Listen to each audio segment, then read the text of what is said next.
December 26th, 2024 was the last time I uploaded an episode for this game, Warhammer 40K Rogue Trader. The current date that I am playing this is August 11th, 2025. It has been a fat minute. And I'm gonna be real with you, literally all my fault. So, welcome back, everybody. I'm excited to get to play this game again, just because of my own hubris, my own, I thought I could do something cool, and I can't. So I have given up on my hopes and dreams, and I'm going back to playing video games for fun. So I uploaded episode 49 of this game, and then I thought I was going to do a whole big episode 50 where I was going to recap the story up to this point, everything, just like all this other cool stuff that I do. And I literally have not had time to do it this entire time. I mean, I've gotten a new job. My whole life has changed since the last time I played this game, essentially. And honestly, I'm gonna be deadass with you right now. I have always had this game in the back of my mind. I've been wanting to play this game for so freaking long. And there's been so many updates and DLCs have dropped and all this stuff. And I'm like, I feel like I haven't even scratched the surface. I don't even have all the party members. Like, insane how much of this game I have played already and don't know about. But we are so back, and I have a lot to relearn. So I do know that last time we did talk to this guy, we used these little plates here to get this little thingy. The geez, what was it? It was a mace, right? I can't even remember. It's been so long, I'm telling you. I literally just watched like the last 2 episodes that I posted. Here it is, the Unquenchable Fury. And it was ass. Let's be real. It was booty cheeks. And now we're kind of super double cooked. So I have a lot to relearn. We're just going to go ahead and keep trucking along like nothing happened. And we're going to just wing it. We're going to try to wing it. I probably already did this. You recite a prayer, the one you remember the best. Okay, sick. Sick, awesome. We're actually just going to move on. Because I know that we just got access to this huge ship. The only thing I remember not doing is this, the Astropathic Chapel. So we're going to go ahead and do that. We're going to keep the same party because, let's be real, I'm hoping that there's not combat for a little bit, just because I have so much to relearn. And honestly, like literally I was going to make a big video for the 50th, but this is going to be the 50th. To me, the Immaterium is made of colors, but to the astropaths who dwell in this chapel, it is music. That is actually interesting. Why do the astropaths not fill this place with litanies in his name instead? All right, calm the fuck down, dude. But yeah, you want to know how much progress I've had on that video? I literally haven't even finished the intro to the script. So I'm like, whatever. I've got this big Skyrim video that I'm working on that everybody is waiting for and knows about. And I'm actually making progress on that, thank God. But I did not have time to do this because of it. We got some goods here. We're going to collect that. Let's go ahead and see here. Ooh, the music do be bopping, though. What the hell? Hey, yo, sick. We've got the map here, so we do actually have loot over here that we can go get. There does seem to be some loot, some goods. Okay. Machine Spirit Vaultlet. Vaultlet? Oh, it's okay. I was just like, who equips that? But no, it's literally just garbage to go in the garbage bin. So let's just go this way here, just to kind of get the lay of the land. But yeah, it looks like just this guy, Zachary Wise, is the main dude to talk to playing the piano here. That is super cool, though. Look at this.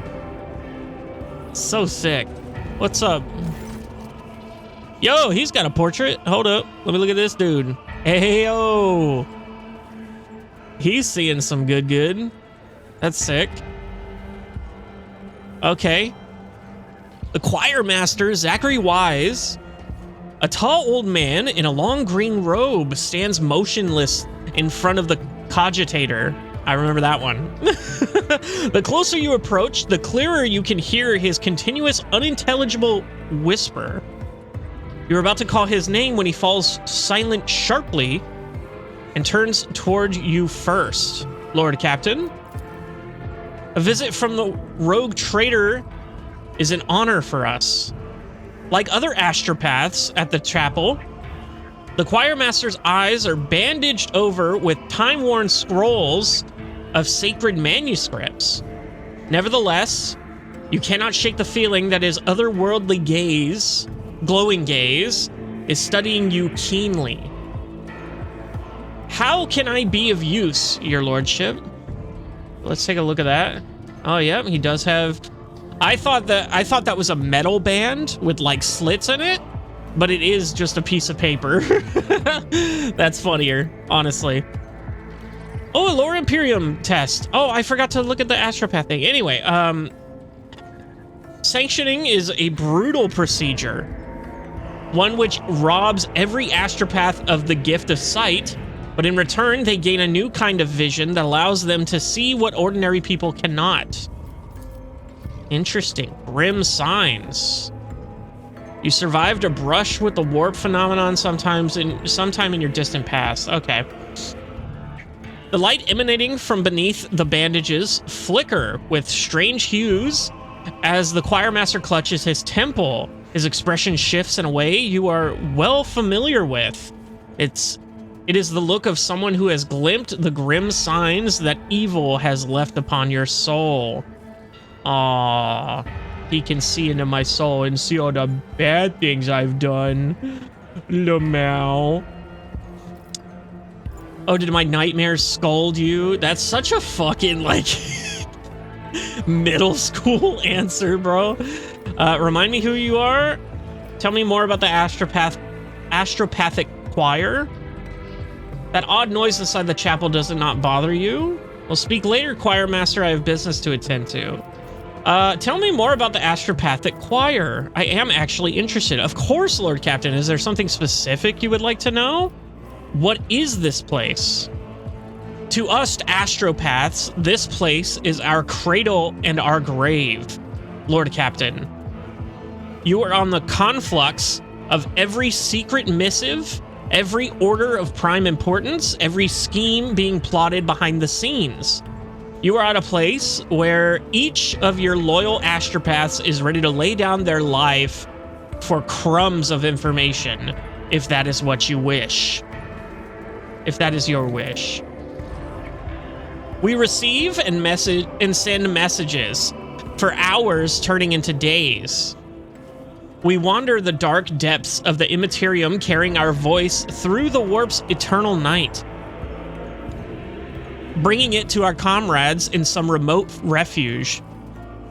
Accepting the voices, signals, and missives of others into our own abode.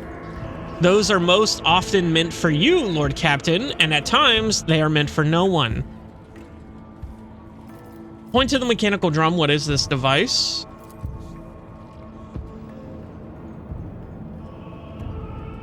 Is that a drum? That looks like a... I don't know what that looks like. Looks like a big printer. It is a sacred compiler that helps us record, store, and, to an extent, unriddle messages. The astropaths first received these messages in the form of a muddled image, dictating what they see to the machine, which logs their every word. From the reels of the receivers on the ceilings, the machine recorded words are routed through lines under the floor into transcribers, and then the thesaurus core.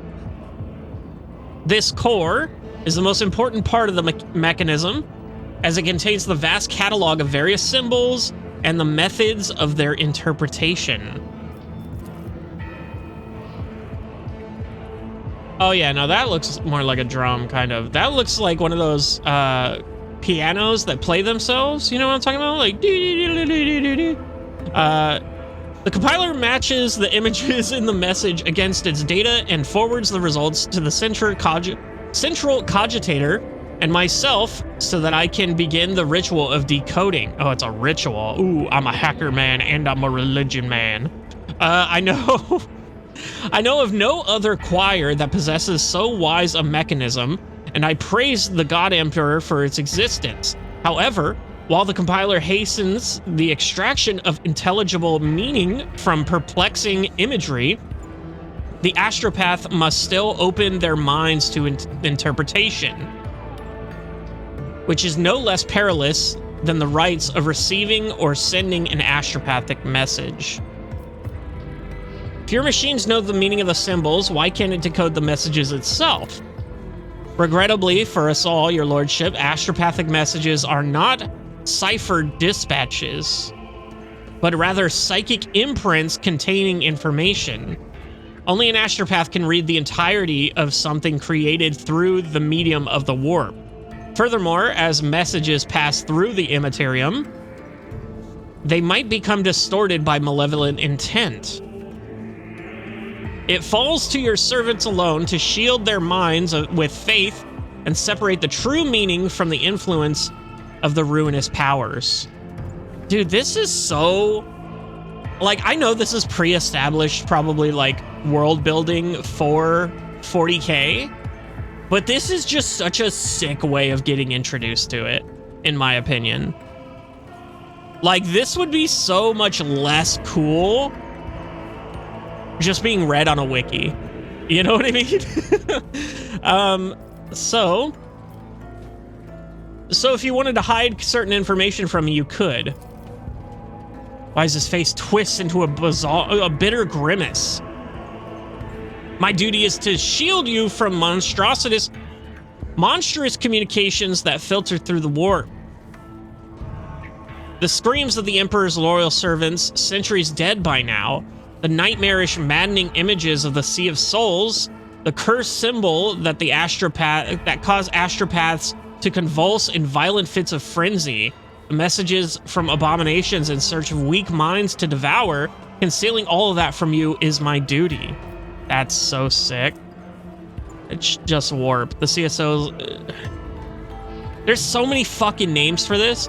An alternate dimension of pure energy and madness existing as a mirror to real space, also known as the Immaterium, the Empyrean? Empyrean? The Aether, the Sea of Souls, and the warp space. Okay. How does one become an astropath? We were all part of the Emperor Tithe once. Psychers delivered to Terra on the Black Ships. Ooh, what are the Black Ships? The dreadful Imperial Void ships that transport Psychers given up by numerous worlds as part of their tithe to the Imperium. But only few of the candidates had what it took to study astropathy. Fewer still successfully completed the grueling training to be eligible for soul binding, and almost none survived the initiation. Oh, so you're special. Okay. He throws his head back. But I, an anime character. am the one. Now, we were given the privilege to behold the Emperor's light, light flawless and searing. A pious smile visits his lips. That changes you. It wounds you irreparably. It takes your eyesight, but in exchange, you commune with greatness. His presence in our souls fortifies them as we stand against malicious powers. After the ritual, an astropath is assigned their position at this or the Adeptus, an astropathic relay, or a ship. More often than not, our first place of service is also our last. If something's happened to your choir, if something happens to your choir, where can I find a new one? That's a crazy question. That's so rude. The expression on his wrinkled face grows even more serious.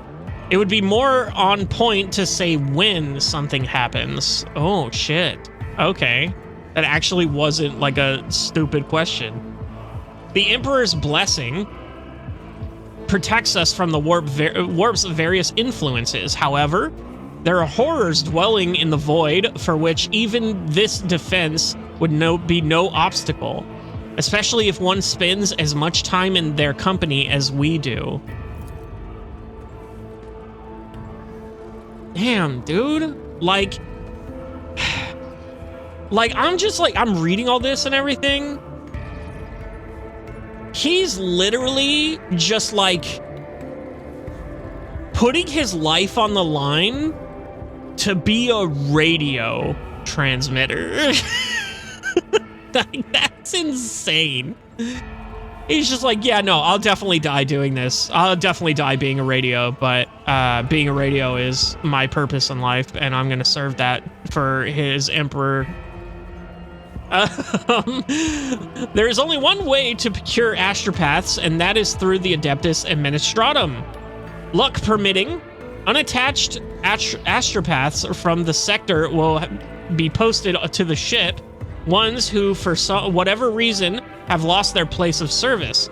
Failing that, the request will go to Terra, and we will have to wait a long time. That said, there are other options. Blasphemous, forbidden options, the Choirmaster grimaces. Unsanctioned psychers, unprotected and broken souls who seldom live past their few first seances. But even those would do, should the God Emperor put our souls through severe trials. And judging by how rabid the warp has been of late, the number of dead astropaths those trials would be upon us sooner than our prayers could reach Terra. I want to discuss other topics. I am listening carefully, Lord Captain. Does that odd noise not bother you? On the contrary, Lord Captain, it is a mental focusing technique used by our flagship's choir, one that I invented myself. Bro, it's a metronome. You didn't invent shit. This music was written by an astropath. What my charges and I hear in it is not what ordinary people hear. Its true depth and beauty cannot be fathomed without the Emperor's blessing. The music protects our minds from rudimentary thoughts, purifies, and sharpens them.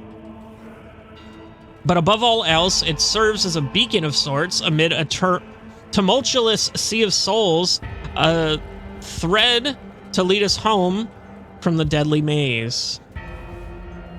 Yeah, we'll go middle school. Did my nightmares scold you? My apologies, your lordship. I sensed a strangeness in you, and my mind reached out of its own accord. I did not seek much, but what I did see was enough. It grieves me to know that this mark weighs on you so. Trust me, I am well acquainted with the oppressive burden of doom. Remind me who you are? The wrinkled face and drooping corners of the mouth look focused yet courteous at the same time. My name is Zachary Wise. Your lordship, I am the choir master of the astropathic choir. I was posted to this ship sooner Soon after my soul-binding ritual on Holy Terra, you might say I've been serving House von Valencius all my life. Just Earth. How did you like serving under Lady Theodora? I served her for 2 decades and never knew another Lord Captain before your ascension. With her, I had been through many things. The choir masters fall silent, as though briefly transported in his mind to another place. A shadow of regret creeps onto his face. Lady Theodora had a good understanding of my significance within the overall mechanism of the ship's service. Poorly concealed irritation creeps onto the expression of regret on his face, which, however, did not stop her from neglecting my warnings. I'm confused. I am Confucian. So how old are you? If my calculations are correct, having factored in our movements through the warp, then I turned 34 a month and a half ago. There's a pause. You can't quite decide if the old man in front of you is joking. There's not the slightest hint of a smile on his face. Dude, you're 34? That's rough, bro. That's a rough radio life, brother. We will speak later, choir master. I have business to attend to. Goodbye, your lordship. The choir master follows you with his otherworldly glowing gaze as you leave, then turn back to the cogitator. End dialogue. Wow. Let's go up here. Sigma? What's up, Sigma? Astropath, protect us from the machine spirit's unrest. For without his gifts, our sacrifices are fruitless. You can barely hear the voice of the young astropath standing there, still next to the bulky mechanism, his face frozen in a mask of despair. His anemic hands are pressed to his chest, clutching clumped strips of thick paper. He hears you approach and composes himself. The engine seer, Sigma, AR-15, 87. The engine seer, his head lowered, does not so much as glance in your direction. With his hands folded underneath his robes, he makes a barely audible, unpleasant sound. A prayer in Technolingua. Ooh. Bioneric. Technolinguis. Lingua Technicus. Technis. Cant Mechanus. Oh my god, this is all fucking... A collection of dialects used by the Adeptus Mechanicus and its tech priests. Can be used as a spoken language or with audio bursts or as a machine code with electrical signals. That's interesting. First time I've been seeing that, I think. What's going on here? The sacred compiler is aligning, your lordship. A gloom has come over the machine spirit, and they are disrupting the mechanism's operation. The 12th row of the drum is now adding incorrect symbols. The man shows you a stack of papers, and you notice that the rows of squiggles in each line, all end in the same glyph. We summon the servants of the Omnissiah, but the machine spirits are none too eager to heed their prayers. The esteemed engine seer is in a state of tech prayer trance and hasn't moved from the spot for a day now. He shrinks his head into his shoulders timidly. I had the audacity to think the sacred compiler could be better helped by examining its parts, but who am I to question the secret knowledge of the Adeptus Mechanicus? Why is such a trifle of an error? How did you let this happen? Let's see if there's any way I can help. Get everything working fast, or it'll be you'll be demoted to the lower decks. Can I help in any way?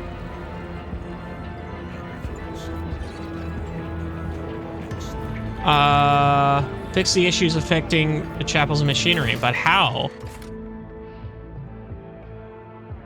Mechanism that permeates The entire chapel has been malfunctioning. Every issue causing the problem must be identified and resolved. Fuck does that mean?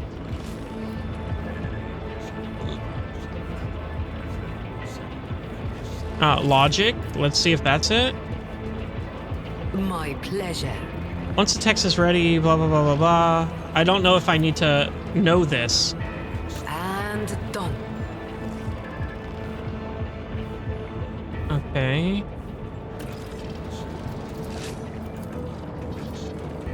A job for me.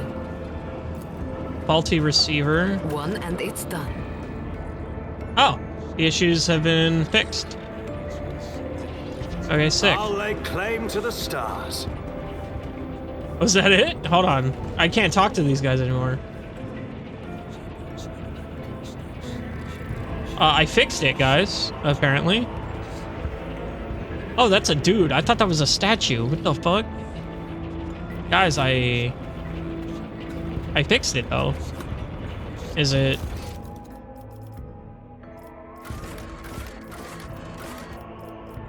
Is it... No, I don't know. All right, well, I fixed it. Get back to work, Lamau. I won't tolerate weakness. Is there anything in the room? Oh, there's tons of people to talk to. Grumbling, receiving. Oh, no. Oh, those were the three things. Malfunctioning cogitator. And faulty transmitter. Oh, okay. There's still more, I think. Yeah. And done. Okay, and then there was one thing over here. Yeah. My pleasure. Oh, the issue has been fixed. Okay, was there anything else? Logic 100%. I don't think that was the thing.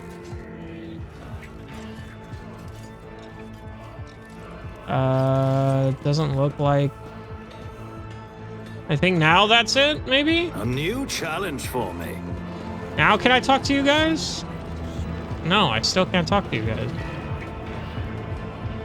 Crazy. I don't know what's happening. Oh, I didn't click this one. Duh. I clicked this. And it's done.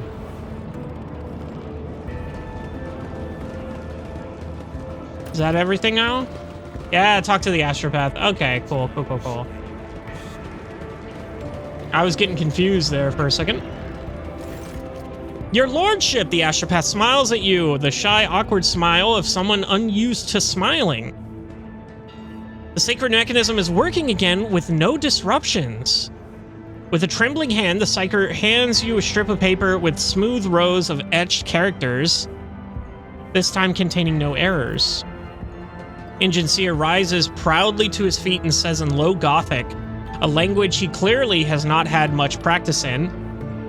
With sacred words and virtuous thoughts turned towards the machine gods, I've been able to pacify the machine mechanism's wayward spirit, the Omnissiah blesses.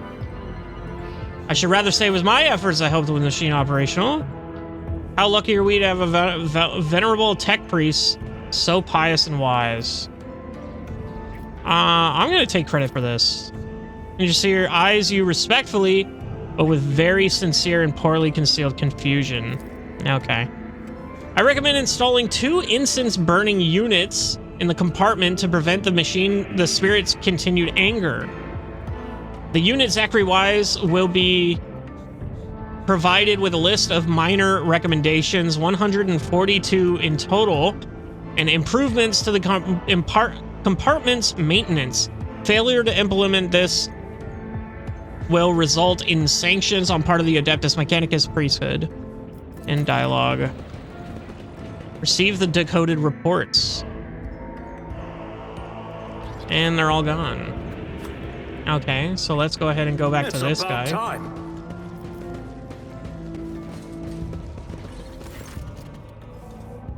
Okay, cool. Your lordship, I have something for you. The choir master hands you a sheet of paper with uniform lines of machine type etched into it. Thanks to your assistance in repairing the compiler, we have been able to interpret the most curious message. It contains a call sign that agents of the renegade Voitiger. You know the guy. The big guy that started it all, the Master of Whispers, used in their especially important reports. Could it be a message from him? When was the signal sent? What does the message say? I will get to the bottom of this message. Could it be from him? He was more likely the intended recipient. What does it say? Only a few words. I'm not even going to attempt that. The winds have ceased. It is done.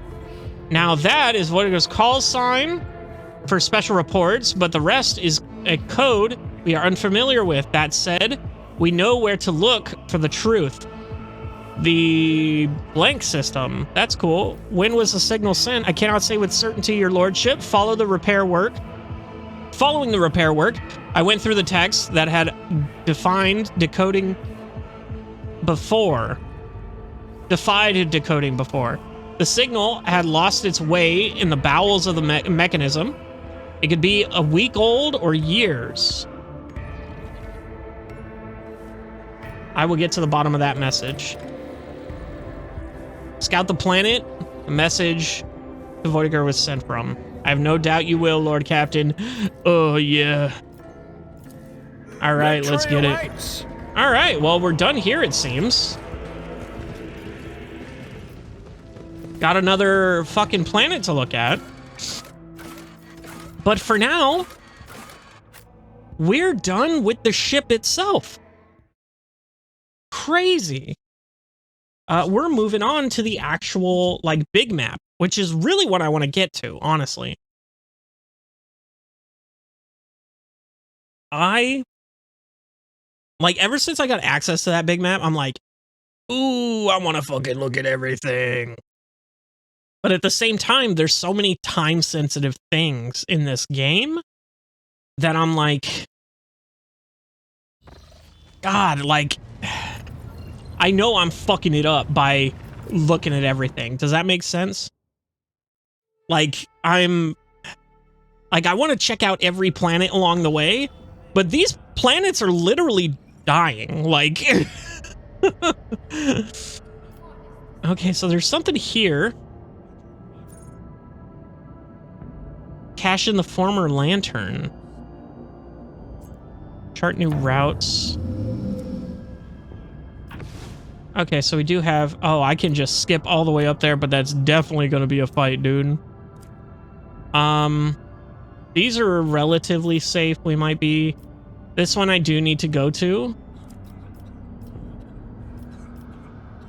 See, and I feel like there's just so much... Oh my god, there's stuff all the way over here, like, oh my god, there's so many points of interest on this fucking map. Look at all that. Oh my god, that's where that is? Oh, fuck that. I'm not getting to that anytime soon, bro. Why even give that quest to me? This is an uncharted system. To the Imperium. Okay, hold on. So, Ash World. Footfall. So that's cool. I think this is where we came from, but it says cache in the former lantern. So if we go journal, we're gonna look for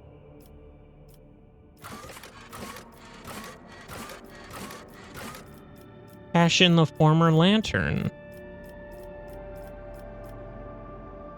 Okay, where the fuck is this now? Oh, is it a rumor? Cache in the old bridge, cache in the former lantern. Footfall's great cathedral was never built. The turret that would have been crowned its colossal dome is now located in the atrium, where it serves as the chapel of St. Drusus. There may be an ancient cache inside it.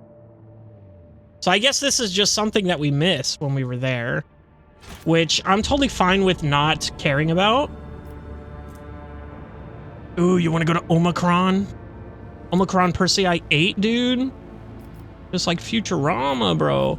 I think we can just go up here, since that's kind of the only one that It seems like we've been to these 3. So let's go ahead and go up here. Reduce route difficulty.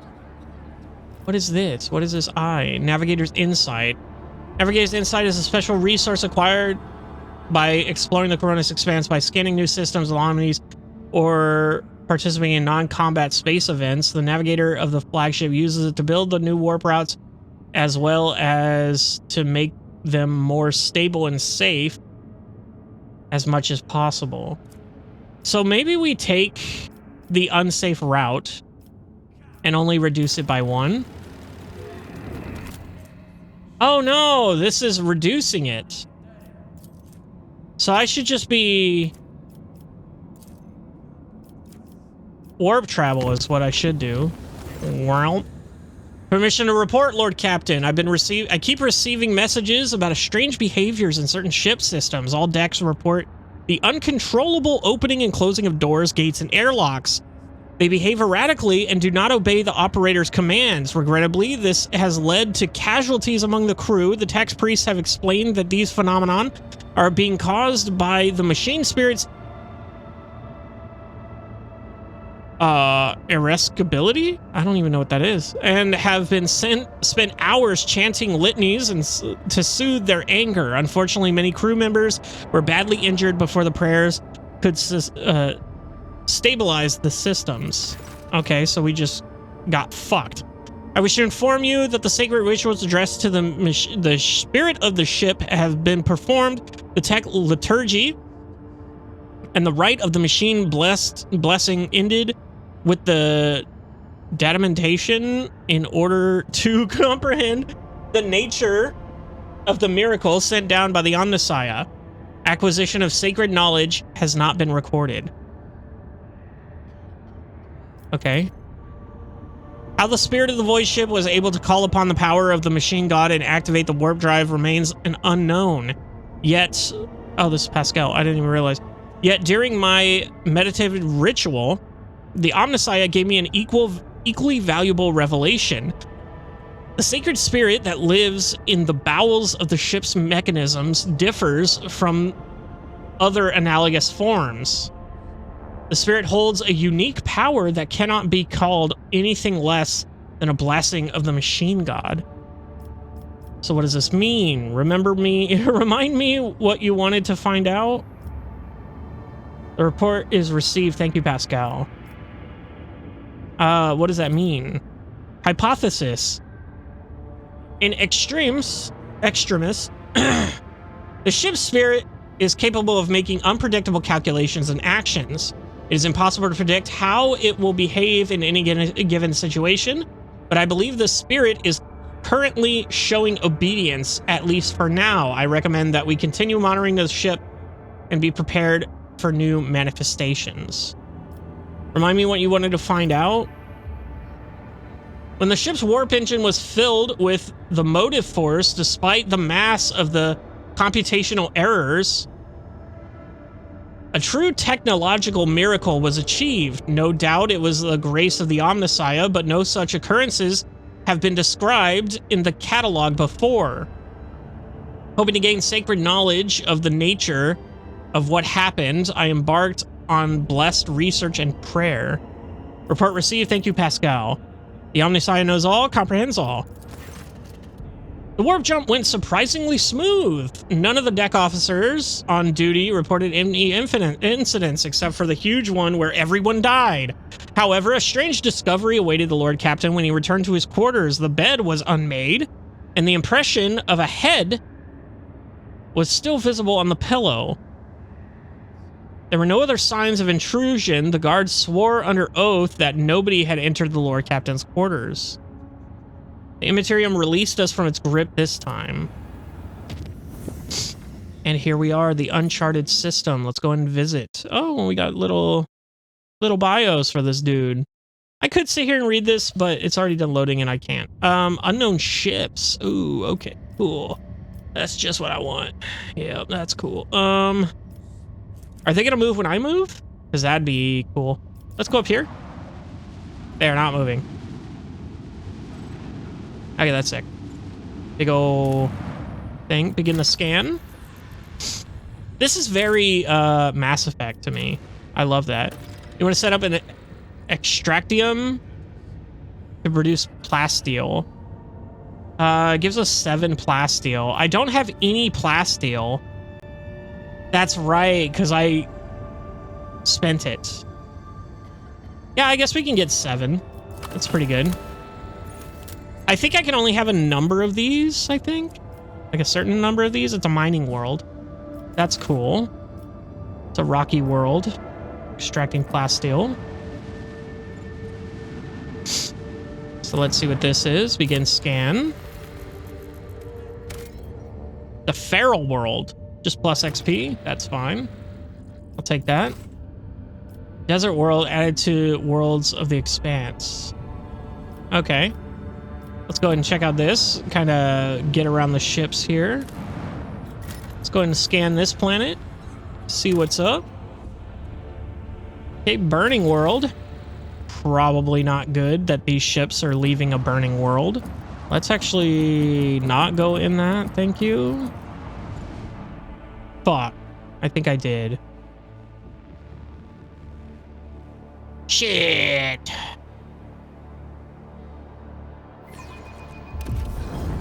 Yep, we're here. Okay. Eldari Shadowhunter. Okay, so I am going to have to get used to this combat again. Enemy torpedoes. The enemy has launched torpedoes, however, you can destroy them before they reach you. Torpedoes are always fired in salvos, and they do not have shields or hull integrity. Every attack that hits a salvo destroys 1 torpedo per shot. No, from here on out, you may encounter a cluster of small ships that follow the same rules in combat or as torpedoes. Okay. So we do have to move here. Let's go ahead and go here. We'll move there. And then we will go ahead and fire our big laser. Fire the last batteries. And we missed. Epic. Oh, this is the ship. Oh, okay. Oof, I gotta get way closer. Hold up. Okay. Well, if that's the case then. Let me go ahead and do that then. These torpedoes are definitely gonna hit me. I gotta take care of them. Let's go ahead and go here. Lay in the course. And then we can fire these. Another salvo. I got rid of 2. And then we can hit these. Strewn across the stars. How did that not hit any of them? Fuck. I guess I go this way. Onward. And then I can hit this here. Macro cannons, volley. Dude, how are these missing? Bro, that's garbage. Restart shields, but I don't want to do that. Let's just end our turn and take this hit.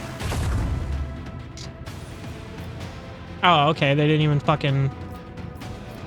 They didn't even do anything. Another salvo. Okay. So we got that. Fire right now. Okay. This one's going down. I can't believe we missed and we still hit them. What ship? Ram, that's right. So we want to go ahead and go...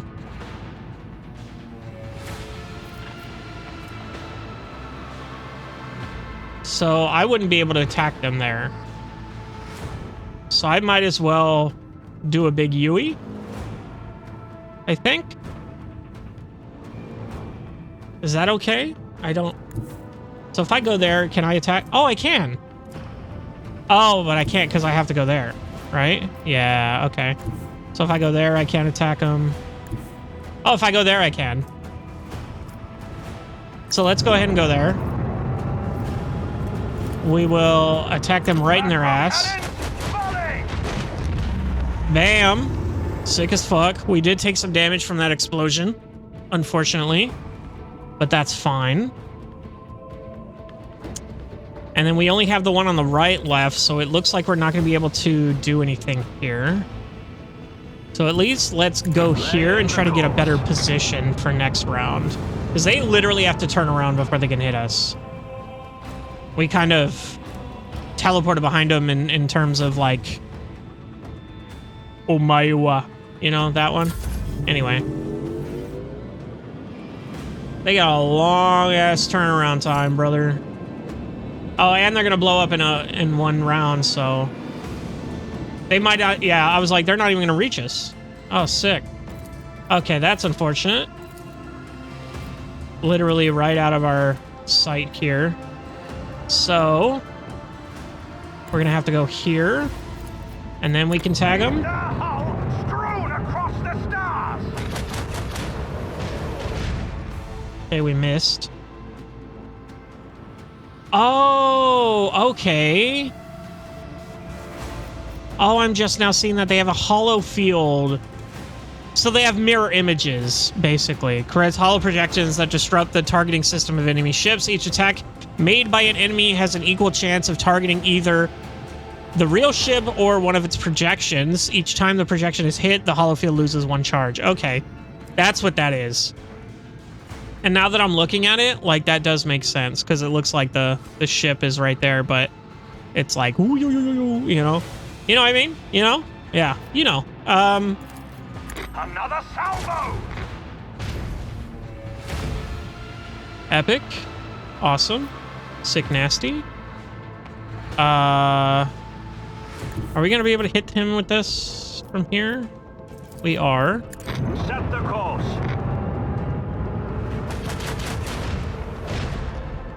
Okay, so their shield's down.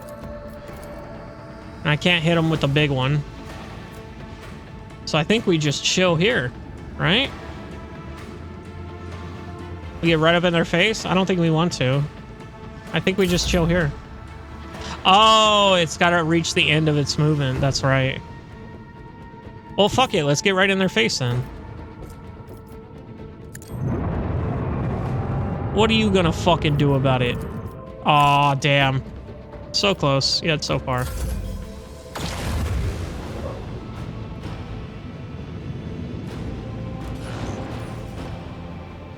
Okay, shot more torpedoes here. So if I can get here. So he's just out of range. So let's go ahead and go here and then hit him with the big boom. Fire the lance batteries. Wow. Yeah, sick as fuck. Sick as fuck. And we're gonna go Fire up. right Pew, pew, pew, pew, pew, pew, pew. Wow. And then we're just gonna go this way. Those torpedoes are never gonna touch us, bruh. And then let's just restart our shields, because YOLO. Hey, look at that. I knew that. Perfect timing. You restarted the shields on your flagship. Received no damage. So that's cool. Lay in the course. I just happened to... I was looking through the achievements the other day, and I saw that, and I was just like, huh. But that was the perfect time to do that. And we're going to end it. And they are fucking gone, brother. I was like, round 6? What do you mean round 6? Trophies? Wraithbone fragments? Okay, cool. We got to level up for our ship. Epic. Let's go and upgrade.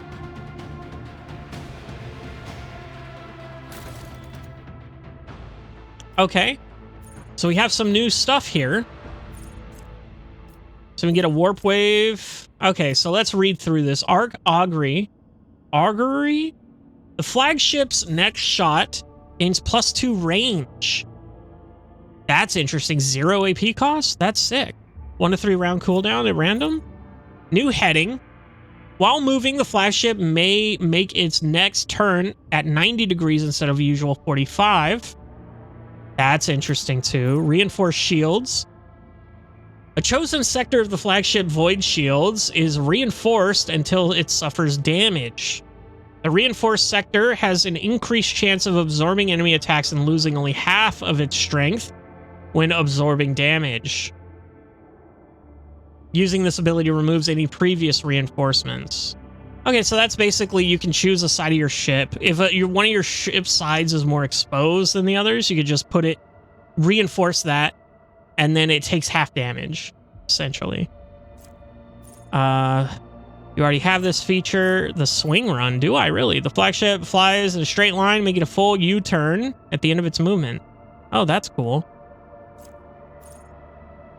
And torpedo control gives control of the nearest torpedo salvo, granting it 5 void movement points. I'm assuming that's V, what the V stands for.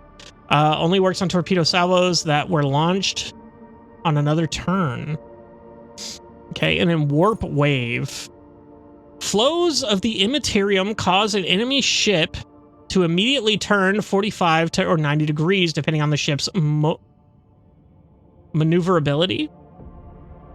If the enemy ship has suffered hull damage, this abrupt turn additionally deals damage equal to from 15 to 20% of the ship's missing hull from a 45-degree angle, 45-degree turn, and deals that damage twice for a 90-degree turn. That's interesting. That kind of... I kind of really like that just as a fucking get off me move kind of thing. Like if I'm in a bad spot, I can literally just turn them away from my ship. I think that would be good. One enemy creature, unlimited range. Unlimited range. Ooh, that's nice. Extra 2 range also isn't bad. More maneuvering is probably good. I think I'm going to get the warp wave. Oh, I get 2. Oh, sick. I'm taking the, what am I taking? We're taking a arc augury. We'll take that. Okay, cool. Sick. Posts and abilities. Oh, okay. On top of firing weapons, ship combat involves using abilities from various ship posts occupied by your trusted officers. Increase the ship's level to gain access to new abilities. Each post can have up to 2 basic abilities and 1 ultimate ability assigned to it. Only 1 ability from each post can be used per round. The cooldown time before the ability can be used again is determined randomly and can take up to 3 rounds. Okay, so I go posts. Okay, so that's how I use them. Okay. Okay, cool. Persuasion. Yeah, that's what we want. Anyway. We did take out those guys. And we get to scan this planet. Epic. Not explored. Monastery of the Order of the Hammer. Lord Captain received a transmission from Foulstone. It was sent by members of the Order of the Hammer, Voltaries of Saint Cognitius, whose monastery is the only settlement on the planet. Or rather, it used to be, some time ago, a transport vessel, the Navicia, unloaded several thousand refugees from the planet belonging to the road trader Winterscale. The Order of the Hammer has judged this invasion to be an act of aggression and is asking for your lordship's protection. Oh, fuck me, dude. That is not what I want to hear. Refugees, bro? Refugees, an act of aggression? Yeah, I didn't know you were missing a hand and it's literally just a pin. That's cool. I mean, that's not cool, but it's cool. You know what I mean? Like, anyway. Those people are victims, not invaders. Prepare my shuttle. I shall head to the planet to resolve this conflict. As it pleases your lordship. Oh, shit. We got a book to read? What the fuck is this? What is this lever? I want to click things, but... Open history, close history. Okay, Sector Corona's Expanse. 6 score and 11 days after the feast of the passing of Nicholas Caffey, I don't even know who the fuck that is, the champion of faith, disquietude marred the calm of the monastery of the Order of the Hammer. Countless tortured souls, steeped in fear, arrived on Foulstone in the Starbecue?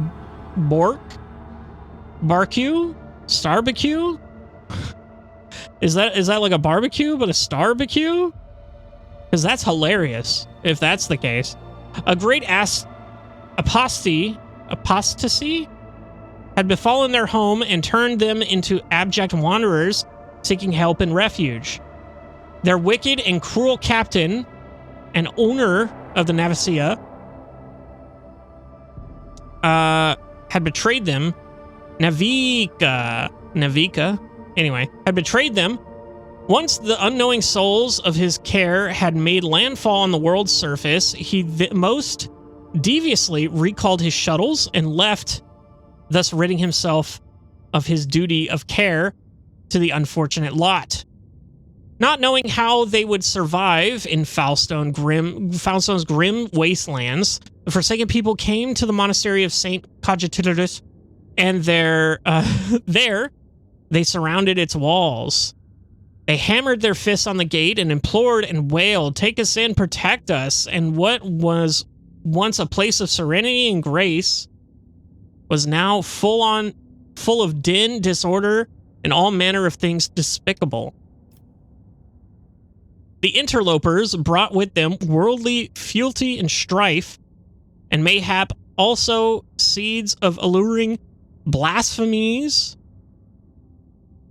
If fiendly heathens lurk in their midst. Jesus Christ, this old English speak is fucking wearing me out. After a prayer, the prelate dude turned his eye to the past in search of instruction. Prelate Hecatarchius recalled the first missionaries to set foot on Foulstone's vast wasteland, led by their zeal for serving St. Cogitatus. And those missionaries had received the blessing of the Nacanes Keef, the champion of faith who had traveled with them in their starbecue. I can't get over that. To found in this place a humble and pure abode wherein to cultivate wisdom and piety. And Saint C, I'll just call him Saint C, that sounds way cooler, a man of great endeavors, a warrior and a wise artificer, never cowered behind the walls of the librarium, but stepped bravely into the darkness carrying light in the palm of his hand. And he commanded others to do the same. And not only Foulstone, but many other worlds of the Coronis Expanse bear his imprint. And Prelate Hecatankerus did welcome the interlopers warmly as his guests, but he did warn his brethren to keep their vigilance. Okay, so this is literally just like a history lesson. They're like, hey, before you go to this planet, you need to learn about their culture and like how they came to be, their history. And this is going to help you make decisions about the future endeavors, which is super cool, but I hate reading books. The brethren and sisters of the Order of the Hammer came forth to meet the strangers, carrying water and protein vactuals and medicinal herbs and jugs of promethium. But the crowd came to blows over vitins, and blood was spilt, and many were trampled and mauled in the stampede, some of them dwellers of the monastery. Then the warriors of the Order of the Hammer donned their flank cowls, that's cool, inscribed words of praise to the God Emperor on their tactical visors, and went forth ready to render services in battle. With lasguns and bolters, they pierced the interlopers. With their chainswords and power flails, they struck them, and a great and bloody harvest was reaped that day. But the interlopers too scamped through their armaments and was scanter their skill in battle, slew many among the monastery's dwellers, for great were their numbers and greater their desperation. The monks fled beyond their walls and rang the vox alarum and shut the gate, and commanded the armed guards to keep watch over the gate, slaying any who approached. Okay. Oh, there they are. That's a hammer. That's the order of the hammers. They all got hammers. And they just got pipes and shit. Oh yeah, they're fucked. Look at these boys compared to these boys and this boy up here. A quarrel broke out. The hungry and the sick lay siege to the monastery, begging for help. In their spite, they blocked the water collector and unpowered the generatorium. Why? Just say the generator, bro. The faithful, in the meantime, made ready to resist. And a miracle came to pass. The God Emperor sent his champion, his confidant, his right hand. Ooh. He sent a Primarch? That's crazy, actually. His right hand extended a veil of protection over the interlopers, taking them into his care and thereby all of Falstone with them. Summon that dude and the leaders of the interloper to hold each other account of their deeds. Commanded his formidable boarding force to fall upon the interlopers and slay as many as they could be slain. It's crazy because the dogmatic is so fucking wild and out there. Like, I feel like a lot of the dogmatic choices are worse than the heretical ones. Unleashed his armed forces upon the interlopers and monks alike, wreaking great shedding of blood and pillaging for his delectation. I don't know. Bade the dwellers of the monastery fight the interlopers for his amusement, like beasts of war, and promised a generous boon to the victor. Cast a contemptuous eye over the aftermath of the bloodshed and departed with words of abuse and reproach. No, he took him in. Establish a new colony. A new ruler. Oh, is that me? That's not a Primarch? Is this me doing all this? Iconoclast +5. Humbly, the Order of the Hammer heeded the God Emperor's confidant and unsealed the airlocks and opened the gates of its abode and brought forth gifts of virtue to relieve the suffering of the ill-stricken. After a prayer, the architects set to work. In accordance with their saints' teachings and the parameters set forth by the standard temple construct, they erected spacious living quarters and sturdy fort walls with the planetary militia,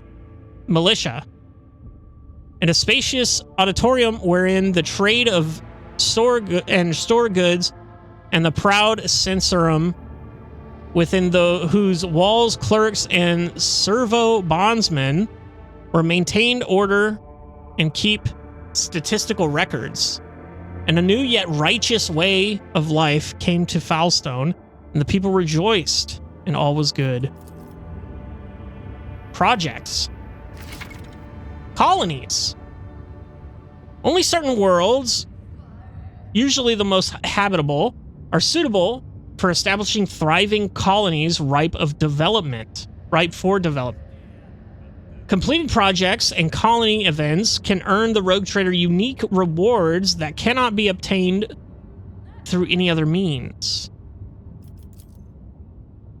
Okay, I guess it was me that came down and helped their ass. Projects are the backbone of the colony's development. Completing them requires resources that can be attained by exploring planets and cosmic anomalies. Completing a project takes time. While you continue your travels throughout the Coronis Expanse, you will receive a notification on the screen when a project is finished, informing you that the reward can now be claimed. So efficiency, complacency, and security. Okay. Let's click projects. Is that... Yeah, that's the same menu. Okay, cool. Okay, this is crazy. Hold up. Okay, so I get this gun. A flamer. That does a crazy amount of damage, actually. In a straight fucking line. Holy gifts times 20. Profit factor plus 2. Drusians. The Drusians. I get 1,000 reputations, and I get efficiency. Projects blocked. Okay. Lord Captain's Void Ship gains the Emperor's Retribution feature.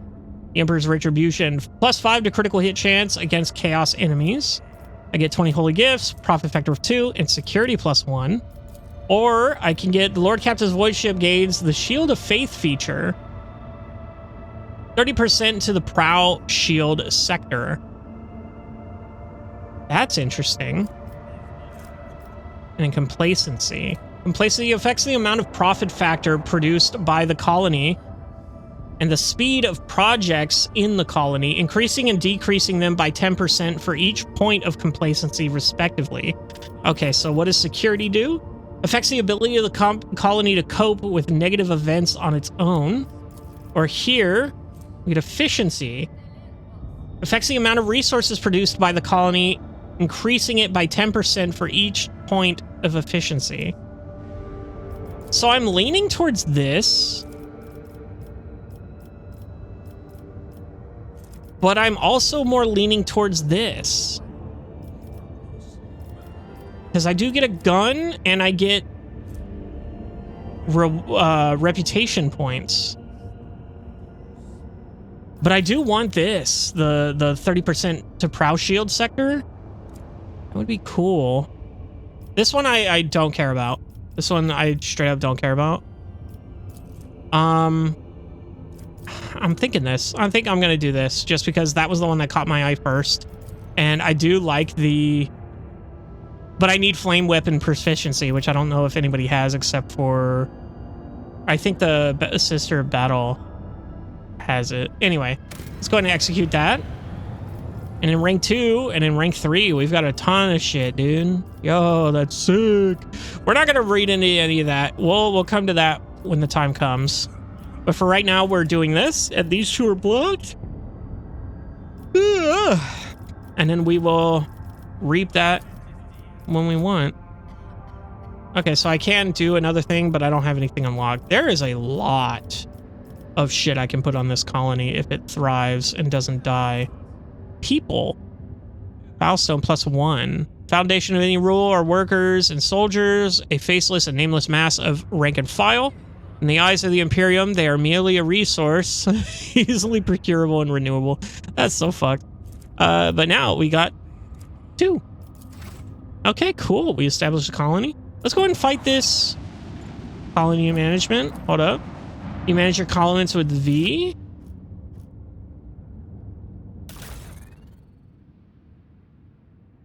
They lied. This is not what I want. Not what I'm looking for. Oh, what is all this, though? Hold up. Oh. I already have things in these slots.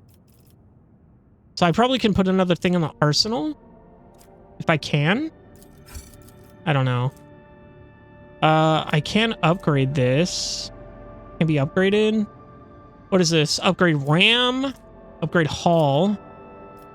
We have 50 scrap. Where is my scrap? I have 205 scrap.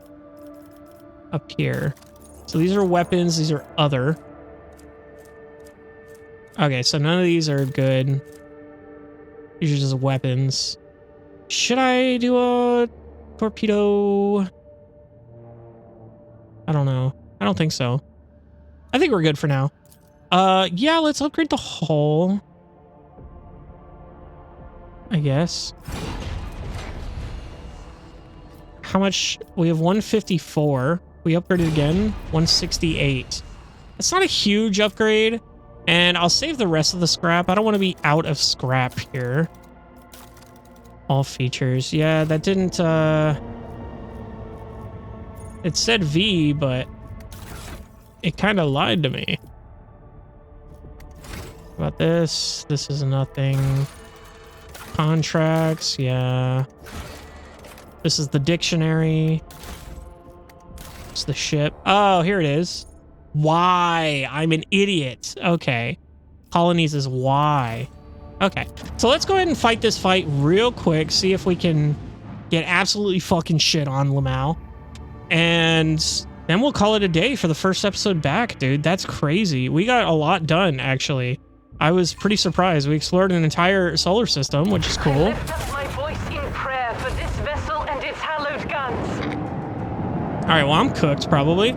Anomalous zones, space combat. Gas, cloud, and dust. Sometimes during space combat... Holy shit, these guys are fucking... These guys are hitting me. I'm in a tutorial. Sometimes during space combat, you will see different types of anomalous zones. Any vessel that enters such a zone, even with only a part of its hull, will receive specific positive and negative effects. Hover your cursor over the effect icon to find out more about the zone and adjust your strategy accordingly. For example, in a gas and dust cloud, your flagship is slowed down. The dense fog obscures objects in the zone and creates heavy resistance for projectiles, thus affecting the shooting range and accuracy of your void ship weapons. At the same time, the fog conceals your own position, significantly reducing the chance of your own void ship will be hit. Beware of asteroid fields. Any vessel caught within these zones suffers damage each round, but if you manage to lure an enemy into this zone, you'll surely gain the upper hand and make quick work of them. Epic. Now, who the fuck is shooting me, bro? What's my ship at? What's my hull's already at 41? And my side's already at 62. Yeah, that sucks. Y'all are fucking gay for that, bro. Iconoclast. Class Destroyer? Ah, fuck you. Miss! Let's go here. And then we could probably hit him with that. Set the course.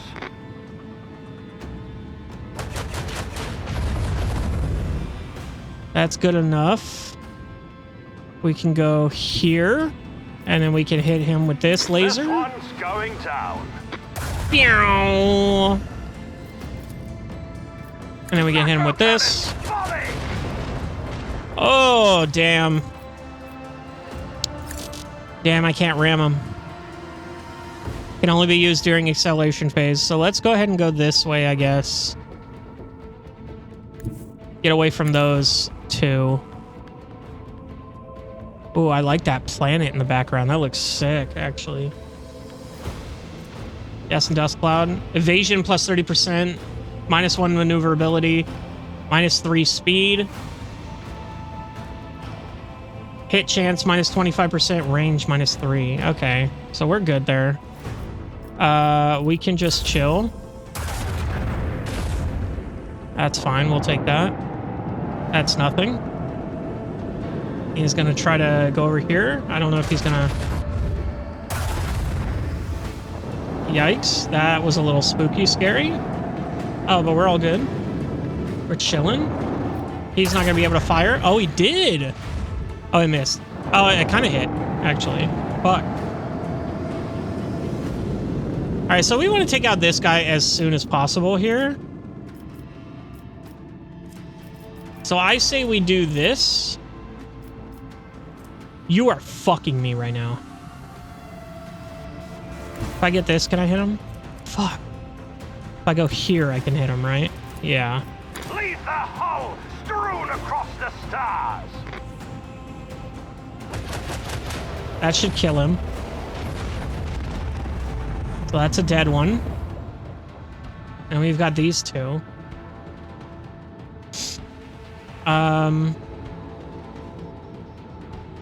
How's my right side is my best side here.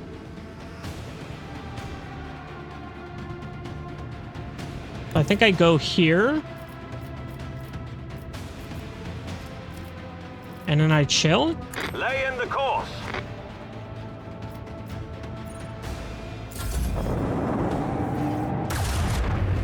Yeah. Okay, that did hit the side I wanted it to.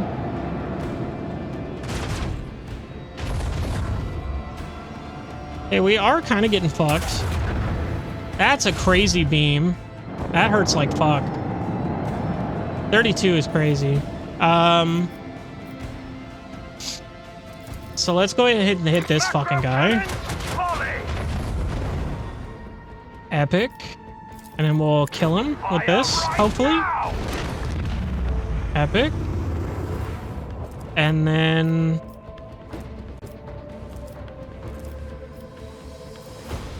And then we want to... What if we go here? We can hit him with this at least.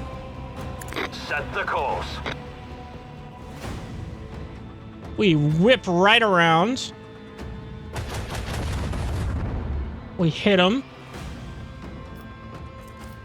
Do we turn him? It says if they have hull damage, they'll get hurt. Let's try it. Okay, they only took 2 damage. But now we're directly behind them, and they're kind of fucked. So that's actually sick. Should I recharge my shields here? I don't know if they'll be able to hit us.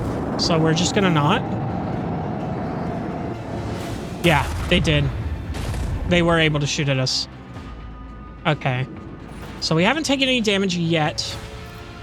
We are very short-ranged. I'm just now realizing. Let's go ahead and go here and see if we can hit him with that. Fuck, dude. We're gonna have to go here and hit him with that. Fire the lance batteries. Wow. Epic. And then we can hit him here. Leave their hulls strewn across the star. Sick as fuck, boys. I'll mention this triumph in my memoirs. Okay, so we got a... We got a what? What is this, though? I think it's the... Can be equipped. Okay, so these are the 2 things that we have equipped. This is the one thing that we picked up. Short range broadside micro cannons, which fire 4 shots, dealing 21 damage per shot.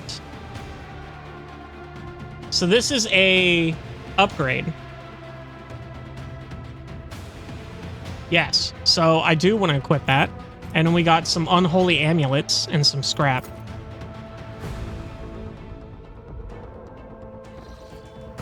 We will take a gamble on that. And we're going to go ahead and put it on... So port and starboard. So, okay. So if y'all ever want to know which is which, because a lot of people have trouble with this, port is going to be on the left. Starboard is on the right. So we're going to go ahead and put it on the right. Okay.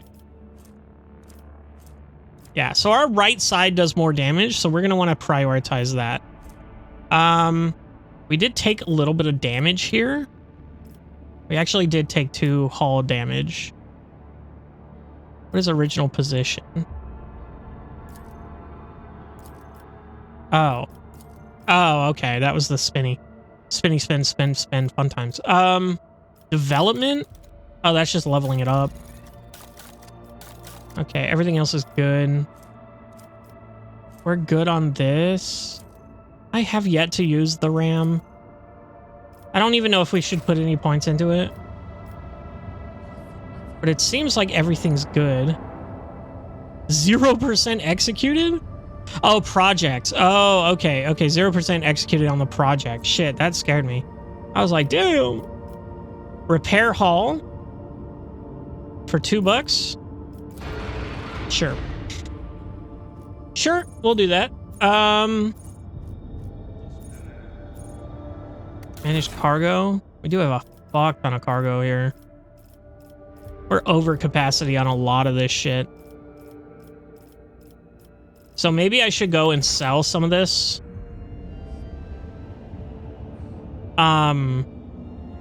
Which I can do at the... How do I get out of here? There we go. That's not it, actually. I'm going to the Corona's Expanse.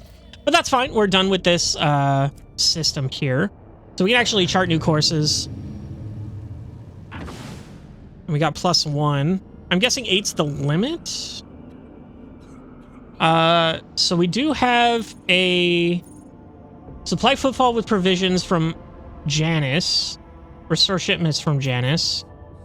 Or we do have these 2 unknown systems here. Where is... I gotta use WSD. I only had my mouse on the other... I only had my hand on the mouse. Hotbed of Xeno dumped cargo. Where are... I know Janice is one. This is... Give planetary data to Opticon 22. Oh, here's... restore operations of administrative apparatus on Durangnos. Talk to the Master of Seals. Oh, and then here's the other one. Oh, no, that's Voidiger. Where's the 3rd planet?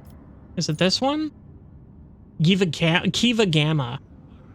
So I can't remember what order I wanted to do this in. For now, we're going to go ahead and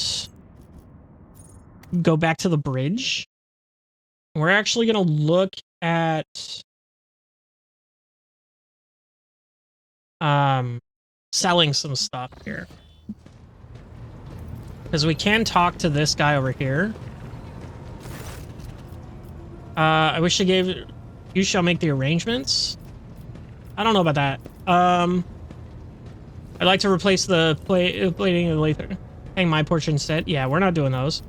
Where is the trading option? My retinue and I are needing training. Cost of future progress resets will be increased. Oh, that's respecking. Okay. I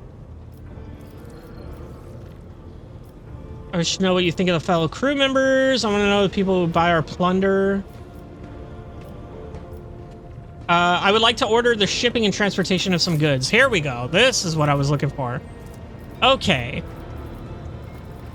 So these are the factions here. I do have the explorers here. Let's take a look. Opticon 22. I do need to speak to you actually in person. Did I buy these things? Accept? Oh, I didn't even claim these.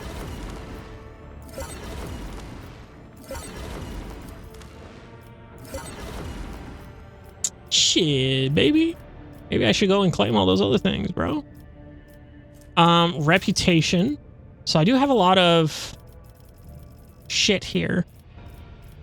And I'm thinking I just give him everything over 100%.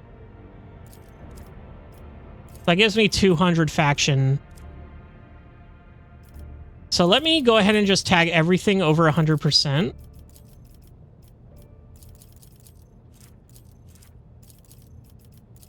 Oh, are all the ones that I can tag are the only ones over 200% or over 100%?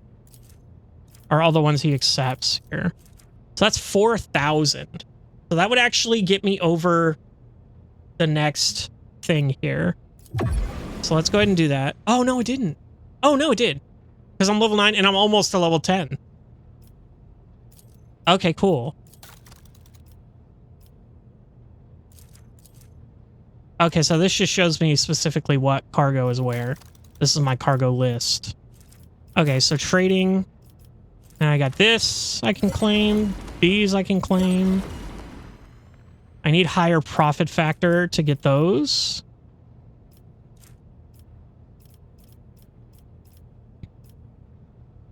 But that's all well and good. So now... those guys are good. Maybe I should just sell what I can to everyone. So let's go ahead and... oh, hold on. Convictions. One of your conviction branches have reached rank 2. Adherent. Once it reaches rank 3, Vateri, it becomes the character's main conviction. After that, you will still be able to choose dialogue options referring to other conviction branches, but those branches cannot be raised above rank 2. Got it. I don't know what that means. Is that with the bios? Okay. So yeah, I got it here. And then once I get here, I can't get either of these to rank 2, which is good. I don't care about those. That's totally fine.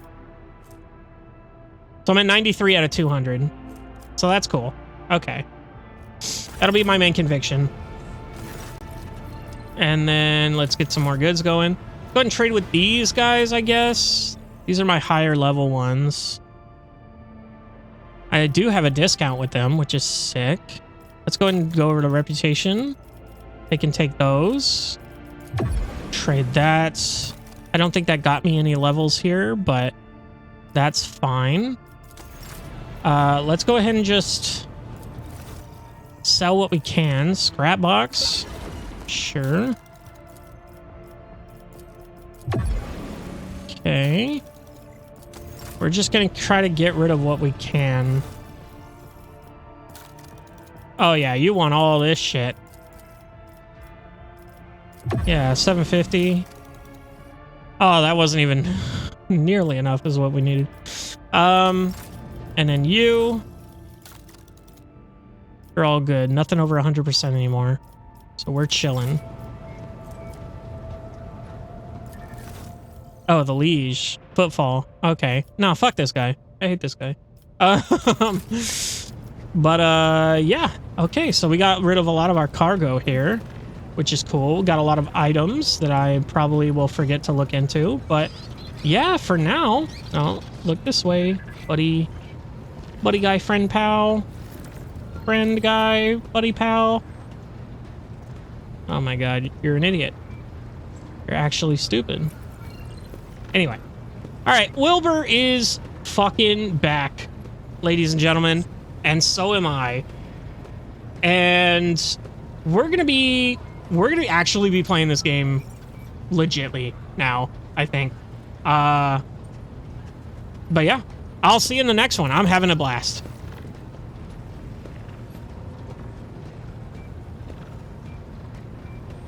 Hello, everybody, and welcome back to the adventures of Wilbur von Valancius here in Warhammer 40K Rogue Trader. We are back and badder than ever, as in bad at the game. Let's go ahead and go back into the Coronis Expanse. We did get our first colony. We talked to those music people. It was all well and fun, but we do need to move on here. We do have a quest in this one, supply Footfall with provisions from Janice. So we do have to restore Janice here, and that's kind of where it's pointing us to go. I do kind of want to go to Omicron's system, and I think I will. Lord Captain, I hasten to report the disturbing news brought to me by the machine spirit of the ship. The matter is extremely delicate and concerns Lady Cassia. Oh no. You see, since her first day aboard, her presence has been a disturbance to the crew's way of life. If you'll allow, I have prepared a detailed report. Delivered the report. Cassia is an honored guest on this void ship, and the voidsman must come to terms with her oddities and caprices. And for those who cannot, lashes to every one of them. Okay, that's... calm down. I'm not interested in the problems of the Lady Navigator. If that is all, we are done. No, deliver your report. The first incident occurred immediately after our departure from Iraq 5. The Lady Navigator chastised one of the ship runners. The ship's runners, after he went to his living quarters, killed his family, and then shot himself.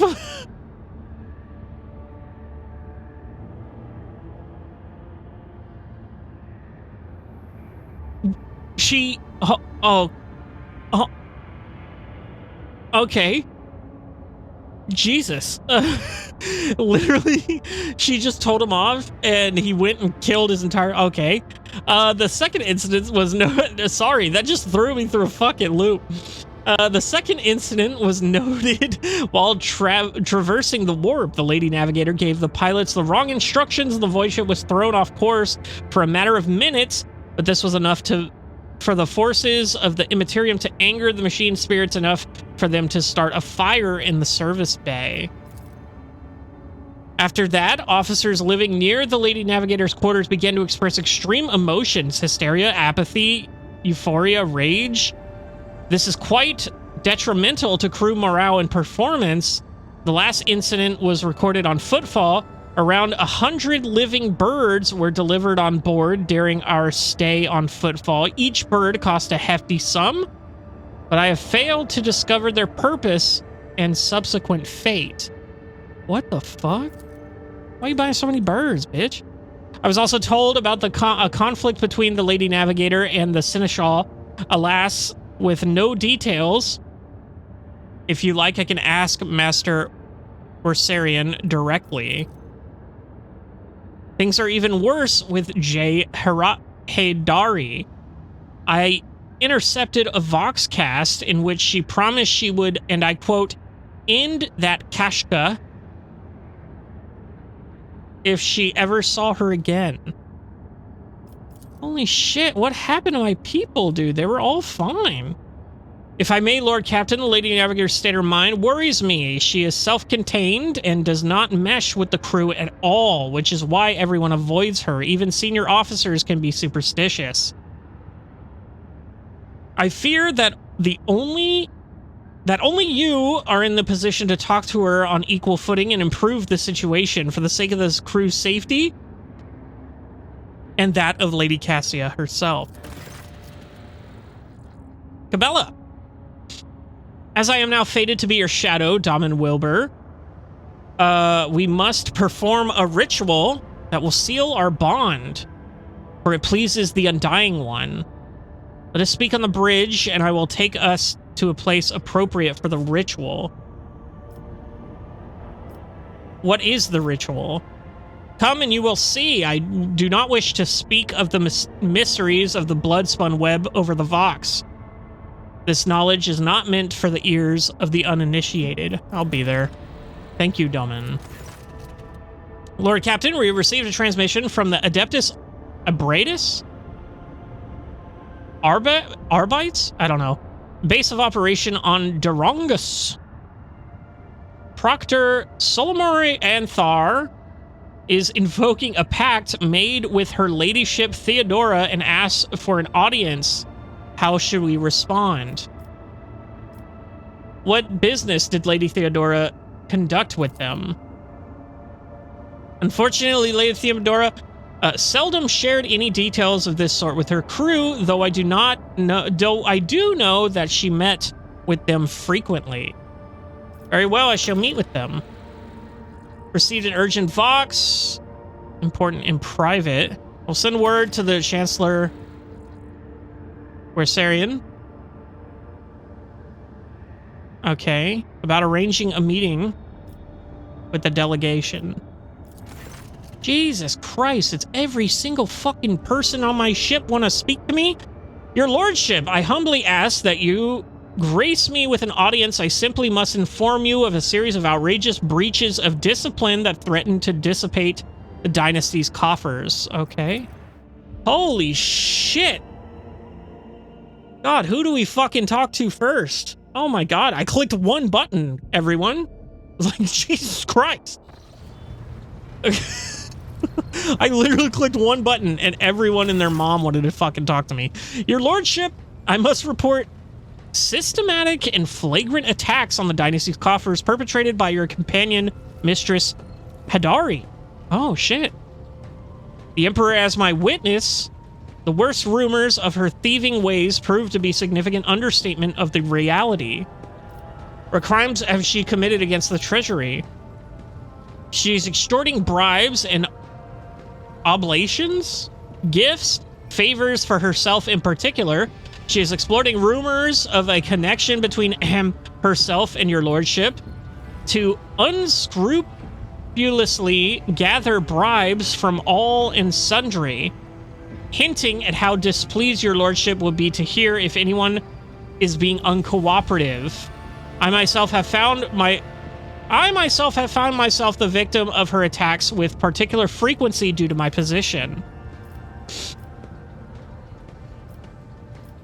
Bring the embezzler to me. I have no interest to hear about this. How much has her whatever cost us. How much does she cost us? Surprised by the question. Valid case before saying. On a protectorate-wide scale, the astronomical sum she has extorted from us seems negligible, but not worthy of notice. Nevertheless, I cannot help but be outraged by her blatant exploitation of your goodwill. Oh shit! Fuck! I wanted to talk to her. God damn it! As you wish, your lordship, but. When that woman sells your ship out from under you, I warn you. God damn it. Should I just reload? I kind of just want to fucking reload, because that... Let's save, first of all. And let's reload. Because I don't know if those are random events. Like, if I click that button again, are we going to get the same exact dialogue and everything? Or is it randomly generated and I'm not going to get those numbers again to where it triggers those things? I don't know. Let's see. This is definitely a learning opportunity for us, though. So if I click this and I hit warp. Okay. Lady Cassia, deliver your report. Continue in dialogue. What is the ritual? I will be there in dialogue. What is their business? I shall meet with them in dialogue. Okay, so we did get the same dialogue options, so they were set in stone at least. I don't know if they're still randomly generated and it rolled the same numbers, essentially. What crimes has she committed against the treasury? How much does it cost us? Bring the embezzler to me. Jay? Do I need to smack your ass, girl? You wish to see me, Shireen? She bestows a dazzling smile upon you and a look of pure contempt on Danrock. I've been informed that you've been soliciting bribes. Why do you need such gifts? Do you not receive enough through working with me? The High Factorum is worried that you are exploiting your privileged position. Janris, henceforth, you will furnish Jay with whatever she desires. Is that clear? Jay, I command you to stop writing roughshod over my Factorum and my treasury. I've been informed that you've been soliciting bribes. Bribes? What ashmag besmirched their worm-eating lips with such a scurrious lie? Actually, don't tell me. I don't want to hear their blackened name. I have never demanded bribes from any of your vassals, but I have willingly accepted the gifts they have offered. Is that a crime? Mistress Hidari is quibbling over semantics. She may not demand anything directly, but she drops heavy hints. Perhaps this isn't about hints, but the habits of a rotten venal soul accustomed to doling out bribes left and right, and thereby draining the dynasty's treasury. I'll be curious to know, Danrock, how much of the Von Valentia's fortune have you squandered by handing out bribes to people who did not ask for them? Why do you need such gifts? Do you not receive enough working through me? I'm a businesswoman, Shireen. I extract profit from everything. It's in my nature. When a desert lion catches the scent of blood, he will eat even if his belly is full. For who knows when his next feast will come. And besides, what girl doesn't like receiving gifts? Jay lowers her abashed gaze to the floor. The High Factorum is worried that you're exploiting your privileged position. High Factorum should try to worry less. It's not good for the slanderous little heart that pumps blood around his ungrateful carcass. Jesus, she's got away with words. But I am surprised he was not worried before when he showered me with the generous gifts that moment I arrived on board. I, of course, will not accuse him of trying to buy my favor. Factorum face changes colors to match his jacket, whose collar suddenly appears to be digging into his flabby throat. However, the source of these blessings dried up as soon as he learned of our connection, Shireen. I considered it profoundly wrong that our affection should have had such an unhappy effect on my material well-being. Therefore, I took it upon myself to remind the High Factorum of his previous largesse?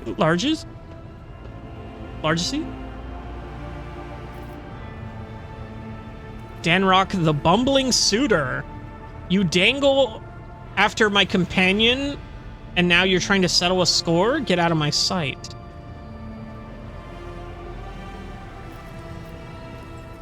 Oh my god. Oh, here's a choice.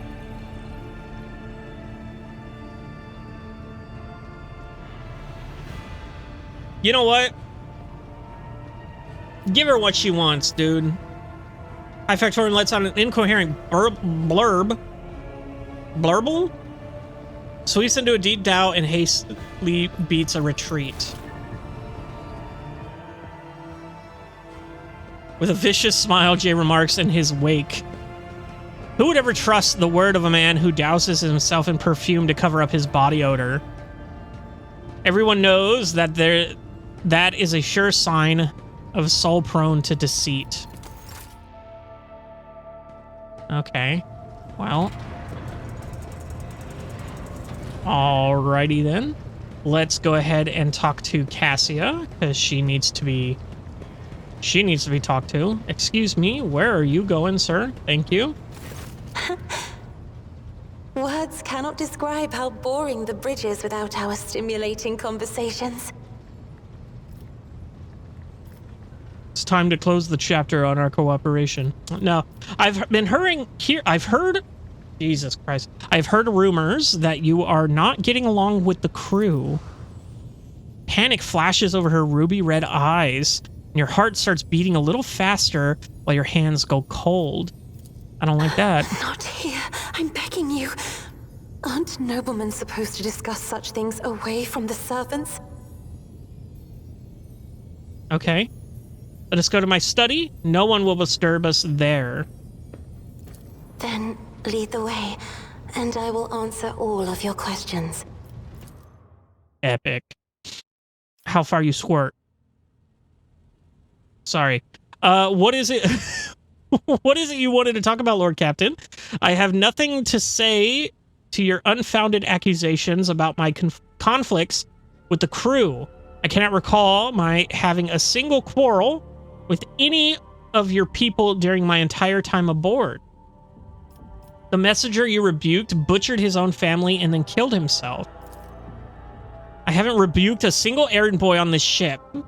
Cassia ponders this for a moment. Ah, I think I remember. A kind young man with a shy smile and skillful fingers with too much rotten ochre on his shoulder? I don't know what that word is. I grew tired of his disgusting color and advised him to lighten his burden by casting the weight off his shoulders. He did not come the next day or ever again. Jesus Christ, you really gotta watch what you say to people, bro. During the warp voyage, you gave the wrong orders, which led to a vessel shifting off course and the service bay being destroyed. I saw something in the warp, something vast, predatory, shimmering with indescribable colors. It came from nowhere and stared at the ship with hundreds of hungry eyes, right there in our path. I decided to change the course while it was still possible, but did not want to sow panic. Would it have been better to tell the crew we were heading straight into a monster's gaping maw? The officers are reluctant to be quartered next to your chambers because of the constant emotional outbursts it causes them.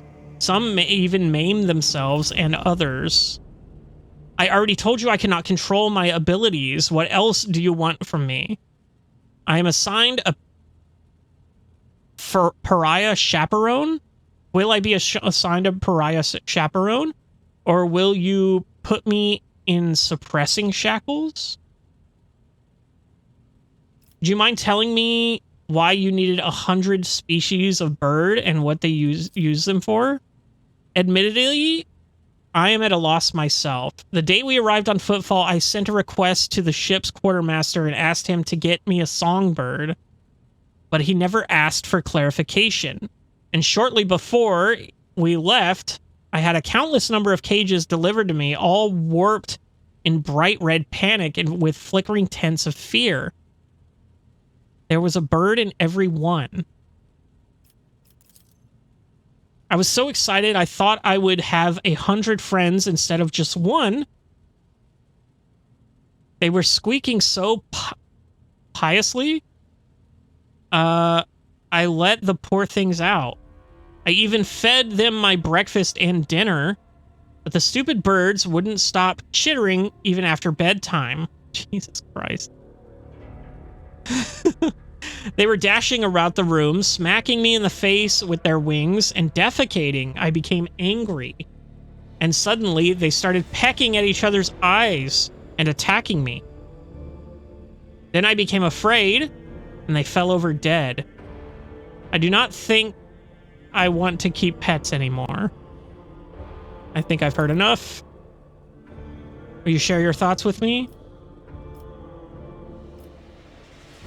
Jesus Christ, dude. She's really like a child, like, honestly, and I have to treat her as such. And like, it's so weird that I was like wooing her in the beginning, and then like I was just like, oh dude, thank God I dodged that bullet, because there are some red fucking flags, dude. Flags as red as her eyes, bro. My crew has good reason to fear you. You truly are a monster. From now on, I forbid you to leave your chambers unless absolutely necessary. You have a kind soul, but have difficulty reaching out to people. I could teach you the art of communication if you would like.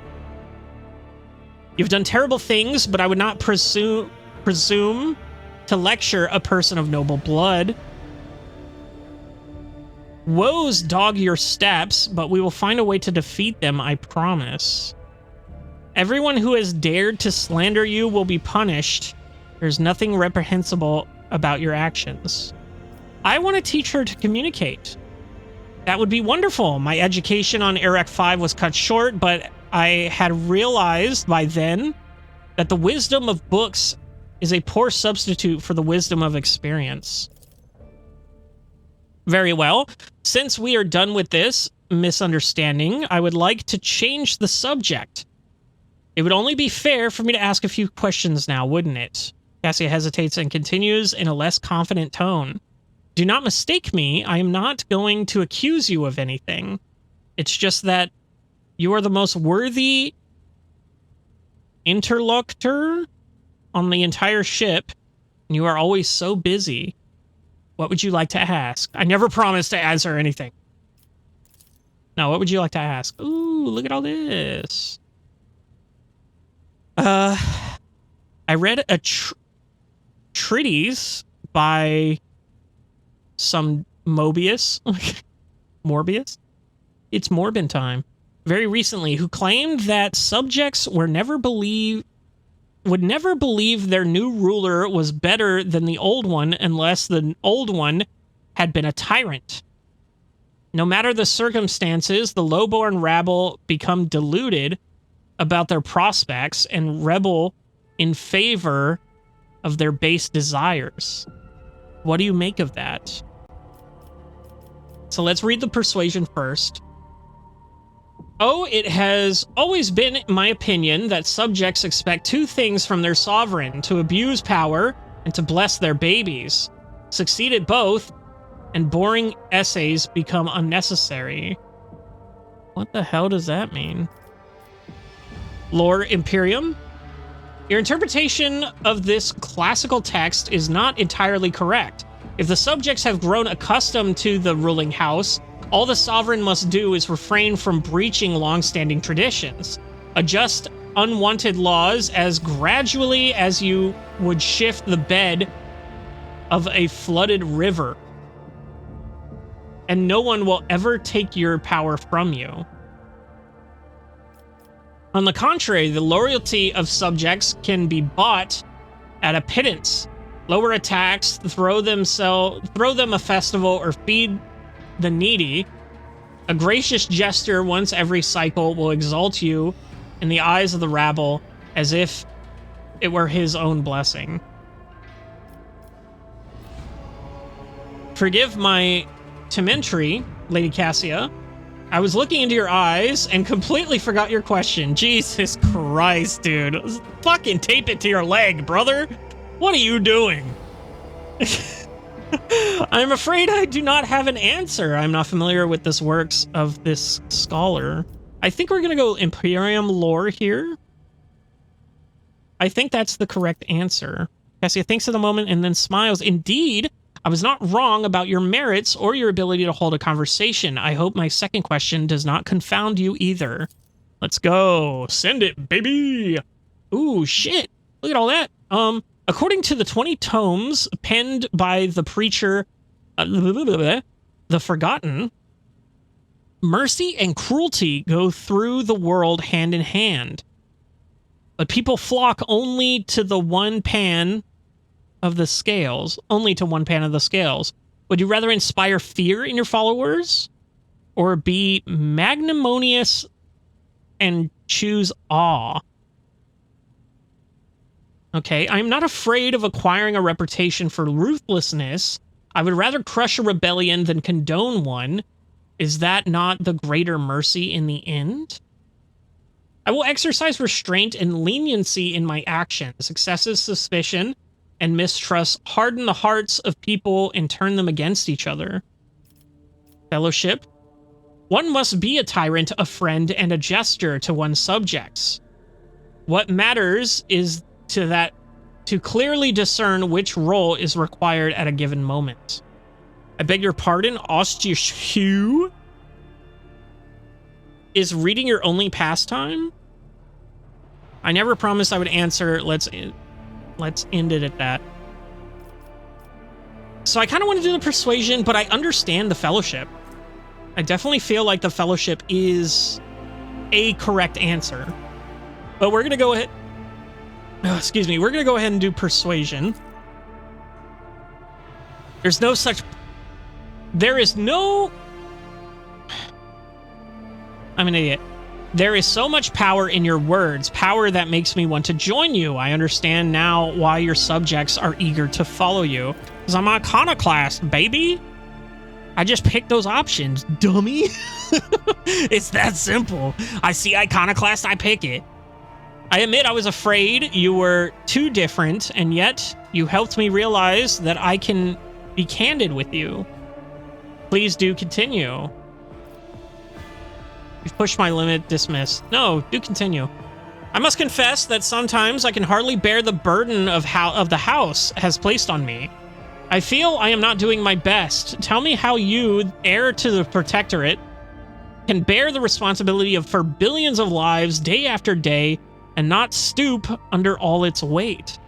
It's not always easy, but I try to lead the dynasty towards prosperity by worthy means.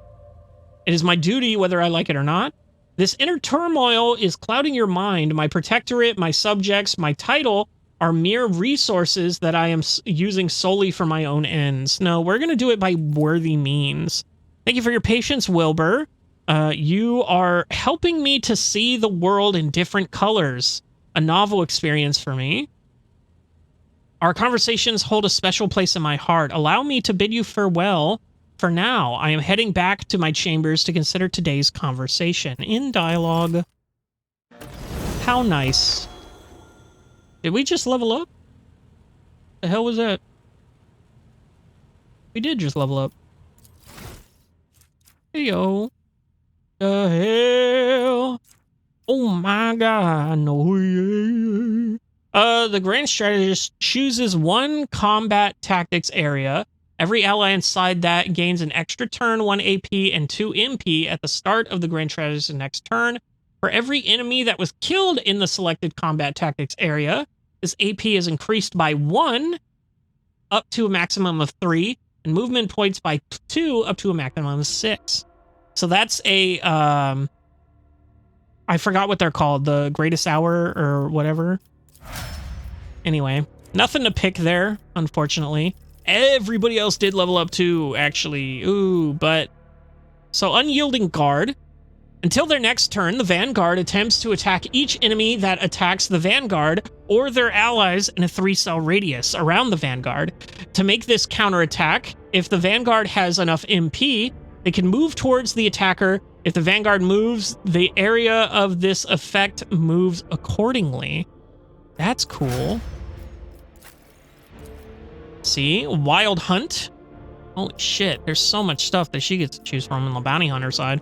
The Bounty Hunter simultaneously makes several attacks. The number of the attacks is equal to the number of prey in combat.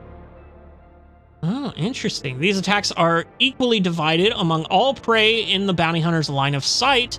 The attacks always hit and always score critical hits. That's crazy. So you can click that and it literally, you just hit everyone once. That's cool. Okay, the Master Tactician selects a 3x3 zone on the battlefield. All allies, including the Master Tactician, that have line of sight to any enemies inside the selected zone, make an immediately single attack against a random enemy within the zone that they can target with their weapons. Interesting. Jay, you do the same thing there. You're a Blade Master, or an Executioner, that's right. Carnival of Misery.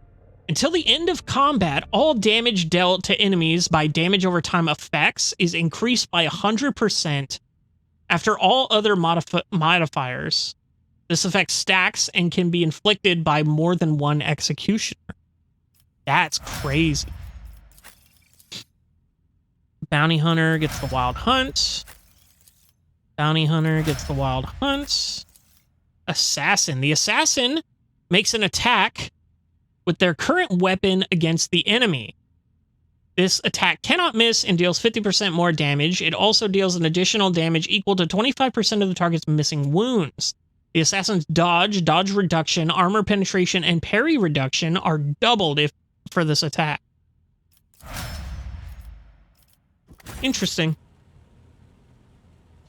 Okay.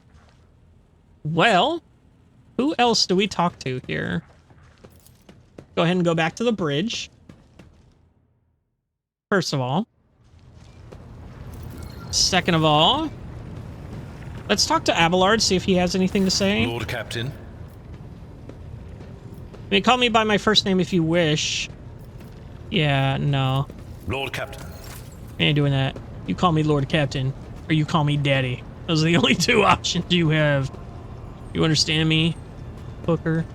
Let's talk to Cabela. Domin. Okay, what the fuck? She just squirted all over the floor?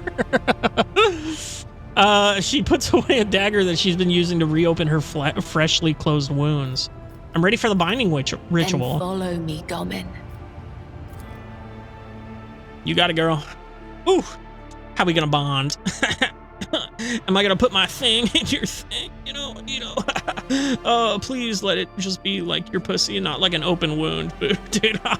Like that's that's so nasty. I literally said that without thinking, and it put the thought in my head, and now I want to kill myself. So that's cool. Ooh, that's interesting circle. What's up with this, homie? Oh, this is a cutscene. I can't even move here. Yeah, I'll just put my mouse down here. Fuck it. Are you ready to step into the labyrinth, Domin? Oh god, what exactly are we gonna do? This is the ritual of binding. By the Undying One's will, our fates are now as one. But I must still guide you into the maze of my mind. Although it is my predestination alone to walk its corridors in search of answers, your image must become part of the tangle. For I am your shadow, Domin, and your presence will aid me in sensing whatever threats may be looming over you. What's all this on the floor? Instructions, directions, a depiction of the puzzle that can only be solved within one's own consciousness by following its bends and turnings. I do not require these lines to find my way. but for you, they will serve as a guiding thread.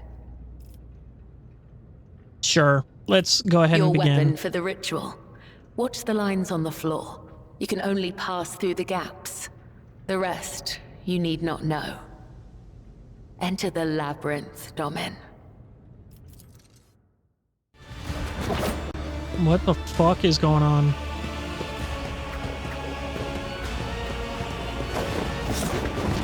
Oh, we're fighting? Oh, what the hell? This is sick.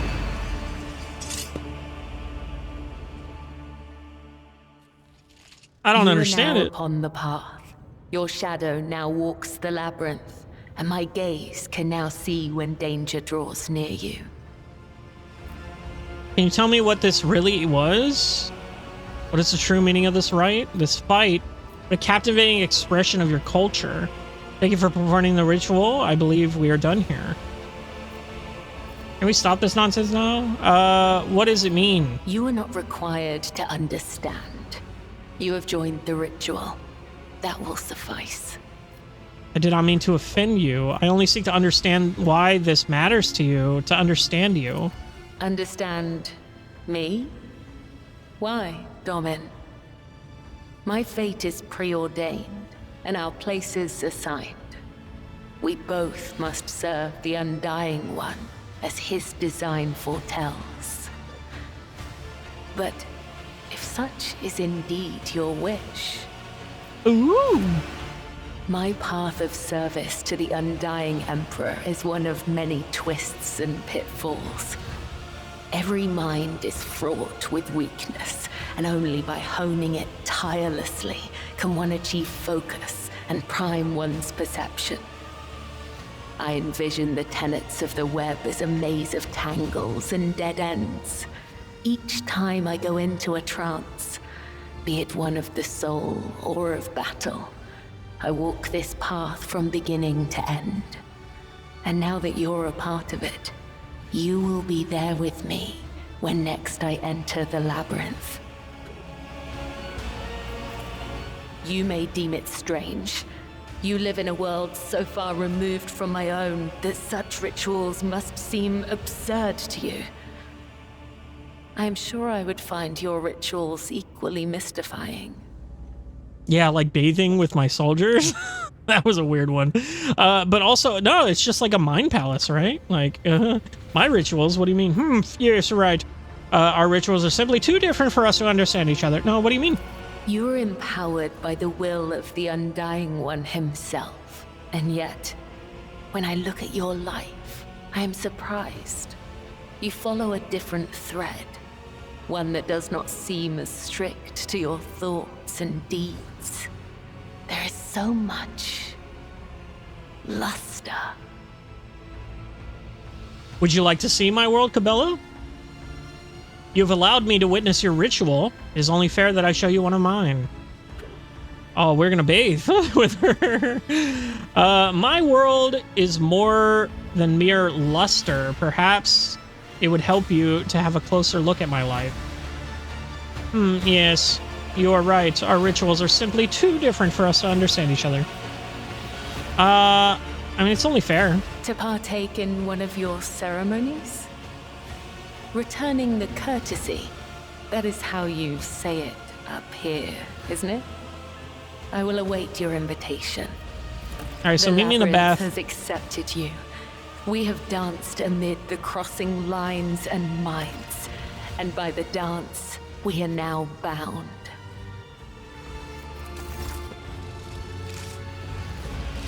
Epic. It's a good thing she gave me that sword, because all I had was a sniper rifle and a shotgun. All right. Well, that was cool. Had a little dance in a maze. And now it wants me to talk to the High Factorum. I can't. I got a WDSD. I can't. I wish this game was more one-hand friendly, but whatever. Just because I'm constantly jerking my meat, you know what I'm saying? I would like to introduce Cabela to some of the customs practice among people of my stature. Show her what life is like on the upper decks, so to speak. Your lordship is most courteous, but what exactly did you have in mind? A warp translation ritual, an officer's meeting report meeting? How about a social event? That's gonna be rough for her. I was counting on you. Let's do an officer's report meeting. Oh, your lordship, to be perfectly frank, even I struggle to stay awake at those meetings. Poor Mistress Cabela would surely not last long amid all the droning and tedium. I will see what can be arranged, and do not worry, for a single moment, I promise to find the most suitable approach. I will contact you when I have a moment, the moment I have something of offer. Enough. Okay, wait for him to deliver the news. That's fine. I did have Heinrich over here that I saw.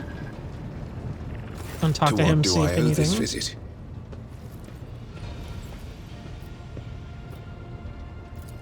Never mind. Nothing to say to you, for sure, for sure. Let's see, Jay. May the Exalted One protect you. Have Do you know why my servo skull escort has started saying some rather unusual things? The Exalted One himself must have put the words of truth into its mouth, Shireen. We need to discuss what's going on between us. Yeah, get off my ship, harlot.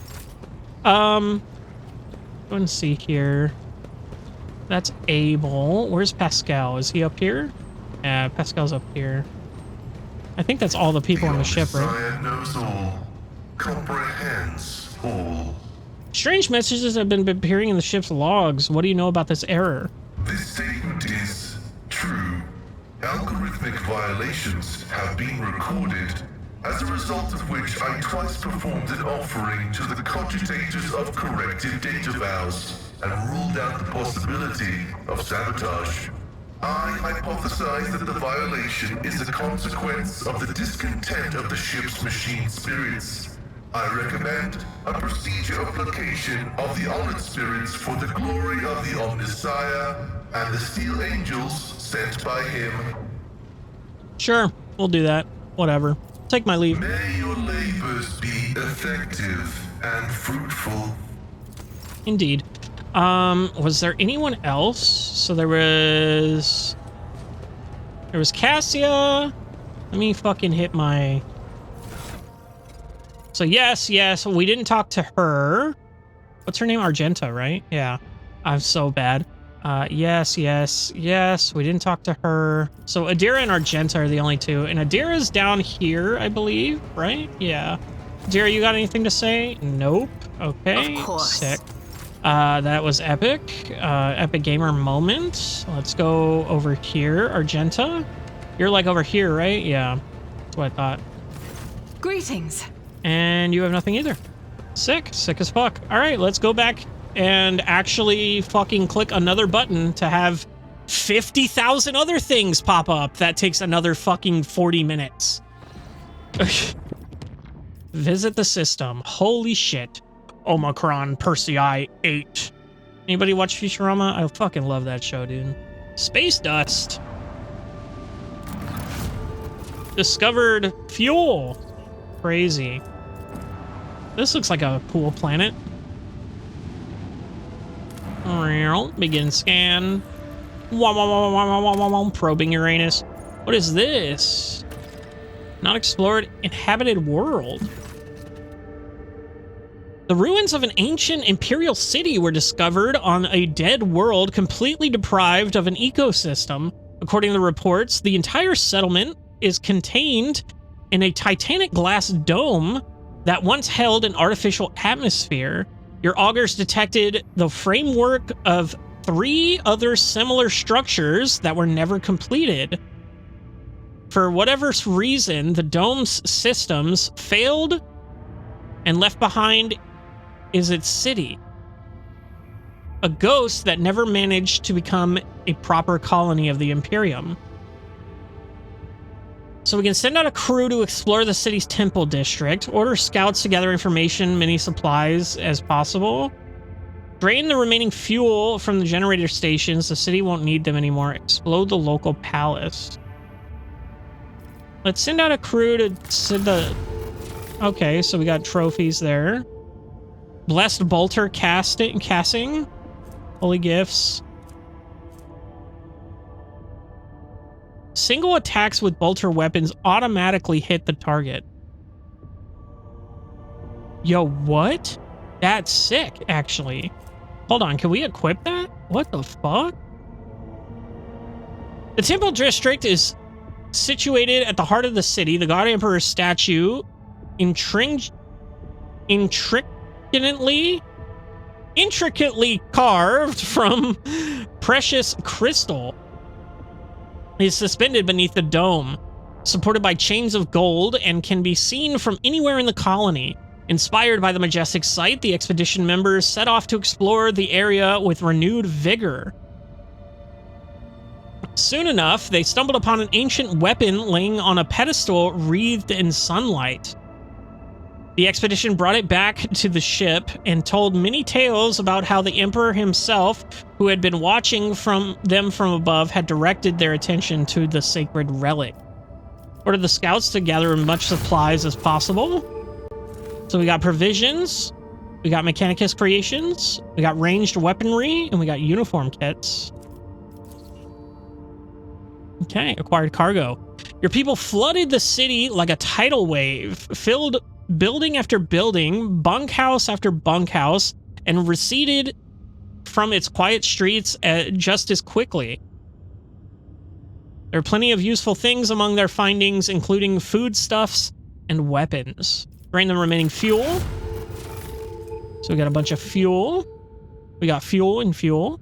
Very cool. Take several trips to deliver the massive Prometheum storage tanks to your vessel. The crew grimly point out that the colony was running out of fuel. Had the life support systems not failed prematurely, the locals would have perished due to lack of energy. Explore the local palace. We got a ghost sword. An Aldari weapon. Okay, that's sick as fuck. 12 to 18 is not bad. One-handed too. Okay. 10% parry. A lavishly decorated estate of the local ruler towers over rows of featureless bunkhouses. Oh, God. There we go, I got it. Several explorers perished from the cleverly hidden tripwires in the courtyard, but after losing their companies, the team easily disarmed the remaining traps in the estate. Anything of value has been promptly delivered to the rogue trader's vessel. Oh, I got a profit factor from that. I didn't even see that. Oh, sick. The Lord Captain was given an exquisite sword found in the secret cache that once belonged to the mansion's owner. Leave the dead city. All right, that's sick. I got 31 now, profit factor. Let's go, bro. Salvage everything of value from the ruins of an ancient city of the Imperium located on a barren planet. So let's go ahead and go here next. In our scan.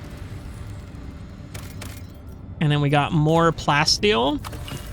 I don't know if I care about any of that. I don't know. I'm just using them to use them. I don't know if they're like, you only have a certain amount, you know, be careful what you spend it on. And I'm just like throwing shit at the wall, not understanding. So that's probably going to come back and bite me in the ass. What is this? Magnetic storm. Magnetic storm raging above the planet blurs the gaze of auger arrays. Only truly powerful diviner machines may see through the currents of magnetic fluctuations in their blessed vigil and discover the mysteries of this emperor-forsaken planet. The rogue trader has decided to leave this unwelcoming world. Maybe he will return here one day. Okay. Interesting. Points of interest detected magnetic storms. So maybe once I get something... Oh, that's... I want to click this? Yeah. So maybe I can get a more powerful scanning tool, and then that'll allow me to come back here and look at it. But let's chart new courses here. Okay, I can go directly over here. What is this now? Eye of the Magnetic Storm. Okay, so let's go ahead and travel there. Helmsman. Lord Captain, permission to address you with a request. Our head Churigan is sabotaging the ship's operations.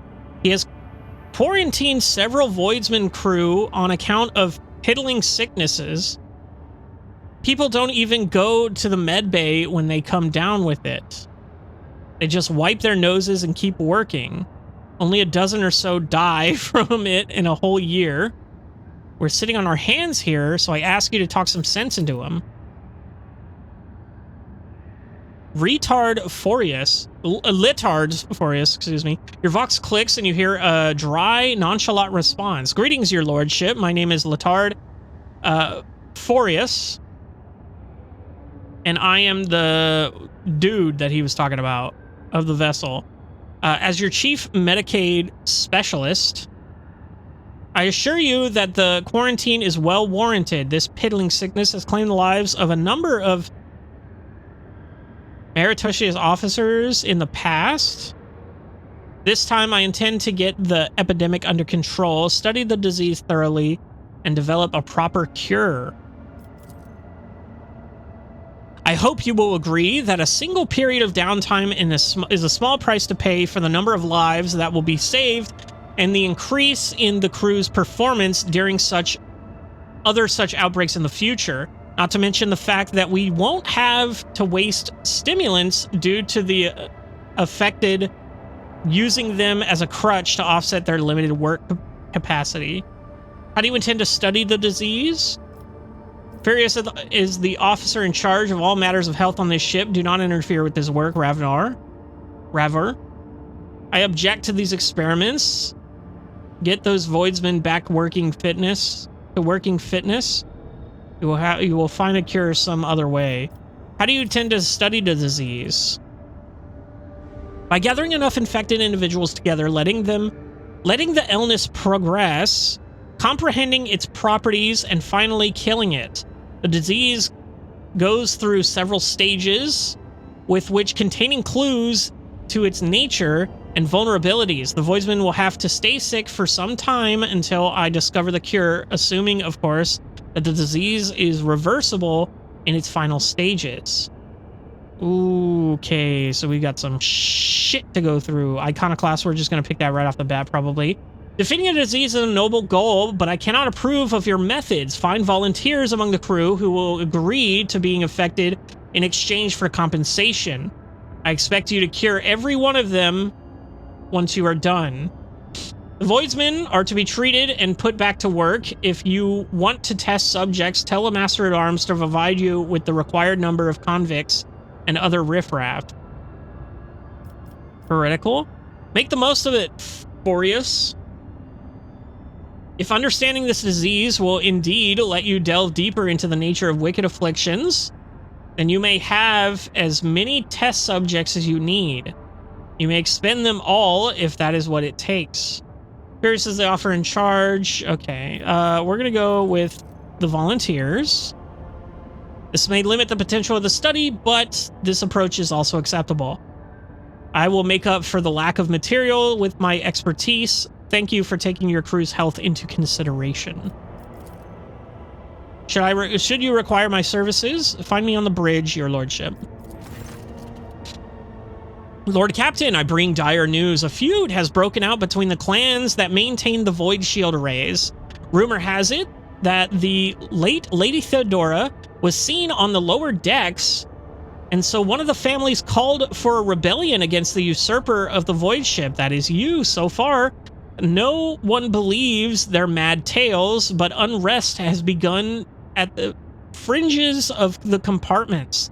The ship's enforcers are ready to eliminate the instigating clan or pacify the entire Void Shield crew. That is your decision. Find the source of the rumors and punish those responsible. I don't want any unnecessary deaths. Destroy the rebellious clan and find a replacement among the neighboring crews. Pacify the entire Void Shield crew. Those who succumbed to provocations of the unruly are no less guilty.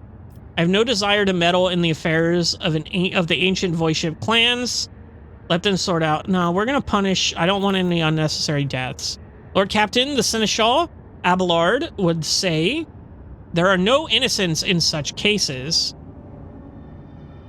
The clans are endangering the entire void ship, tussling over a strange and obviously false rumor. If you so desire, I will convey your wishes to the enforcers later, but right now the unrest must be stopped, and the people return to their direct duties or replaced. My wishes, Voxmaster, are for you, the enforcers to sort out the situation before we forfeit the crews wholesale. Investigate the rumors and find the real culprits, and no violence. Destroy the rebellious... I'll see it to it, Lord Captain. High Factorum's voice rings with pride. Lord Captain, I have done as commanded. Everything has been prepared for your ritual with Miss Cabela. A select few upper deck officers are ready to leave their posts to attend this formal gathering and praise your lordship's name. We can begin at your convenience. I doubt Cabela will enjoy this. Splendid, Don Rock. Summon my illustrious officers. I've changed my mind. Cancel the gathering. Cabela is in no need of... splendid. It will be done. I shall signal the servants and notify the invited parties immediately. Let us demonstrate to Miss Cabela just how strong our vessel's spirit of camaraderie truly is. Jesus fucking Christ. I click one button and I've got 20 minutes of dialogue. When the Lord Captain arrives on the bridge during the warp jump, he found the on-duty officers in a state of utter confusion. They claimed they had been receiving orders from the bridge for several minutes, orders authorized by the rogue trader, but the Lord Captain had been absent. Curiously, the orders had been signed by the late Theodora von Valencius. After a thorough investigation, the tech priest attributed the strange incident to the whims of the machine spirit. That is not a fucking excuse. The ship left the hostile Immaterium and returned to real space. Okay. System Speculo. Unknown ships. Epic. We got a fight on our hands.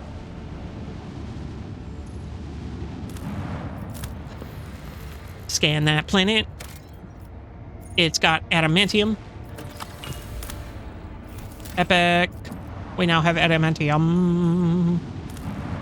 Scan that planet. Ooh, shit. Xenotech. Augure's anomaly. Ooh, shit. That's actually a place to go. We're going to go ahead and do the Xenotech. We're going to hold off on the anomaly for now.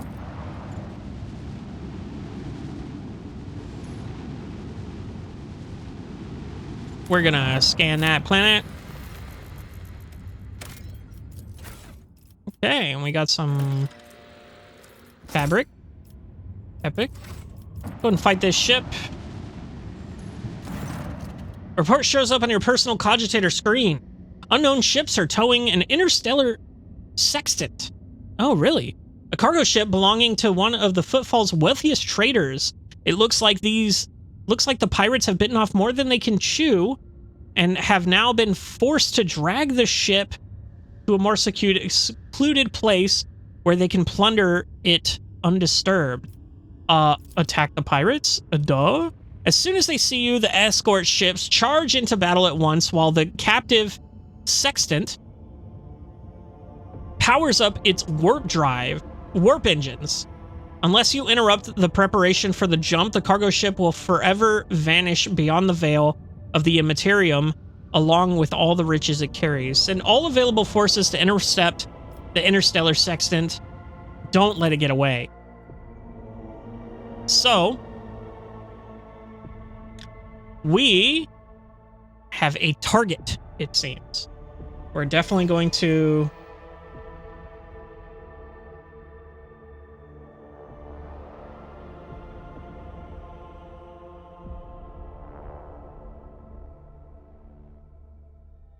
Oh, I can hit... Jesus Christ, I'm literally looking at it. All right, Okay, so there's the interstellar sextant. So we're immediately just gonna fucking go for that, eh? Fire the lance batteries. That's what we're aiming for. What is that? Explosive void nebula.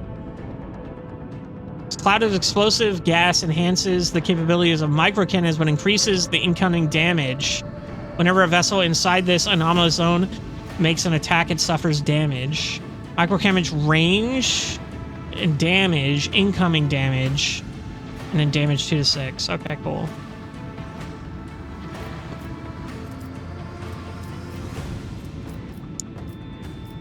I mean, I think... Well, no. I think we go here. I should have clicked the thing, but that's fine. Leave the hull strewn across the stars. We're gonna go ahead and hit them with everything we got. And then... Hold on.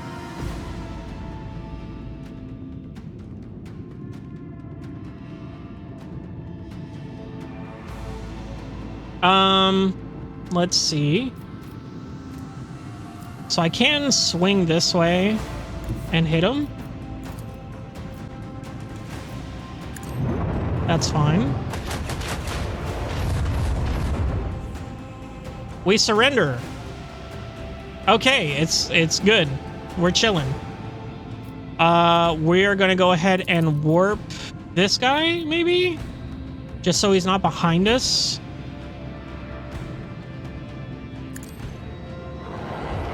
That's perfectly good.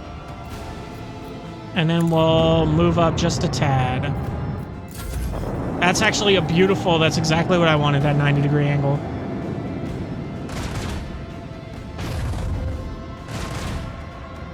All right, we're taking a bit of damage here. Oof, that hurt.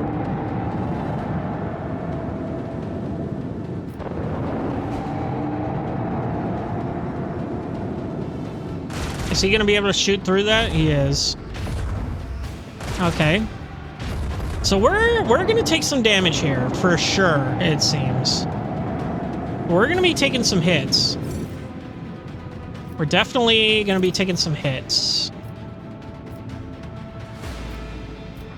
So I think we take out this guy first. Okay, sick. We just fucking cooked him. If I do this, extended range by 2. So if I go here,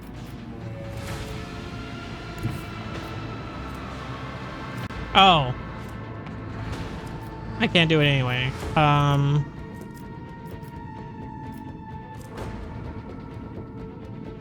So I can do that, I guess. I'm trying to think.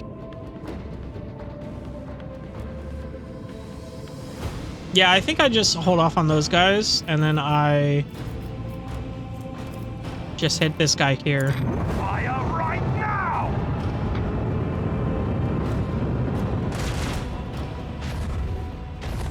That did fuck all. What the hell? And then I can hit him with this. Set the course. And then, oh, I can hit him with this. Fuck yeah. Deleted. Lamal. And then... I don't know. Let me see. Does it tell me they're... Okay, so they got torpedoes. They got short-range missiles. So I think I can redo my shields here. I think I can recharge my shields and be okay. Oh, that's pretty close. Okay, good. I think he will be able to get close, though. Close enough. No, he shoots the... Oh, you did. You did. Okay. Okay, cool. So we're going to go ahead and go... We can swing around. Making a full U-turn at the end of its movements. I think we do that. The time has come. Right. And then I think we go this way.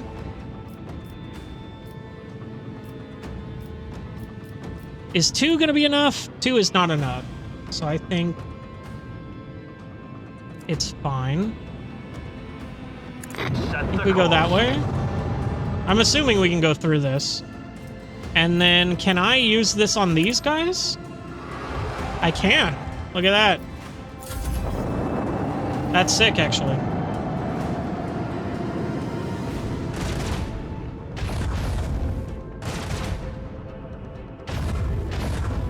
Not bad.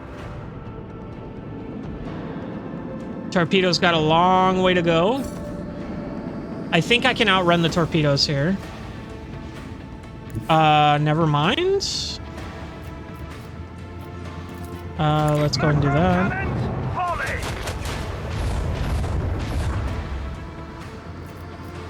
Okay. Another salvo.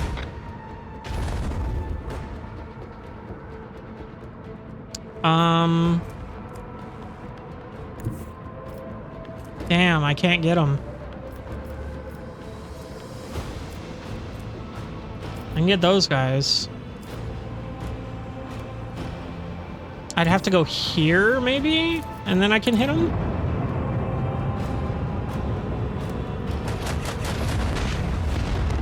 So that kills them there. I can go here, and I can hit these guys here. These guys are cooked. I don't have to worry about them. And that, I won't be able to do anything. Let's call it. They might ram us. No, they didn't do anything. Oh, crazy. Actually wild. Cuckoo crazy. They're actually going to warp out here. Leave their hull strewn across the stars.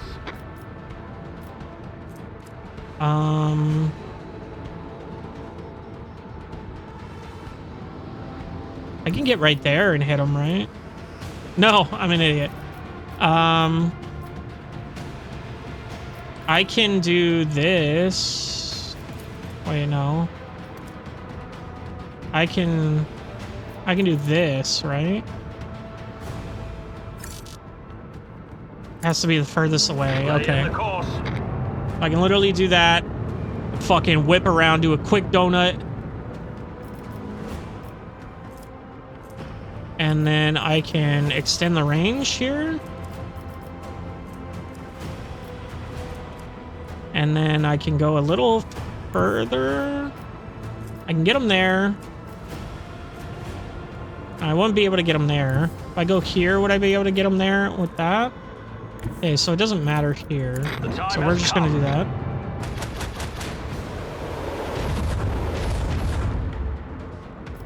Damn.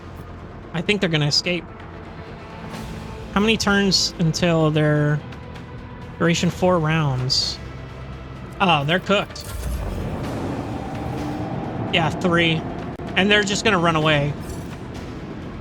Well, good thing I am way faster, baby. This one's going down. Oh, they're cooked on this. Another salvo. Damn. And we're done. We got it. So we got a Starbreaker Lance weapon, a medium-range dorsal laser weapon, dealing 32 to 40 damage. Pretty good. And we got some ancient machinery. And a ton of scrap. 71 scrap, I think I read.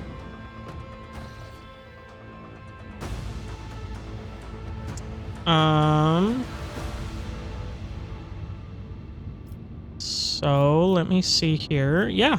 And then I think we just repair our hull for 13 bucks. Not bad. And then we move on. Let's actually, hold on. Let's actually go to the void ship management and check out that new laser here. So this is the short range micro cannon. 2 shots dealing 14 damage per shot. That's roughly what, 28 damage? Whereas this does 32 to 40, so that's better, and it's longer range here. I think that's just all around better. And then we're gonna go here and we're gonna land. Bottomless pit. Ooh, sick. Love to see that. Look at this flora and fauna. It's so cool. I love it. Your lordship. All right. Personal pilot, crew member, servitor, warden. Okay, look at this. This place looks nice, dude. Let's take a look at the map real quick. There are some loot that we have there. Everything else is chillin'. There's the goods. There's some things to look at here. And that's the bottomless pit, I'm assuming. All right, well, I'm going to call it there for today. And we're going to go ahead and check out this planet next time. I'm sure it won't be anything too big. Who knows? It could be a whole fucking thing. But the fact that we are here on foot probably means that it's more than not nothing, you know? But let me go ahead and just say thank you for watching, dude. I'm having so much fun with this game. I'm glad to be back. I feel like my reading comprehension has gotten better, and maybe that's because I'm on ADHD meds now, but it's all funny. But yeah, I'll see you in the next one with my crew.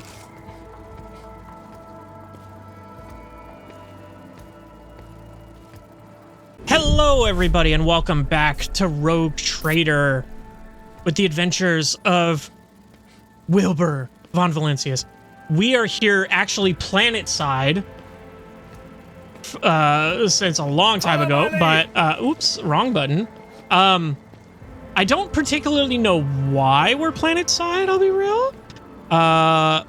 We just kind of landed on this planet for just you could have worn fun the reasons. insignia of the Adeptus Sororitas, and I would have called you sister.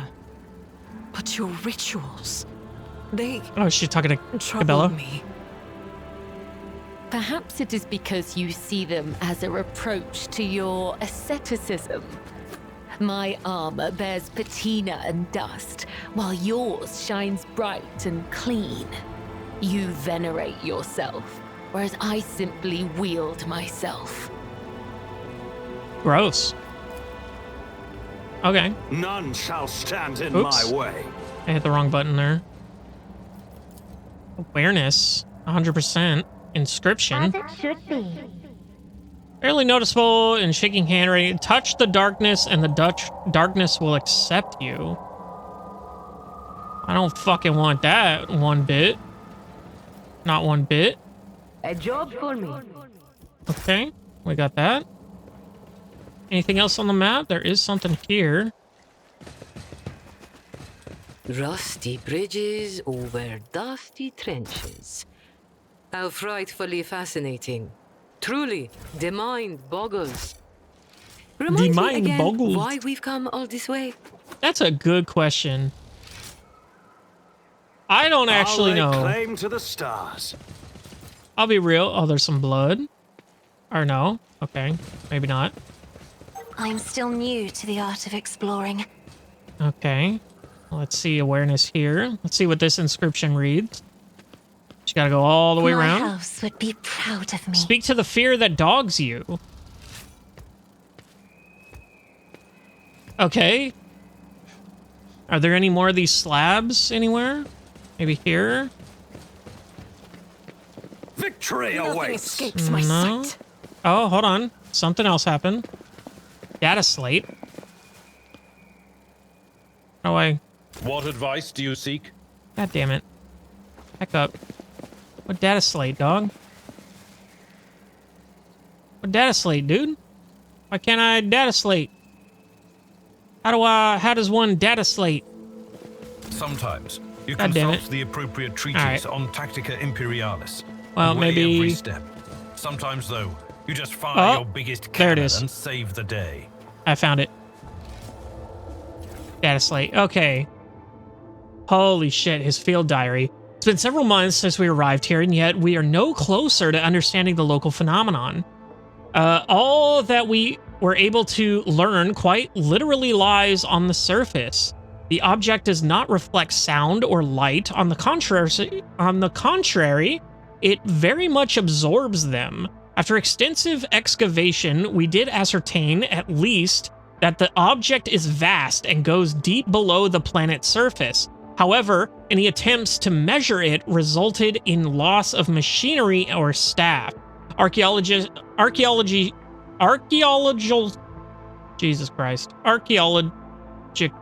studies have turned out to be more productive. Their findings have revealed an amalgamation of architectural styles of various cultures, including those of Xenos origin. According to the boldest theories, the earliest of these structures date from the beginning of the 30th millennia, and all of them, without a doubt, of a religious nature. Analysis of bas reliefs. I don't know what that is. How do I... Can I inspect it? Okay, there we go. Where was I? Okay, on the last paragraph. And remaining epigraphic texts show that a cult was formed around the object. For many centuries, Xenos and subsequently humans worshipped the object in exchange for certain boons, undoubtedly imagined a primitive or corrupted mind. Imagined by a primitive or corrupted mind. Okay. Okay, interesting. So maybe we don't want to touch the darkness, and the darkness touches us back and whatnot, but everything else seems to be fair. Yeah, we'll just go here. All right, let's take a look. The darkness swirls beneath your feet, a void of an impenetrable gloom. You do not hear a single sound from the depths of the pit, no wailing winds, no rustle of dust. Examine the pit. The bright daylight cannot pierce the darkness laying over the slopes. The longer you look into its depths, the stronger the feeling grows that this darkness isn't just an absence of light. It is something immeasurably vast, endless, capable of reaching the farthest stars or swallowing a galaxy. Through sheer force of will, you avert your gaze. God, should we even touch this, or should we just fucking leave? We gotta touch it. Oh, shit. Okay, at the edge of your consciousness, you sense something slimy and intangible answering your invitation for contact. It seeps into your thoughts, tasting your emotions. Oh, surprise and curiosity envelop you, but these feelings are not your own. Shit, did we go in? This seems very heretical. Can we do that? We succeeded. Each step takes a tremendous effort. It feels as if you are being smothered from the inside, grinding your very being to dust, to the point where your heart might jump out of your chest. But you stubbornly continue walking until the alien thoughts release you and the illusions immediately fall away.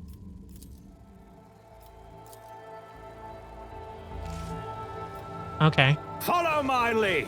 Wow, that was fun. Inside the containers are remnants of stones and forceps, depicting a black spot surrounding by structures of some sort. Okay. So what the hell is this down here? This is somewhere we didn't go. Let us see what I found. Oh, we found a Psyker staff. Staff of Mind Sight.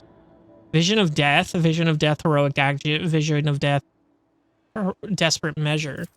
Let's go here. Let's check out Vision of Death. The target must pass a willpower resistance check. If failed, the target suffers Psyker staff power level plus Psyker Psi rating, plus 30% of the target's current wounds, mental damage. The part of the damage equal to 30% of the target's current wounds cannot exceed 300. If passed, the target instead suffers Psyker staff power level mental damage. Okay. I don't think that's useful enough. It's about time. Well, shit. I am your shadow. Oh, no. We want everyone. We want everyone. Let's get back to the ship. Let's get the fuck out of here. We really don't need to be fucking with that pit. I have no idea what could go wrong with that shit. That seemed so sketchy. And I am not okay with it. Honestly, you know what? FOMO be damned. I think it's fine. I think we're good on the jungle world. Oh shit, it still does have it on the map, like it's not completed. So I wonder if there's just something I missed, or... I don't know. Let's just go back down to sea. See if we can None shall stand touch it in again. my way. Can we touch it again? No. Okay. And home we go. Yeah, collectively, can we agree to fuck that fucking thing, dude? That's crazy. I don't like that. Not one bit. Let's go ahead and explore the universe, shall we? That's not what I meant to click. Shut up. This is Cronus Expanse. Let's go ahead and see what's going on here, baby. Chart new courses. Okay. So we do have one line all the way up here, but it's extremely dangerous. Orcelio Prophecy. Isn't that Cassia's last name? I thought? Am I crazy? Oh, let me go here. Let me go posts. Let me go here. Oh, it just says Cassia. God damn it. Anyway. Oh, wait. Did I have someone not in a post? Oh, I did. Oh, I'm stupid. No. Go here. And then Wilbur go here. Duh. So, do we have a site here? Takes 3. Oh, we would have to... Yeah, let's spend it. Chart a course there. And I guess we make it safe for 3 again. Okay, so we can chart a course there for 3. Oh, we can go directly anywhere for 3. Oh, hold on. Why is this uncharted system? I fucking went there, though. I thought.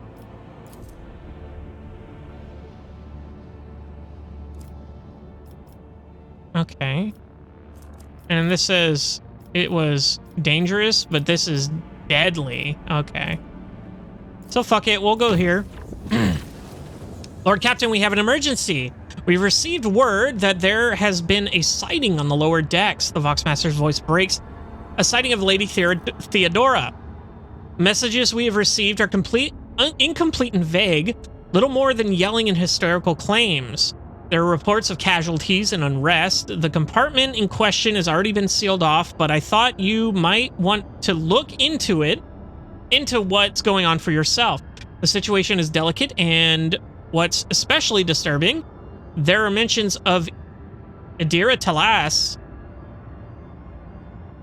being present at the scene.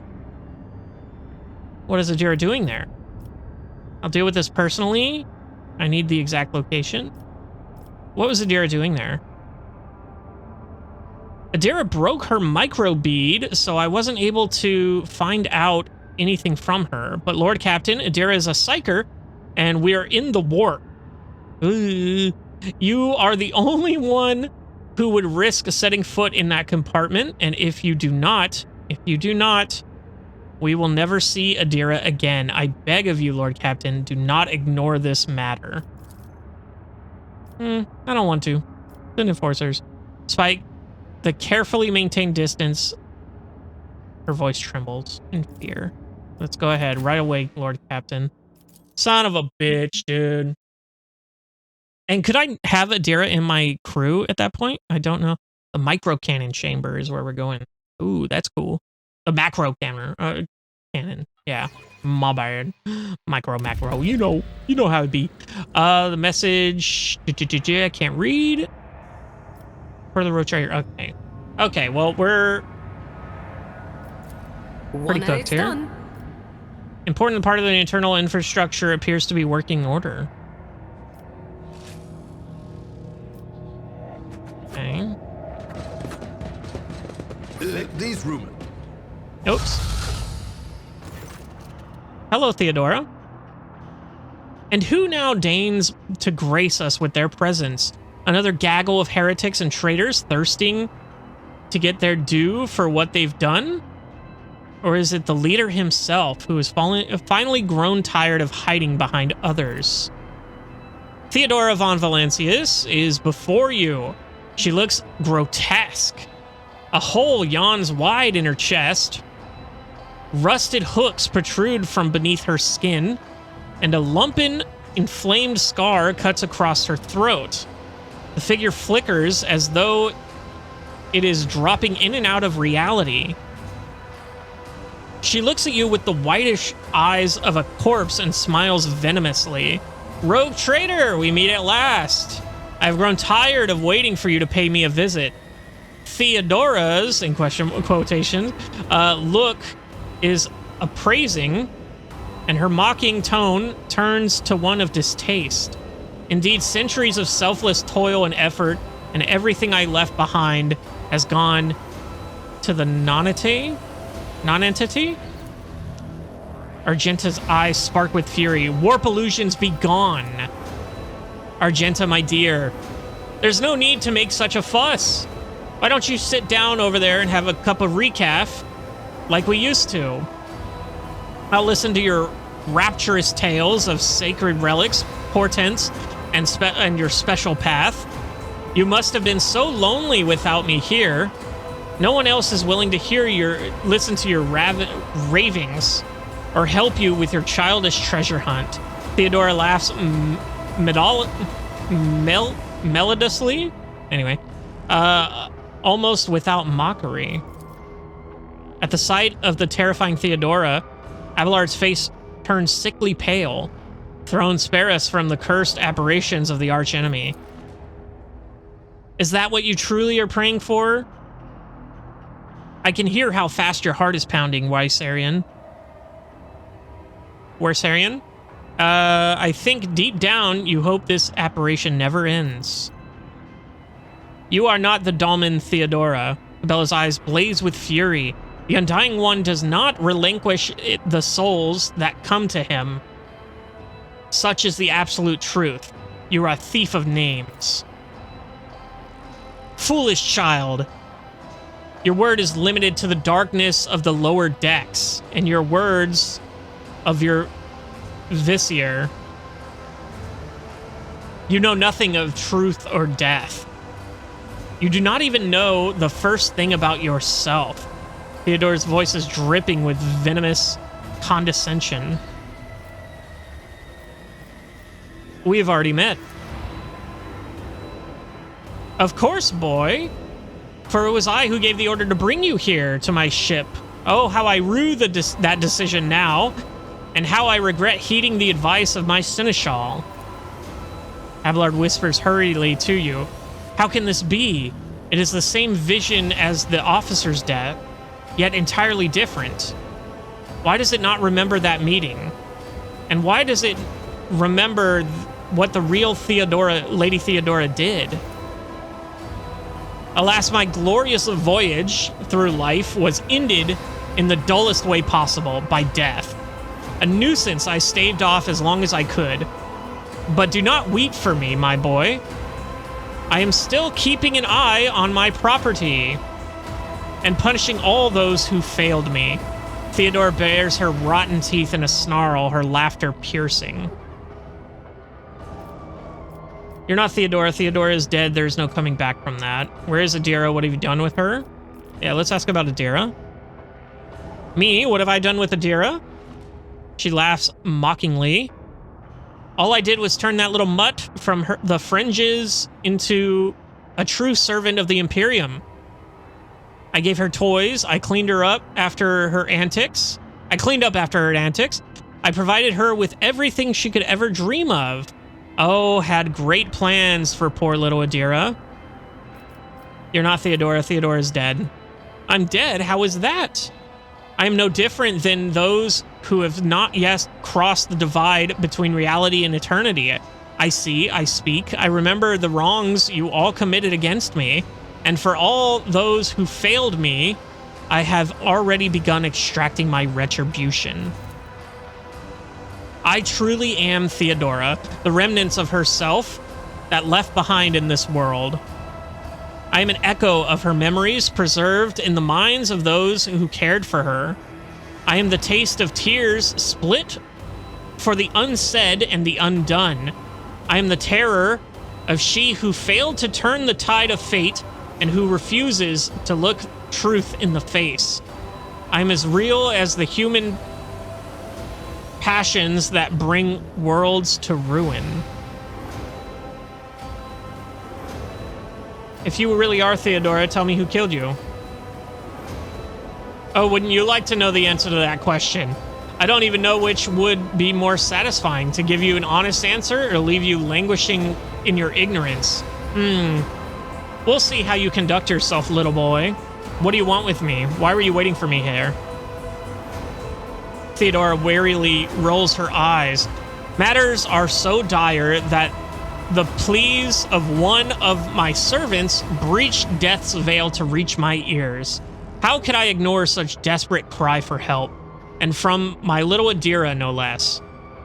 And once I appeared here, of course, I had met the pretender who allowed all this, who has allowed this deplorable state of affairs.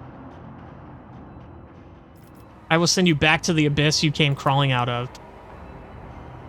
You, of all people, to ever threaten me? You were the most pathetic boy.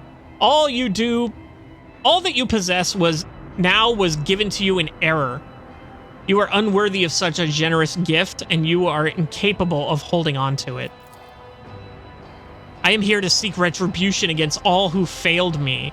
My brainless crew, my useless officers, my pathetic servants who turned their backs on their mistress in her darkest hour.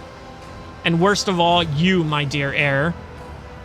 You have undeservedly claimed the warrant and everything else that is mine. I will drag it all to the warp with me, including you. Explore the bay. Follow Theodora. Got awareness. I've read about this. The lines on the screen are fuzzy, as though the cogitator readout system data has been damaged. Okay. There's dead people. People's remains have been hideously mutated. The flesh seems to have melted at the edges of the...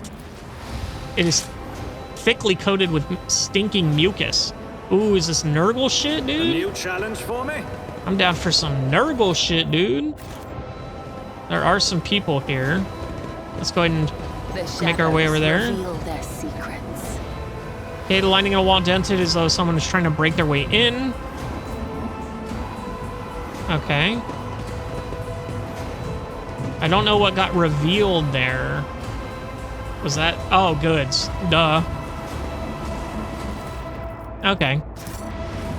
I don't know why there's goods on the ship when, like, they're on the ship. They're supposed to be on the ship, you know? Claim to the stars. Okay, just some workers here. Hull breach. There is something over there. We can try. Get over here. Yeah, there's Theodora. Where is she? I clearly remember her being around here somewhere.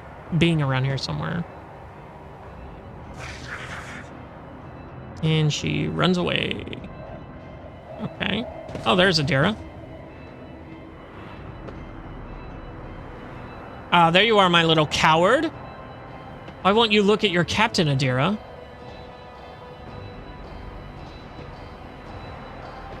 It's wrong. It's all wrong. Look at her, boy. My little Adira is utterly trapped in her visions. No matter. I will allay your doubts.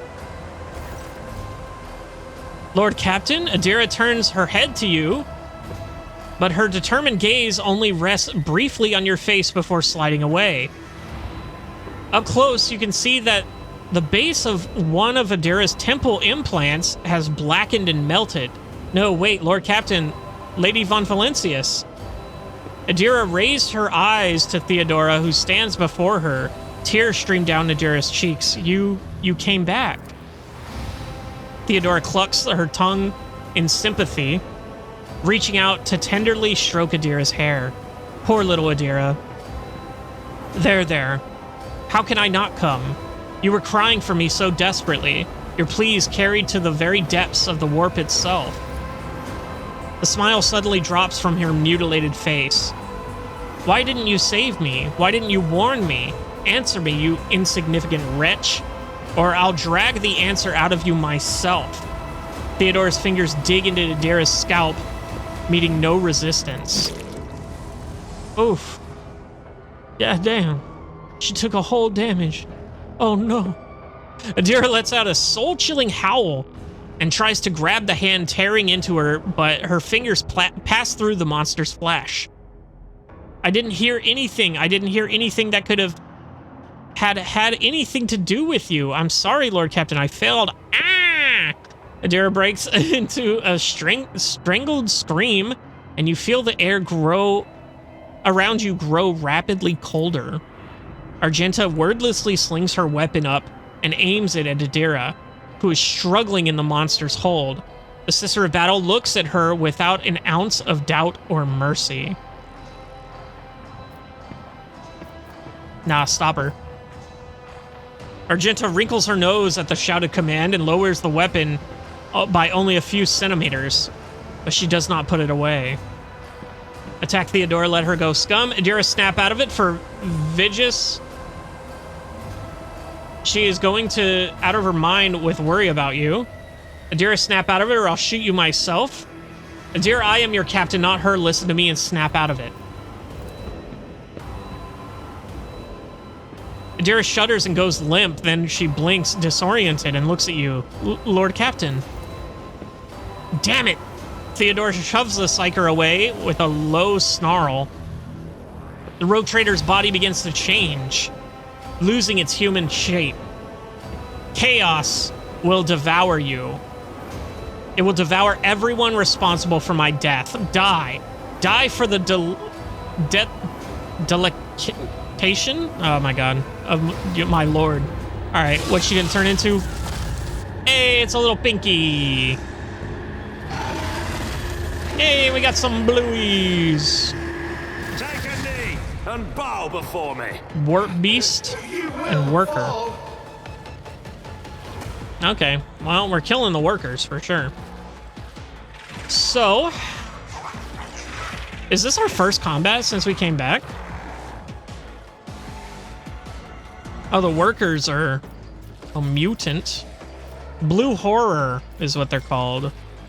Now, we're gonna have Cabela be here. No, that's Wilbur. Fuck. Wilbur is gonna be here. We're gonna go with Abelard. We're gonna have Cabela be up here. Oh, she can actually get like right next to this fucking thing. Abelard, you're gonna do the same. And then Cassia, you're gonna go right about here, I say. Argenta, you're gonna go here. And then who is left? Jay. Jay is left. I think you're okay right next to Argenta. And I think we start the battle from there. So Wilbur does go first. So let's go ahead and do this to Cabela, I think. I'll pass. Too far? Oh, I can give it to Cassia. Already done. Okay. So. Ooh, we're gonna hit Adira with that, which I did not want to do. So let's go with the warp, the mind warp. We're gonna go and do that. Isn't this a job for the serfs? 26, not bad. Let's go ahead and give voice of command to Cabela. I am a navigator, not a servitor. Okay. So that's cool. And then we're gonna go ahead and end our turn, right? Yeah, we don't want to do that just yet. So let's go ahead and set up the battlefield here. So the front line, we'll do it right here. We will do the back line, which gives cover efficiency and dodge to these two. And then this one will be the rear, over penetration and critical hit chance to me. Because I do have that snip snap sniper. Let's see what else. We can give someone a take aim. But we don't really need take aim. We don't need to move. Kill zone stratagem. Grand strategist chooses one of the combat tactical areas.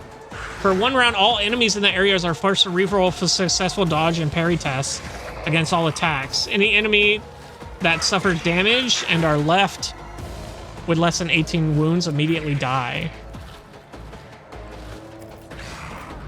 So I do have 1 single shot for this sniper. So I think I do that. I choose that one right here for this dude.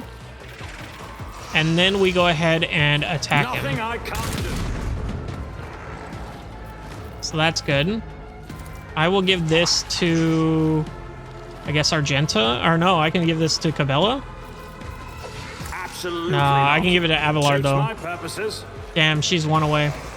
All right, let's go ahead and call that there. Argenta, you're going to go ahead and get your shotgun out, because that's way sicker. We are going to... I forgot about all this. Controlled shot. Allies will automatically dodge. That's cool. Now let's do the prey. Doubt is for the weak. Put the prey on you. And then hot on the trail. Designate the enemy and tell soldiers as trailed. Finishes the turn. Is that far enough? Okay, hold on. So let me reread this whole thing. If it's an ally, if an ally kills the trailed enemy, the bounty hunter gains an extra turn after the ally's turn, with all AP and movement points remaining from the moment the bounty hunter used hot on the trail. Hot on the trail. Okay.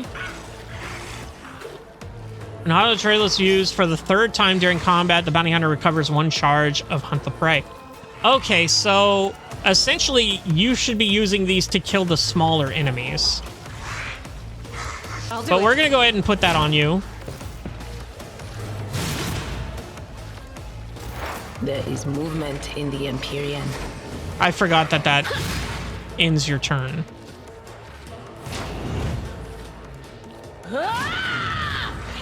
She's just doing her thing.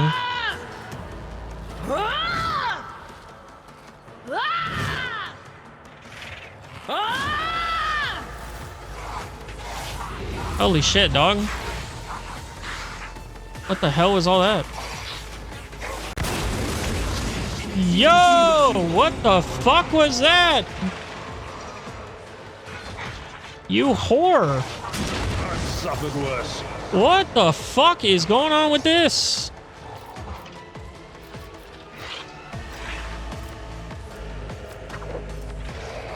Okay, anyway, Jesus. So we do have Blade Dance here. Makes 3 melee attacks against random targets, including allies. That's not good. Death from above. The Blade Dancer leaps into the air and lands on a selected cell. Upon landing, deal 11 damage to any adjacent enemies. This leap can be made to any unoccupied cell within 3 radius in the Blade Dancer's line of sight. This movement does not provoke opportunity attacks. The Blade Dancer cannot jump to a cell that is inaccessible in combat. This ability can be used multiple times per turn, but each use requires a charge to be spent. Blade Dancer gains +1 charge of this ability each time they kill a target, including kills from Death from Above. This ability can only be used with a sword equipped. And then Raining Blood, Captive Audience, Acrobatic Artistry.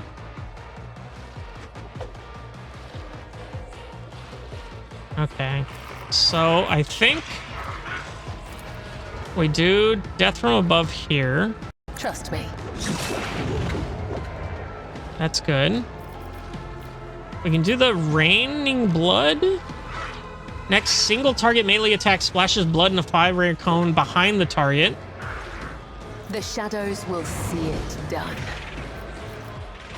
So let's go ahead and do this. Well, do we want people to be doused in blood, actually?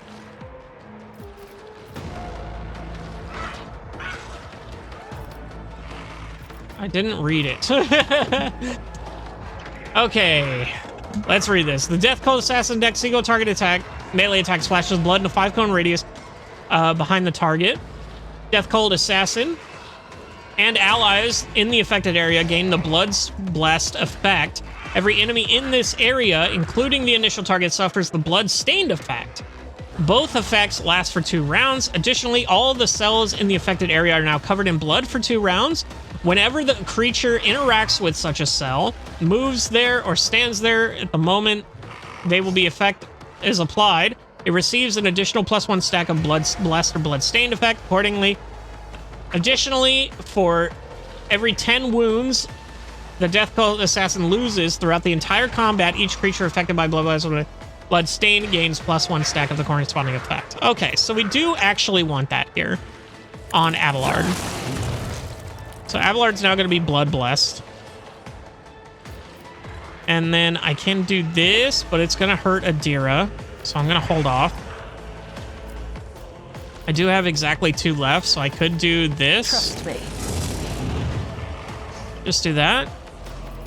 And then where it hurts, targeted executioner's next successful attack is under any damage over time effects. The target will immediately suffer instances of damage. Okay, yeah. So that we don't have any DOT out right now. Okay, that's fine. We're gonna try to keep the workers alive as much as we can, I think. So we want to take care of the warp beast quickly. I don't know if that's gonna solve it, but we definitely want to make sure that that's fine. We're gonna go ahead and give Cabela another turn here. Or should we give it to Abelard? He can't hit him. We'll give it to Cabela. So then Cabela can do... She can do a double attack here. A cleave? Is a cleave gonna be good? A cleave is gonna be good. That's crazy. That's good damage. Good damage. Love to see it. And then we're gonna do this on this one. If you insist, Lord Captain. And then we have a move. We have an inspire. Voice of command on Cabela's already a thing. We can give it to Abelard now. And we can end our turn. Jay, you've got some cool ass pistols.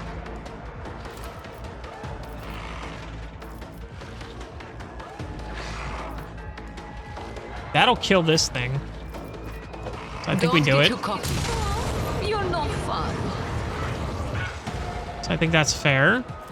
We have the toxic needle, which we can hit on this guy. Is that gonna be worth it? It just does poison damage, I think.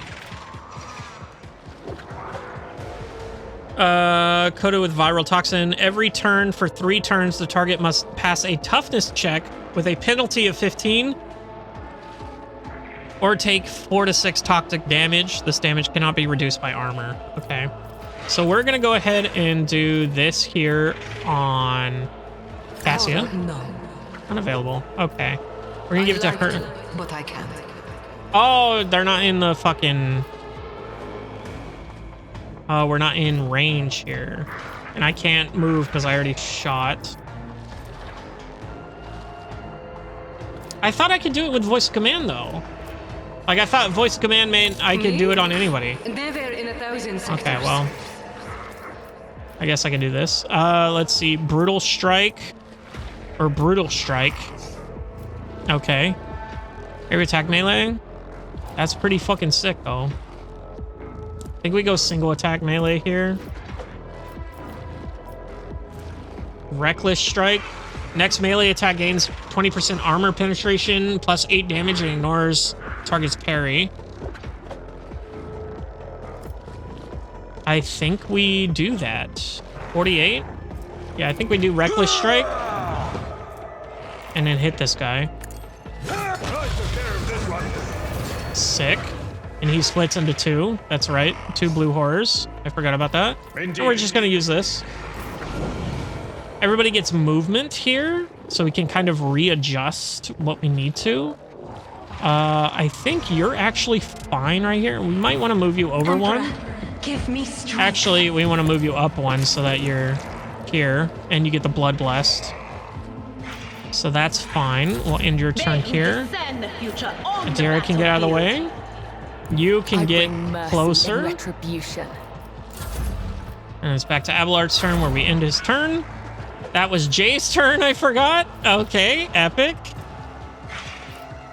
And then I think we end her turn because there's nothing else we can do with her. What is a ring? All right, that's hurting Cassia for sure. I can't stand it. I'll do what it takes. Oh, hate that. Hate to see that. That's no fun. Ooh. All right. All right, Abelard. You got the charge. I can get here. No. The brutal strike is fucking insane. Oh. Wait, what is the area of effect on that? Oh. Oh, so I can do the brutal strike, but area attack with melee. So I can do either 2 ahead, or I can do like all of these fucking things, dude. That's crazy. Why would I want to do that? Anyway, we're just going ahead and hit this guy for a ton. Should we do a reckless attack? Should we do a breakthrough is the thing. Hold up. Wait a minute. Warrior gains the slash ability with 2 charges for this round. Slash cannot be used in the same round as charge. So I can do breakthrough. And then I get a slash for 0 AP. And I can do that on him. And then I can circle back. Someone else can do this. No? Okay. Well, at least I can fucking hit him. Follow my lead. I'm not interested. Okay. Well, then I'll just endure. I will do my duty. I'll just endure then. So you have a lot of stuff here. You don't have a shot. Why can't I shoot, actually? Not my specialty. Do I have to reload?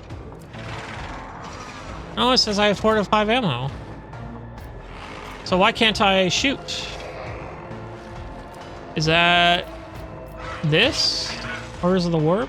I don't know why I can't shoot. Actually, that's crazy. So let's go ahead and give this to Cabela or Abelard. Cabela. Already done. She can, so she has 2. I can do a cleave here, and I can do it here. I can get both of them.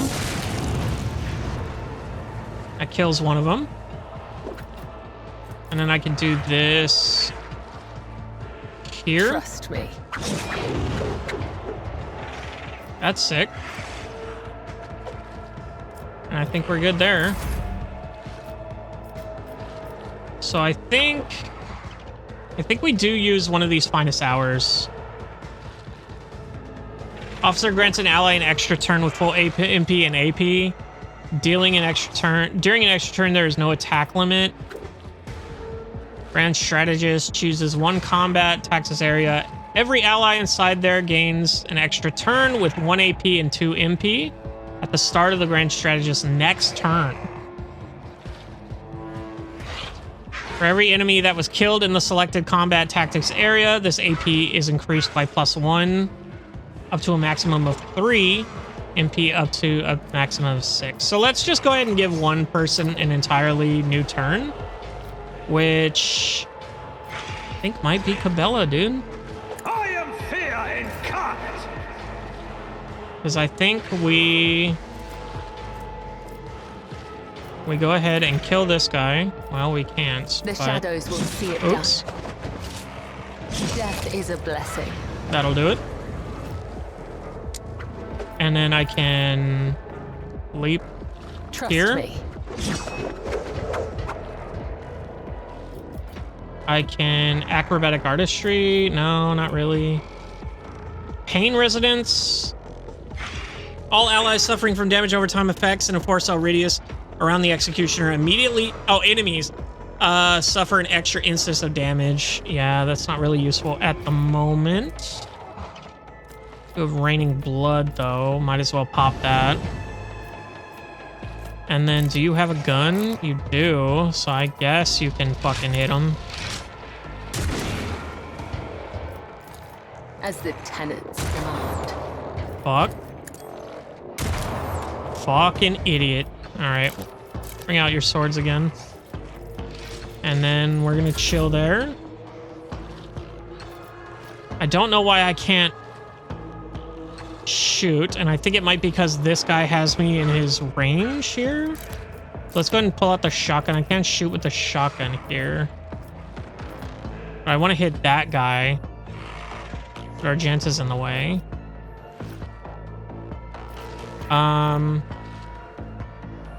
I will take an attack of opportunity here if I move.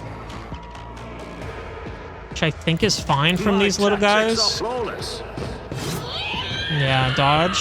Epic. And then I go here to this. All too easy. You didn't stand a chance. Okay, so I got rid of all the blue horrors, right? Only thing left are the mutants and the workers. So it looks like I couldn't save them. Mutant bomber. Yeah, it looks like we do have to take them all out.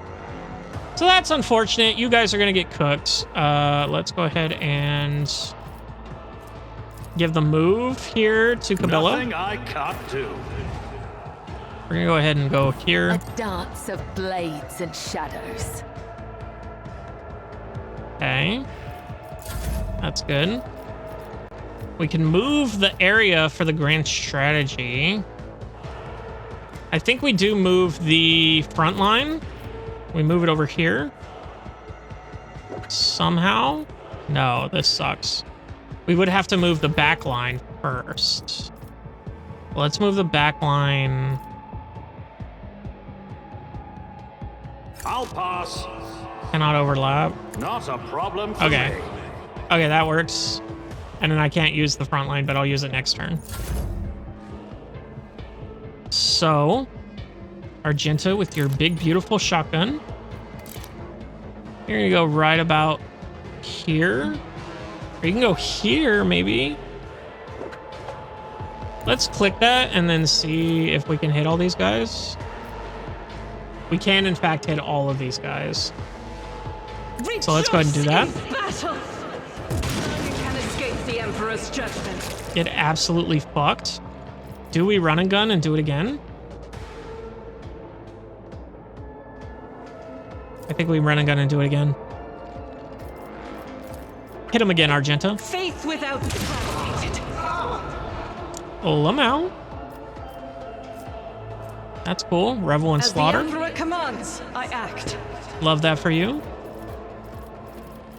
And then we're chilling, I think. Could do concentrated fire. Probably should have done that first, and I didn't have to waste run and gun on that with a second shot.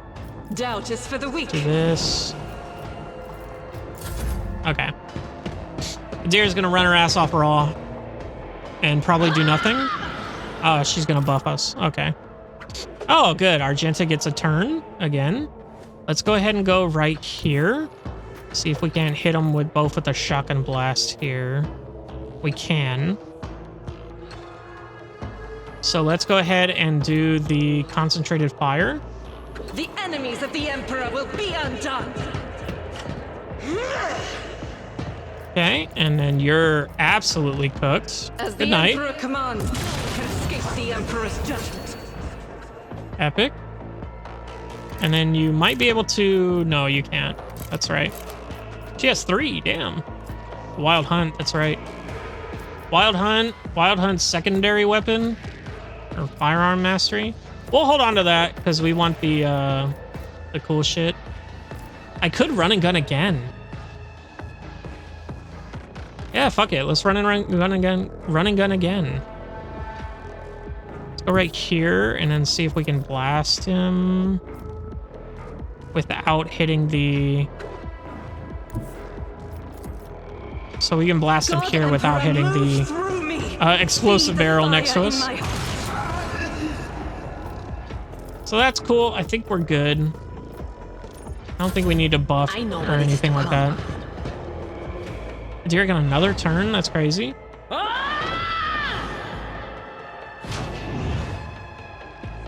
Okay. Cabela? Holy fuck, does she have movement? Look at that! 20 movement points? Oh my lord. Well, we're gonna go over here then. And then we're just gonna hit him with this, I think. Yeah. I shall not fail. Play dance. My blade whispers your name.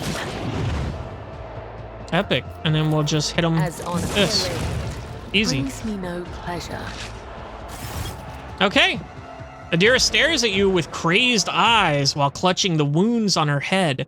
At first, no sound comes out of her moving lips. Then she coughs weakly and whispers, "Lord Captain, is it really you?" Argenta trains her weapon on Adira and watches you closely. Kill her! Die, heretic! Do your duty. The abomination claims that you called her. Is that true? Are you alright? We're going, are you alright? Adira moves her hand and her head and tries to wipe away her tears from her head. Tries to wipe away her tears, leaving bloody marks on her face. Then she touches her burnt-out implant, frowning. I don't know. It should be quiet, but my head, the whispering's louder. It shouldn't be like that. The abomination claims that you called her here. Is that true? Me? Did I? Yes, Lord Captain. I think it was me who called her. I can barely remember anything. The voices, my old good whispers, they suddenly turned red, sharp. They started cutting, tearing, ripping me to pieces. I cried out. I called for help. And she came. Adira groans and clutched her head. Damn it. Why are the voices making so much noise now? Shut up. Shut up. Has anything like this ever happened to you before? The previous rogue trader has been seen on the ship recently. Was that your doing? Has anything happened like this before? Like this? Never. Well, there was something, but it was different. It wasn't as strong or as terrifying. Apparitions appeared. Mechanisms malfunctioned. The crew lost their minds. Adira breaks off, but Lady Von Valencius knew about that. She said it was a small price to pay, an acceptable expense. No psyker is immune to it. But what happened here, it was just a mistake. I won't do it again. Adira stretches her lips in a helpless smile, looking past you. There will be no more mistakes, Lord Captain. Argenta grits her teeth. This is not the first time this heretic has caused the death of her crew. Do you remember the incident on the mid-deck, Adira? What did those honest souls ever do to deserve such a fate? To be turned into mutants and attack their own families? You are a monster, a heretic. If you have any humanity left in you, admit what you are. Shut up, Adira moans. Quit your preaching. You're the worst out of everyone here. Was the previous rogue trader you're doing? Yes, Wilbur, I did it a couple of times when I'd had too much to drink. At the time, I thought I heard voices among the whispers in my head. The voice was so sad, so clear, I couldn't help myself. I answered. I hoped I could reach her there.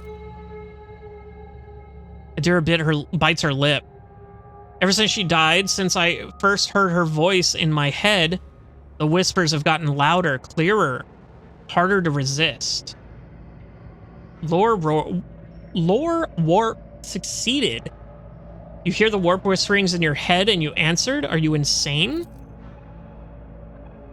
You don't know what it's like. The most important person in your life, who's now gone forever, suddenly started talking to you in your head? How could I not try to reach her? I had to. She falls silent for a moment. When she next begins to speak, it is a barely audible whisper. I know what you're thinking. During the warp jump, when Lady Theodora came out towards us, I keep thinking about that meeting. I keep blaming myself. Why didn't I divine it? Why didn't I stop her killer? These thoughts have been playing at the back of my mind day after day, choking me with guilt. And do you know what? The one on the officer's deck? I don't know what that was. But this time here, this was the product of my guilt. An accuser straight out of my own mind. So what am I supposed to do with you now? Adira turns sharply to face you. Wilbur, I know after everything I've done, you have no faith in my willpower or my strength. But I can fix everything. It's just, I'm not the best at it. I'm not at my best, you see. But maybe we can find a way to replace my implants? Or some other remedy? A better one? Lady Von Valencia said that such a thing could be found, if not here, then elsewhere. I just didn't need it. I didn't need it before. We just need to find it. We need to find out where to look for it, and we'll get it. And then I'll keep myself on a tight leash.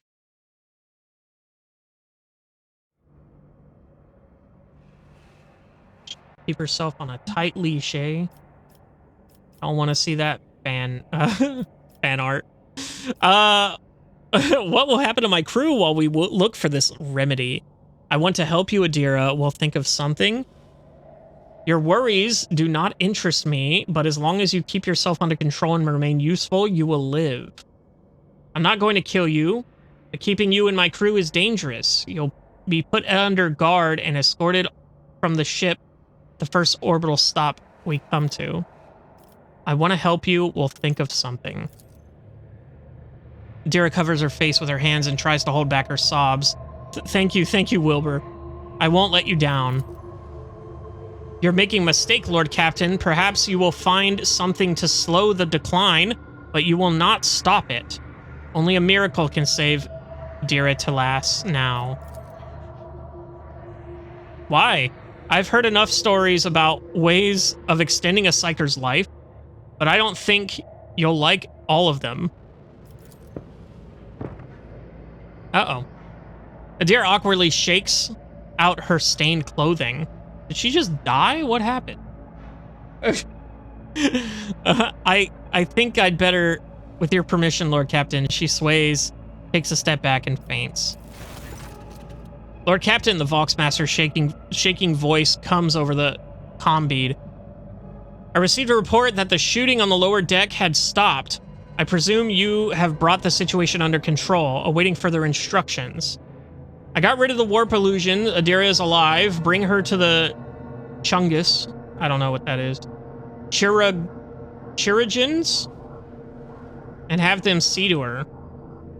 It's like surgeons, but it's like Chungus surgeons? I don't know. Everyone who is on the deck is dead, including the attackers. What happened was entirely the fault of Adira Talas. I don't know if I'm pronouncing her last name right. Talas?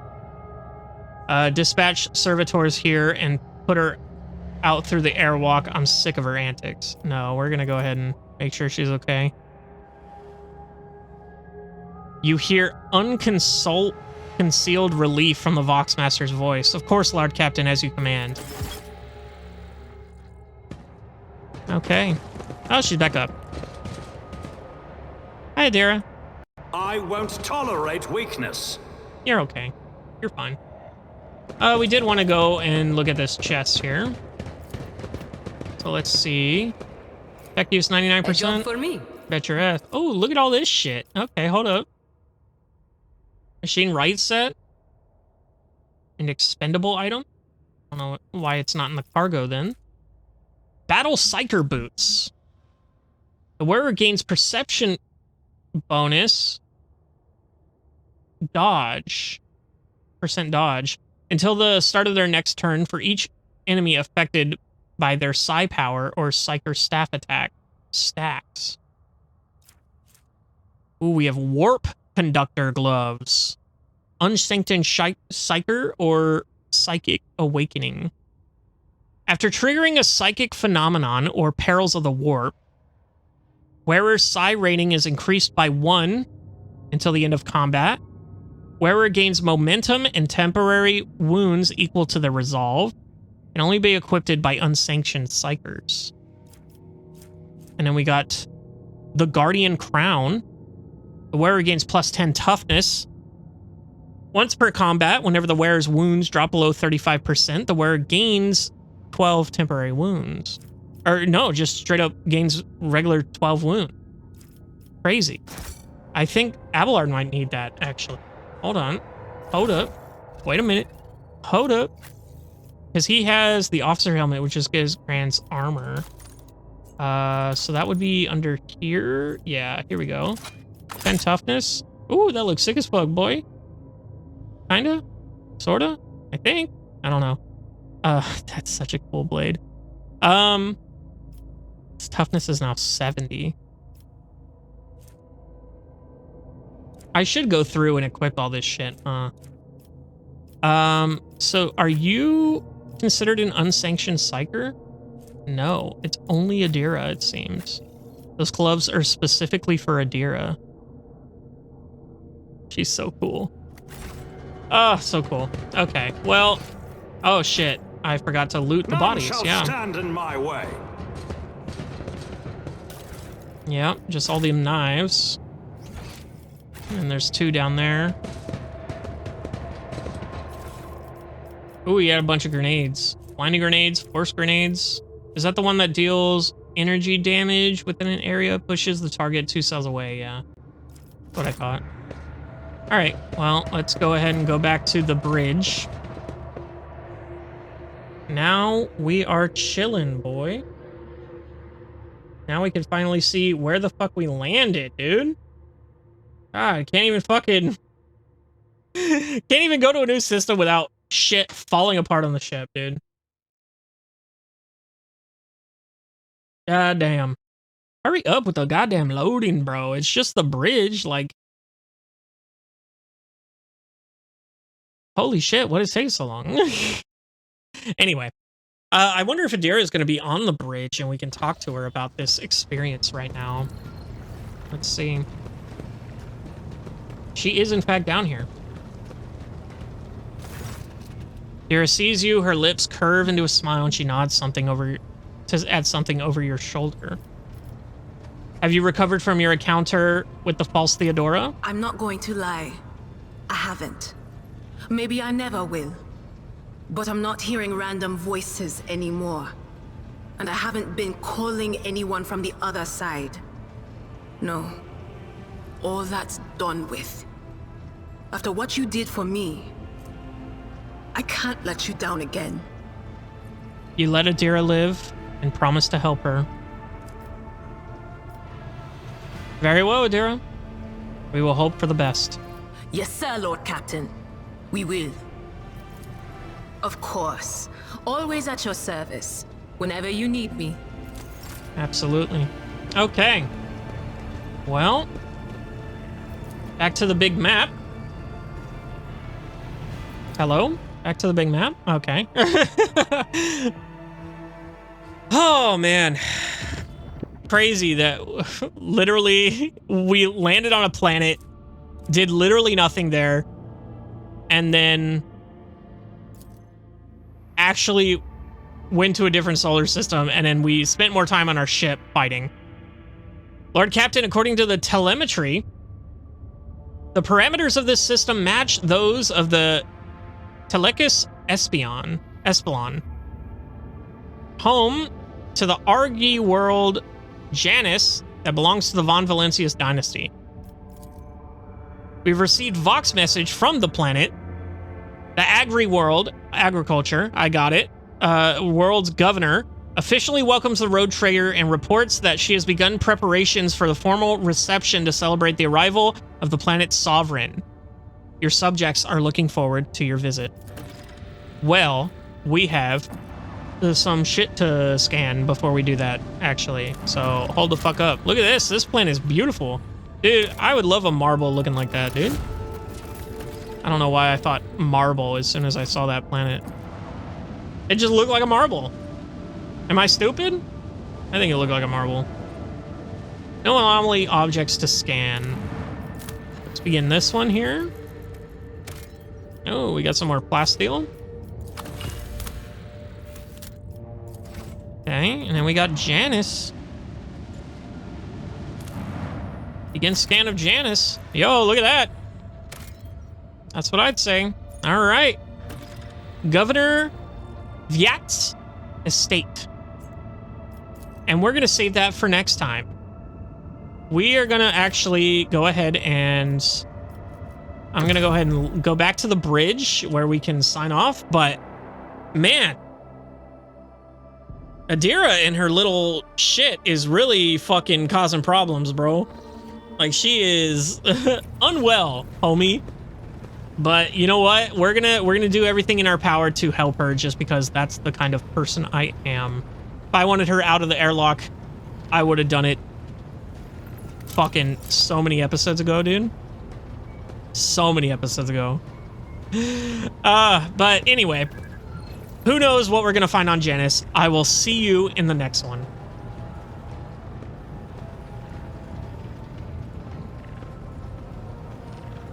Hello, everybody, and welcome back to Warhammer 40K Rogue Trader. We're here with Wilbur. That's a great start. I know immediately I'm gonna mess up all my words when I'm reading this, but we have finally reached, I think it was Janus. I think that's how you pronounce it. That's how I'm pronouncing it. But we got Janus, and we're going to go to Governor Vyat's estate. Let's roll with it. We haven't touched these three, which is unfortunate, but I mean, our crew is just banging. I think the weakest person here is probably Jay, but even then she comes into her own. She did be slapping with that pistol in that one fight, that one time we had. But we haven't really had an opportunity to use her like frequently since we got her, I think. And it's funny because I don't know, I just feel like she's the weakest link, but she's still such a fucking, she's made out of titanium still, you know? But let's see. Yeah, bust out the red carpet, pussies. He just gets on, yo, what's up, motherfucker? Oh, yo, what the fuck are you? Is that an alien rifle?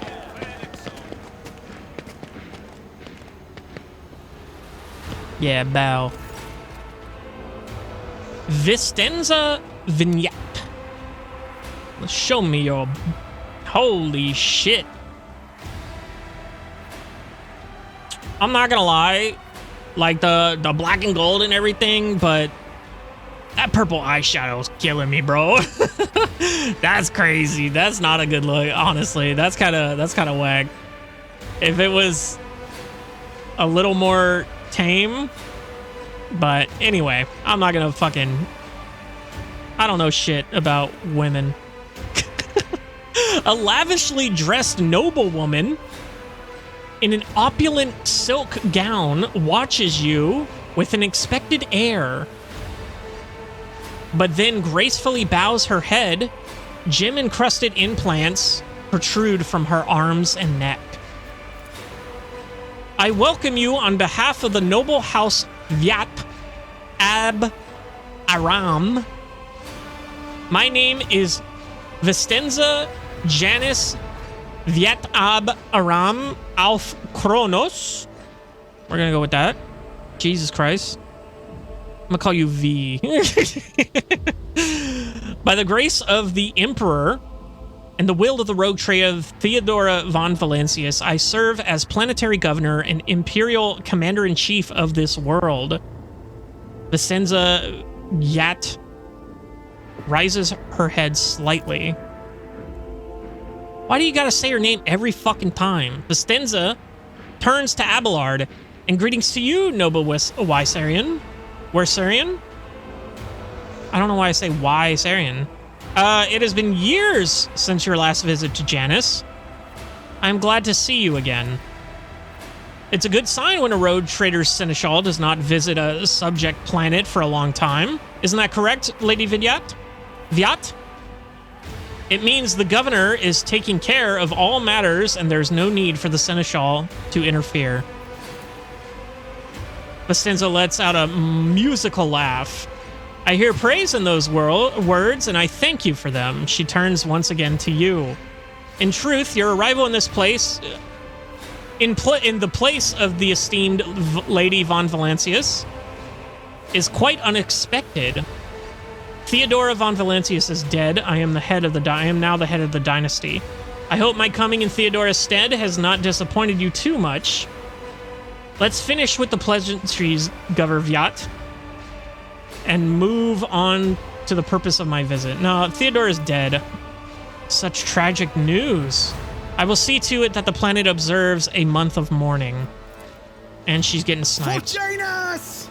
Janus, really now.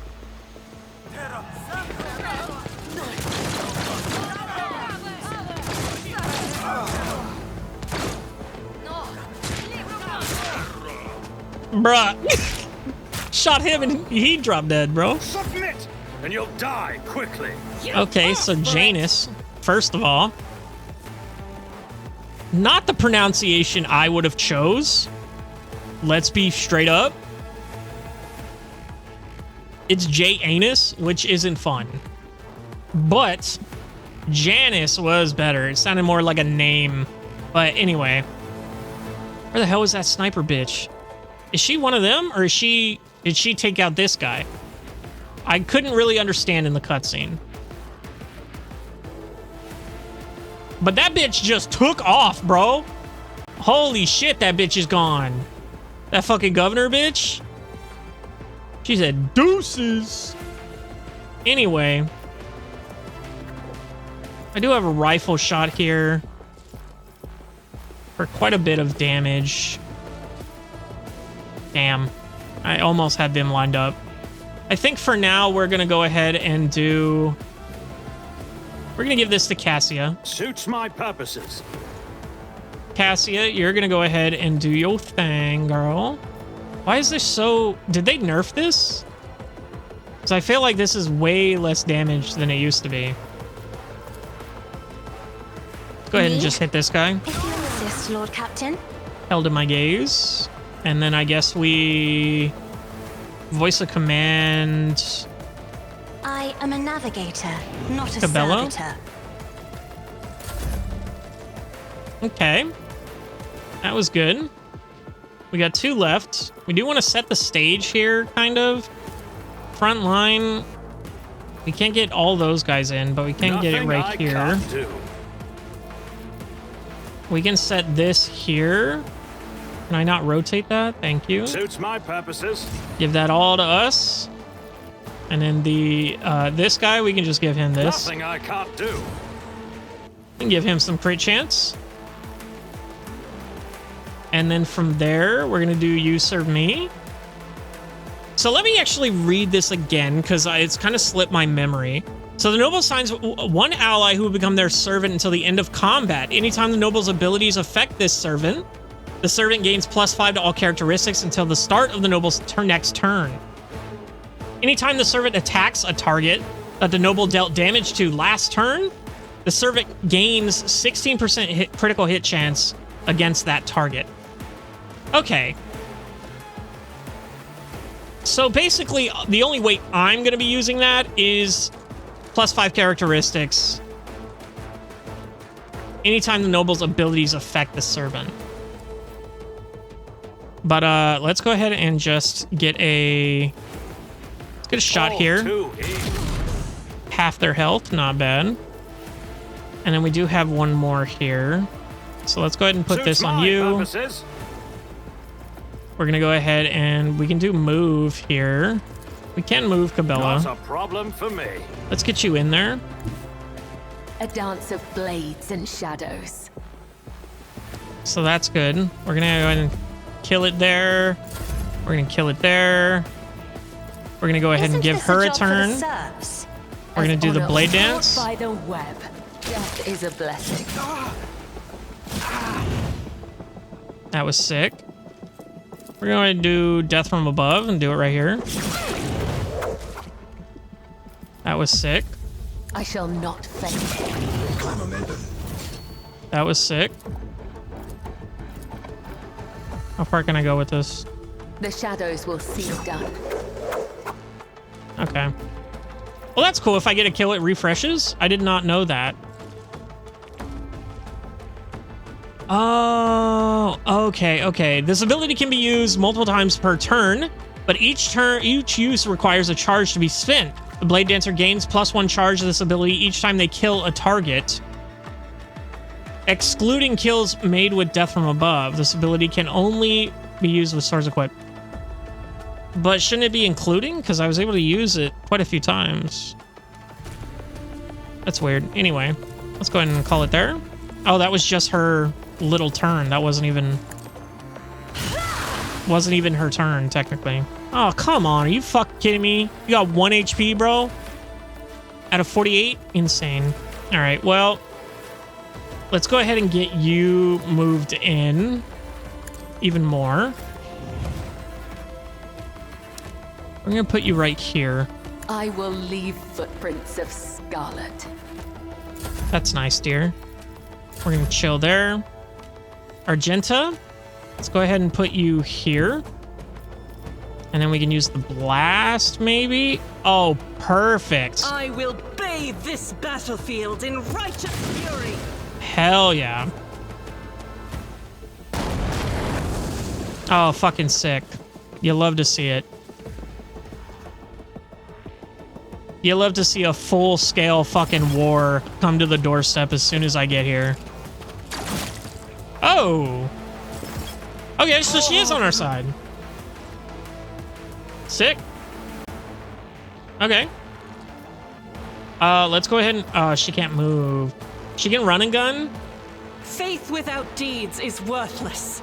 Let's see if we can go here. Do I have any... I do have line of sight on this guy. Oh, he's not even dead.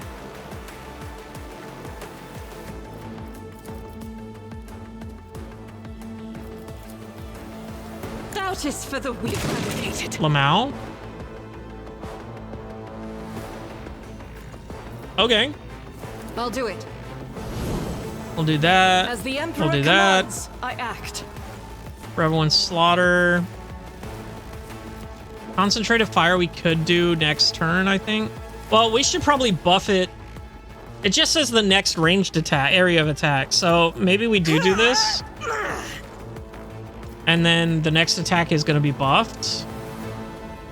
So that way we don't waste the AP of buffing beforehand next time.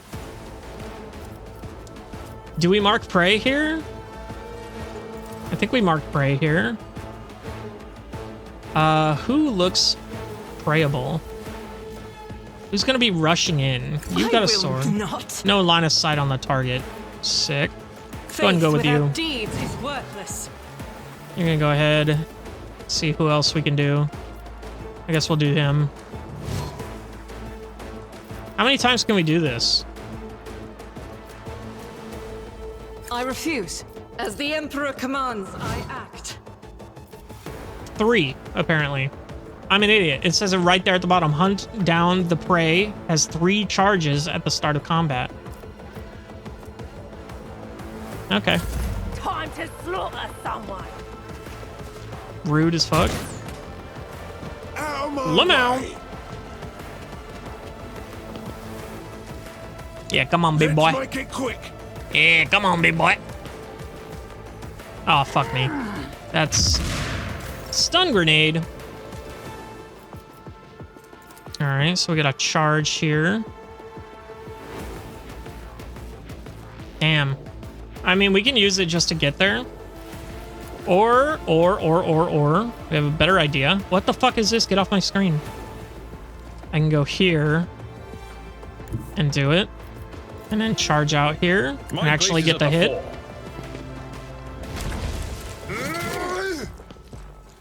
Okay. And then we have the brace for impact. Might as well, just to get that. I do have a reckless strike, but I kind of don't care to use it right now. Just because he is on the foreground and I don't want him having any disadvantages on attack. So that would do 16 to 19. This would do 16 to 19. So it's fine. Wait, oh, he parried it. Ooh, that bastard. Ooh, you rat bastard. Ooh, you rat bastard. Okay. All right, dog. Victory is imminent. Let's do the little endure, and we'll call Let's it. Get to it. Ripper Rebel. Weather the storm. Oh, you're finally ready to act, it seems? Here we go. Hold on. Do I have anyone else? No, I have 3. Oh, shit. That was crazy. Show me what you've got. Show me what you've got. All right, dodge that. Let's get to You it. fuck loser. Abelard dodges that all day. Let's fucking go. You have disgusting movement, girl. 16 movement. Let's just go right here and cleave them, I think, is the play. And we're gonna go ahead and cleave I them. bring mercy and retribution. My blade whispers your name. And then we do this. Caught by the web, let your soul be purged. Epic. If the target is next... If the target of the executioner's next successful attack is under any damage over time effects, they suffer 3 instances of damage. Okay, yeah, we don't have any damage over time effects, so this isn't really useful to us currently. Let's get to it. Oh, I was stunned, that's right. Ironically. Ironically stunned. Let's see here.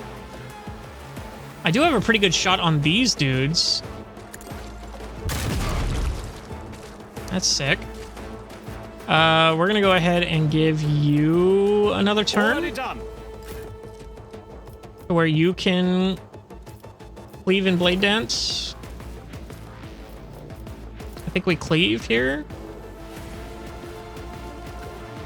Well, no, we'll blade dance. Blade whispers your name. Okay. And then we'll call it there for that. So I did my thing. We can move someone. I can give Jay the movement I since don't she's have time for this. a target can't act. Okay. Not my specialty. Yeah, neither can you. Damn. We'll give it to you. You get in there. Follow my lead. You absolute bitch.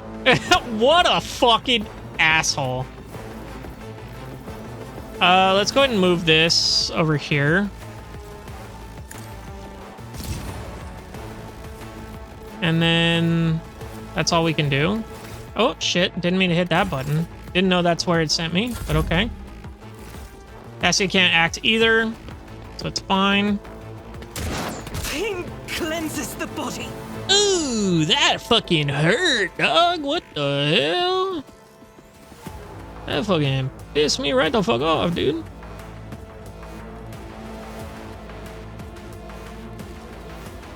So this sucks. I wish I could really get over there. Does this give me movement? +5 movement. So if I go here, I just go ahead and use this here on one of these guys. We'll do it on you. The enemies of the Emperor will be undone. That's cool. We'll run and I'll gun do that. it. We'll get right here. Switch to the shotgun. See what we can line up here. Oh, we can get them all, but we'd hit... Ooh, we'd hit Cabela. Yeah, I think just these two is more worth it. We would get 2 kills with her, but Cabela can clean them up. I think it's fine.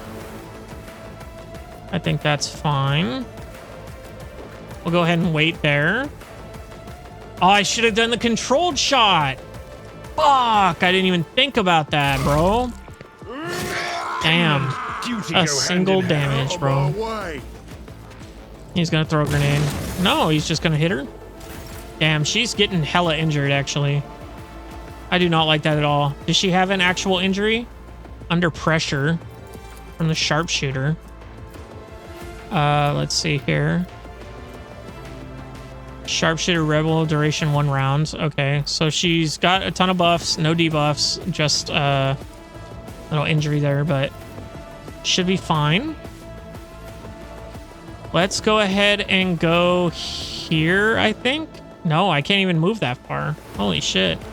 Let's go ahead and do our... We can do our cleave here. Indeed. Get both of those. That's good. And then I can do the breakthrough. I will do my duty. And I can do it for him. I'd rather not. I'm not interested. No suitable path to reach the target. That's not the Seneschal's job. What the fuck? The warrior dashes through an enemy to the cell on the enemy's opposite side, making a melee attack of 50% reduced damage. Can be applied once to a target per round. It's not provoke an opportunity attack. I can't. What do you mean no suitable path to the target? You dickhead. Parry that shit, girl. Moving out. Easy money. Oh shit! Let's make it Double quick. kill. Yo, that was awesome, actually. God damn it, not the poison, bro. Is she cooked? She dodged. Epic. Alright. So Cabela does need to kill someone here. Unfortunately, she's not going to be able to do it there.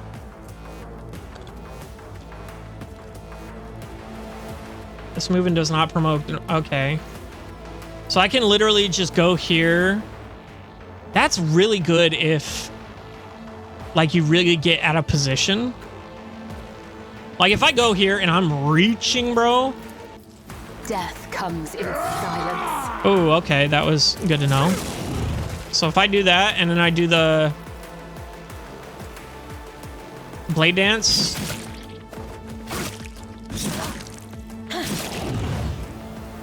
And then I do the acrobatic assault. Demand. I just go back right here. No opportunity attack. That's sick. That's pretty cool. I like that. And then we're actually going to go ahead and go... Probably here, maybe? We do have line of sight on 2 people here. And then we're going to give Cabela... No. How about no? And why the fuck not? Rude ass? What the hell? Cabela needs to kill. Let's go ahead and see here. Let's do this dark matter pistol. That's Watch my fine. back. We'll take that shot. It don't matter. That was sick. And I guess we poison this dude. 7% chance is Don't ass. get too cocky. Yeah. And then I think from here, inspire. Target gets... Yeah. Let's go ahead and use our tactical advantage here. And we'll inspire Tell me, Cabela. and it is done. Bella's gonna have hella damage now, I believe. Wilbur? We need you in the game, buddy. Let's get you here. Oh yeah, you got plenty of shots on anybody. And then can you give it to Forge Cabela? ahead. Jesus Christ, thank you. She needs the kill. So that's not gonna do it, so we're just gonna do this. That'll brings me kill him. no pleasure. And then from here, we can go ahead and jump, which we can't reach. So that's unfortunate. But we do have the charge. So we're good there. We can actually just get her the movement. We can get her in a good position here. I think we put her right here so that we'll put it right here.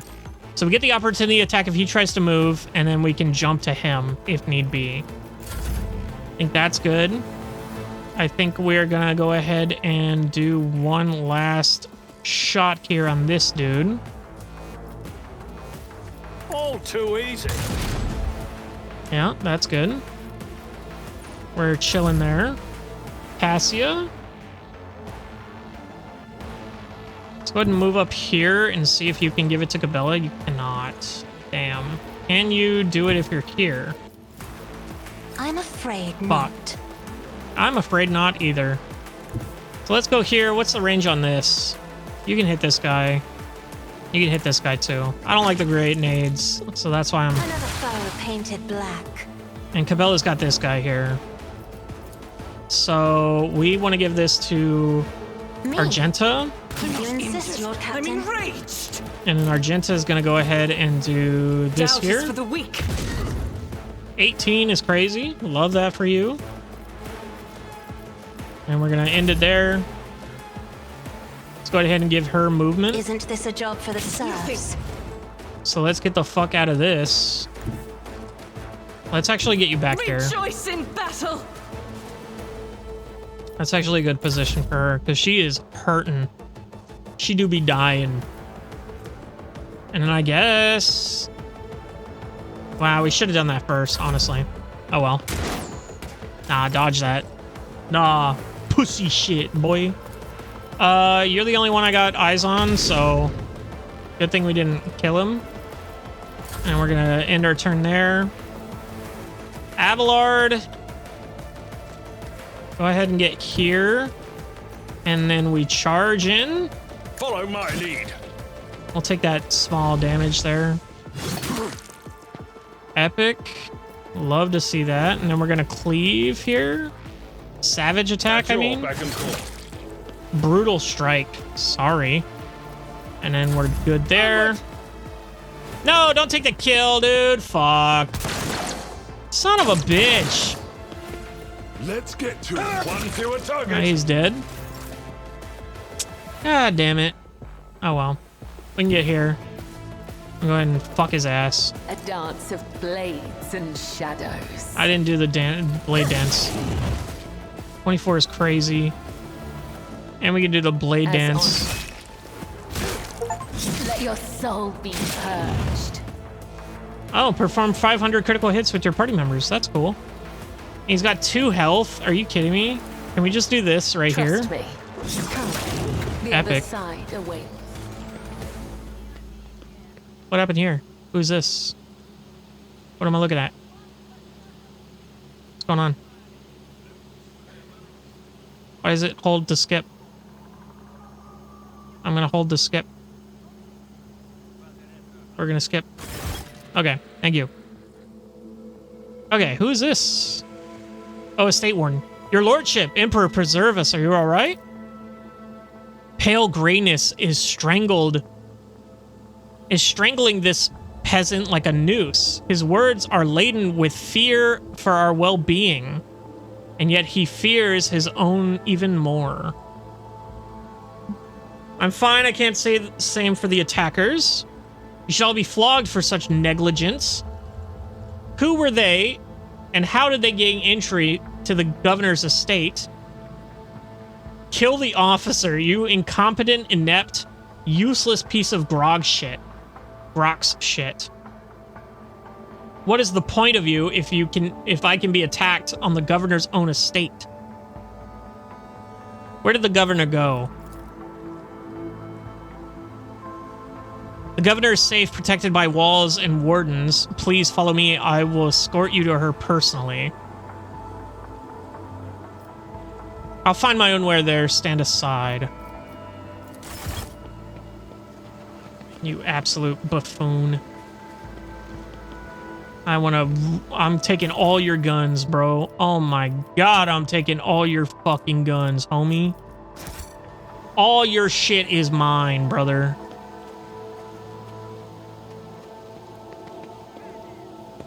Fucking asshat. Jesus Christ. And I can't go back to the ship.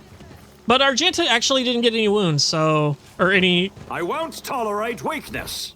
Injuries. Alright, so let's go snooping. One and it's done. That? Hell yeah. Look at that. An auto gun? Solid projectile? That's just an assault rifle. Okay. Hotshot las gun. Okay. Cool. And 2 multi-keys. Sick. Love that. Let's go and see here. I'm just gonna... None shall stand in my way. Yeah, nothing here.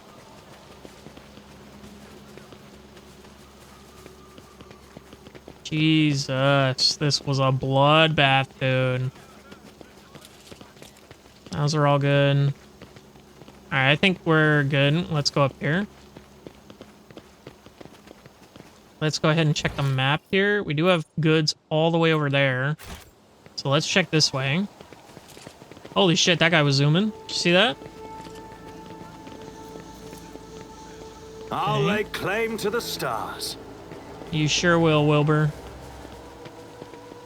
Go and see here. Oh, he was zooming too. You see that? Oh, fuck me. Where is this going? Why is it just me and Cassia? Look, we can get down to the water this way. Could we perhaps take a brief detour for a closer look? Sure. I see what others do not. Clearly.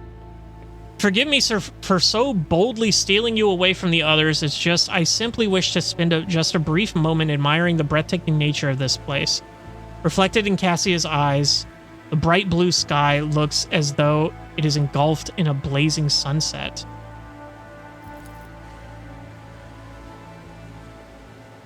Within the station's walls, I could never hope to see anything like this. A sky or a sea or green leaves, I only knew them from meager memories of my childhood, or perhaps my mind simply made those up. Even my books, my heart and mind's blissful escape, could do little to help me. When a scribe grows so used to what surrounds them each and every day, they begin to take it for granted. And they never think to write just a few lines about it. But for me, to marvel at the grand canopy of the sky again is a true blessing. Aw, pick a flower and give it to her. Here's a chance to take a small piece of it with you and silently take in the view. In that case, I imagine you have never set foot in seawater before. Would you like to try? Let's give her a flower. He's gonna go pick this one because it's obvious. It really cut to black to load that flower going away. That's crazy. That might be a little coming onto her, but whatever. Cassia gingerly accepts the flower from your hands. Its petals are like velvet, and the fragrance, it's both sweet and spicy. A fascinating specimen of the local plant life, and I do not remember seeing it in the great concordance, okay, of flora and verdure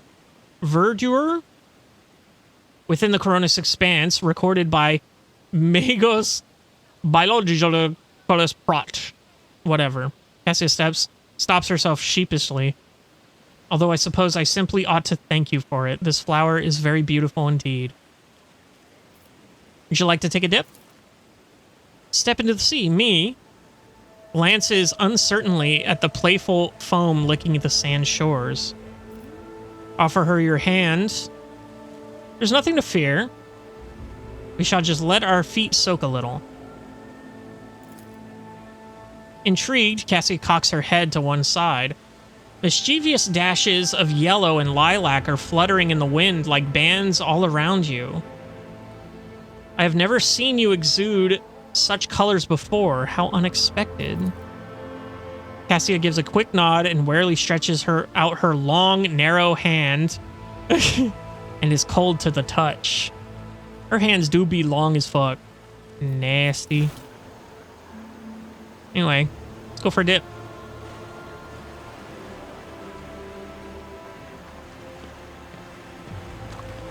Ah, yes. Soak our skirts. Aw, she laughing. She giggling. I'm a funny guy. Oh, pshaw. Anyway. The sea, it's so wet. Duh. And cold. And the tiny pebbles tickle my feet. Cassia's reserved seriousness gives way to genuine wonder. I never thought it would be so agreeable. And a little startling. Thank you for encouraging me. Cassia catches herself, her expression changing in a flash. She gently frees her hand and awkwardly looks away. Taking the silence here. Cassia relishes every breath of fresh air. Her eyes half closed, listening to the sounds of birds hidden from view by the treetops. When the tips of your fingers lightly touch, Cassia starts, but does not move her hand. Several minutes pass in timid silence like mere moments, and eventually she pulls away. This place eases the soul, wouldn't you agree? It is time we were on our way. Already? Yes, of course. Cassia gives the azure expanse of the sea a parting glance and whispers quietly, I think I know what my next painting will be. Aw, what a sweet little innocent moment. How cute. My warp That side didn't go reveals as I'd something. hoped. Oh. Chartist Pendant. The wearer gains +5 fellowship and +10 commerce. If the wearer has dogmatic, adherent, or above, their Imperium lore will depend on fellowship instead of intelligence, and they will gain +10 Imperium War. So that really doesn't apply to us, but we could take that little bit. Let's go ahead and get everybody up here. Let's go ahead and go to our inventory and take a look at that. And we're not wearing one, but we might as well put that on. We get the +5 fellowship here. So that's fine. Follow my lead. All right, everyone. That was an awkward, weird little rendezvous that I really liked. So that's fun. Imperium lore. A job for me. Epic. Love that. Don't give a fuck enough to read it, but here we are. Oh, look at this. This is cute. Oh, look at that. Aw, so cute. I love this place. It's so nice. Victory awaits. Victory does indeed await. Is there anything here? No? So there's the mansion that we go into. There was shit over here, I believe. Goods. There we go. Just some actual goods here. Go ahead and take a look around the estate here. See if we can find any little goodies in the dead ends. Doesn't look like it. So that's cool. Let's see, anything else? Oh, we did miss loot right here. Crazy. I never would have spotted that. It wasn't purple. I'm gonna click on that. What is that? Cyber Raven? Key characteristics? What? Warp conductive frame.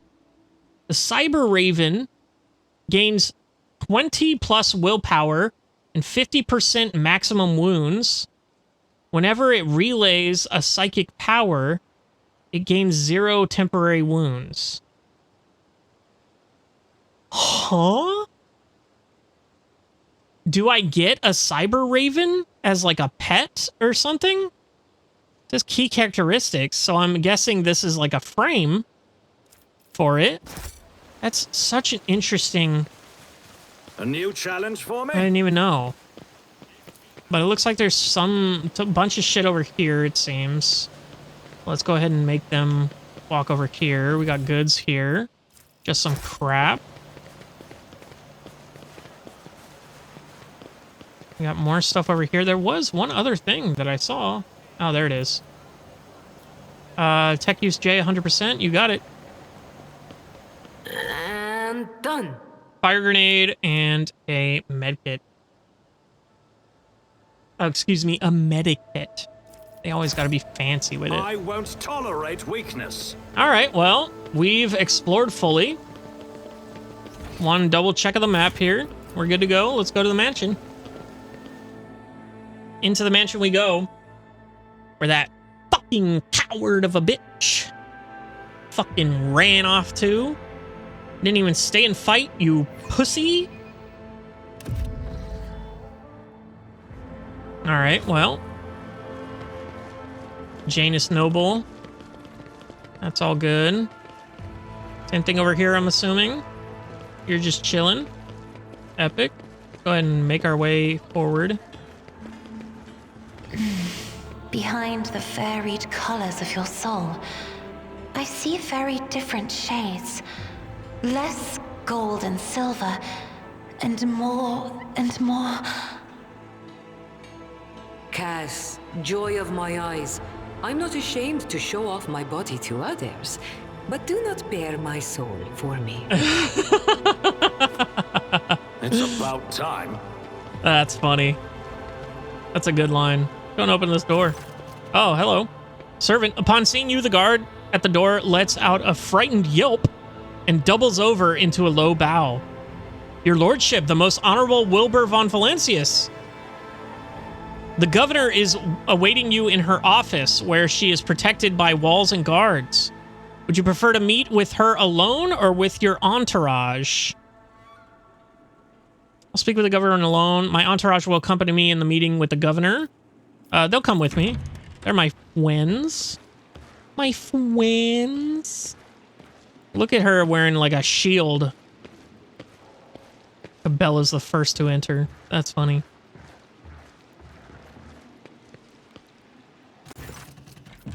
All right, Vistenza. Vistenza Janus Viat Ab Abram Af Kronos is furiously swiping at a data slate, issuing commands into the Gilded Vox. Upon seeing you, she hurriedly puts away her device, smooths out her skirt, and drops into a deep curtsy. Your lordship, accept my abject apologies for the reprehensible stunt that spoiled the reception. Even in my worst nightmares, I could never have imagined. She flinches when she notices Cabela standing by your side. A death cultist? My, how unexpected. Must someone face severe punishment in the Emperor's name? Someone always does. As for who and when, the Undying One will tell. Cabela responds with dignity, seemingly oblivious to how sinister her words sound. I don't care about your apologies. I could have been killed. Your local fuss is of no concern to me. I am in urgent need of provisions from Janus. Janus? Janus? Janus. Because it sounds like anus. Janus. Reprehensible stunt? I thought firing at moving targets was part of the ceremony. You can stop apologizing. I'm not offended. Well, let's be playful with it. The woman standing next to Vistenza laughs delicately, but after a sharp sidelong look at from the governor, she resumes her air of deferential sorrow. Oh no, your lordship, I would never dare to deliberately endanger the heir to the illustrious von Valancius dynasty. However, I cannot but express my joy that you took some pleasure in what happened. One of your wardens helped us in battle, a superb shot. Who was it?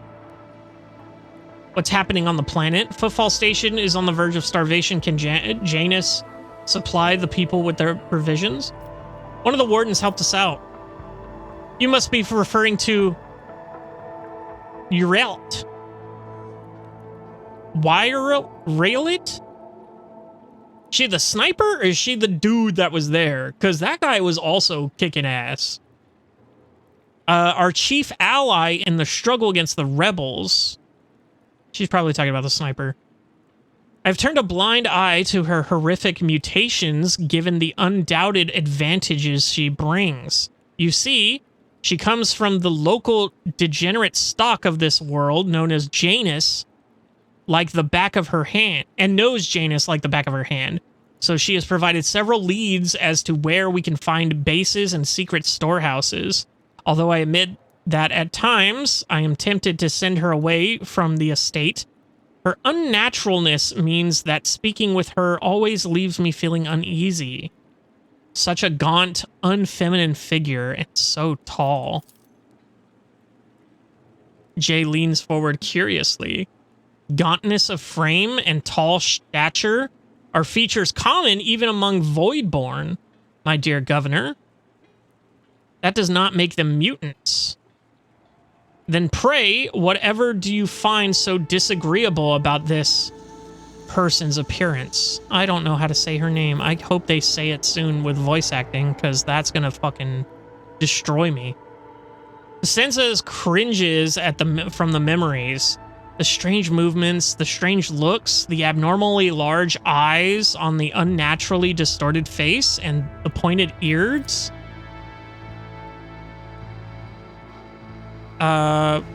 Jay raises an eyebrow meaningfully. Do I have news for you, Shireen? But is for your ears only. I will tell you when we meet our mysterious new ally. She's a Xeno, right? Isn't she? Oh my god, what the fuck? Oh fuck, hold on. What the fuck is this now? Jesus Christ, I just got a full screen pop-up on my other computer that just fucking scared the shit out of me. Like fucking Windows, whatever. Anyway, if you wish to speak to her, you will find her outside in the orangery. Most likely by the gazebo. I was just over there. She prefers to keep her distance from others. So what's happening on the planet? Oh shit, I clicked the wrong one. Anyway, we clicked the one about provisions. Right? Is there a history log I can see? I'm an idiot. I can go right here. I can just scroll up. Footfall Station is on the verge of starvation. Can Janus supply the people with provisions? Yes and no, your lordship. If the question is, can such an expansive and fertile world as this one feed a few thousand void rats? Of course it can. We lose more provisions to gnawing pests every cycle than those on Footfall could eat their entire lives. But can we ship said provisions to Footfall? Not a chance. Any cargo shuttle that leaves the surface will be a target for the attack. The rebels will not hesitate to bring it down, sending flaming debris over the capital. Our silos could become targets for sabotage. Food could be poisoned or mined. The logistics of transporting supplies to Footfall will only be possible once the uprising has been completely crushed. It's really embarrassing to admit that even Vladam may as I take that man. Oh, may as I take that man. That's like a, okay. Is better at doing his job as Liege of Footfall than Lady Viat is at keeping her world in check. What's happening on the planet? Several months ago, uprisings broke out all over Janus. I was not even notified at first. Gripping worms are for wardens not to worry about. Alas, I only learned of what was happening after the miscreants began targeting noble families. Estenza shakes her head. And then it became apparent that what the Administratum's accounts had referred to as unrest were in fact organized attacks on infrastructure and society leaders. They have already brought 13 agri complexes to a halt and have now moved on to assassination attempts. My wardens are doggedly tracking down the rebels, but their leaders are slipping from our grasp yet again. Can Janus fulfill its footfall supply under current conditions? She just said no. I risk angering you, your lordship, but this is nothing compared to shamelessly deceiving you. Let us consider the situation dispassionately. Even the most talented logistics expert of the Administratum are unable to guarantee stable tithes when shuttles are wary of landing at the spaceport, and the terrified peasants are indulging a dangerous minority within their ranks. Until the usual order of things is restored on Janus, any trade is nigh impossible. Considering what has occurred, your visit is a true blessing. You see, Janus does not have its own fleet. We could organize a planet-wide search if we had ships at our disposal, ships like yours, your lordship. Perhaps you will find a way to support your subjects in their hour of need. What a fucking line, that bitch. I'm sure even approximate coordinates would be sufficient to have the ground forces and ship's crew work together to hunt down the enemy. I'm not interested in your excuses. Dealing with the rebels is your direct responsibility. You want me to go off and catch the rebels for you? I promise you, Governor, I will hunt down the seeds of the rebellion and heresy on your planet and burn them to ash. I will get to the bottom of this. I'm sure the rebels will have something to say to the master of their world. Well, if there's no contempt people to be found on Janus, competent people. I shall have to handle this myself. Well, I'll track down these elusive fugitives myself. As for you, Vistenza, you will not be permitted to fail again. I am removing you from your post as governor of this planet, and I am placing you under arrest. When I finish with these rebels, I'll decide what to do with you. Jesus Christ. I'm sure these guys have something to say to the master of their world. Inclines her head. I am immeasurably grateful for your assistance, your lordship. If any of those who attacked this estate have survived, then perhaps they could have been a valuable source of information, but you made an example of them for the rest of the foolish rabble. Vistenza glances at the Vox. Incidentally, I did overhear the wardens talking about some kind of stranger in the area. Besides that, we still do not know who let those reprobates into the estate. The person who did it might also know something.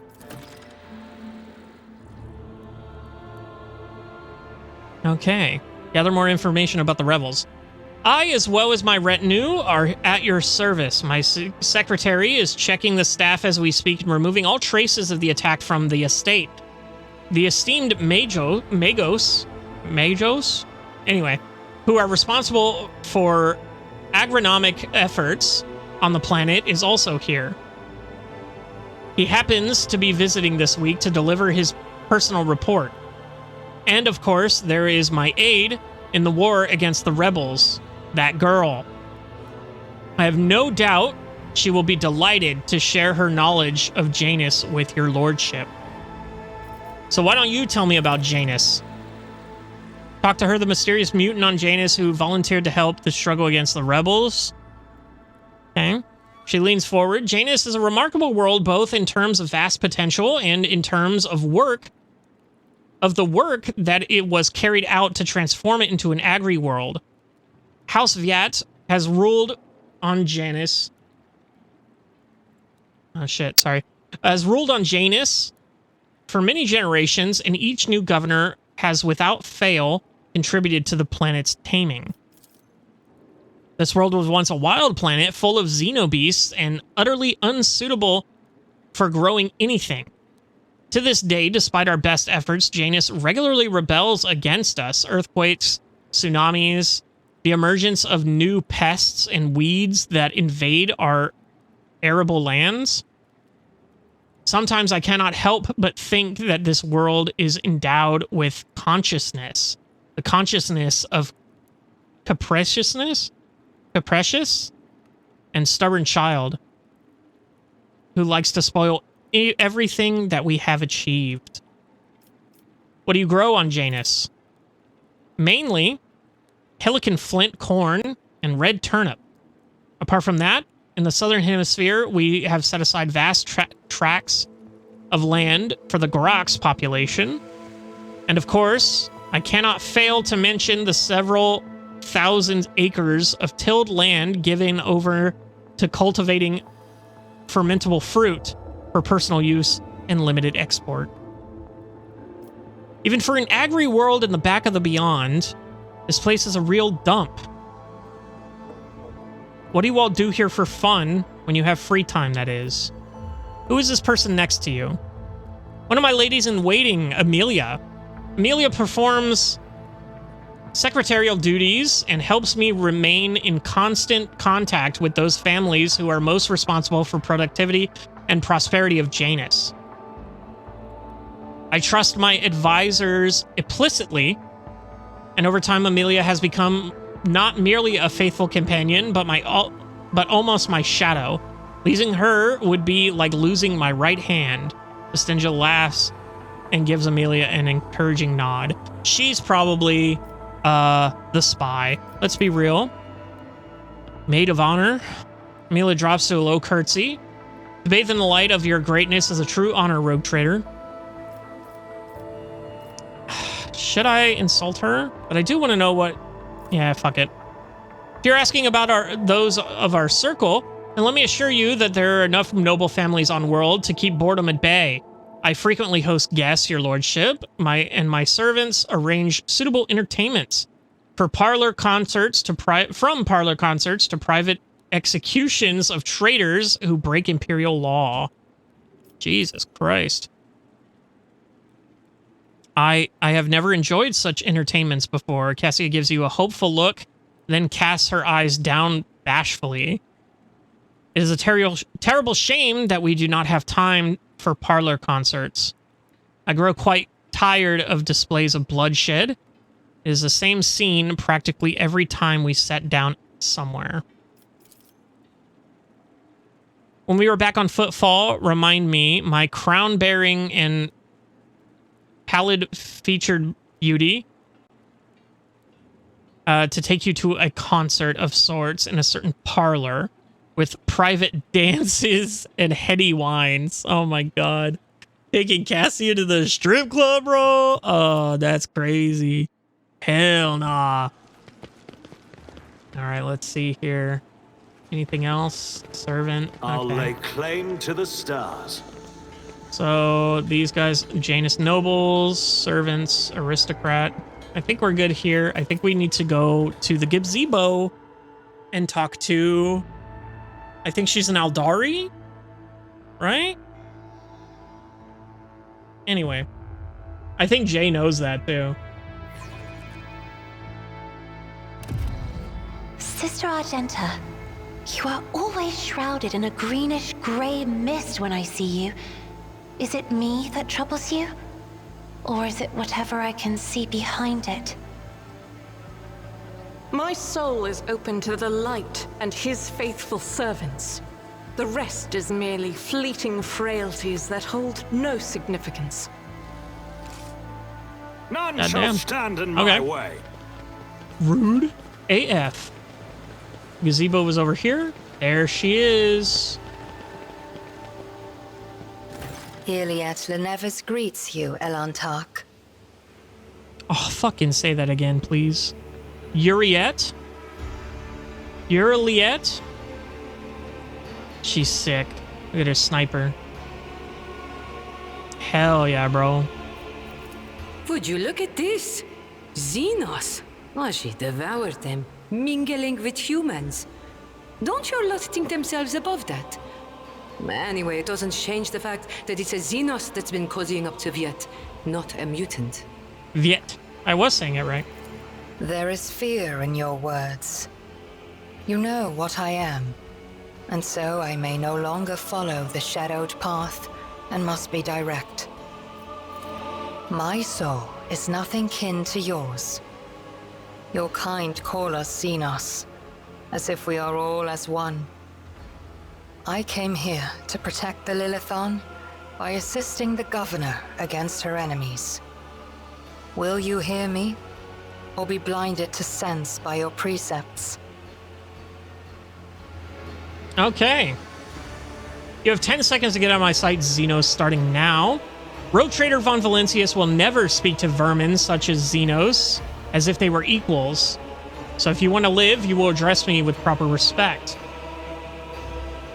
I will speak with you, Uret Lesenes, I don't even know.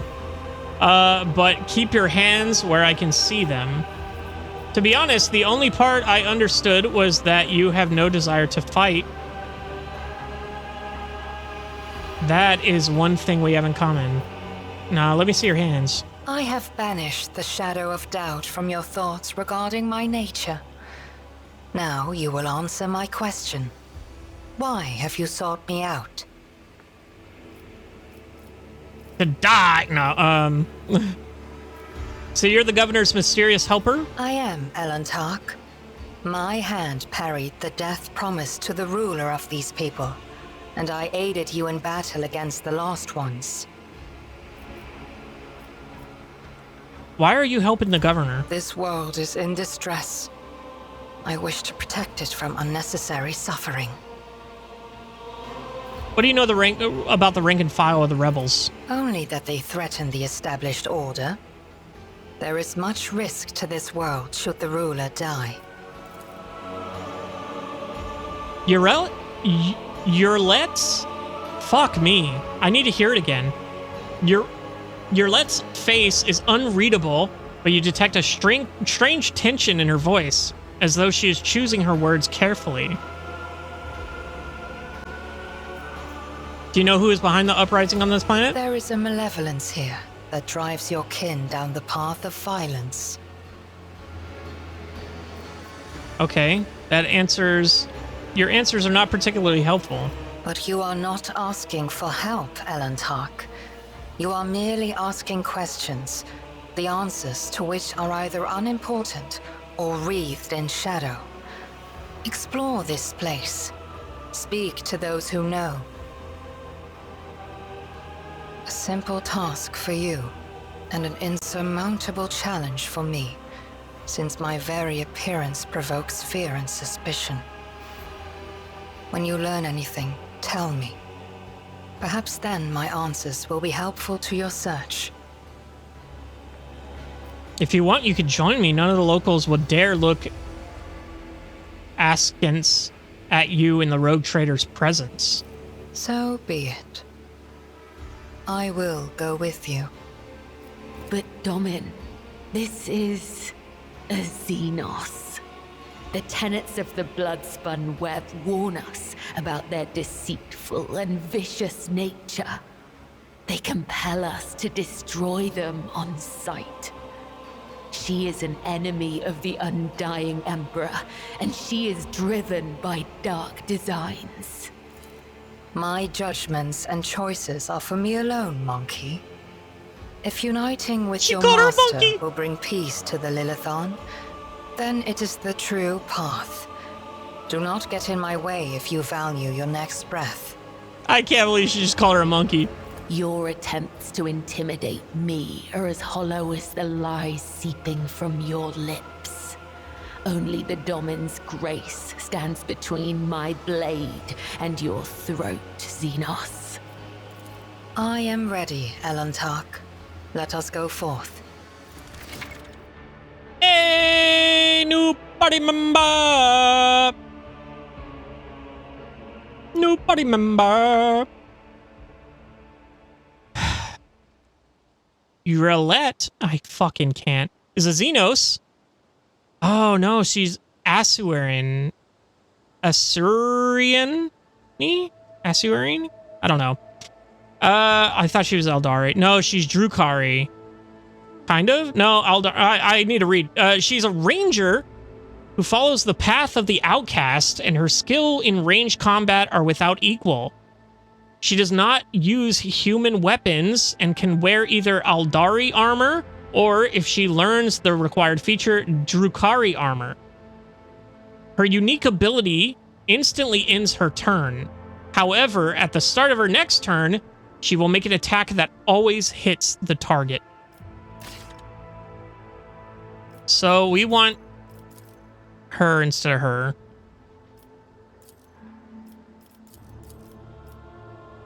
And I think we're good. Follow my lead. All right, we're here. Yo, let's fucking get her. Your intention. Okay, hold on. We got to look at what she already has here. Okay, so she is a operative or whatever it was. So let's take a look here. Let's take a look at her rifle. 18 to 21. Las. Armor penetration. Dodge reduction. Additional hit chance. What does mine do? We shall prevail. 18 to 25. I align my path with Hers yours. is 18 to 21. So now. she's on par with me. But she has 10 ammo in that bitch instead of the 5 that I have. That's crazy. In my sights. She ends her turn. At the start of her next turn, excluding extra turns, if possible, she makes an attack that cannot miss and does not count toward the attack limit per turn. She can analyze the enemy. She can expose weaknesses. She can do a precise attack. For the next attack against a target affected by an exploit, the target's cover efficiency and block will be reduced by a bunch of shit. This attack will have a bunch of shit % hit chance. Okay. Perfect shot. The operative gains 25% cover efficiency if uncovered, 15 perception, and 15 ballistic skill. This effect lasts until the operative moves, does not stack. That's interesting. She is very much a sniper. I love that for you. So she's an operative. So we can go assassin, bounty hunter, grand strategist, executioner, or overseer. Why can I not pick overseer? Must not have the features the children of Sarian. Features sanctioned psyker, arbitrator, unsanctioned psyker, officer, operator. Okay, the overseer is a tactical expert who uses their familiar to execute their will. The selection of familiar determines the overseer's combat style. Keystone feature. Oh, look at that. This archetype rate, characters gain the keystone features of their archetype. Is this like a summon build? Is this new? Is this the... Oh, yeah, look. Look, Cyber Mastiff. Cyber Raven. Servo Skull Swarm. Cyber Eagle. And then they all get abilities. That's pretty cool. I think that's a DLC thing. Maybe. I don't know, but where do we want to go with her? Assassin, I'm guessing? No, because Assassin is melee, right? Key targets dispatching them with any means necessary. High damage, dodge, and reduction to enemy threat. So seek the opportunity. Single opening for each enemy in one of the enemy's sides. Actually, maybe that isn't just... It says ballistic skill. Weapon skill. Let me see here. Does it say anything about specifically having to be... The assassin sees a single opening for each enemy on one of the enemy sides. Openings, whenever the assassin hits an opening, excluding overpenetration, they deal an additional 10% of the target's maximum wound damage.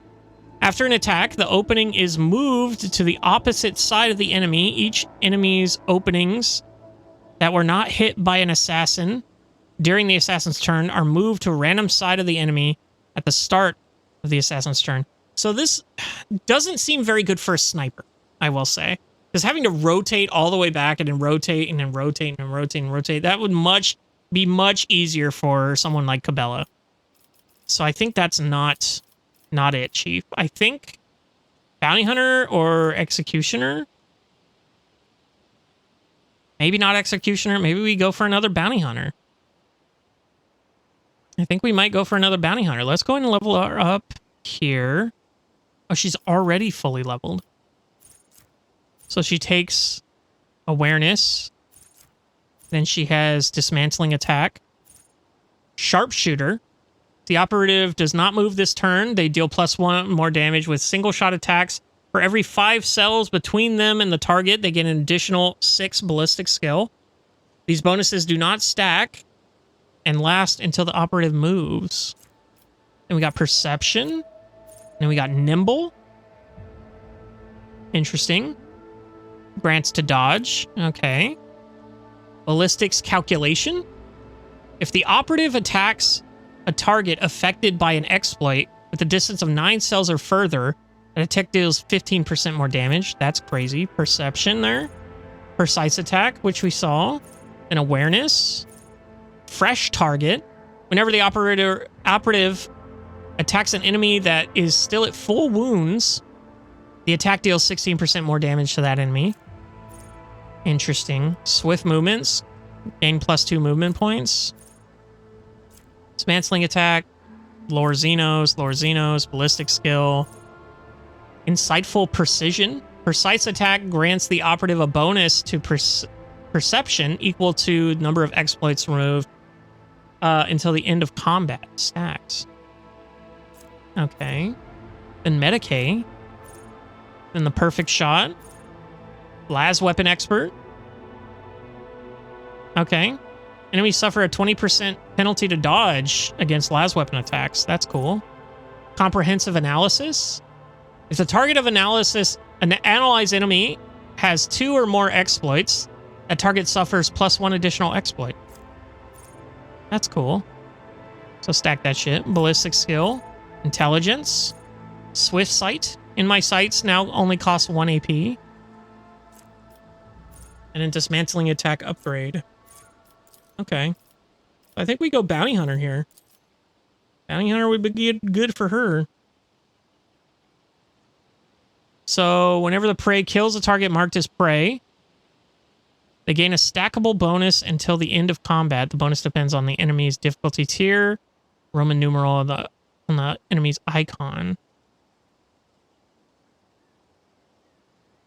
So do we not gain that back? I don't know. Choose an ability. Claim the Bounty. Bounty Hunter makes a free single attack with a selected weapon.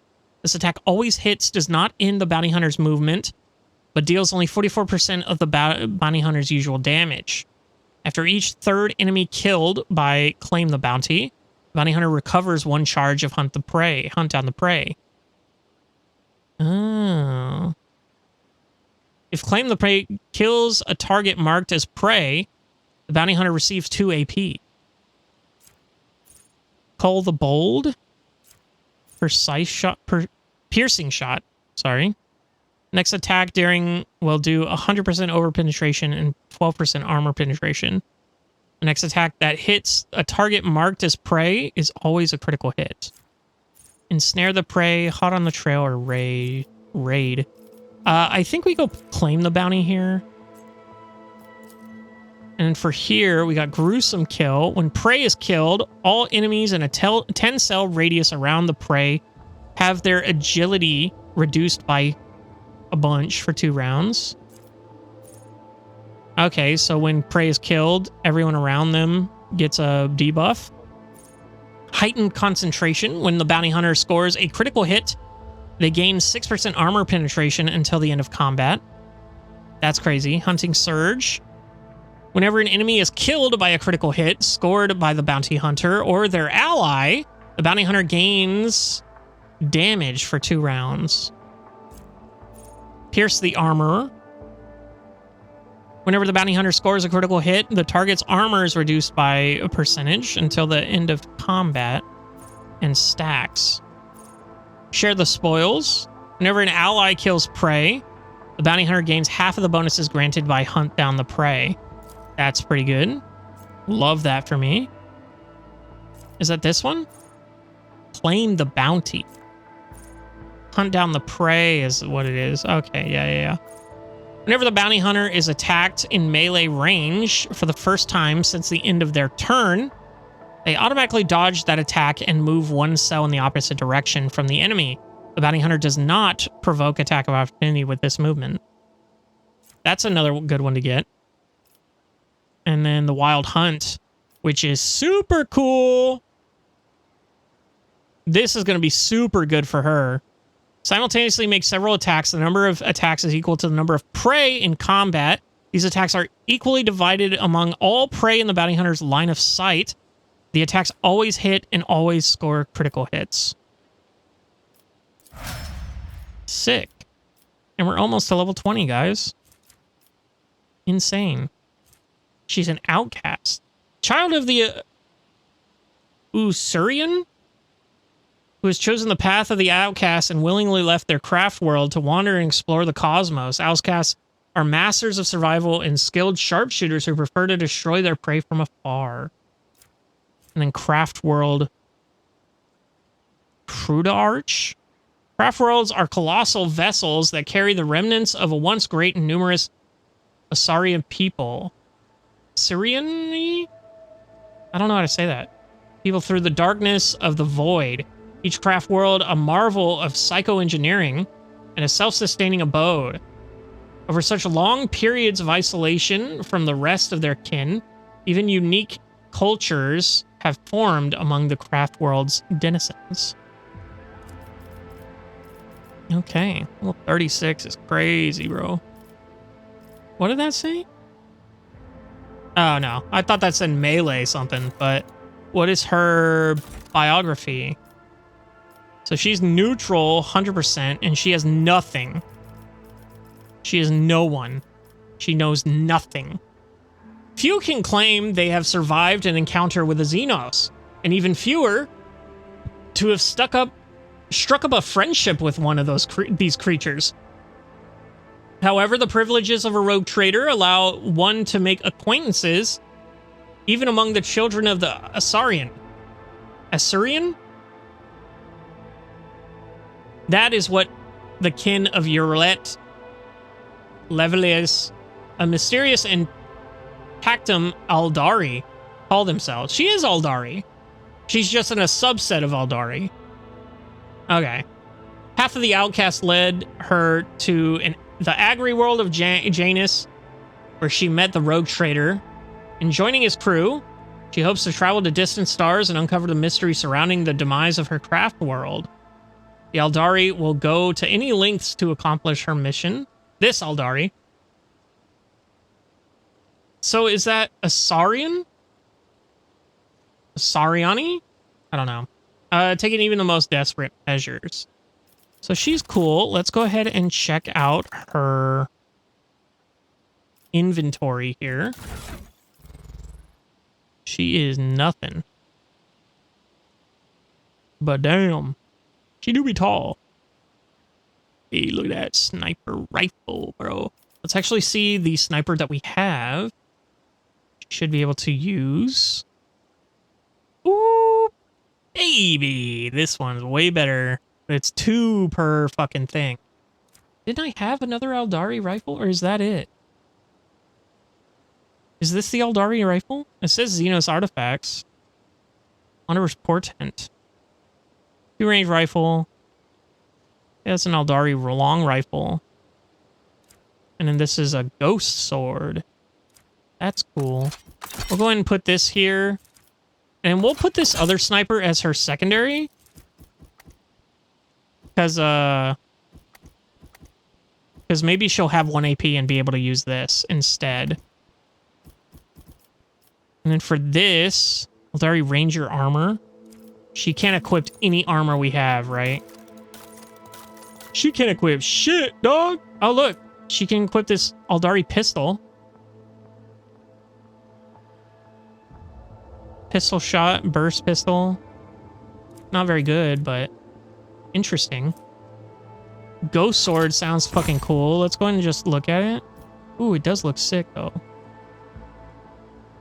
Yo. Sick as fuck. We're chilling though. We'll take this cool thing. No armor. She can't have stuff here. So let's go through this. When the wearer uses Endure, it doesn't apply to her. Officer doesn't apply to her. Warp damage doesn't apply to us. Monocle, depend on fellowship instead of intelligence. Don't really care about that. Gain 3 logic. Plus 10 to commerce. Don't really care about that. Persuasion. Don't really care about that. Single attacks with bolter weapons automatically hit the target. I think.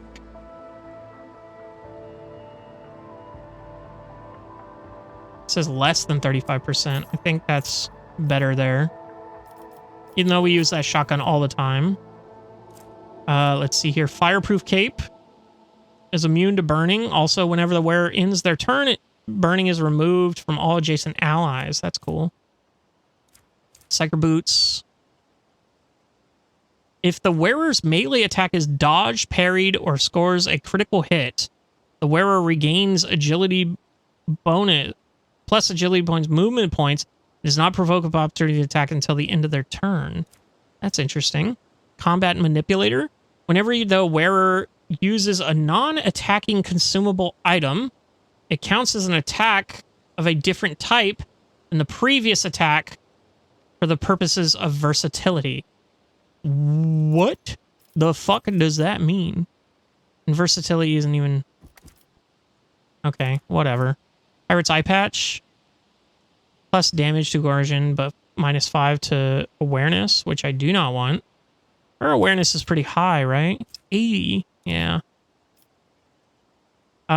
So this Relish Anguish. At the end of the wearer's turn, they gain temporary wounds equal to the amount of collision damage afflicted by the wearer this turn. What the fuck? Collision damage. Pushes and collisions. Okay, so she's not going to be able to push anyone. Portative manipulator. Using reload for any weapon costs minus 1 AP, minimum 0. Sure, I guess. What ammo? This says 10 ammo. She's never going to use that, bro. But it's good that it'll cost nothing if she does. And then I guess she can put on the fireproof cape. Just cuz. That does look like shit, though. Oh well. And then I guess she can do this. Is her intelligence stupid? It's literally 35. Does this not show me? So what is her toughness? 25? Yeah, so it has to be lower than 35 to get that bonus. I guess she can wear this. I don't fucking know. And I guess she can wear this. I don't fucking know. I don't fucking know. I don't fucking know. She does have medkit usage. So we're going to go ahead and put those on. And I'm not going to wear that grenade, so it's fine. Oh, that shows up on her character? That's super cool. I didn't know that. And then those are notes. Those are nothing. Those are ship parts. Okay. We're looking pretty good. New character. The Aldari. The Aldari Sniper. Super cool. She's super neat. Okay. Well. What is all this? What's going on here? It's all those lines on my screen right now. I don't know. Victory awaits! But where exactly do we go from here even? Indeed. So there's this. I have not seen many places that flaunt such luxury. If you were to scrape all the gilding from every temple on footfall, it would still be less than there is here. Do the masters of this place deserve such honor? Are they the chosen servants of the Undying One? Or do they glorify themselves rather than him? Ooh. Challenge for me. Do you glorize yourself rather than him, dude? Ooh. So we got this guy here. tech priest that we're going to talk to. Next time, though, we are going to... Where is this bitch? She's right there.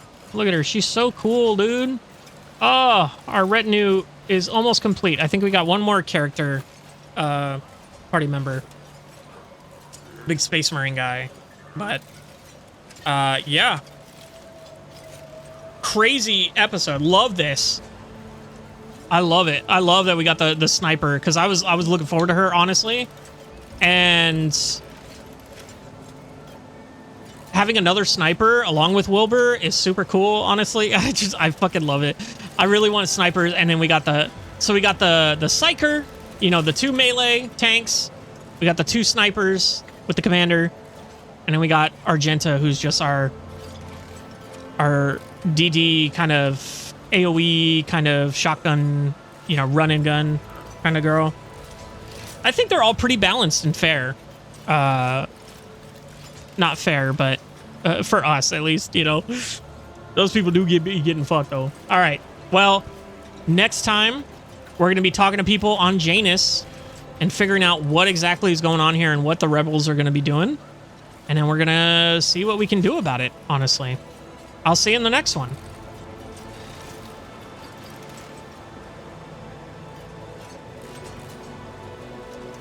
Hello, everybody, and welcome back to Warhammer 40K Rogue Trader.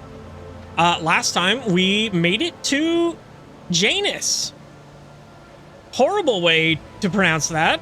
Let's be real. Much prefer Janus. But that's a name. That's like an actual person name. Janus, no one's going to name their daughter Janus. That's crazy. So name the planet that. Anyway, we also got a new sniper companion, whose name I've heard pronounced 100 different ways. But I'm going to go with Urlet. Or Irilet? I don't know. We're going to figure it out later. My ancestors speak of stars long forgotten and worlds long gone. But she What is... a shame that you lack the capacity to understand even a single note. You good? Okay. She's a sniper. That's all I wanted to fucking say. Jesus Christ. Let's go ahead and get everybody up here. Get them all selected. We are going to go ahead and speak to this guy here, the tech priest. In order to, we have to find out about the rebels here on Janus. I'm going to keep saying it with enunciation like that. It's going to be funny one of these times. Draped in a red cloak, the Magos's body barely looks human. Magus? I don't know. Wires, tubes, and metal manipulators turn him into a whimsical machine, which implements hide his face behind a sinister mask. The tech priest intermittently dictates something in technolingua to a servo skull floating next to him, but at your approach, he falls silent and offers a reserved bow. Greetings, your lordship. Lex Mechanicus Vinslex. How may I serve? Tell me about Janus. What do you do here on Janus? Tech Priest's mechanical voice comes from the speaker on his neck. By order of the Adeptus Mechanicus, I have been entrusted with the management of the Adeptus Administratum in order to catalog agronomic data and analysis information about the planet during the process of subjugating it to the will of the Imperium. Tell me about Janus. Initializing report. The planet's soil possesses a unique composition suitable for the re-engineering of the planet and the mass production of foodstuffs. That sounds like the goofiest word I've ever heard anyone say, like, with a straight face. Foodstuffs. Significant cultivation of the Eastern Hemisphere in the aim of improving production processes and logistics operations. Traces of xenoactivity that do not pose an immediate threat to ongoing operations. Undesirable pathologies of flora and fauna have been noted, which may pose a threat in the short term. What pathologies in the flora and fauna?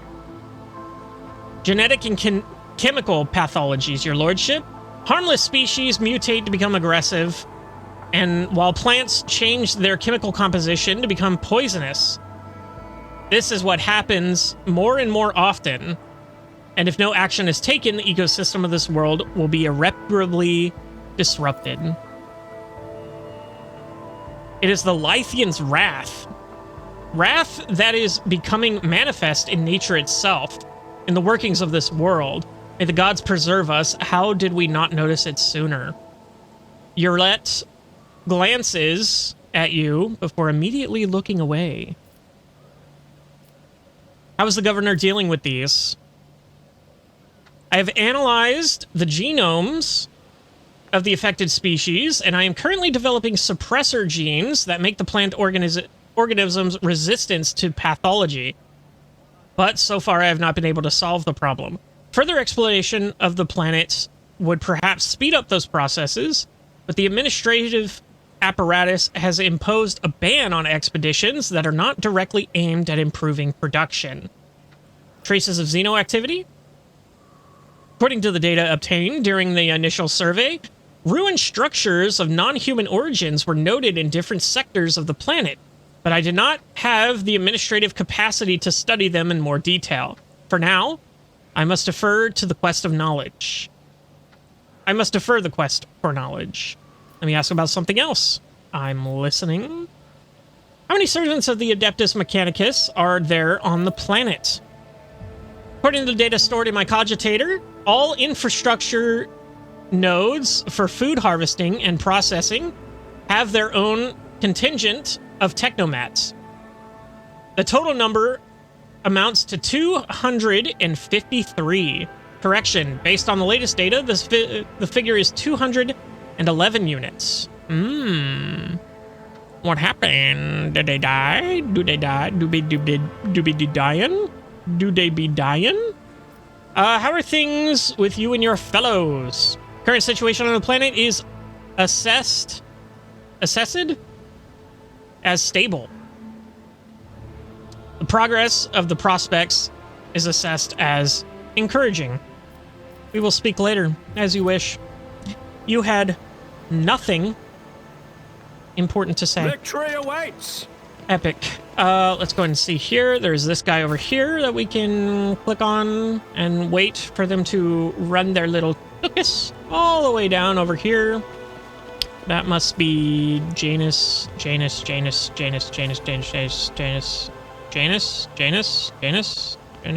Is it you?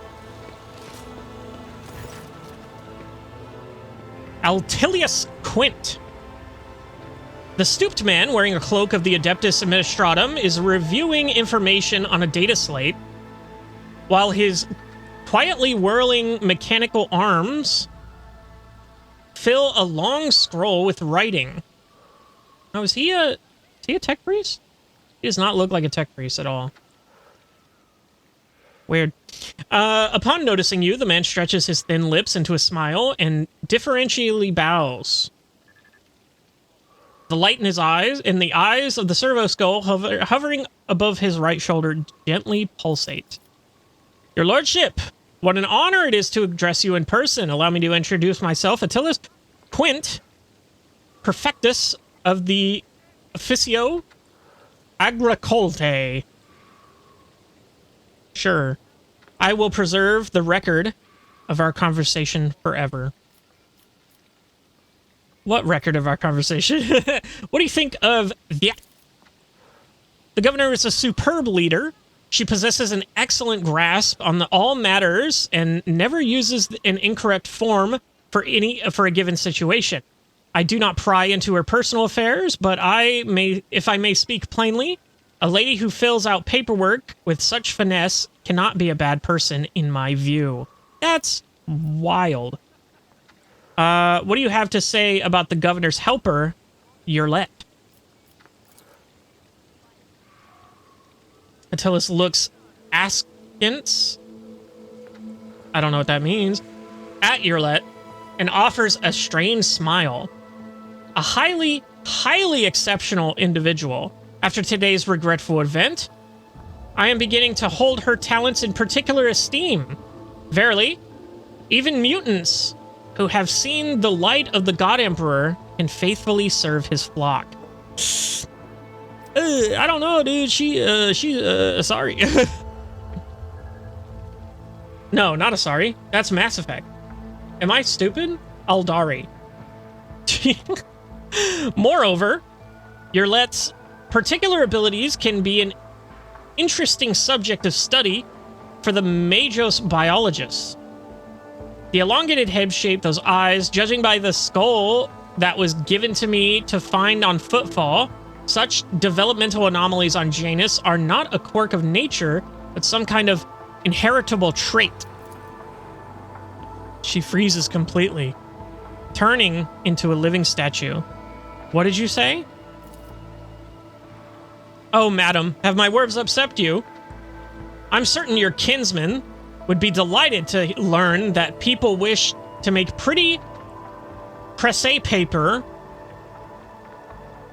out of his remains. And besides, I could be wrong about the nature of his origins. Jesus Christ. Okay.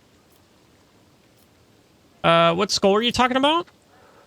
Most remarkable item. I must say, a true anomaly. One moment. After rummaging in a nearby container, Attilas draws out a parcel, which he immediately unwraps. Here it is. I believe the finished piece was intended to be given as a gift to the governor, but under the current circumstances, I doubt I will be able to send it to Footfall anytime soon. She stares at the skull in silence. You can see her jaw working underneath her delicate skin. After a few seconds, she abruptly turns away. Curious. I would like this. This would look very nice on my desk. I mean, yes, of course, undoubtedly. Whatever you wish, your lordship. Okay. If that will raise your spirits after the recent incident, Strange Skull remains have been thoroughly scraped and cleaned. Maybe I can give that to her? She grits her teeth and burns a look of utter disdain. Girl, I'm getting this away from him so that you can have it. Jesus Christ. What are your duties here? By the grace of the God Emperor, I oversee the administrative apparatus of on this planet to serve as secretary.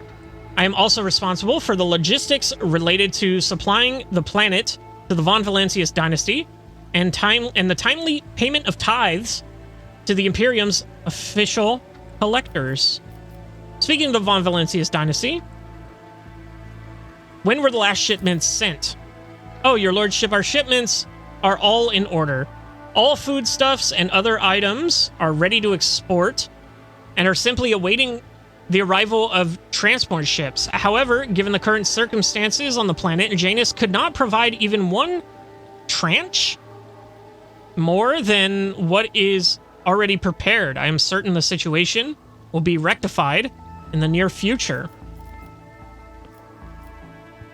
When did the collector ships last come to Janus?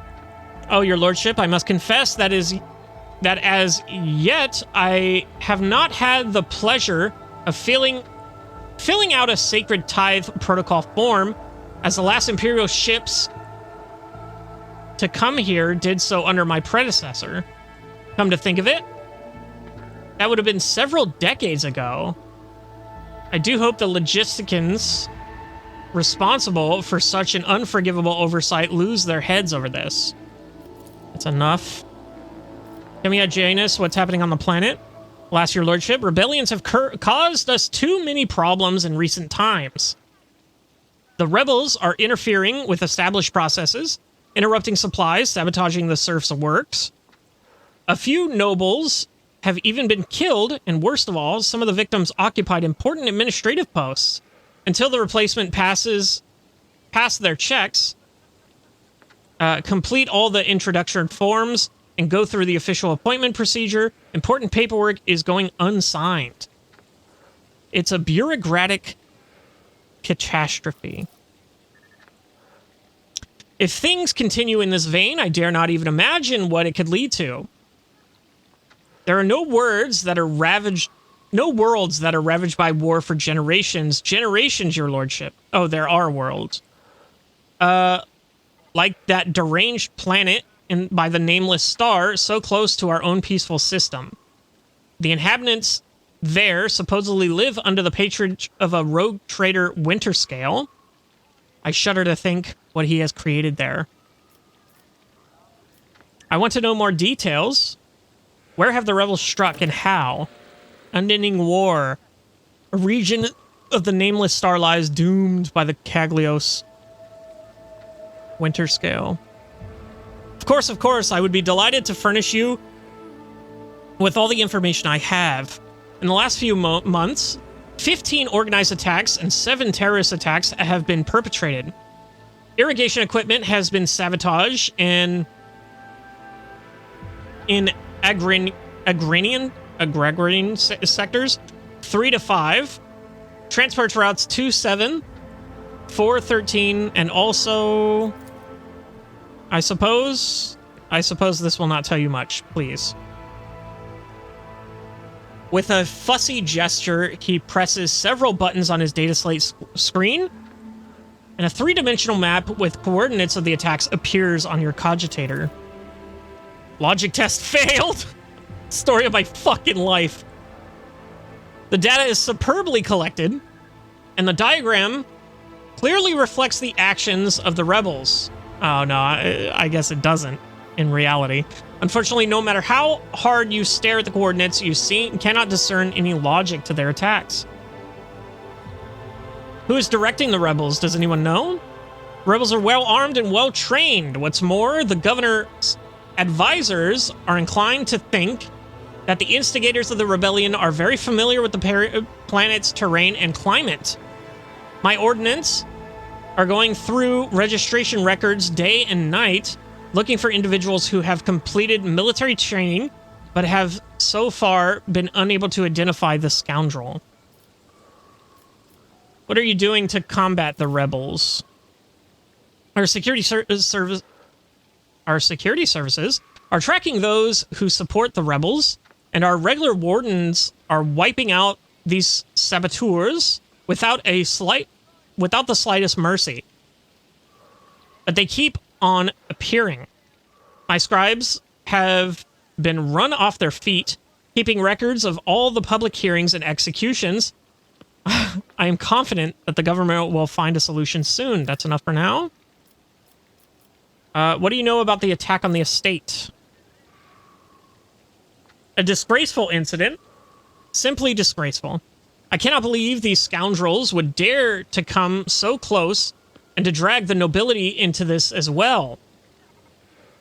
If they penetrated the estate, that means they have had help from some worthless servants or other. Security is currently questioning the survivors, but the culprit has not been found yet. Smiles unpleasantly. I don't like that. What record of our conversation? Your lordship, I painstakingly record every conversation with high-ranking personages. Personage? I don't know. And afterwards, I fill out all 7 accompanying forms personally. Tellus rolls up his completed scroll in the practice gesture, stows it away, and pulls out a new one.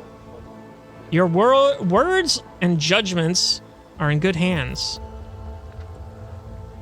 His mechanical fingers fly over the scroll as he fills in another line. And of course, what great fortune it is to see, for the very first time in all my years of service, an emissary of the Navis Nobilite here on Janus. I humbly welcome the esteemed. I think that's Cassia. Yep, sure is. Cassia? Tissaphania? I don't know where the end's coming from. Anyway. Lady Navigator of House Orselio. Everything from her condescending gaze and confident bearing of her calm but commanding voice marks Cassia as an heiress of a great bloodline. Awestruck, the secretary writes down each letter of her name with particular fastidiousness. Fastidiousness. Laudable foresight. A strange hobby, but you may continue. Stop recording immediately. I'll just tell him good job. I thank you. Moments such as this such as the appearance of a rogue trader must be preserved for prosperity. I must take my leave. I look forward to meeting you again, your lordship. I do not with you, you creepy fuck. Let's go this way. We do not have anything else here. Where the fuck? Can we leave? It'd be a no. None shall stand in my way. Do we go back to the governor? How do I fucking... There we go. Unending war. That's not what it is. One that is trapped in the agony of a century-long war. So those are rumors. Go to quest. Firemaster has handed the Lord Captain a suspicious message containing Conrad Vodiger's call sign. Did I just not read it? Am I stupid? Anyway. Let me see here. Is that just... That's chapter 1. Okay, hold on. Let's... Fucking... That's not it. Are these it? No. Can I just... Take it. Take it. I don't want it. I feel bad now. I thought I could... Okay. Anyway. Laboratory Journal H. Where is the message that I got? Unfinished letter. An internal report. I'm ready to inform you that 2 days ago, the discharge was interrupted by a raid launched on by the Anvers gang. Okay, yeah, that's not... The Holy Book by the altar. The Void Dam Customs guy. He always on duty. Does he ever get any time off? Does he ever leave to take a piss? Is he a servitor or something? Number 3, guess what? Number 4, hanger by the window. Remember to bow to the Emperor through the window. That's odd. I don't know what the fuck that is. Still got some ration cards, Lamau. Lord Inquisitor Xavier Calcazar. Am I crazy? Did I just not read this fucking thing?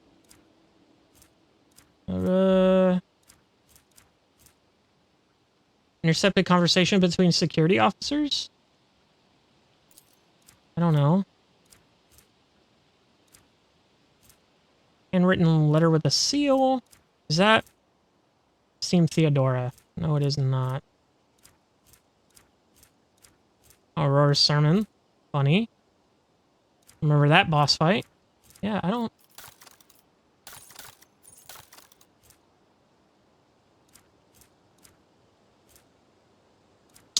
No clue. No clue, dog. Yeah. No idea. So we're just gonna ignore that. What is Ondathius? So, okay. No. So I just go to that place where it was from, right? On the hunt for knowledge. Collected reconnaissance data must be delivered to the Adeptus Mechanicus representative based on footfall. So that's the, yeah, Opticon 22. So that's not what we're looking for here. What are the shadows are deepest of all?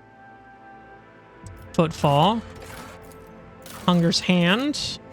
We're looking for Janus. Okay, here we are.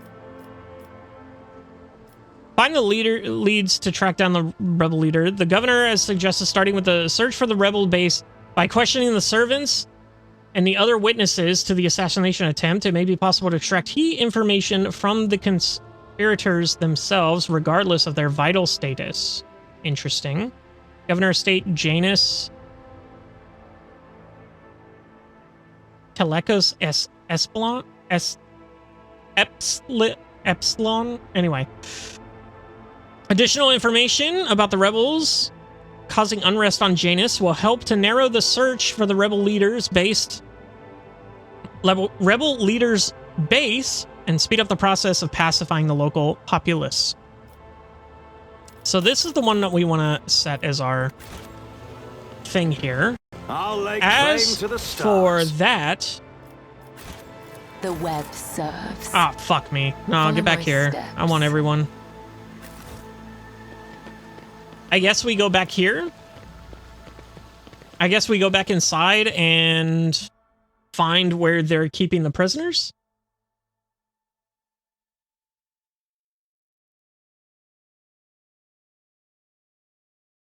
Interesting. I don't know. We'll see. We'll figure it out. Is it this way? No, doesn't seem to be. It literally just seems like her here is the only one to talk to. Is it not? Oh, it is. Okay. I have to talk to the servant. Wish to speak to the governor alone. I'll take my entourage.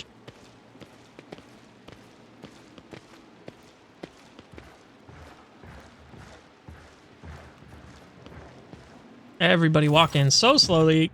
Greetings, your lordship. How may I be of assistance? Neglected to mention the strange changes to the planet's flora and fauna. Ancient ruins belonging to Xenos. I guess this was the thing we needed. Let's talk about the flora and fauna. Majos Vinzelax is a very wise man, but his fixations on evolutionary processes seems to be a little extreme to me. Janus was heavily cultivated, forests were cleared, and mountains raised across half the planet. It is no surprise that we are still noticing the consequences of those changes. It's possible that the planet's mutations are connected to the waste runoff of the harvesting equipment, and the changes in wildlife behavior could be a reaction to the expansion of the cultivated area. Estenza shakes her head with a laugh. Are you surprised by my knowledge on the topic? Our whole dynasty has dedicated itself to taming Janus. This plentiful yet stubborn planet. Every member of the Viet bloodline is versed in the fundamentals of planetary engineering and its consequences. The tech priest mentioned ancient ruins belonging to Xenos. I know what you're referring. Strange structures of an unknown material. For the prevention of any unfortunate accidents, I ordered the area to be declared out of bounds for all. Some things are better off left under a thick layer of dirt, beyond the grasp of even the enlightened minds of the Adeptus Mechanicus. I must take my leave. That was so unhelpful. It's an honor? Epic. Let me through. Yeah, this... I don't know where to go here. Maybe we go back to the shuttle area? Maybe they have all the prisoners there at the shuttle area? I do like all these birds. They're colorful birds. I like the birds. Let's go here. A new challenge for me. Back to the shuttle area. I can just return to the void ship, but I don't think that helps me. Oh, okay, security officer. A hulking man dressed in a uniform, marking him out as an officer of the Gubernational Wardens. There's a Ubernational... Natural? I don't know. Fuck that word. Is closely monitoring his subordinates as they surround the building. Sensing your approach, he whips around, his face going pale. Oh my god. And he offers a low bow. Your lordship, please do not stray too close from the building. I fucked that sentence. Please do not stray too close to the building. One of the terrorists from today's attack has holed himself up in there. He could be dangerous. What's going on here? Ready to report, your lordship? We've conducted a sweep of the area after the attack.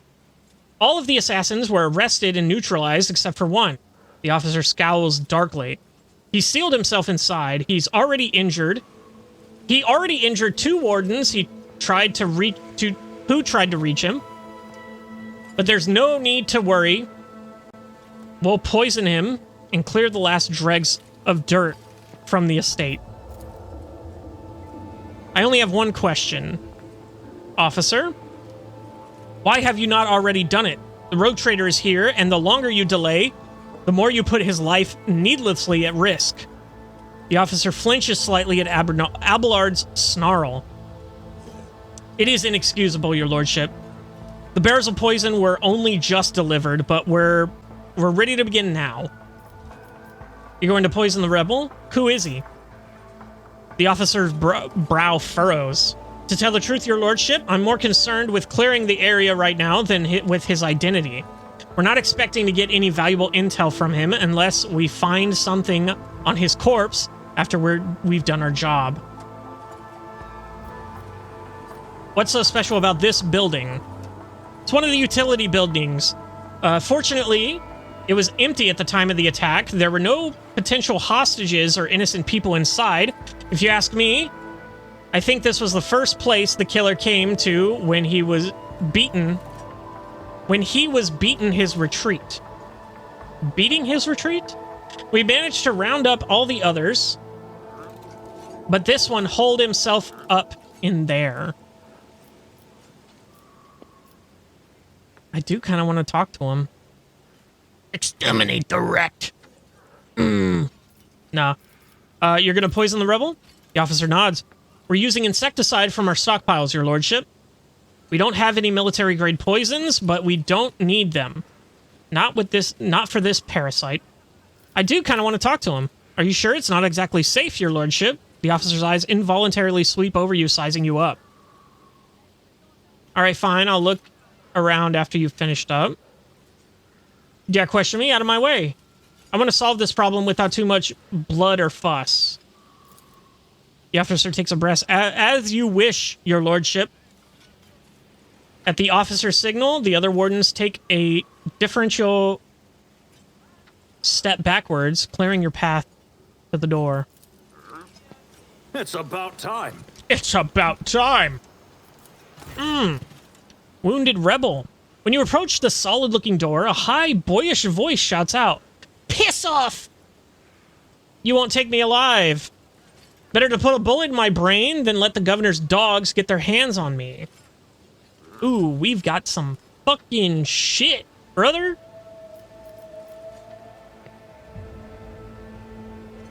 Ooh, that's pretty good, too. Address the officer. I'm done. Proceed with the cleansing operation. Step back from the door. Let's examine the door.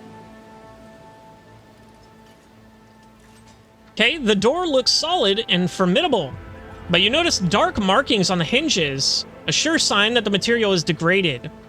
The lock doesn't look new either. With a suitable tool, it could easily be opened. We can break down the door, or I can do a 5% check to fail. I think I will do that. For a long time, nothing happens. Then the door opens with a quick click. All right, we're in. It's a woman? I said boyish voice. Hold on, am I stupid? I can't. Okay.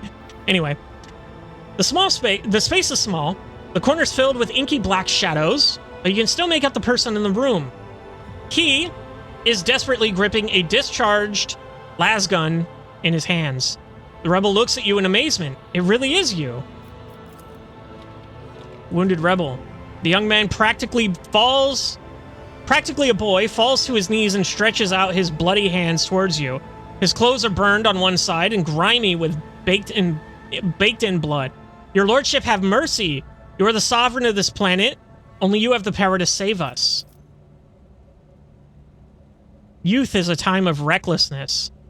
I heard that said more than once in the Schola Progenium? And during my naivete? I don't know. But youth is also a time for directness. Let us listen to this young man before we judge him. Execute the rebel. Death to insurgents. No, save you from what? From Governor Vyat. Everybody here knows what she's doing to us. We've put up with it for a long time, hoping that somebody would intervene and help us, but nobody ever did. She's turned the whole world into a slaughterhouse. People were rounded up like groks from the settlements, supposedly going to go to the palace, and they're never seen again.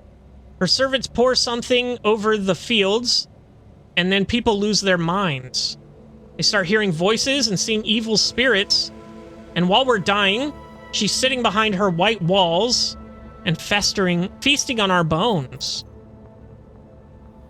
Your let's face twists, sacrifices, madness, pain, and death, even in so primitive a society as this.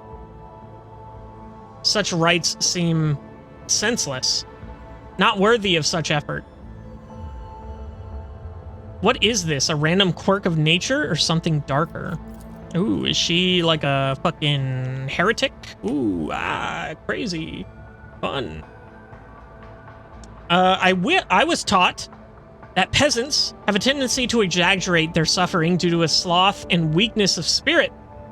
But this young man, vermilion thorns pierce every centimeter of his body, and gray shackles bind his hands and feet and neck. There are no lies in his words, only terror and desperation without end. Okay, Cassia. All right. See, it's time like these where I would like to have Adira on my team. And she probably has some unique dialogue of saying, ooh, the future, you know, or whatever the fuck she talks about. You're telling me people are seeing evil spirits? Who's behind the rebels? How dare you rebel against the vassal of the Imperium? You're saying they're seeing evil spirits. Yes. Others are going feral and attacking their loved ones. And then there's the boy lowers his voice. People say that in some settlements, well, they've stopped upholding the law altogether. Imperial law and the law of basic human decency. People are turning into animals. Who's behind the rebels? He swallows nervously and looks at you with fear. Your lordship, I beg you, don't ask me that. I can't sell out my brethren. It's over for me, but the others, I won't betray them. There will be no end to this war on this planet until I get a handle on the situation. But to do that, I need to meet your leader. That's very good. Give the rebel an easy death. People waiting outside will put you through far worse torment than I will. Goodbye.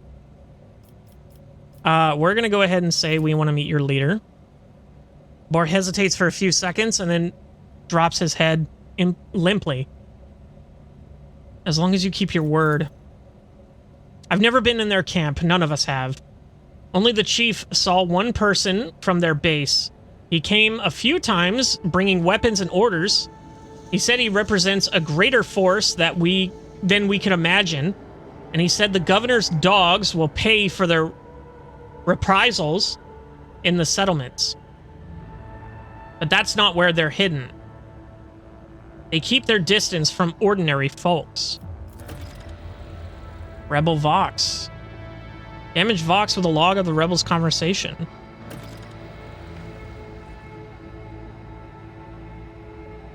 Okay. We have it all worked out so that if anyone gets caught, the others aren't caught with them. But I swiped the chief's Vox. I thought after I killed the governor, I could use the message coordinates to find the base and hide out there. The boy retrieves the Vox from his pocket and holds it out to you with a shaking hand. That's everything I know, your lordship. I do want to do the iconoclast of giving him an easy death, but I do want to have him live. I think that's the better point. Get up and come with me. I give you my word as rogue trader, you will live. Rebel looks at you in bewilderment and then bows low before you. When he speaks, his voice trembles. Your lordship, thank you. Thank you for your kindness. I never thought I'd survive this. Oh. And then the security officers come in. The officer of the warden's cast is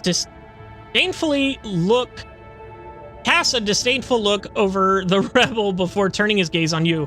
Your lordship, I honor your bravery. Please allow me to get rid of this rat for you. This man is under my protection. See to it that he is held safely in custody until his fate is decided by fair trial. Escort this man safely to the perimeter of the estate. He is free to go. This man will serve Janus yet. Consult your advisors and see to it that this rebel is made into a useful servitor. Oh, shit. Make an example of this scum. Publicly flay him and string up his corpse outside his family home as a warning. If anyone tries to remove it, shoot them. He's free to go. A dumbfounded expression appears on the officer's face. With the deepest respect, your lordship, the officer thinks better of his next words and abruptly bows. It will be done. Thank you, your lordship. Without your patronage, I would be dead already. I would already be dead. Okay. They're going to take them, and then they're going to leave, and we're going to get these goods. And we got them goods. And they're all good. Awaits. And there's more goods. And we do that. Oh, shit. No. I wander through the stars. Multi-key. Oh, my God. Hold on. The fuck? No, everybody get on that. What I thought. Wilbur? Argenta's 80.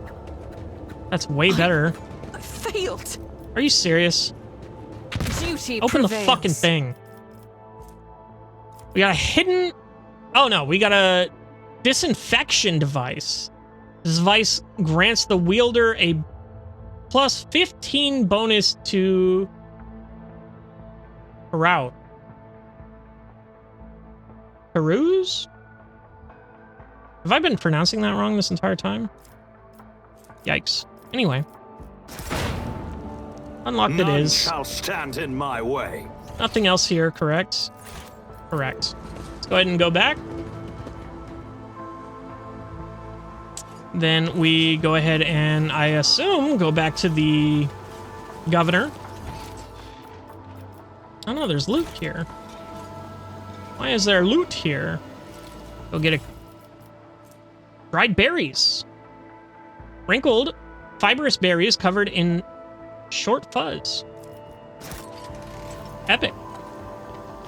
Follow my lead. Let's go ahead and go back to the governor. Talk to her about... Yeah. Just talk to her about the prisoner. The terrorists guy thing. Dude, bro. Here. Everybody get in. I wonder if she says something else if I don't take my entourage in there. Maybe I should try that. Maybe there's different dialogue options. That'd be interesting. I don't go anywhere without these guys, though. This is my crew, you know? Rumors have reached me about oddities among Janus's population. I don't deny it. Some of our experiments exact a higher toll on the population than others. You see, recently, one of the noble families of Janus has taken on the difficult task of enhancing the attributes of our workers. So far, it has involved introducing experimental supplements into their food and mental conditioning in monitored settlements. Sometimes procedures are disrupted, and part of the population suffers from side effects. The specialists of the Gravas family would be better placed to inform you on this topic, but alas, they are currently engaged in the field. Okay, that didn't help either. Let's go ahead and go in by ourselves. Y'all just stay there in that formation like weirdos. Let's see here if... Here's your lordship. Okay. Okay, never mind. Yeah, I have no idea what to do next. I won't tolerate weakness. Do I go back to the void ship and then land somewhere else? Is that an option?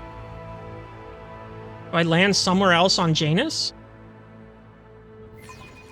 We do have to speak to Yurlet on the void ship extensively. Let's go ahead and try it. That's literally our only option right now. I don't see what else I would be able to do.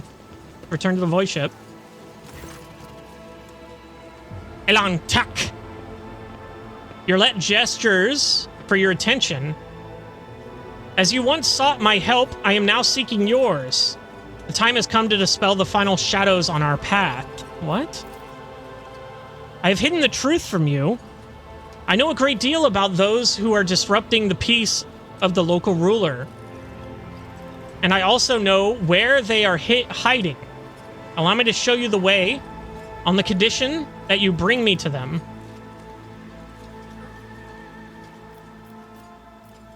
What an unexpected and suspicious revelation. Better they late than never, I suppose.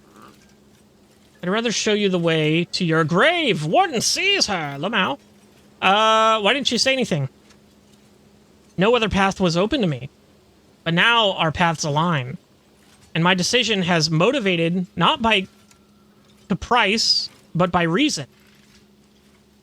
Which compels me now to be honest with the person who can fix all of this. Everything you have discovered, everything you have learned from your kind, they're all traces of the same calamity. A calamity that will eclipse all the strife and wars on the face of this world. All the signs were plain to see, but I was here, and the monkey failed to recognize the coming storm. Please follow me, Wilbur. You must, if the world truly matters to you. If this world truly matters to you. Attack! I'm tired of your lies! What calamity are you talking about? You're still holding back information? If one of the Imperium worlds is in danger, so be it, I will follow you. Excellent. I was beginning to get bored without living targets to shoot at. I believe you. Lead on. I don't believe you. You're luring me into a trap. Warden sees her. You're still holding back information. I will reveal the truth very soon, but not here. Not in the place where it seems evil has made its nest. Have patience, Elongtak, and trust me. We'll do it for the world. Let's go, Elongtak. I pray to the gods that we are not too late. Okay, yeah, so we weren't going back. We're going to the forest of Janus. Lamau. Janus. Janus. Alright. Here we go. Do we all level up? Oh, fuck, we all leveled up. Well, that's probably going to be the rest of the episode. Okay. Grants initial AP at the 20th character level. Oh, let's go. That's so sick. And then we want Fellowship. Correct? Correct? Complete? Okay, never mind. Wasn't that bad. Everybody just gets AP and then a toughness or strength. 55 strength. 55 burgers, 55 fries, 55 shakes, 55... we'll go toughness. These are tank. Everybody gets AP, and then for here, we're gonna go ballistic skill. Absolutely. Oh, and she gets a thing. Hold on. Better to die for the Emperor. While under 40% wounds, Imperial World characters gain a plus 10 bonus to all characteristics and plus 2 resolve. Let's see if there's anything cool we can get here. So Shield of Faith. The Devotee gains 12% to armor against attacks of demons and warp damage Devotee's Resolve is also permanently increased by 1. That's cool. Gains a 3% chance to ignore any enemy attack. That's insane. Cleansing Faith. Melee, Flame, and Melta attacks against demons and psychers give an additional +6 damage and gain 18 percent armor penetration. Such attacks against Xenos deal an additional 3 damage and gain 9 armor penetration. Stronger Together. All allies, excluding Xenos, in the current party, gain +5 to the same characteristic as if chosen for humanity's finest. Weird. Ready to save. When the Imperial World character is affected by an ally's non-damaging ability or affects an ally with such an ability, their resolve is increased by 1 for 1 round. No heresy. Imperial World characters gain 10% critical hit chance and 10% armor against Xenos and demonic creatures. Their allies gain half that bonus of No Heresy. However, Imperial World characters, Lore Xenos and Lore Warp are always 0. I think we can swing that, honestly. So she gets 10% critical hit chance and 10% armor against Xenos and demons. And then everybody else gets 5 and 5. But she has no Xenos lore or Warp lore. But I don't think I use her for those skills. Obviously, I'm going to use Yurlet's Xenos lore. I'm sure that's pretty fucking high, and it better be. Interesting. Maybe we take a base skill? Maybe we take a demolition. +7 to demolition?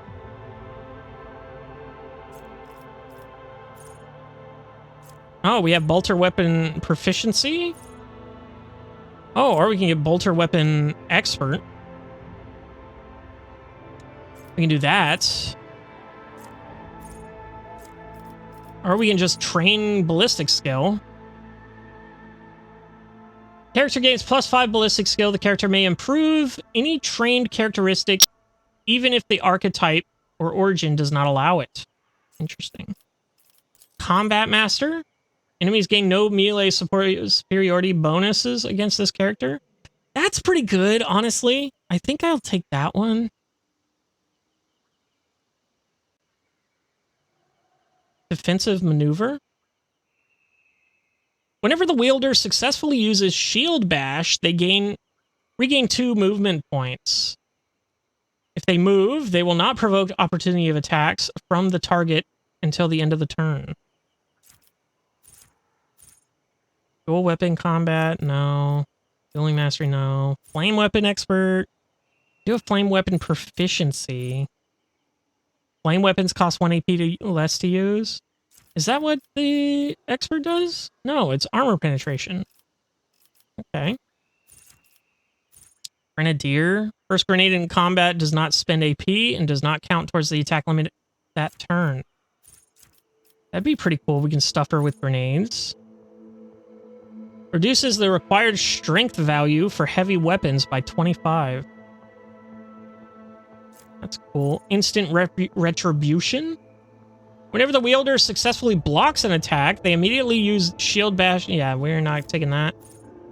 Increase wounds by half of this character's level rounded up.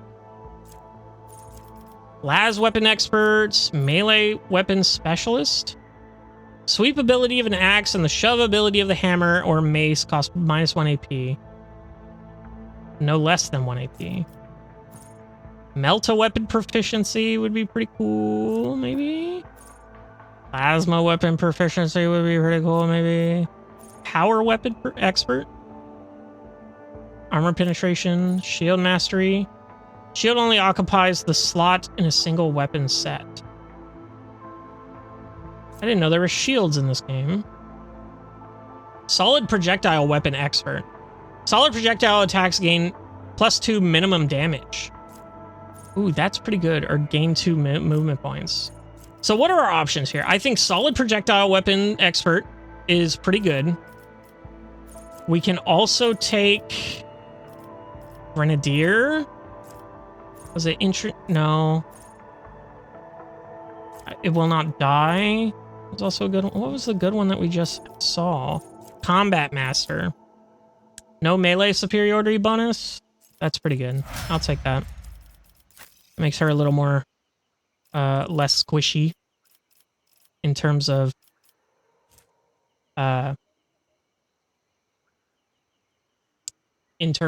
whatever the fuck I was saying. Who cares? Willpower, baby. She does have a fuck ton here. She is our highest willpower person. I think we go willpower. Does she need fellowship or anything? She's at 60. She needs fellowship for, I mean, skills, but willpower would be better for persuasion, coercion. I think we just bump up the willpower here. 75. Or 70. Sorry. That's what it would be. She actually gets a skill 2. We actually want her getting her ballistic skill up. It's pretty good. Okay, Drukhari equipment. Features Aldari equipment. Oh, so I have to have Aldari equipment in order to equip Drukhari equip. Penetrating sight. In my sights, gain an additional armor penetration equal to perception percentage. In my sights, it gains additional dodge reduction equal to ballistics skill. That's pretty good. Only costs 1 AP. You already have this feature. She does have Aldari weapon proficiency. Can she have Aldari weapon mastery? Is the thing. I don't think that's a thing, it looks like. Yeah. Not a thing. Okay, so we could also take Combat Master for her. Just to keep her... I think we do. In melee combat, any target surrounded by more allies than enemies receives a plus 10 weapon skill bonus for each additional ally. Larger creatures need to be surrounded by more than 2 enemies to provide this advantage to the attackers. So basically, if I have more than one person around me, it's not going to give them that 10% weapon skill, which I will take just for safety's sake, I think, here. In that AP, and then we're going to go strength, weapon skill. Yeah, Blade Dancer Executioner. We're going weapon skill. All right, cool. Let's go ahead and take a little look. So you'll see soon everything for yourself along Puck. Go ahead and take out this map. Very cool. Very beautiful. Very fun. A new challenge for me? I've never seen so many plants before. Not even in our arboretum. Arboretum? Oh, that flower there. I read about it in one of the works by Janitor Canassian. That's cool. I never thought such a riot of life could exist anywhere. Why does the Undying One not allow such things in the void, where we dwell? Who fucking cares? What's this? Athletics go down? Experience. Nothing matters more. Oh. On the rebels. Unexpected result. Go back up. I'll lay claim see if it's over to here. the stars. There is loot down there. So there are rebels here. There's a lot of them. And they're red, so I don't know if... We'll go over here. Now, let's fucking do the path that it doesn't want us doing, essentially. The one that has a check. Officer. Let's go here. I won't heed All right, your we're cries starting of the... mercy. Spare none of them. Damn it, we're gonna attack, kill the intruders. Stop, lower your weapons. That ain't happening, apparently. Okay. So, they do have a path up here. So I think Cabela... Holy shit, you can actually get down here. Crazy. I think we can take care of this one right here.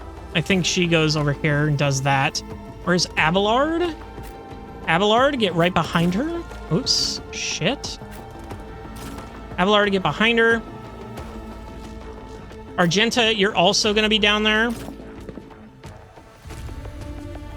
Yurlet, you're going to go ahead and be up here. Exactly where I need you to be. And we'll get you close to the edge. That's fine. It's fine. Cassia, I think for now, we go ahead and put you up here. We'll put you right here. Path is blocked. Ah, because I can't spawn anything right next to them. Okay. And then Wilbur, you're going to go ahead and be over here. We'll put you over the edge here. Let's go ahead and start this battle. Might be the rest of the episode. Probably a bad idea to even start it here. So Wilbur goes first, and it's Cassia next, and then the rest of my party. Oh no, Argenta. I didn't even see that. So I do have quite a bit of shots on people. I think for now, I go ahead and take my shot right here. Or you know what? No, we're going to go ahead and give this to Cassia. Too easy.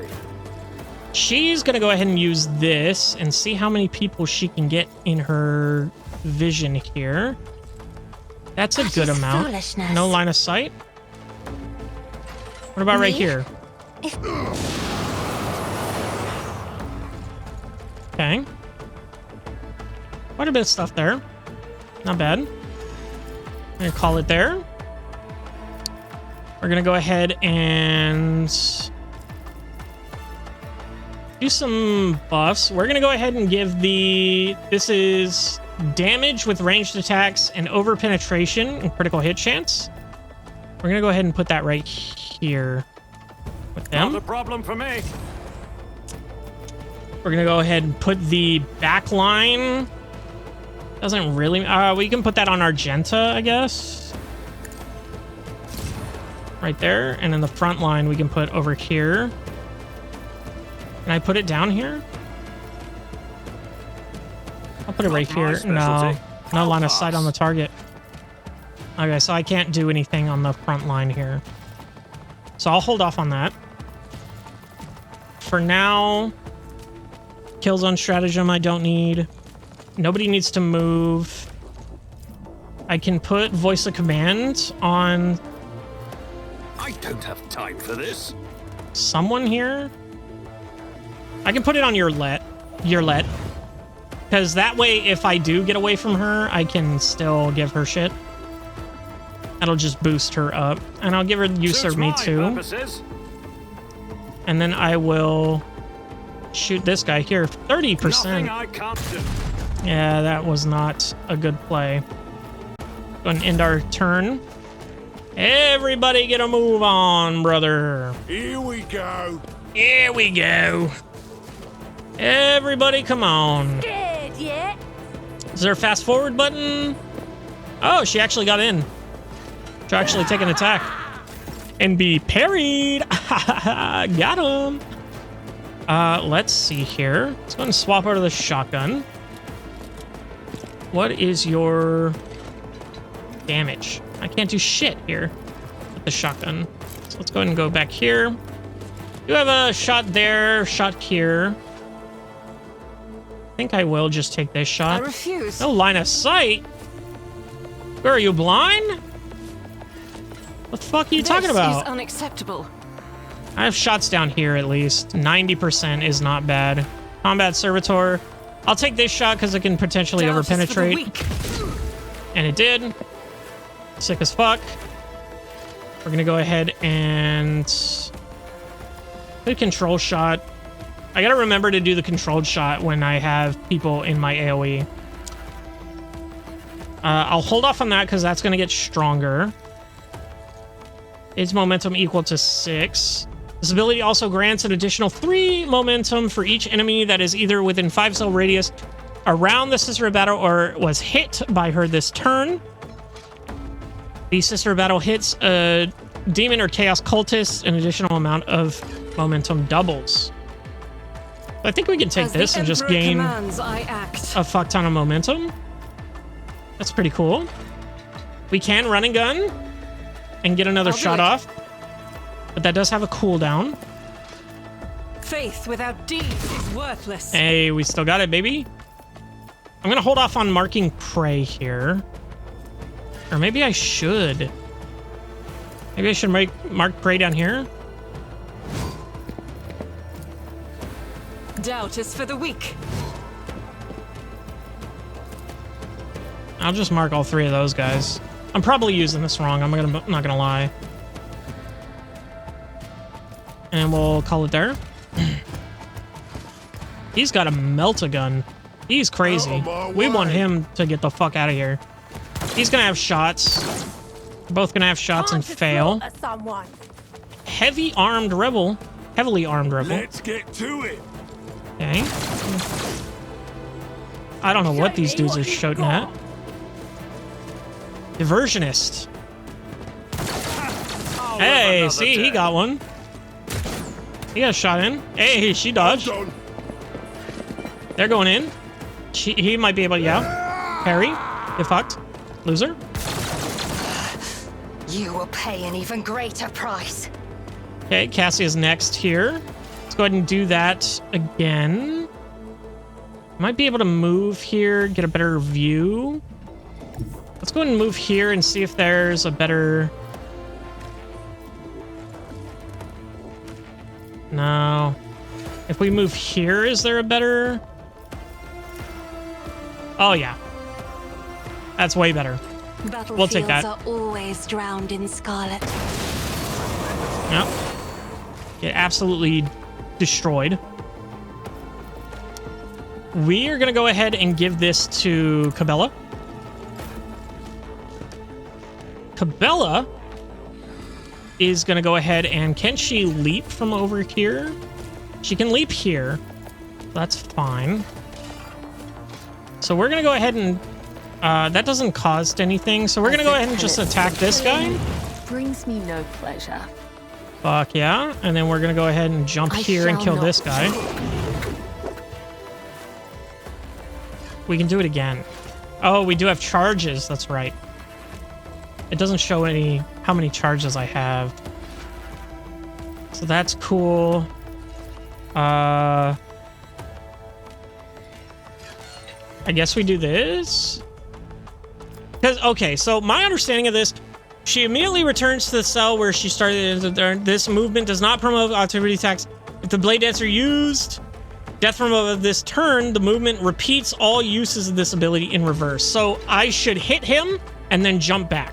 Trust me.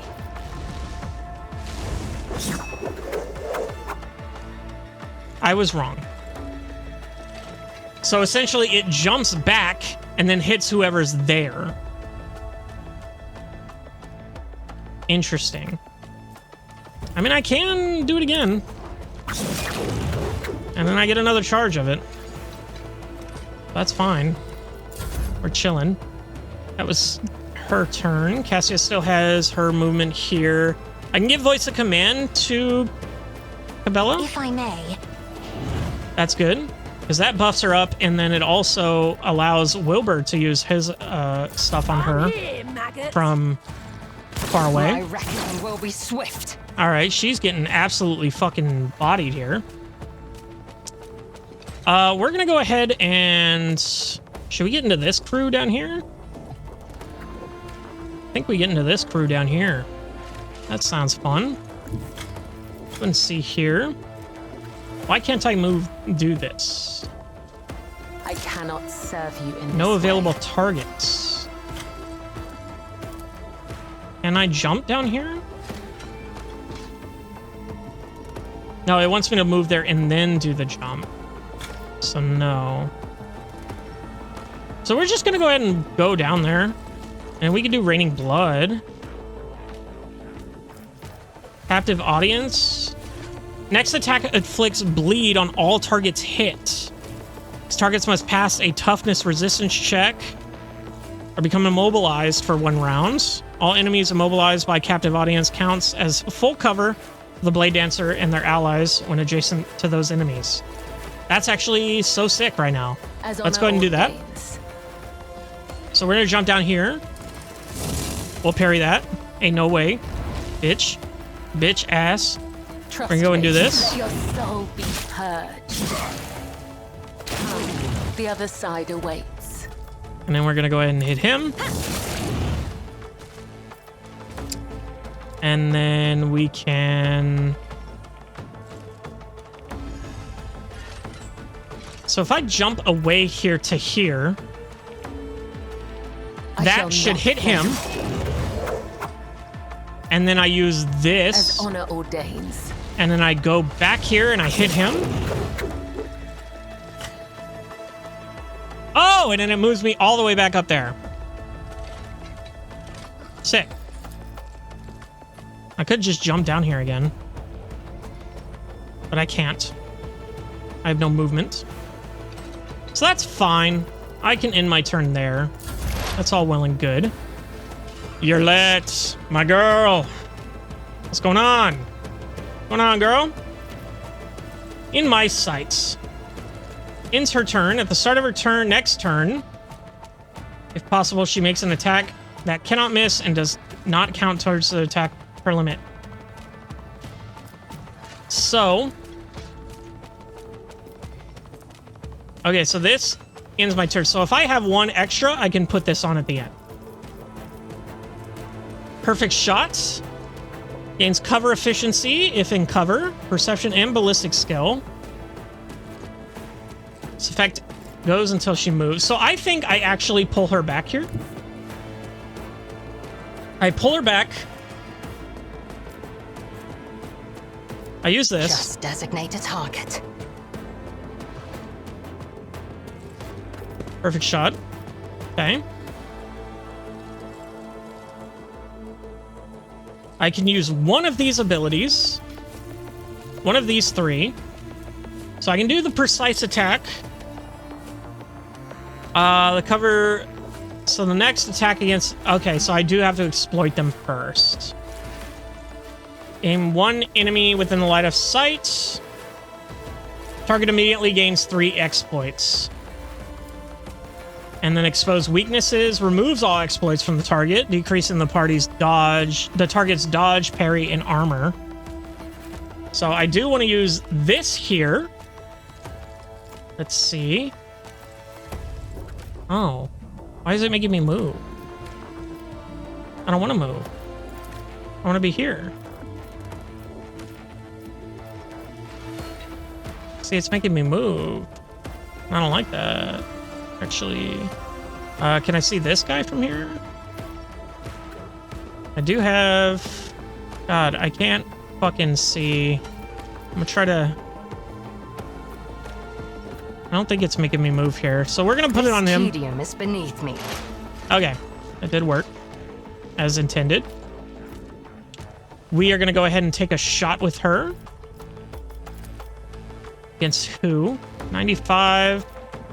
Plus overpenetrate. You got it. Xenos pet monkey. You're kidding. You're joking. Let's go ahead and end our turn here. I have to put it on someone? I guess we do it on this guy? Understand your intent. So is that just saying I have to move out in order to do it? Yeah, because she moves back to the same spot, so it's all good. Abelard, my tank, my hero, my man. We're gonna go ahead and go here, and we're gonna charge in. Holy shit, that does like no damage. Fuck it. Follow my lead. 6 damage is crazy. Oh my god. He's gonna get fucked. Can I reckless attack this? Gains armor penetration. And plus 10 damage and ignores 15% of the target's parry. Every enemy who survives an attack enhanced by this ability will attack Wilbur in return, including creatures with ranged weapons. So I'm gonna get a hit here. So I think I buff up first. My duty. I buff up. I endure. It will be done. I reckless strike. And then I hit him. An exemplary strike. Woo! Ooh, baby, that was the play. That was the play. That was crazy. Back to Wilbur. Wilbur's gonna go ahead and take this spot here. He's gonna give who an extra turn? I think we move Argenta, actually. Actually, we're gonna move the front line. Still can't see it. Okay, that's unfortunate. Never mind. We're not gonna move the front line. Not gonna put it down, I mean. Yeah, let's go ahead and move Argenta. Maybe up here. I don't know if that's cover or not. I don't know if she needs cover. Let's be real. Not my specialty. She, no line of sight. Never mind. I'm an idiot. Let's go ahead and just give someone an extra turn here. Cassia, we'll give it to you. Too easy. Okay. And then she has this here. She can kill this guy for sure. She can kill one of these dudes for sure. She does have quite a long range on this. I would hit Abelard and Cabela. I don't want. This isn't hitting any of my teammates, but it's only hitting one enemy. So I don't think it's worth it. I think it's more worth it to do this, maybe. Take out one of these guys for the DPS.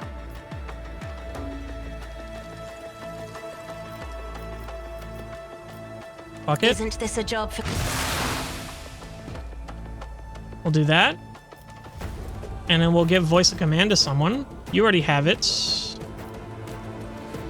Allard? I am a navigator, not a servitor. You can have that. We're chilling. Back on Wilbur. We don't need to give anyone voice of command, I don't think.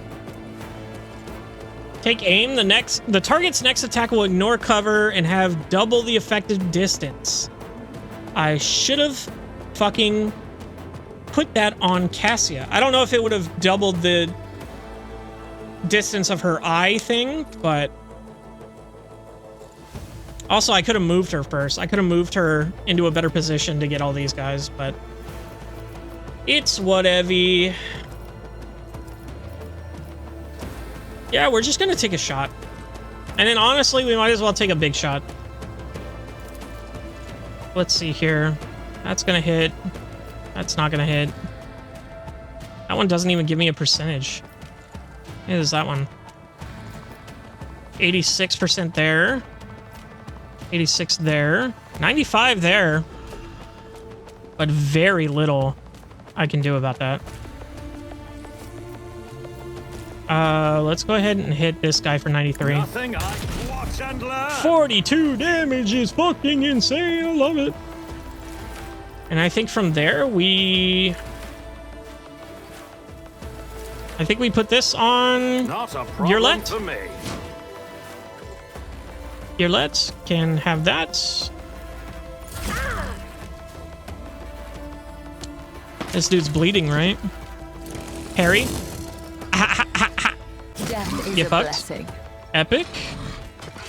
Argenta? Go ahead and move you up a bit here, girl. Actually, let's get you over here to help Abelard.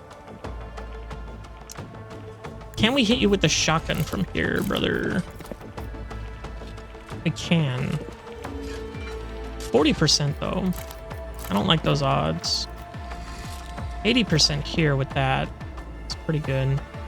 Or if I move here, what do I have shot-wise? 80% still, so I think that's better for us to get her out of the way. Yeah. Rejoice I think she in goes down and battle. helps Abelard with this fucking thing. Cast your eye there. Because this fucking thing is hurting. Concentrator fire is good. It's good. We're good. Okay, this is gonna hurt. Minor setback. Let's get to it. Yep, that sucked. Okay, we're fine there. You're gonna run up. Oh, fuck. God damn, brother. And she moved too. Does that make her abilities go away? Here we go. Hey, my girl. Don't let him. Don't let him. Can I go here and use this here? I saw something there. There's two there. And kill those two, or I can kill these two. I think you're more dangerous, aren't you? You're a rebel. No, they're all kind of the same. They all have las guns. So I guess it doesn't truly matter. So I guess I'll go here. Emperor, give me strength. Oh, wow. Painted black. She's a beast. She's insane. Isn't Go ahead and give this this a to job you. for the serfs? We're gonna go ahead and take a shot here. This gives us 2. So I can confirm kill that guy, or I can do quite a bit of damage to that guy. I think we're just gonna confirm that. Yeah. Absolutely destroyed. Crazy. That was Cassia's turn. We can move her back. Me, if you insist, Lord Captain. We're just gonna move her back here. And give voice command to someone else here. Argenta, maybe? If only that were No. possible. If only that were possible. Inspire gains 5% damage, 5% additional damage for every 10 stacks of tactical advantage the Mentor has, but loses half of their tactical advantage stacks. This affects stacks and lasts until the end of combat. The target uses heroic attack before the beginning of their master tactician's turn. They gain 25 momentum. So I basically want to use this,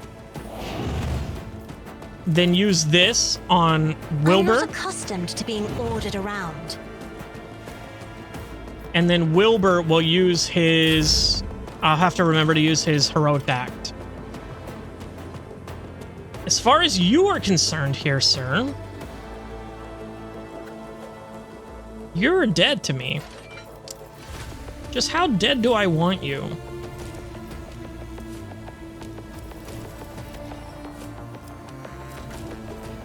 How dead indeed. I think I just regular attack your ass. I think I regular attack your ass. Does tons of fucking damage, and then I hit you with this. Come, the other side awaits. And we chillin'. And then we can jump from here, but I don't want to do that. I don't want to waste that. So we're chilling here, I think. Nothing we can do there. Yarlet. See here, you got 95 there. 95 here, and it's almost a kill. So if I crit, I could probably kill. So if I put some exploits on them. If it serves your cause. They're exploited there. And then I can do this and take their... is beneath me. And then I'll do this. I am not your fortune favors the It swift. does way less damage, actually. And then I'll do this. For him.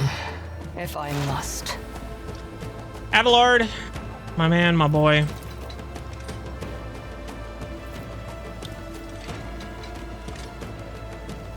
We're gonna go ahead and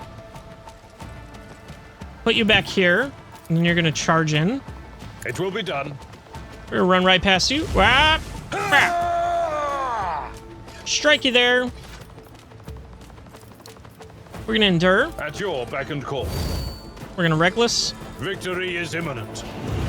We're gonna do it again, Someone boys. else can do this. Gray Fuck hair, you. short 43 hair. damage. Suck my ass. That's insane.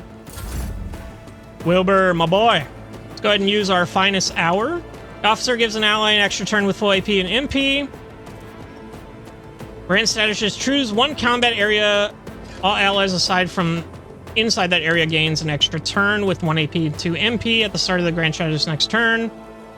No, thank you. We're gonna give someone a full extra turn here. And I think it might be... Who? Cabela? Or Abelard? I think Abelard does... Well, I can't with Abelard. I can't with Cabela. Where the fuck is Argenta again? Oh yeah, I can't see her though. So do we give it to Cassia? Do we give it to Cassia and then...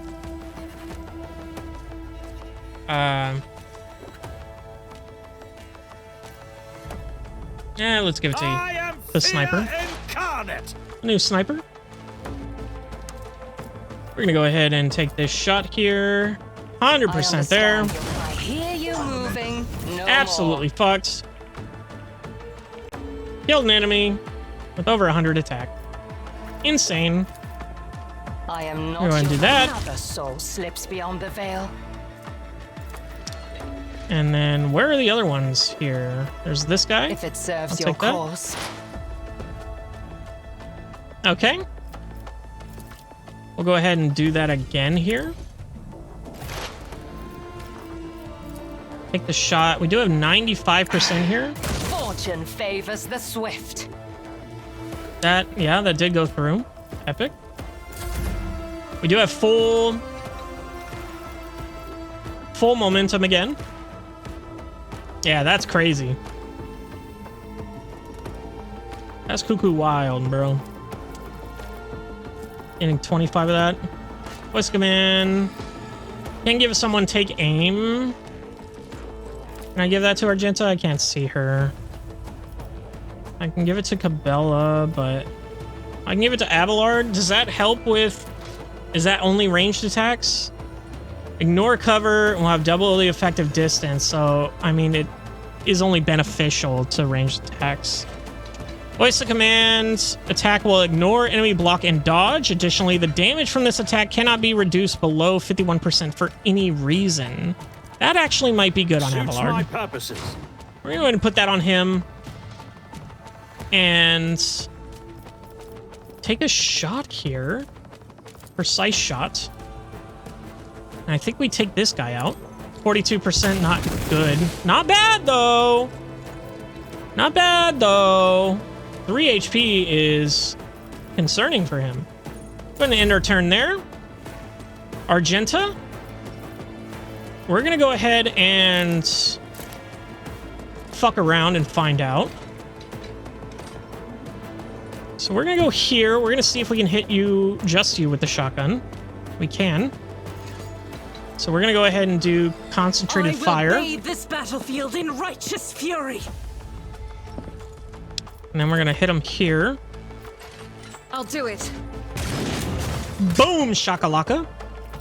Insane. As the We're going to run and gun. commands, I act. We're going to get in a little closer here. And then maybe hit him again.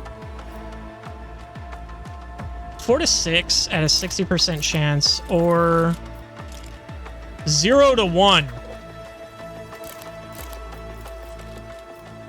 Guided by Crazy. faith. Boom. 3. That's fine. We're gonna chill. He got back up. I forgot about that guy. Let's get to it. Okay, I am hurting. Wilbur is hurt, but not... He does have... He's under pressure. Decreased AP for 2, -2 for 1 turn. That sucks. So maybe I give him the AP now? Yeah. I am a navigator, not a servitor. Give it to him. He's going to take a precise shot. This guy. Absolutely not. I lied. I was bluffing. 19% is sick as fuck. Hate that for us. Only one bullet. Let's go and see. You have eyes on him? No. You have eyes on him? Yes. And he's dead. Okay. And we're gonna just end it there. Are you the last person alive? There are 2 alive. Combat Servitor and this guy. Combat Servitor, I think she needs to go... Well, she can go here. And then do this.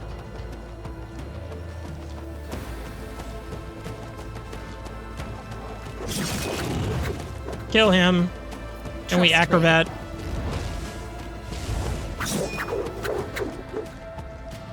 Gets us all the way back up there. And then we start heading down this way next turn. Which, I mean, we can jump to there, but that's kind of a waste, honestly, if you're not attacking anybody. There's barely any movement. So I think if we get Wilbur or Cassia again, we give her some movement.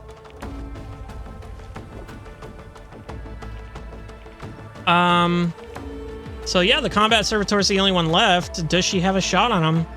She does not. We're gonna move her up. Unfortunately. We're gonna go ahead and expose him. I move swiftly to strike. Exploits, I mean, not expose. Give him some exploits.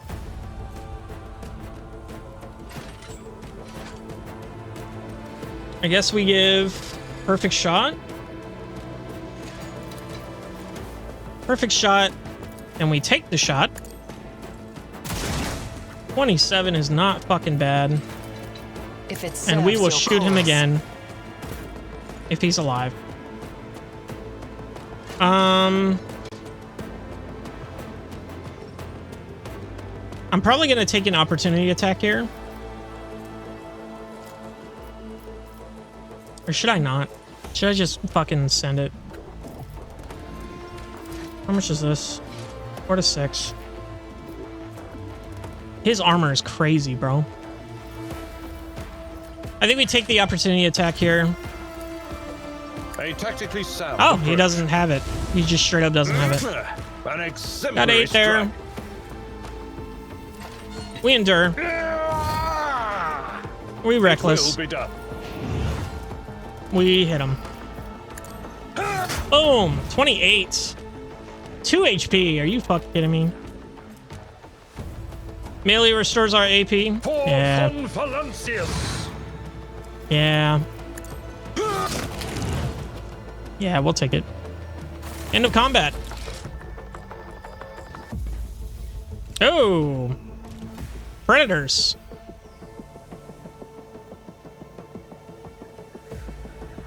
Oh, did I fuck up? How many foes have you, Owlcat? Oh no. I answer. Oh no. Phase 2. Oh, fuck me. Oh, fuck me. Oh, we're back up at full health. Never mind. It's fine. We're good. Gucci gang. Elendria... Eldari... Oh, I'm an idiot. Eldari Guardian? An Eldari Guardian. You seem to only have a sword? Yeah, you only have a sword. Exhilarating speed. And then you only have a gun. Shuriken catapult. Damn. And she has a plasma grenade. Okay. Good to know. I think everyone kind of stays in their position. Maybe. Maybe Wilbur goes back here. Cassia. Maybe she gets there. We'll put her up front just because YOLO. You are gonna get as close as you fucking can.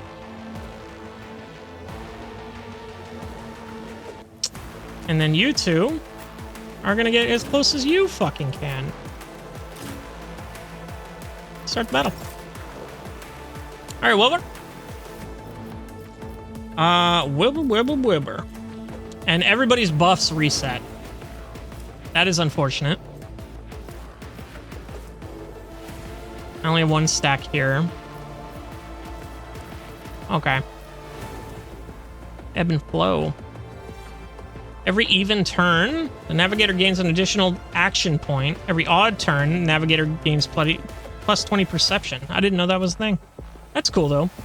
Let's see here. I do only have line of sight on... Well, I do have both of you. Unfortunately, the shot is pretty shit.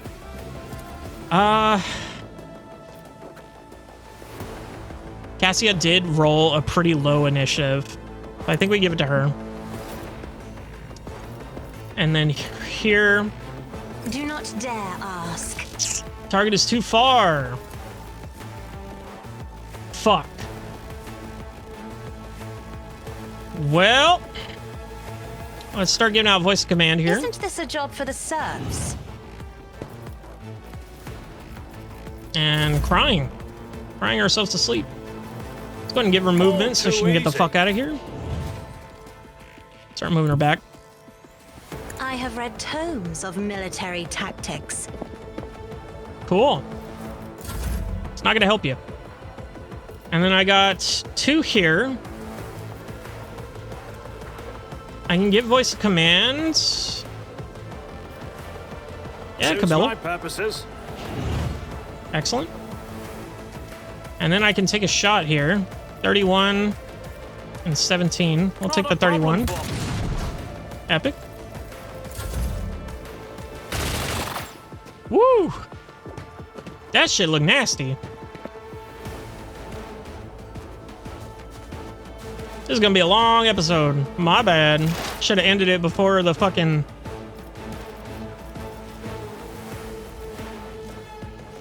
I do kind of want to make more on this. What is... Do they already have it on them? One stack of exploit. So does this... Okay. It just gives them 3 exploits. So it stacks. Okay. Good to know. We'll do it on you up here. I understand your intent.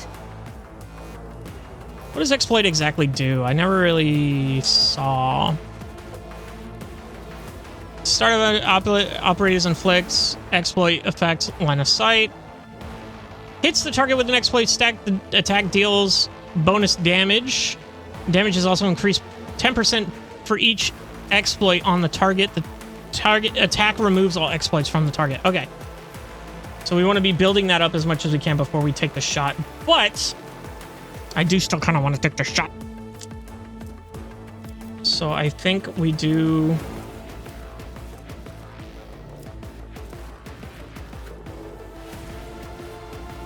Pierce attack?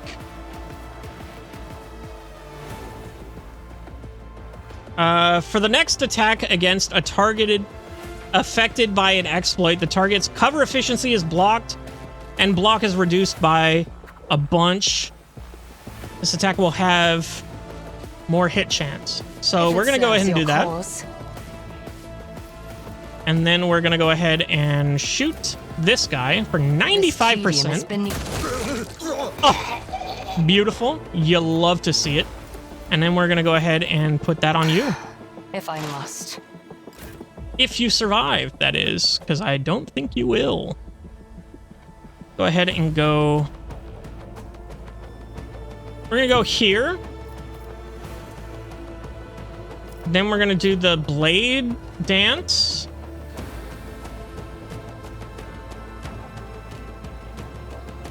Then we're going to go ahead and attack.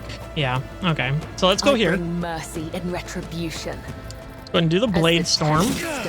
Blade dance. I've seen the full attempt. Okay, sick. Now, this costs 0. This costs 1. So if we attack, Trust me. fuck ton of damage. Go ahead and do this here. Kills him. Okay. Yerlet's usually dispassionate face is contorted in a grimace of pain and rage. Your elucidator? What is that? An incredibly rare translation device that allows the user to understand and speak most dialects of Low Gothic and some Xenos languages. It activates when she begins speaking in her own language. I swear on Kind's riven heart, Mora, you will pay for your treachery. May Morig Hag sunder your fate and cast it away. May the blood of Eldonish flood your throat. Okay. Well, who knew a tempest of raging beneath the unruffled surface? Calm down, it's over already. I don't know who you're talking about, but I promise I'll gladly help you pour a cup of suffering down their throat. Get a grip. I doubt that will be the last battle we see today, and I need allies with their wits about them. No, I'll help you. She closes her eyes, sucks in a breath through her teeth, and quickly murmurs something. When she opens her eyes, her face is once again a mask of cool serenity. She looks at you and begins to speak, this time in Low Gothic. Please excuse me, Alontok. I allowed the turmoil of my soul to win out over my reason. A slip like that could cost me more than you can even imagine, my very soul. I must be careful. I must be more careful, even in the face of treachery. Isn't it time you told me what's going on? Who is Moran? What treachery are you talking about? Moran is the one responsible for the rebellions against the ruler of Janus, but allow me to tell you everything from the beginning. We call ourselves the Children of Asuarian. Eldari is another name for ours. We are the echoes of the great empire that once ruled the galaxy and created new worlds. The planet you call Janus is one such maiden world, the Liliathan, a haven that our ancestors made for their kin. For many millennia, only the shadows of our predecessors lived amongst the ruins until you humans came. We are the heirs, and we are entirely within our rights to call the maiden world ours. However, our arrival is a tragedy, not a homecoming. Sorrow sweeps into Yerlet's voice. We belonged to the craft world Krudarok. What is a craft world? A vast planetoid-sized spaceship populated by Eldari of the faction. Which fell on the border of this star region. Only the providence of the merciful gods allowed us to escape the fate that befell those whose souls perished amidst the stardust along with our abode. Destroying an Eldari craft world is a serious achievement. I'd like to shake the hand of whoever did it. After the calamity, the Lilithan offered my kin a sanctuary, a place of respite in the ruins of our ancestors, under the canopy of the forests created by the wisdom of our world singers. Living alongside your kind who reap the fruits of our labor with such vulgarity. You came to Janus along with the rest of the Eldari? How are your kin connected to the uprising on this planet? Why did you attack your own kind? Why did your own kind attack you? You came to the rest of the Eldari? No, my path brought me to the Lilithan later. She hesitates. By another route. It was Maran who welcomed me here. He was one of the surviving Farseers of Prudarak. He was with a handful of Saurian, I'm just gonna say it like that, who had escaped death and found the path here, to the destroyed cradle of our kind. They were outraged when they saw how the monkey had ravaged our flourishing garden. Why did they attack you? I know not the answer to that question. She lowers her head. Many cycles have passed since I departed these forests and my kin. They cannot have forgotten me, can they? How are they connected to the rising of the upplanet? Yes, the Eldari do not enter battles they cannot win. However, it is in our power to direct the currents so that the elements themselves wash obstacles and enemies from our path. And so it was in this case. Moran the Farseer from that craft world saw a future without the monkey, and we followed his lead. Oh, I gotta click on monkey. Hold on. Monkey. A word used by the Eldari to refer to any species they deem inferior. Ooh. Not the M word. We simply use the monkey's passions against them. Their love of freedom and anarchy, their love of domination and violence, stoking enmity between servants and rulers is easier when the targets are governed by emotions rather than reason. My kin became military advisors to the monkey who rose up against the ruler of this world. I had a different mission to become Vistenza's handler, since the rebels would be unable to go to her until both sides were sufficiently weakened. The ruler of the humans had never seen a child of a Saurian before, and so she accepted the lie about the degraded branch of monkey dwelling far from their own kind. Why would a handful of Xenos go to war against a whole planet? You can't kill everyone. Why are you telling me all this? What's brought on this candor? Elantok, your arrival has thrown my paths into disarray and lifted the veil on the truth that has been hidden from me. While I was shadowing the humans' ruler, I failed to see the signs. Signs that there was another threat looming over the Lilithan besides the monkey's deeds. The threat should be familiar to you as it is to other intelligent species of the galaxy. We call it... Silanthrish? She who thirsts, goddess of chaos. Okay. Silanthrish and She who thirsts are names the Eldari give... Oh, Slaanesh. The Chaos God Slaanesh, their ultimate enemy. Slaanesh is the god of passion, excess, and forbidden pleasures, and is known for his fickle and treacherous nature. He's the one that turns the Eldari into the Drukhari, right? The monkey are weak in spirit. They are susceptible to the propositions of She who thirsts. And in their drive to attain her poison gifts, they perform perverse rituals in her name, rituals that require sacrifices, like the monkey who were brought to the palace and never seen again. The Lilithan's world spirit senses the threat and resists as much as it is able. The living things that inhabit this world are becoming its weapons. Weapons turned against the monkey, poisonous plants, rabid beasts.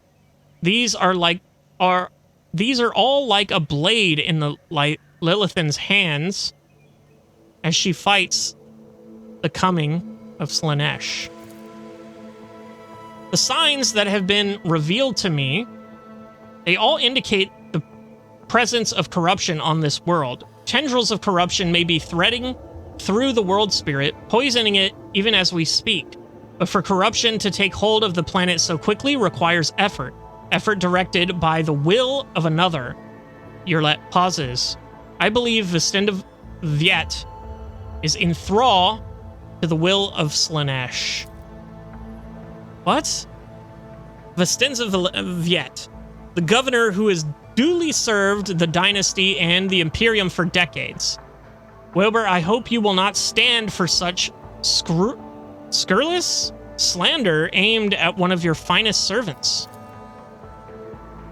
As lamentable as it may be, the Imperium's history knows many cases where even the most steadfast followers of the Creed would turn away from his light.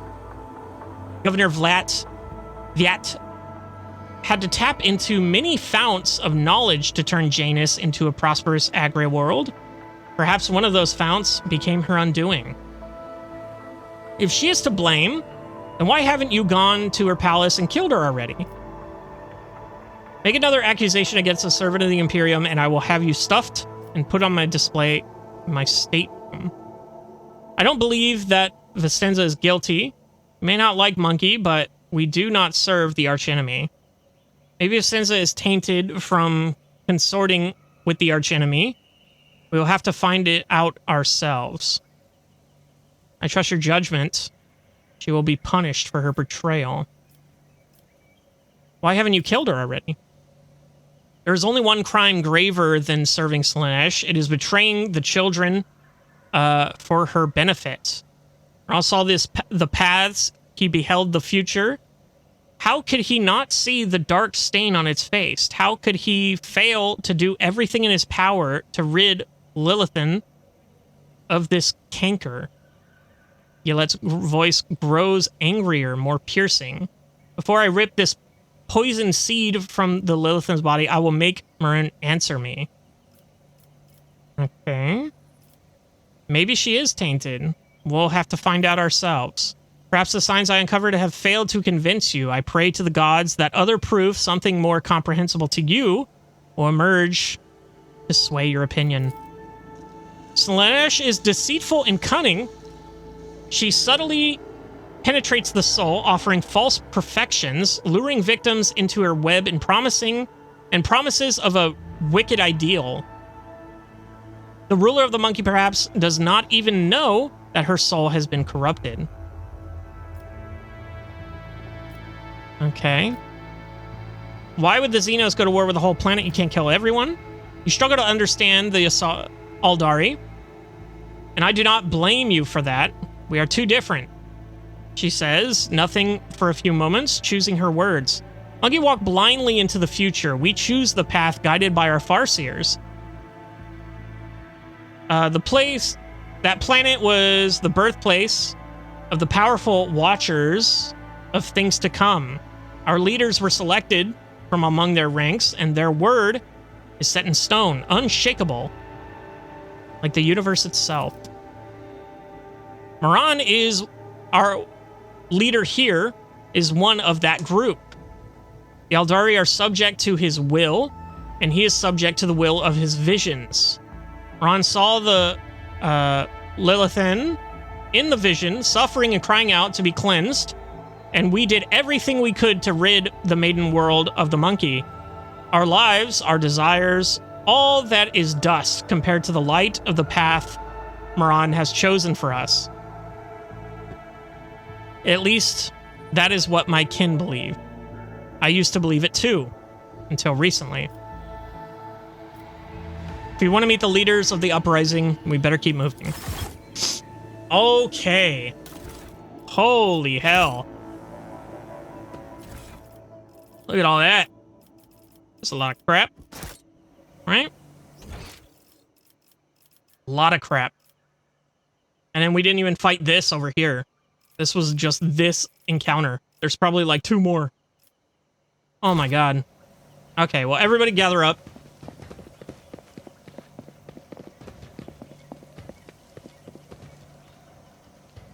Because we gotta end the fucking episode.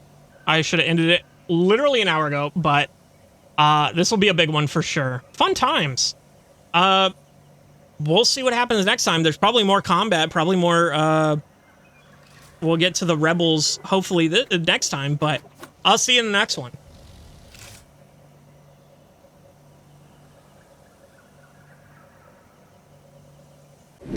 Hello, everybody, and welcome back to Warhammer 40K Rogue Trader.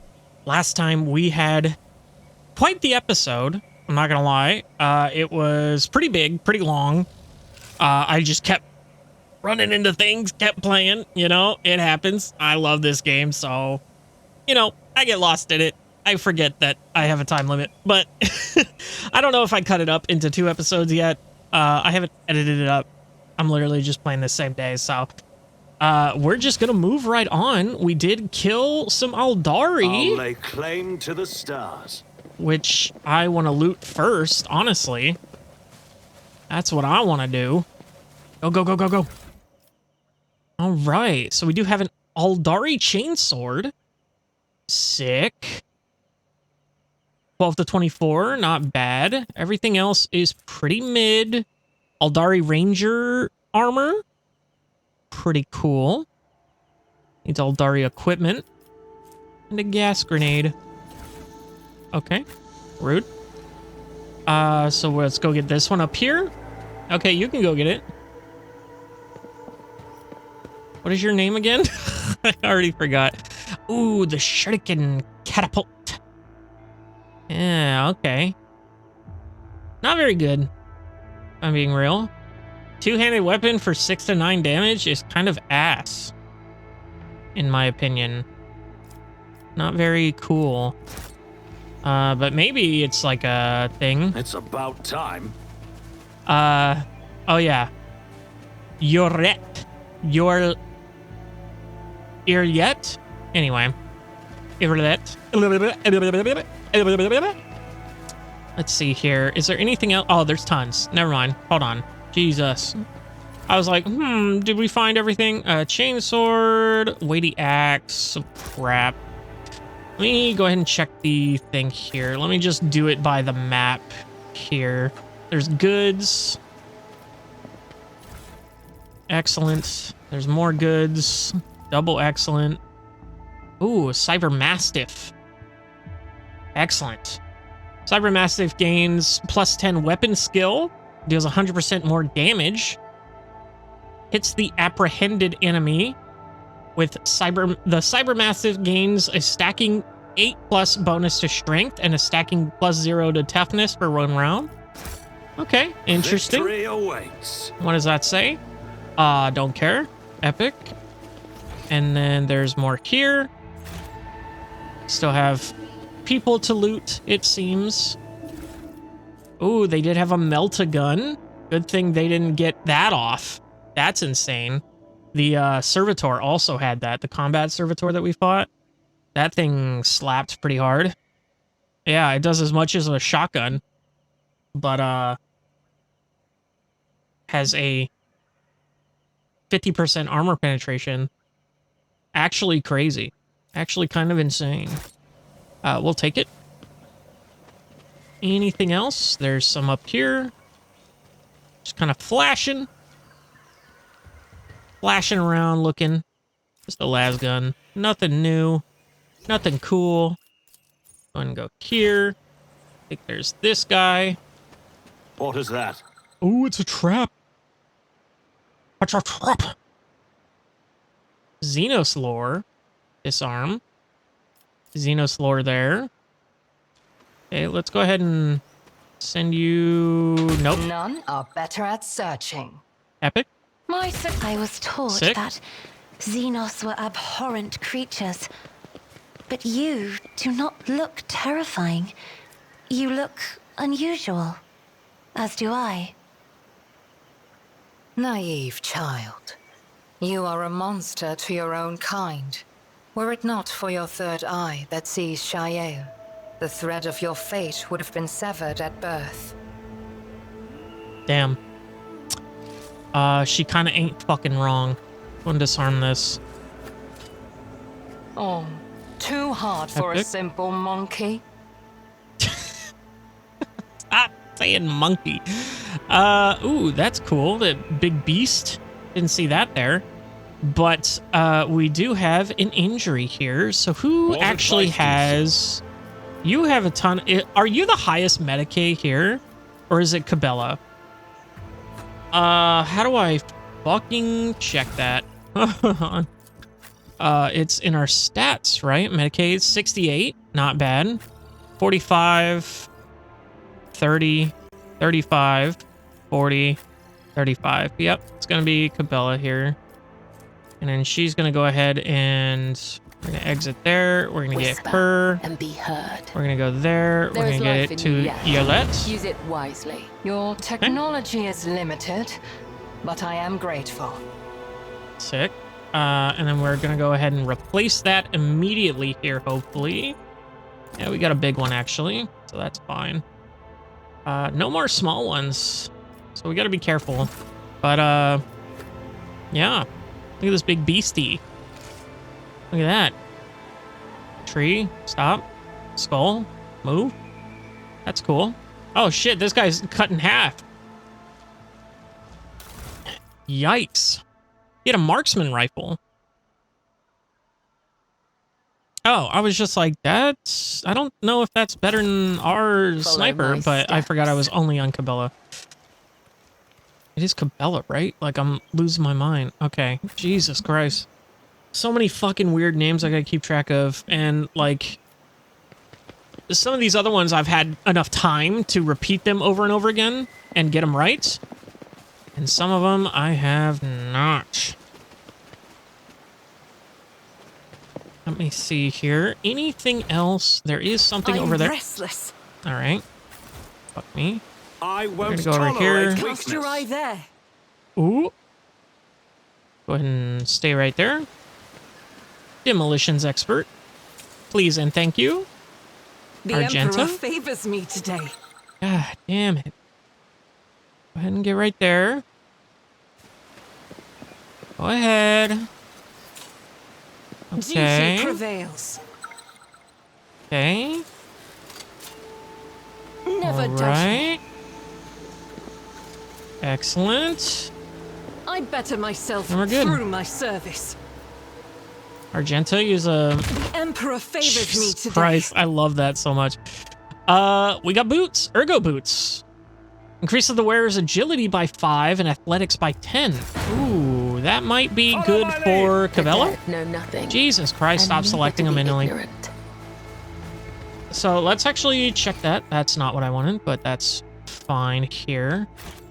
We do have some stuff over here, it seems. So everybody make your way over there while I look in our inventory here. So let's go ahead and first off, take a look at your armor here. Ranger armor. This is the same thing. Okay, so they didn't have anything fancy. And then we're going to go here and look at our weapon. We had that marksman rifle. Okay. It is better than our Rebels sniper rifle. 21 to 25, but it does have a 30 additional hit chance instead of the 20. It does have more armor penetration. I think I'll take that over the...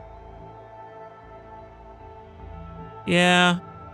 I think I'll keep it for now. What is this one? Just regular sniper rifle? 12 to 16. Marksman rifle is better, but... Oh, it doesn't have over penetration. Mine doesn't. This one does. Oh, yes, it does. It's just not showing me the full stats. Well, that's stupid and gay. Stop doing that. And it does have the Deadeye shot, so I don't know what the fuck it's talking about. Anyway. You... Let me take a look at the boots that you got, girl. These boots? Boots? Those inertia boots?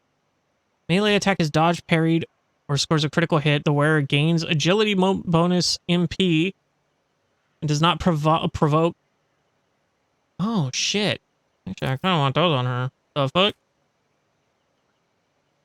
Raises momentum to 175 whenever they kill 5 enemies in a row in one turn. Yeah, that's not very cool. Agility and athletics. I mean, you don't have any boots. You do have boots, but that's... Kills 2 or more people in a single attack. The attack does not spend all of the wearer's MP. Oh, that's cool. I didn't know I had those. Adrenaline War Boots. Start of the wearer's turn, they gain plus 20 dodge to the end of round. Okay. Unyielding Vanguard Boots. All allies in a 2-cell radius around the wearer gain a plus 40% bonus to resolve from the Unyielding Beacon ability instead of the original bonus. What the fuck is Unyielding Beacon? Each attack against the Vanguard grants them +1 stack of Unyielding Beacon. Each stack increases the resolve by +1, up to a maximum of 15. All allies in a 2-cell radius around the Vanguard gain 1/5 of that bonus. So instead of that, they get 40% instead of the 1/5 bonus. At the start of Vanguard's turn, the remaining number of temporary wounds is less than the number of stacks of Unyielding Beacon. It becomes equal to the number of those stacks, even if the Vanguard has no temporary wounds at the start of their turn. Interesting. Adeptus Astartes equipment. Looks like I do not need these ergo boots, actually. Crazy. Actually, I'll take them. Fuck it, I'll take them. I'd be like, fuck it, I'll take him. Who cares? And then momentum for 5 kills in a row. Maybe we give that to you? No. We'll just give those to her. Never mind. That is beneath me. That's beneath her, apparently. Fuck you too. Alright. Anyway. We're gonna go over here. Everybody climb the ladder one by one. Thank you very much. Take your time. Go in turns. Wilbur goes last, which is hilarious. Gonna grab these goods. Just some goods. Just some good goods. What else do we have in the area? Got loot right here. Those right there, those goods. And then from there, we got loot over there. Which I don't know how to get to. Seems we can't. Okay, awesome. So, we're going to go ahead and not that way. I'll lay claim to the stars. We're going to go back up here. We're going to do this athletics check. Experience. Nothing matters more. Yeah, we're going to go over here. Back through here, see if we can't get in a fight here. Oh, yeah, we can. Oh, yeah, we can. What's up, fuckers? Heed your cries of mercy. What up, brothers? I'll call for backup. Yeah, you do that. You fucking do that. Because ain't no one coming. Ain't no one coming, dog. Why are you saying that? Shut up. Holy shit, these guys are cooking, huh? Where is Cassia? Cassia? Get your bitch ass up here. Let's see how many of these fuckers you can hit. I think that's good. We're gonna try to hit these two at least. I kind of want to hit this whole group back here, but I don't know if this is gonna block my line of sight, and then I can't hit anything behind it. Well, even if I do, I can move here, and then I can move from there and then hit everyone. So it's not a big deal. We can dangle her quite a bit here. I'm not worried about this fight in particular, because they are all relatively low health enemies. No one really stands out. I think the other fight was much worse. So, Abelard, go ahead and go here. Cabela, go ahead and go here. Wilbur, go ahead and hit behind him. Same with Argenta. And then Yerlet. You can just sit here. And that's fine. That's all well and dandy. Wilbur. Move, Cassia. Not a problem for me. Cassia. Kill everyone. Kill everyone in a 10-meter radius, please. We're gonna go ahead and go here. Emperor, give me strength. Yep, you don't need it. You're pretty fucking strong as is. Let's be so fucking for real right now. Because look at that. Actually insane. If I may. Kill them. Now you're clad in scarlet. Crazy. And she got the 2 kills, so now she can move again. Oh, happy day. Cassie is so fucking strong with that ability, dude. And I feel like they nerfed it too. I don't feel like it did way less damage than it used to. So we might want to back off here. Back off with everyone else. Oh yeah, that's a good spot right there. Tomes of military tactics. It's a good little hidey hole there. And then we're good. We can just chill. So that's cool. We can put out the battle zones, but I mean, do we really fucking need to? Let's just put this one down. Already done. That's all we need. Because that just gives us the crit, right? Over penetration and crit. And damage. Yeah. Yeah, we're chilling. And then I have one more here, so I can give voice of command to Cabela. Oh, too easy. And then I'm gonna go ahead and shoot someone in the face. Preferably someone from afar. 38% is not great. You can't get shot. 62 isn't great. That's pretty good. That's pretty good as well. I think we'll take this one. Suits my purpose. That's good. Because Argenta can take care of that. She's up next, maybe? Yeah, okay. I had to scroll down to make sure everybody was... Cabela is next, so we're chilling. Let's go ahead and give her that buff. For me. That's fine. Let's go ahead and end it there. Bella. Slap their nuts. Let me see here. So we're gonna go ahead and just jump in, I think, immediately. As the tenants, my death is a blessing. All right. That slapped. Fuck was that? And I got 2 kills with it. Why didn't I get any charges? That's gay.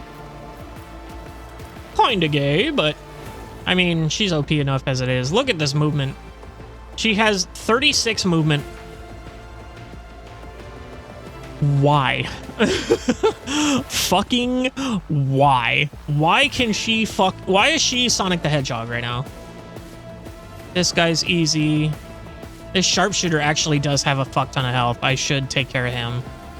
So let's go ahead and get in there.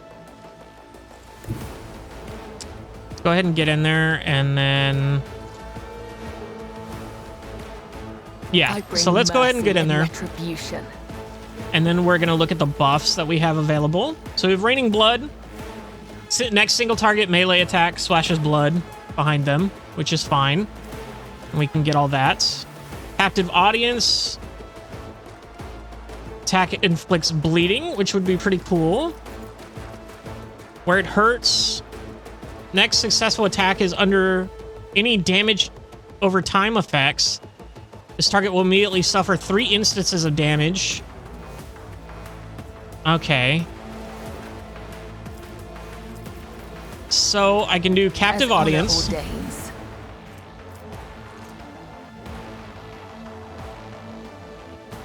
I guess I can do this now. Fail. I'll do this. We can do this. As the tenants stood, caught by the web. She still has crazy fucking movement. 14 still. Insane. As on and we're gonna go ahead and hit this. And that's a dead motherfucker. And I can run over here. Well, I could jump over here. Hey, hold up. Let me cook. Let me cook here.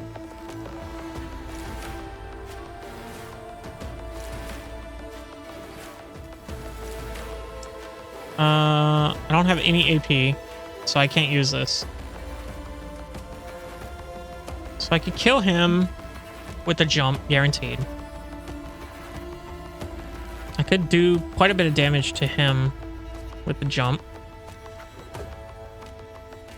So if I go here and then I jump.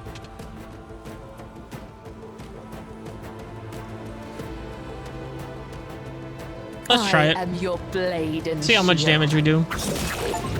A bit. Killed 3 enemies in 1 turn using the Death's Waltz ability. I'd say so. If I do say so myself, I say so. And then we're gonna go ahead and go Death here. Comes in silence. And you are fucking cooked, my guy. God, she is so fucking strong. I love her. Argenta. Destroy this man. 45%. Can I do anything to increase that? Grants momentum. Concentrated fire doesn't do anything.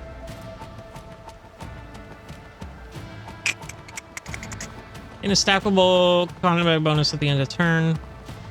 You know what? Let's just do this. Faith without deeds is worthless. And then we'll just shoot him. Damn. As Run and the gun it. Emperor commands, I act. Run and gun it. Doubt is for the weak. Get fucked. Now let me see what that buff did. So she still has 2 there. She's in the rear. She's fired up. She's captive audience. She's winded. Rack and ruin. Revel and slaughter. What did it... That's... Fired up. Ella. Huh. Did it not give me the bonus from killing him? No, it did. It gave me temporary wounds. Okay. Okay, that's fine. I'll take it. And then we will pull this out here. And then we will chill, I think. We don't need the momentum. We don't need that. I think we just... I no? will not. No line of sight. How do I see him but not him? That's crazy. Crazy talk. Honestly, who cares? I don't think I can do anything else here, so we're just gonna end the turn. Can you hit anyone? No. You're stupid. I'm stupid. Let me see here. Let's just go ahead and go here. I've yet to be able to use this in my sights thing, because everybody just dies. I can kill him. Why can I not fucking see these people? If I'm right here, there's no way. I approach the Move there. designated position. There's no way you don't see these fucking people. Thank you. Oh my lord. Eh, fuck it. I hear you moving. Yeah, he's dead. No more. Oh, okay. I get another I shot. will not. Stop trying, monkey. What? Why? You cannot force me. Why along, now? Tuck. Can I move and shoot? I move swiftly to strike. Kill them, please. I deal death Thank with you. my hands. That's fine. Holy shit, the blood just disappeared. Alright, cool. He had a hunting rifle. 2026. 40% additional chance. Ooh, this is a sniper rifle. Solid projectile. It has less armor penetration. Hulking creatures, 2x2 cells, suffer +5 damage. Enormous creatures, 3x3 cells, suffer +10 damage. I did not think that was a thing. Yikes. But that's sick as fuck. I'm equipping that, right? I think so. I think I am. I think that's good. Let's go ahead and put that on Wilbur right fucking now, dog. Hunting rifle. Ooh, it looks cool too. It's all gold. Okay. Everybody gather up. Yeah, that's cool. Some goods. Doubt is God for damn it. the weak. Doubt is for the weak. Epic. Good call. Now what is this? Oh, just some more crap. Yep.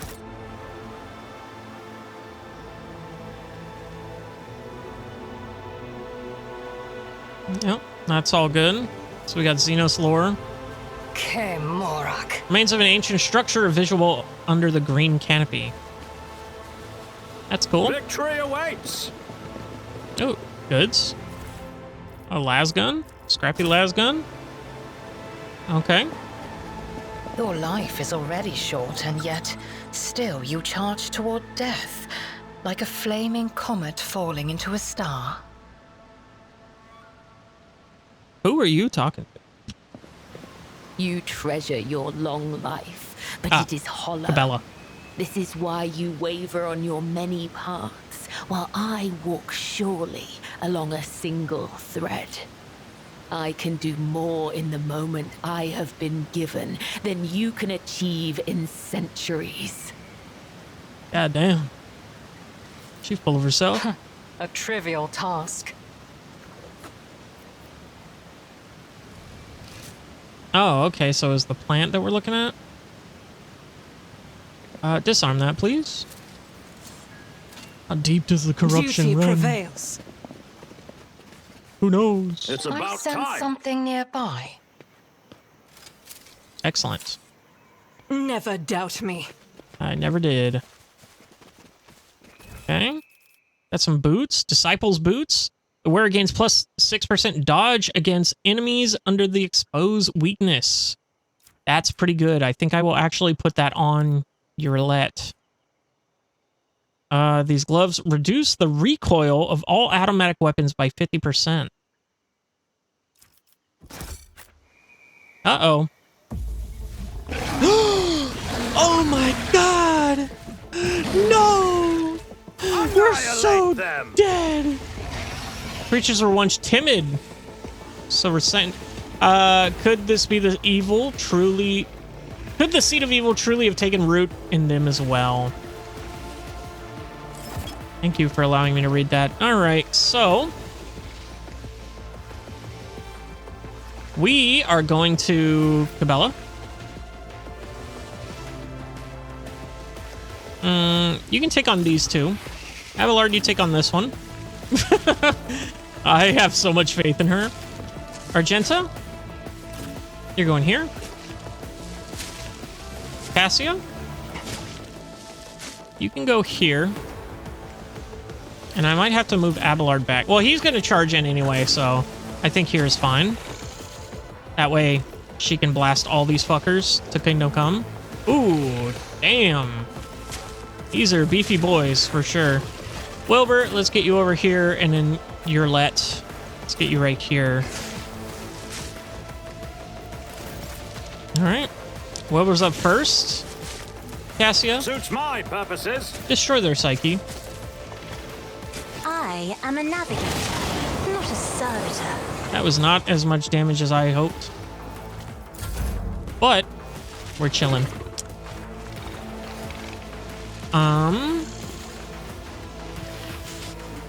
I do have quite a bit of movement. I kind of want to take care of this back here first. So let me go ahead and... I can give tank aim to someone. Doesn't need to, no, it doesn't really need that. If they're under voice command, it'll give them damage from this attack cannot be reduced below 51% for any reason.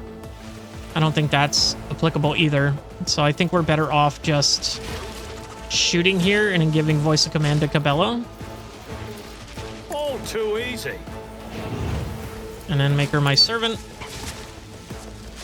And then we're gonna go ahead and shoot this one. Nothing I can't do.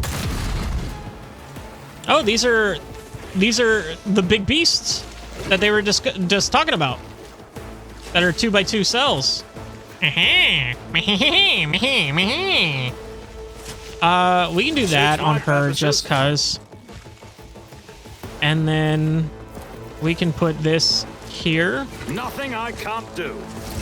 I should have done that first, but oh well. We can put the front line here. Suits my purposes. And then the back line we could put here. Put it right here. My specialty. Oh, they can't overlap. Oh, no. No. Hold on. There we go. Nothing I can't do. That's better. Okay. So we're chilling. Cassie's... Oh, dodgy boy. Your Argenta? Feral Bite. Eee, yikes. What is that? Hold up. Wait a minute. Never mind. It wasn't a debuff. I don't know what that was then. So we're going to go ahead and pull out the shotgun. We're going to go ahead and do 110% damage. As the Emperor commands, I act. We're going to go ahead and go here. We're going to go ahead and go here. No, we're not going to. Oh, yeah, we might as well. Rejoice in battle. Hey, dodge. Fuck you. Get fucked, cuck. Go and smack him. Smack him back. Get absolutely fucking donked on. Faith without deeds is worthless. And then we're gonna fucking do it again. I'll do it. Yeah, big bitch. Let's go ahead and take the momentum. Just so we can have a little bit. On a trail, designates an enemy within a 10-star value that trailed and finishes the turn. If any ally kills a trailed enemy, gains an extra turn after the ally's turn, and all with all MP and AP and MP. The remaining from the moment the bounty hunter Oh, okay. Bounty hunter gains an additional MP. Cooldown resets. When Hunt on the Trail is used for the third time during combat, the bounty hunter recovers +1 charge of Hunt Down the Prey. Okay, so that's cool. So if I put it on you, I will get 3. I will get 3 if you die, essentially. All right. So if I go here, get fucked. Loser retards. Let's go and do this. Let's go and do this. Shadows will see it done. Let's go ahead and do this. My blade whispers your name. Excellent. And then who are we hitting here? We're doing this guy. The other side awaits. Oh, get absolutely fucking donked on. Yeah. Fuck you. That's what I'm saying.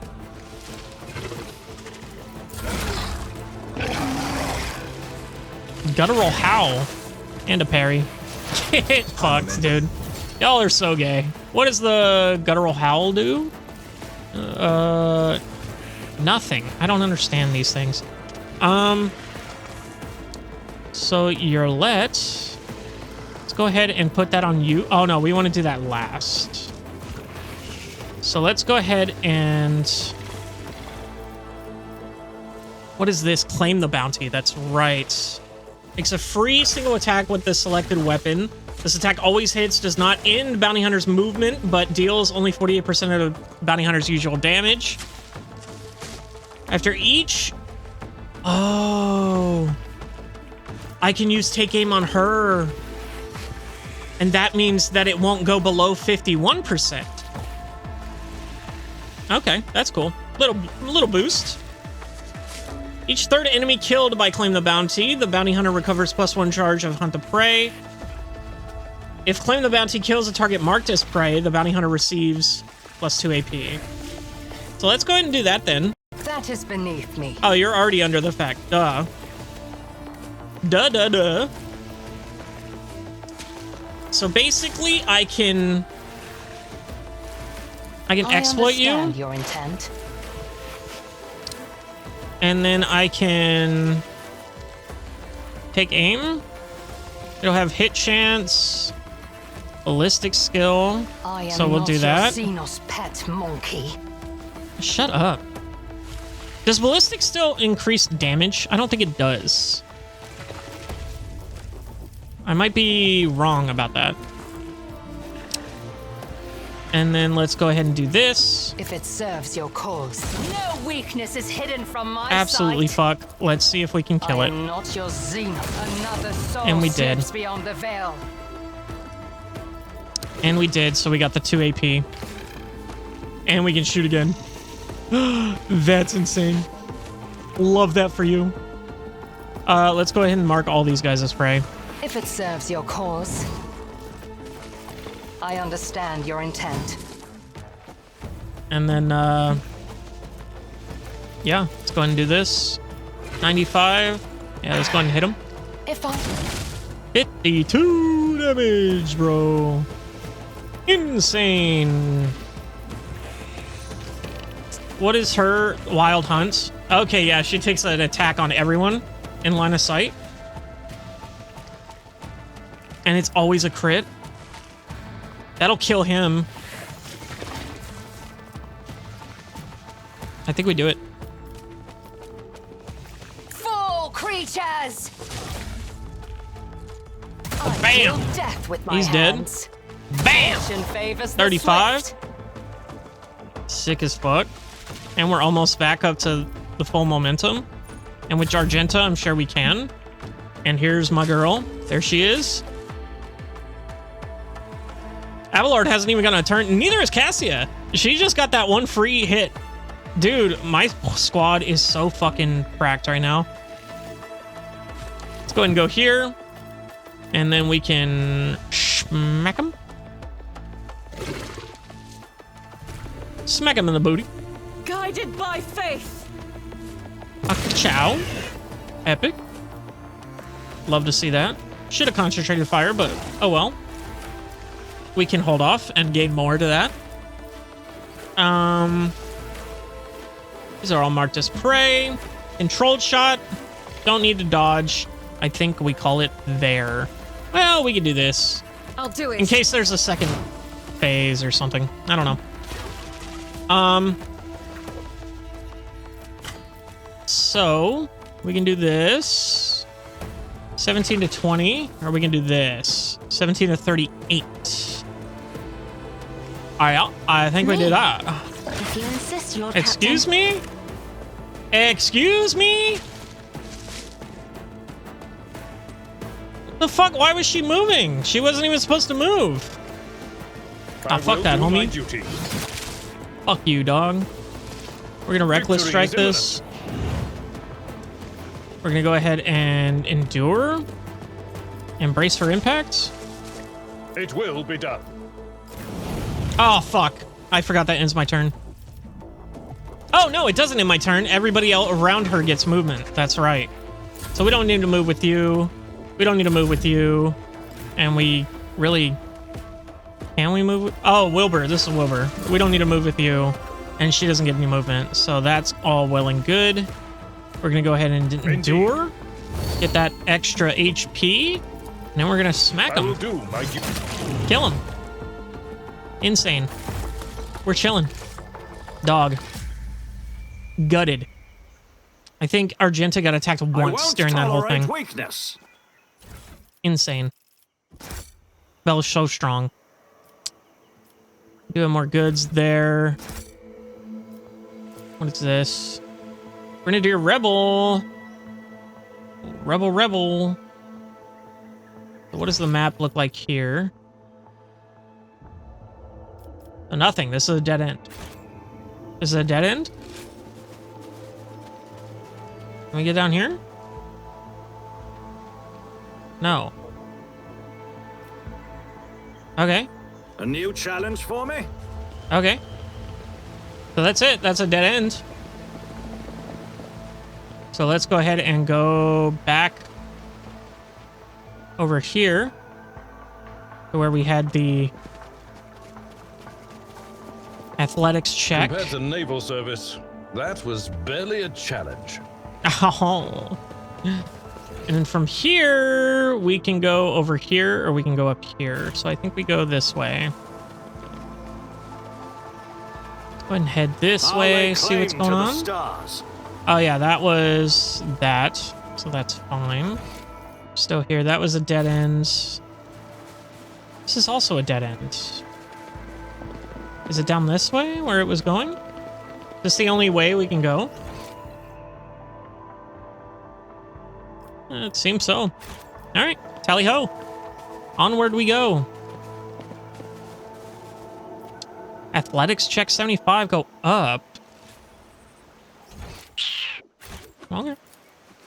Nothing's impossible for this old officer. Argento? Give me those bags. The Emperor favors me today. Oh, baby. Let's check out this gun. What?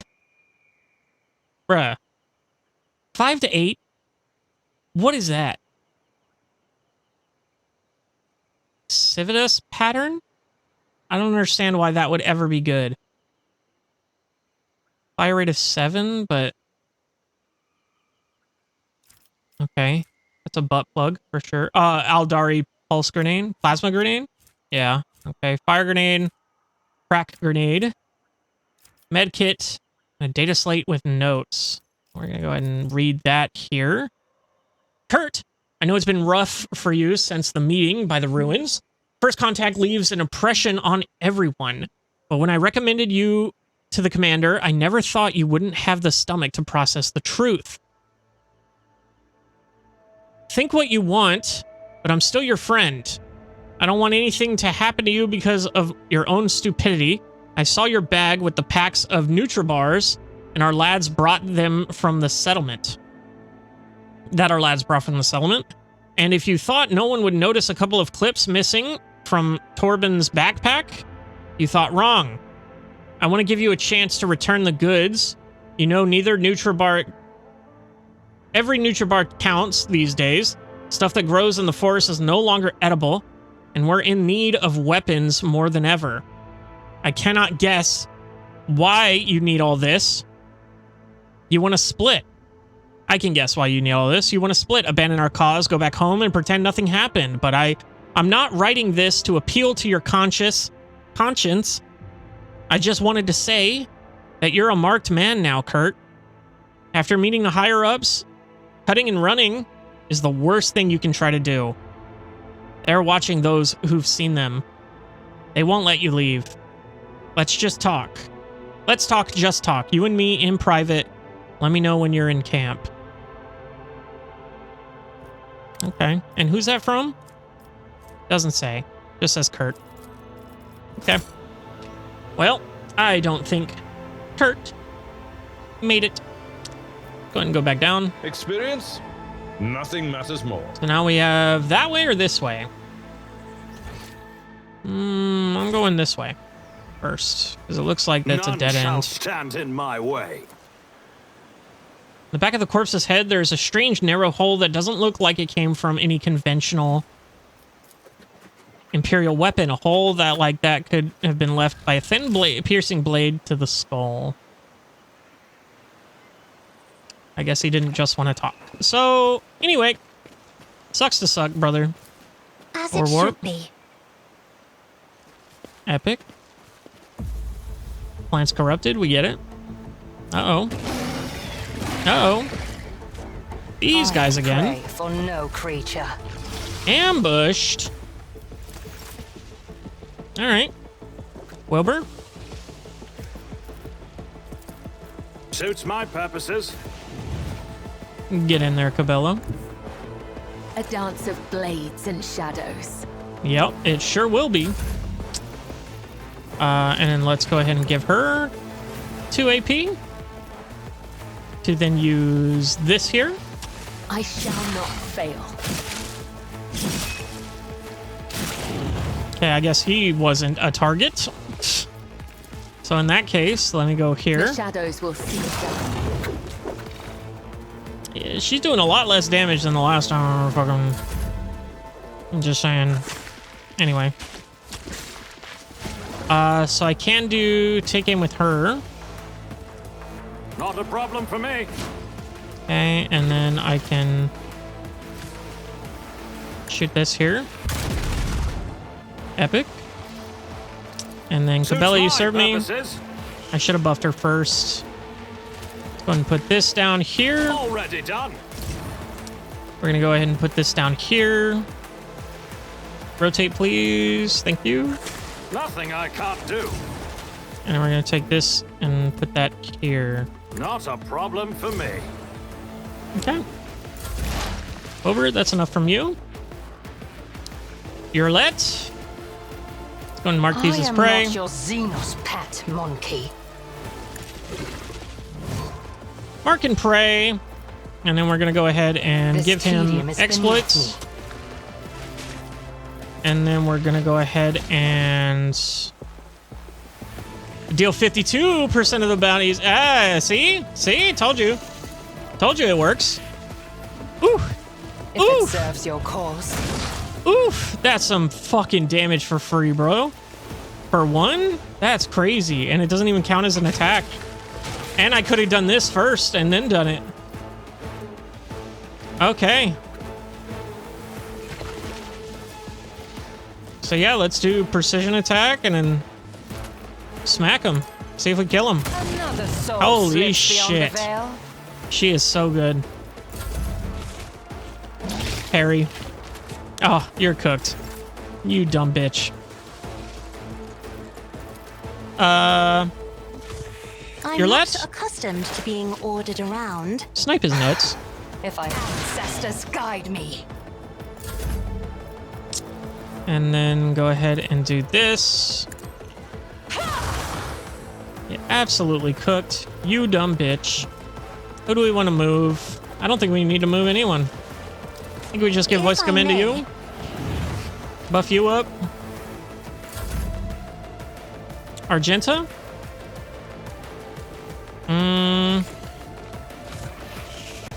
We can go here. And then we can concentrate a fire. The enemies of the Emperor will be undone. And we can shotgun.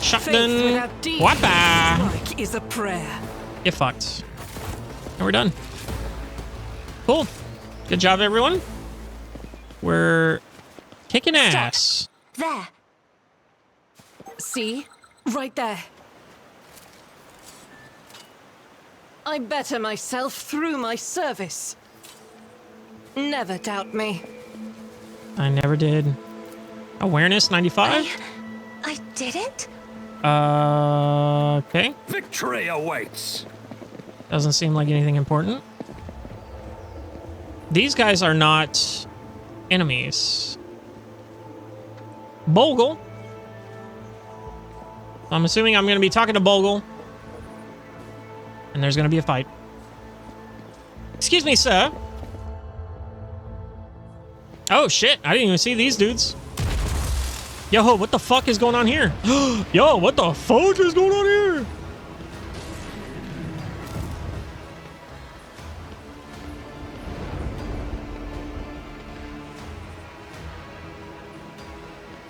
Is that Moron? Moron. It is. Mauran. The tall being, in a fine line garment, turns to you, their face hidden behind a blank visor of a helmet. When they begin to speak, even from a distance, you feel the air around the figure grow cold. Monkey, you should not be here. Yurlet strides forward, her eyes flashing. Moron.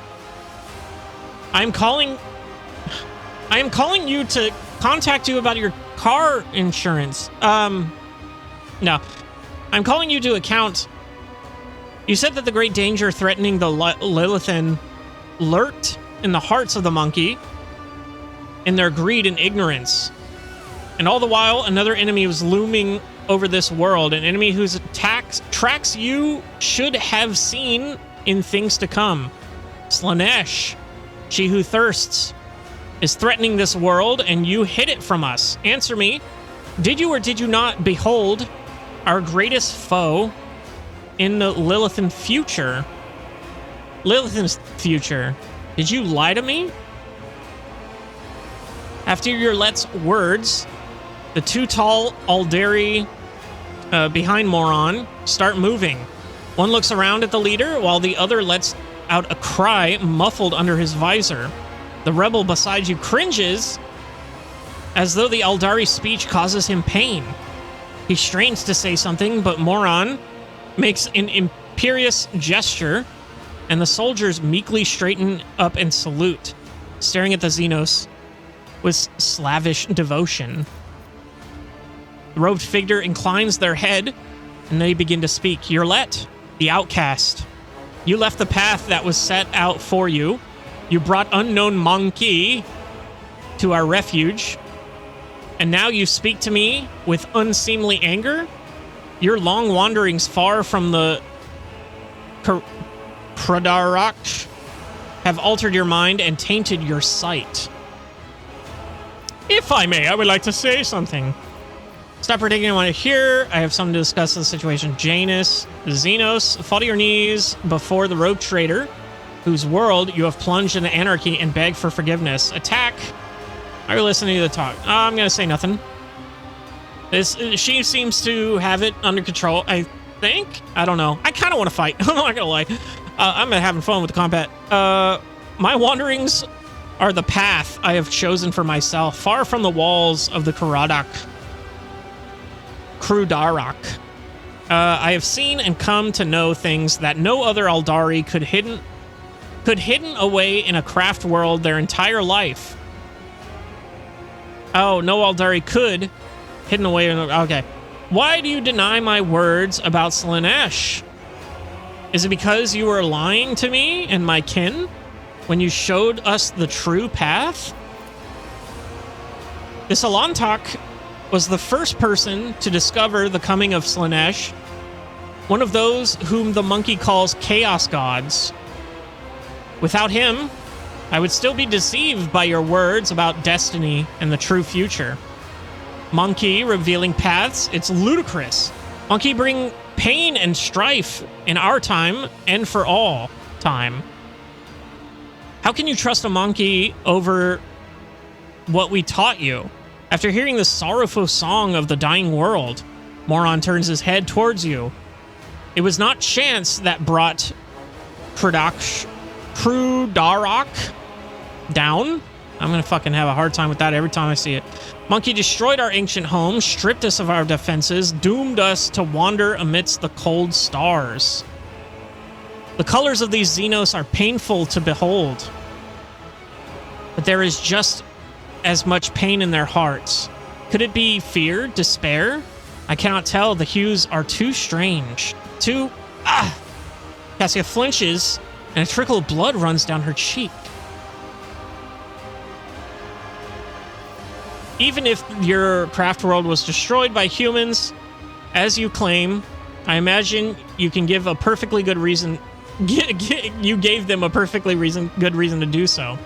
I'm sorry to hear that your home was destroyed, but I wasn't there and know nothing about this calamity. Watch your tongue, Xenos.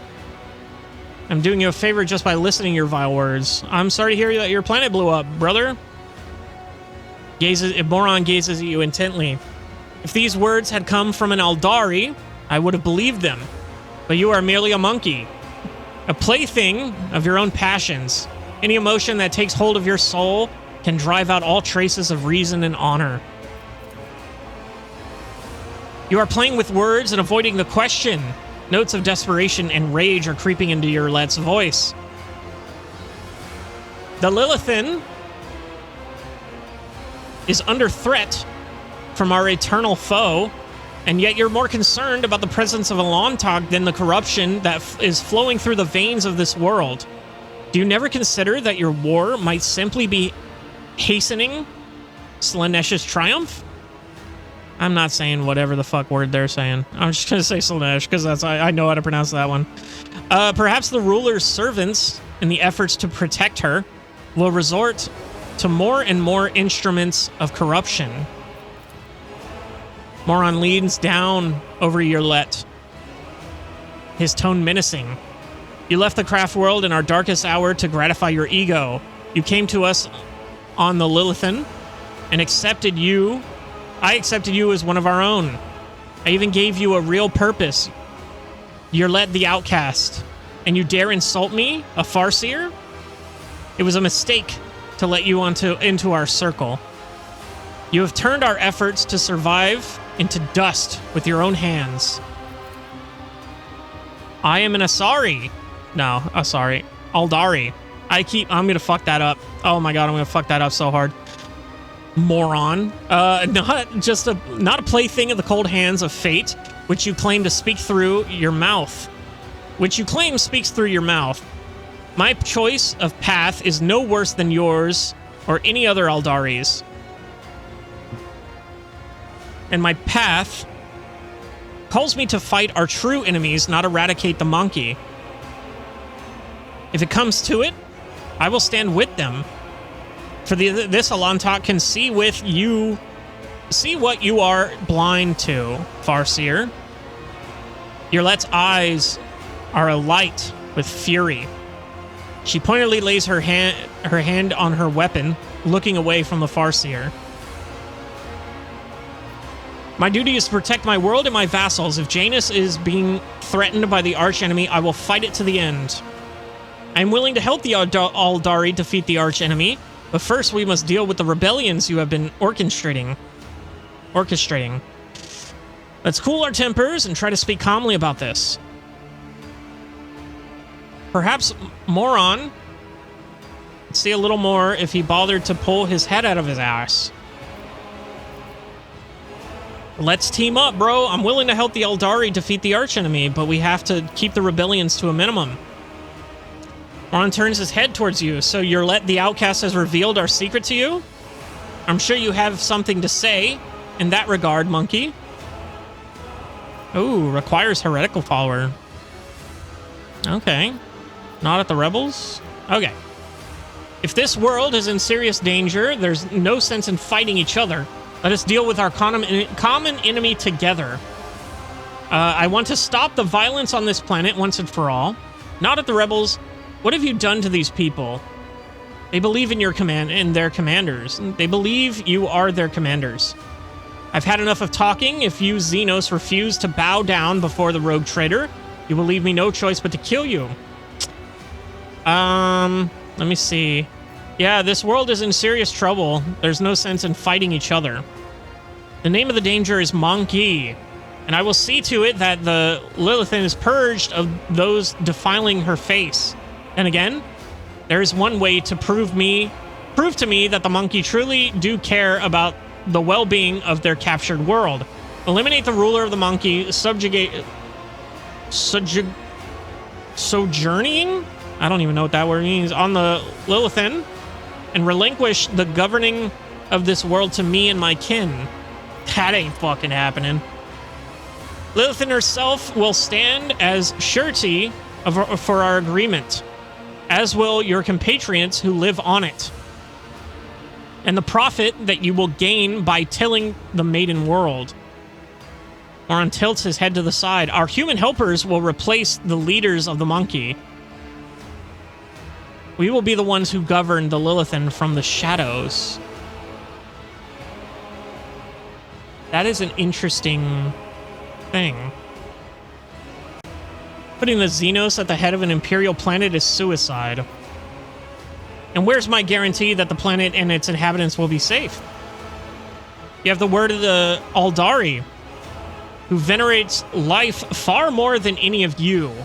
What is more, monkey, I have not the slightest desire to inflict harm upon the Lilithan, the land of the Aldari ancestors. Ain't no way, dude. Holy shit. Okay, there's some fucking iconoclast choices we got here, boys. Moron says nothing for a few moments, then adds mockingly, I suppose my demands can be considered a gift for the likes of you. You cannot wish for anything better than Aldari stewards to rule over Monkey without bloodshed. So requires iconoclast follower. Address Yurlet. I cannot convince your kinsmen, but I know you are on my side. Will you help me save Lilithan from the true enemy? Dogmatic. I cannot give Janus to the Aldari. Humans will only be ruled by humans, but I promise that no harm will come to you. I don't want any more blood. neither yours nor ours. You have my permission to take Janus and its inhabitants into your charge. Oh shit, that's crazy. Or, we shall do things another way. I shall grant my protection to this form of alliance between Xenos and representatives of humanity. Together we shall destroy Astenza and her associates, and then humans and Aldari will flourish on Janus under my patronage. I've had enough of talking. You Xenos refused to bow. Blah, blah, blah, blah, blah.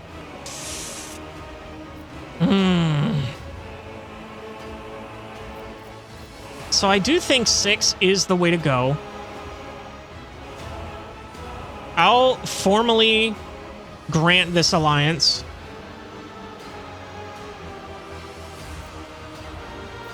But I do want to address Yurlet specifically. But I don't think... Let's do this.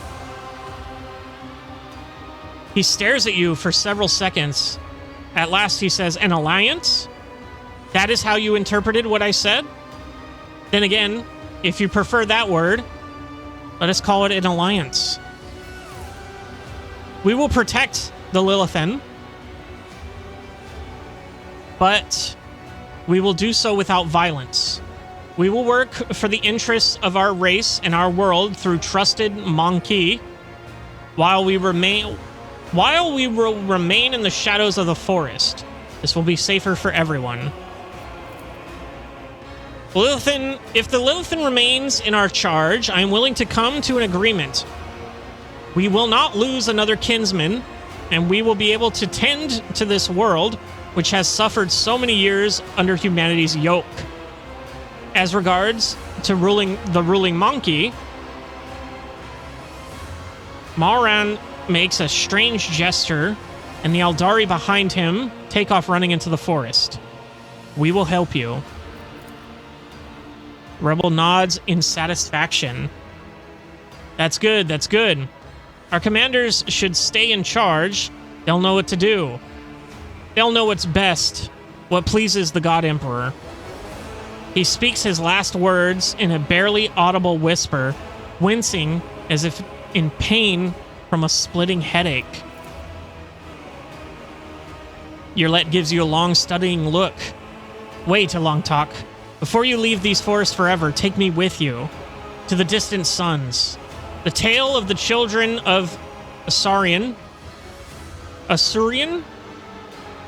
on the Lilithan is coming to an end, but somehow, somewhere out there, amongst the cold of the stars of the cosmos, that your kind calls the Expanse, there are others deprived of homes, lost, suffering. Yurlet shuts her eyes, and grief twists her finely sculpted features. We can help one another, Elantok. You will be my wings, and I your wounding spear. And your voice of reason, should you encounter my kin. If that is still not enough, Yurlet thinks for a moment and continues carefully. I promise you a wondrous reward, Elantok, the treasures of my world hidden in the vastness of space in exchange for the rescue of my kin. If you remain true to your word and do not go back on your covenant, on our covenant. Okay. I've already been patient with your kin, and now you're asking for more? Why should I even be concerned with the affairs of Xenos? And your kin from Janus do not object to sending you throne knows where to look for survivors all on your own? I've always wanted to add Xenos to my retinue. Welcome, welcome. It is an honor to welcome the Aldari Wanderer into my ranks. You do not lack for boldness. Even your request is worded not as a plea, but a treaty. But I like it, so we have a deal. Xenos do not belong in the Rogue Trader's retinue. So, are they okay with you sending... going? Jesus Christ, I can't talk. Yurlet opens her mouth, but Moron cuts her off. Go on, outcast. Your place is on the meandering roads of space, not among us. I've always wanted a Xenos in my retinue. Welcome, welcome. Well, on talk, Wilbur, yes? I am tired of titles and designations, my own and others. Since your path lies beyond the limits of the Lilithan, I will go with you to search for others of my kind scattered amongst the stars. Perhaps they will greet me more warmly than this brood. We got her in our fucking party for sure. Permanently. Gain 420 experience. Blaze it. And remember your promise, Alontok. When we leave the Lilithan, it will be to go to the distant stars. Moron sees them in his visions, and they sang mournful songs about the fate of my people. And I will fight beside you until the songs of the stars turn into a funeral lamnet. The Aldari ships have fled, headed distant stars. Oh, that system. Okay. Save the Aldari survivors. Aldari in distress. Yurlet claims that one of the Farseer's vision showed being consumed with a blaze somewhere. Okay. Okay, she just knows where they all are, apparently. So that's cool. And we leveled up. Everybody leveled up. Let's go and level up. What did we get here? Ooh, we got some stuff. We got some stuff, dude. Okay, we got quite a bit of shit here. Did I respec?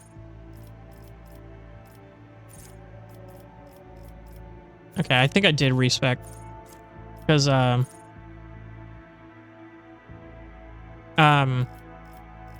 think I remember respecing because it was, I was trying to do a dual wielding pistol build, but then I switched over to the sniper. So I do believe I respect and took that off. I don't see anything here. Let's go ahead and go to the top crossfire zone. Using a stratagem on the front line area grants allies in the area 30% increased dodge against other allies' attacks. Ooh, interesting. Diversion zone. Using a stratagem on the rear area also makes the allies in that area the enemy's lowest priority targets for 1 round. Interesting. Enduring zone. Using a stratagem on the combat tactics area grants all allies in the area +3 deflection against the next melee attack they suffer. Personal zone. Allies, including the Grand Strategist, in the same combat tactics area with the Grand Strategist gain +4 perception and agility. All combat tactics bonuses are increased by 5% if the area was not moved for 2 rounds. Redeployment. Every time a combat tactic area is affected by a stratagem, all allies in that area gain +1 MP for the following turn. Stacks with itself. Third Locust. After use of Combat Locust Stratagem, one of the areas removed by Combat Locust Stratagem can be recreated immediately. Yeah, I don't think we have that. That's why it's locked. Critical Zone. Using a stratagem on the backline area grants allies in the area +8% critical hit chance against enemies that they're protected by cover from. Daunting Zone. Willpower resistance tasks forced by overwhelming stratagem are made with a -25% penalty. -25 penalty. Enemies in the same combat tactics area with the Grand Strategist suffer a -8% penalty to dodge and parry.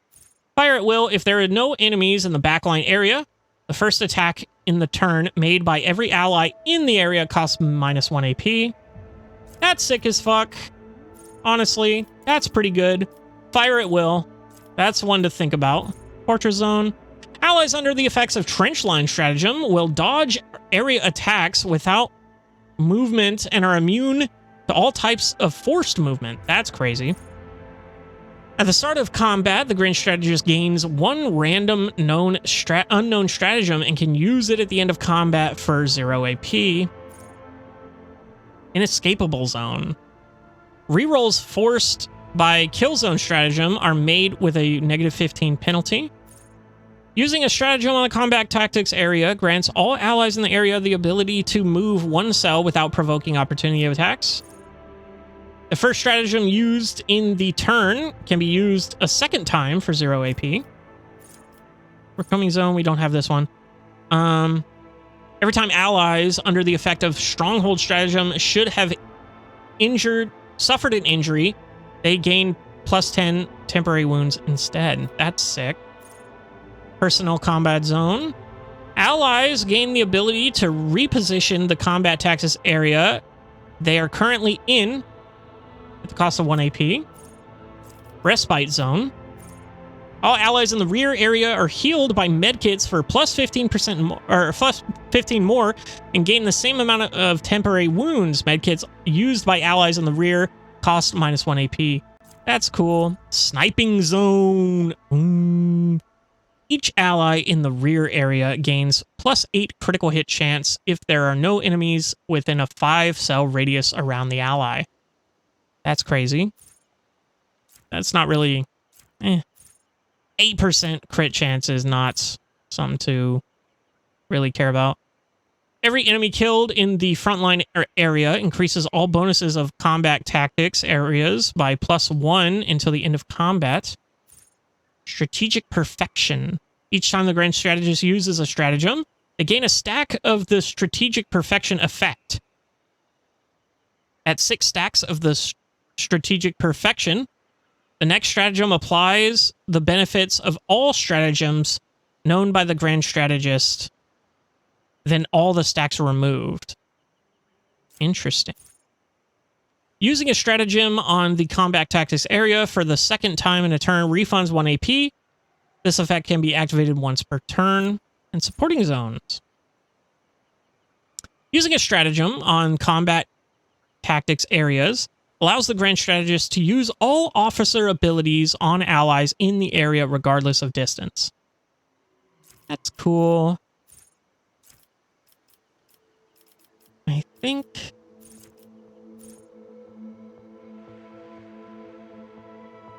if the servant has less than 30% maximum wounds, the noble can use You Serve Me once more in battle, designating a new servant and removing the effect from the previous one. The noble cannot designate a character who has already been the servant this combat. Okay, yeah. No, that's stupid. I think we're going to go Fire at Will here. So if there's no enemies in the backline area, the first attack in the turn made by every ally in that area costs -1 AP. So that's a free sniper shot for us, and then a 1 sniper shot for Yerlet. And then we go ballistic skill, maybe? We do need fellowship. Fellowship, intelligence, perception, willpower, ballistic skill, toughness, or weapon skill. We can't go ballistic skill. Do I need more fellowship?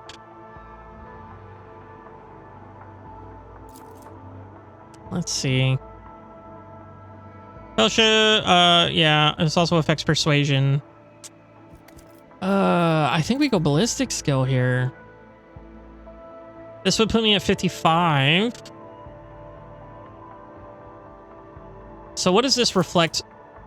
Reflects the character accuracy with all forms of ranged weapons and determines the trajectory of shots in a burst. High ballistic skill indicates that a character is skilled marksman, someone who feared in a gunfight or skirmish. The base hit chance for ranged attacks within a weapon's effective range is 30 plus.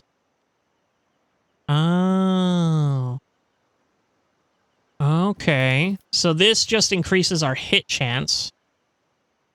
This increases our persuasion. Our persuasion is really high. I think we need the hit chance here. We're going ballistic skill. Abelard. We go toughness with him. 100%. Easy pick. Formidable distraction. All enemies in 2-cell radius around the Vanguard suffer a -8 penalty to dodge against all attacks except the Vanguard's If any of these enemies considered the Vanguard a priority target, those enemies will suffer an 11% penalty to dodge instead. Each stack of Unyielding Beacon additionally increases armor and parry by 1%. Critical hits deal 31% less damage to the Vanguard. That's pretty cool. Allies affected by any of the Vanguard's abilities gain 5% armor for 1 round, does not stack. Vanguard gains plus 21% parry against enemies that consider the Vanguard a priority target. That's pretty good, because that's going to be anyone attacking him. So that's just plus 21 parry. Plus 21% parry. That's insane. That's actually a really good... So taunting defense. Taunting opportunity. Whenever the Vanguard hits an enemy with an attack of opportunity, the enemy must make a willpower resistance check. On the failed test, the Vanguard becomes this enemy's priority target until the end of the Vanguard's next turn. At the start of the Vanguard's turn, before their temporary wounds are lost, the Vanguard gains number of temporary wounds, strength plus for 1 round. Oh. So at the start of his turn, before their temporary wounds are lost, they gain that in strength for the turn, for the 1 round. Ooh, that's cool. For each enemy that considers the Vanguard a priority target, the Vanguard's armor is increased by 5%. That's pretty cool. Defensive Comrade.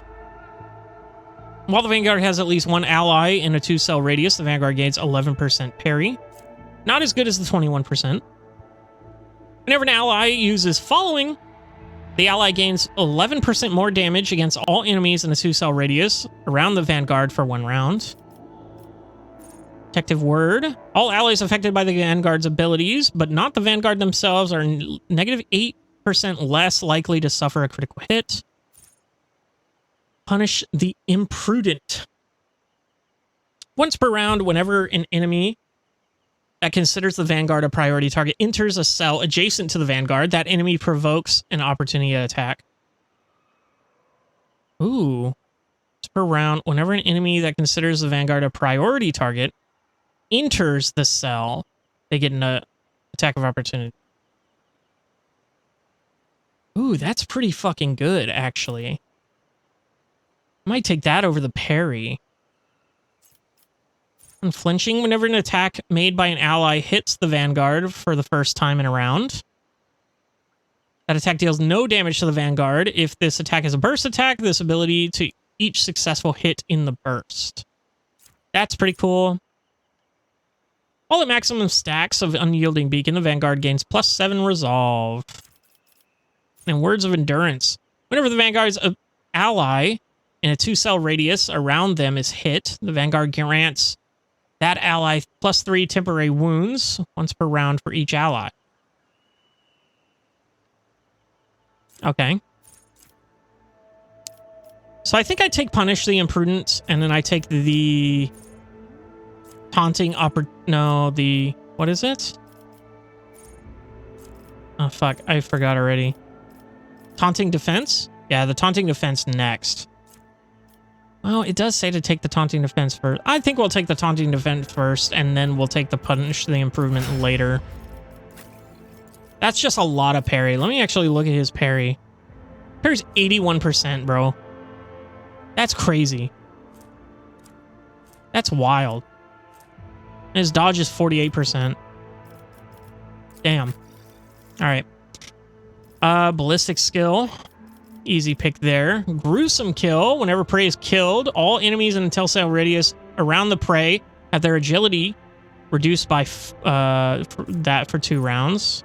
Heightened Concentration. Whenever the bounty hunter scores a critical hit, again, plus 4 armor penetration until the end of combat and stacks. That's cool. Whenever the enemy is killed by a critical hit scored by the bounty hunter or their ally, bounty hunter gains % damage for 2 rounds. That's pretty sick. Whenever the bounty hunter scores a critical hit, the target's armor is reduced by that percentage until the end of combat stacks. Whenever an ally kills prey, the bounty hunter gains half the bonus granted by hunt down the prey. I think that's good. Yeah. Because that means that even if Yurlet kills it, like her prey, then she also gets the spoils. So that's cool. I think we'll take that. Whenever the bounty hunter hits an enemy with an attack, they inflict the catch effect on the enemy. What is the catch effect? At the start of the bounty hunter's turn, this target suffers a stacking -2% penalty to their armor and dodge. Once the catch moves or suffers damage, catch effect penalties are removed. Okay. Critical chain. Whenever the bounty hunter kills an enemy with a critical hit, all allies in a 7-cell radius around the target gain +% critical hit chance until the end of combat stacks. Whenever the bounty hunter scores a critical hit for the first time in a round, they gain target's difficulty tier movement points. Expert finesse. Whenever the bounty hunter kills an enemy whose difficulty tier is 4 or higher, the bounty hunter immediately reloads their weapon and attacks the closest enemy in their line of sight. This attack gains 50% over-penetration, but only deals 28% of the bounty hunter's usual damage. Not very good.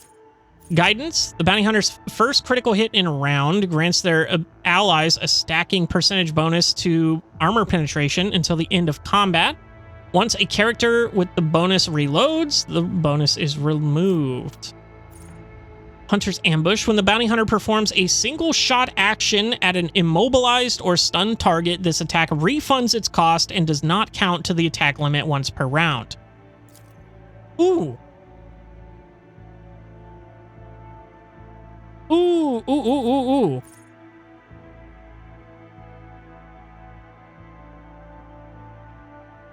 So hold up. If I hit him with the shotgun and it blows him back and knocks him over, right? Like it tends to do. With the concentrated fire, at least. Then if I run and gun and shoot him again, I can just straight up shoot him again. Like 3 attacks in a row is nuts. That's actually insane if that works the way I think it works. Whenever the bounty hunter kills prey, whose difficulty tier is 4 or higher, the bounty hunter gains an additional 2 AP.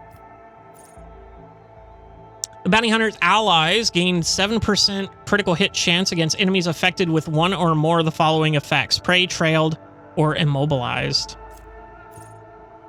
Retaliate.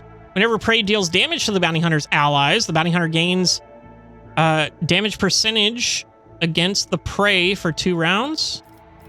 Savor the kill. Whenever prey that is not being trailed is killed by an ally, the bounty hunter gains an extra turn with half their MP and AP.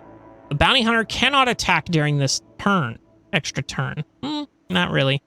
Not really worth it, if I'm being honest. Hot on the Trail now has an unlimited range and reduces the target armor by 12% for 2 rounds. We got him. Ladies and gentlemen, we got him. At the start of the bounty hunter's turn, they gain +2 MP for each ally who is adjacent to the prey. Not really good. I think I'll take the Hunter's Ambush if that works as well as I think it does. So we're going to give you Fellowship. You do not need ballistic skill. You do not need weapon skill. Maybe we go willpower, actually. Perception, too, could be good.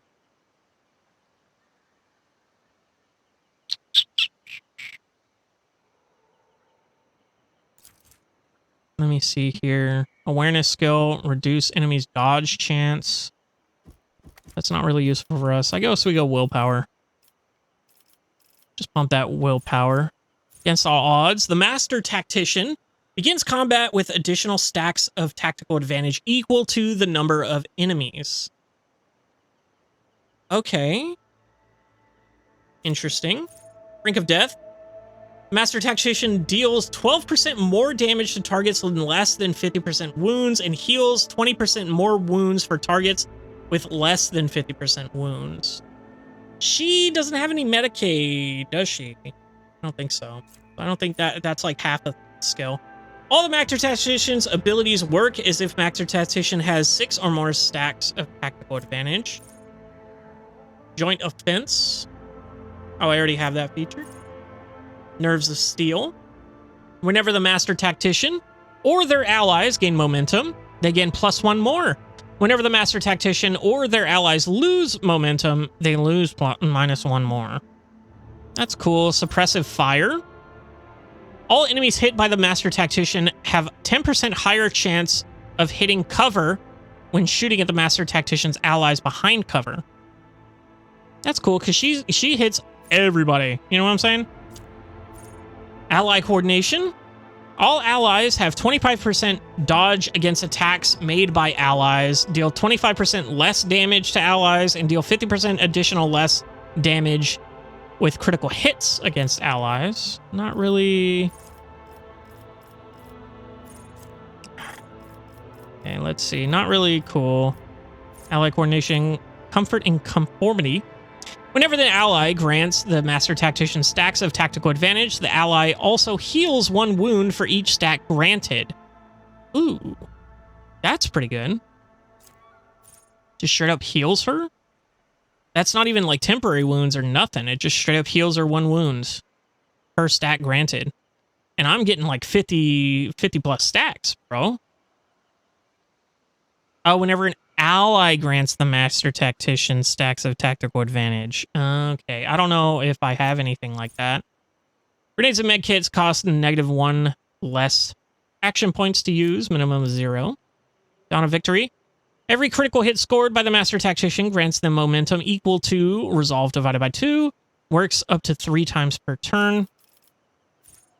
After a heroic act is used in the first time in combat, the Master Tactician's next archetype ability used will have this cost reduced to 0 AP and on all subsequent uses until the end of combat. That's crazy. In the hero's footsteps, whenever the Master Tactician's allies use a heroic act, the Master Tactician gains +5 fellowship.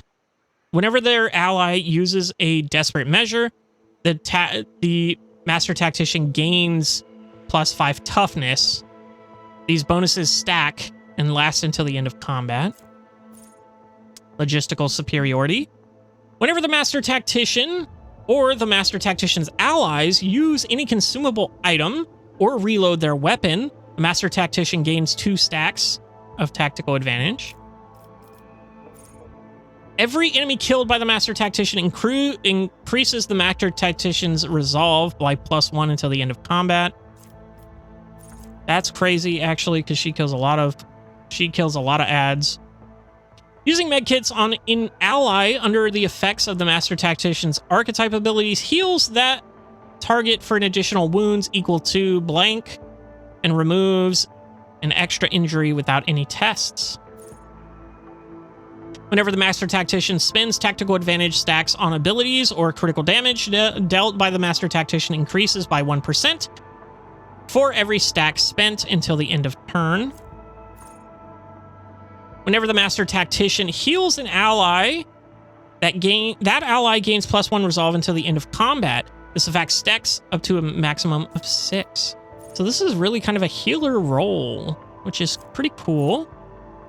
At the beginning of the Master Tactician's turn, if their momentum is higher than 125, the first burst attack or area of effect attack used by the Master Tactician this turn costs -1 less action points. Ooh, that could be really good. Now that I'm thinking about it. Because if our momentum's really good and we use that big eye attack, that could be an interesting play. Whenever the Master Tactician reloads a weapon, all allies within a 3-cell radius around the Master Tactician also reload their weapon. Press the advantage ignores cover and dodge.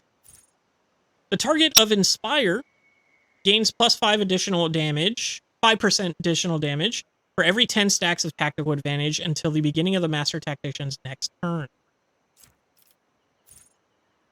So we might do this. Area of attack, -1. That could be cool. The other thing I was looking at is... What was it? Suppressive fire? I think cover. No. Yeah, I mean, that was good. The comfort one. Oh, no, that one was bad. That one wasn't as good. Heroic inspiration. Logistical superiority? No. Can't remember. Anyway, we're gonna take this. Get that eye. Really, really good. Ballistic skill, of course. We are also gonna be taking Hunter's Ambush, maybe? Well, we don't have a way of immobilizing them yet. With her, specifically. So maybe there's something else here that can...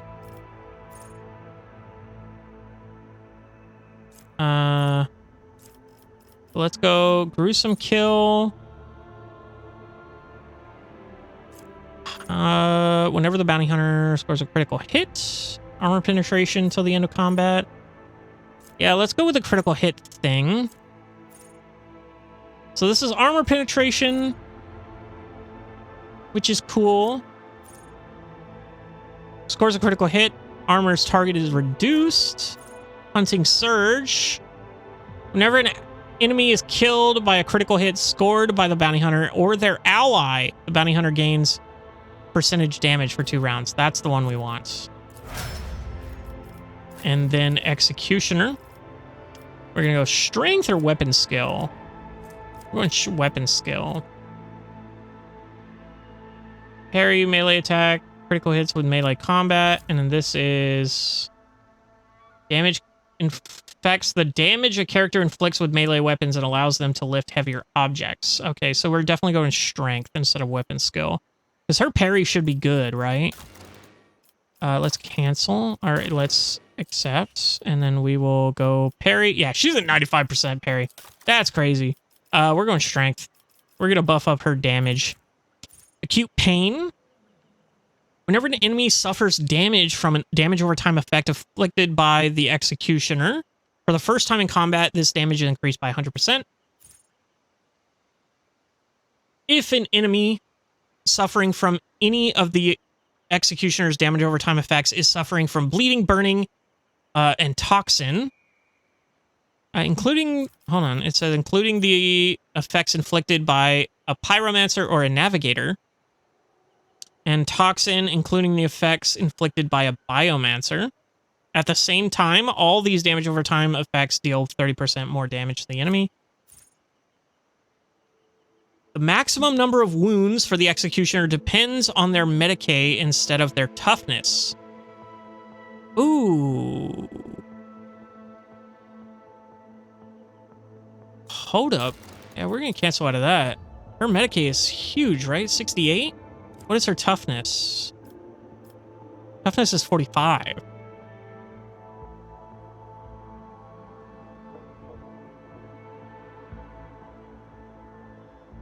For each point of toughness bonus, characters gain plus 10% wounds. So she's at 49. What would that put her at? Anatomy expert. We're going to go ahead and see if there's anything better than that. At the start of each round, all enemies suffer from any DOT effects inflicted by the executioner. Have an incoming damage over time from any source increased by 20%. Bloody trail. While moving, all bleeding enemies leave a bloody trail on the ground, which remains for 1 round. Moving through these bloodstained cells costs the executioner 0 MP. Her movement's already ridiculous. Why would I give her that? Whenever an enemy suffers from toxin inflicted by an executioner dies, all enemies in the 2-cell radius around the enemy suffer 3 levels of toxin. That's pretty good if I was going for a toxin build. When using Scourging Strikes, the executioner's melee critical hits inflict 12 levels of bleed on their targets instead of 8 levels. All damage over time effects inflicted by the executioner gain a 20% additional critical hit chance. This chance is increased by all bonuses to critical hit chance.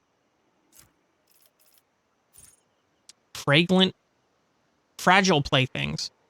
First instance of damage dealt by the Executioner's damage over time effect in a round reduces the inflicted enemy's armor by 13% until the end of combat. This effect can be inflicted on multiple enemies per round, but only once per enemy. Whenever the Executioner or their party members are suffering from any damage over time effects, these effects only deal 50% of their damage. Stacks multiplicatively, 50% damage if there is one Executioner with this talent in the party, 25% damage if there are two Executioners in the talent party, etc. Okay, so basically everybody takes 50% less DOT. That's also pretty good. I think that trumps the that definitely trumps the Medicaid wounds. When pushing an enemy, the Executioner also inflicts 6 levels of bleeding on that enemy. Varying screams. Whenever an enemy in a 4-cell radius around the Executioner suffers damage from the damage over time effects, the Executioner regains 2 wounds. At the start of their turn, an enemy suffering from burning inflicted by the Executioner must make a willpower resistance test. If failed, burning is removed from the enemy and falls prone until the start of their next turn. The Executioner deals 5% more damage to a target for each type of damage over time effects inflicted on the target. The Executioner's armor is increased by 7%, just straight up. The damage dealt by the Executioner's damage over time effects is increased by 3% for every 10% negative penalty to armor suffered by the target from any source. Whenever a single instance of DOT from the Executioner's DOT effects deal damage equal to or more than 10% of the enemy's maximum wounds, the enemy gains +1 stack fatigued. Excuse me. Enemies suffering from any damage over time effects inflicted by the Executioner also suffer a -8 penalty to their resistance tests. Whenever an enemy suffering from any of the Executioner's damage over time effects dodges the Executioner's attack, all damage over time effects currently inflicted on that enemy now deal an additional 10%. The Executioner gains a +13% bonus to Xenos lore. That's stupid. I think we're taking that. These are... I should probably take those too, but... I think we're taking Hardened Body. Just straight up 50% less damage from DOT. For everyone in the party is crazy. Alright, well, this episode has also gone on a little too long. I didn't realize how long it was going to take me to level up there, but we did just make a deal with the Aldari, saying that we're gonna kind of live in peace if we take on the governor.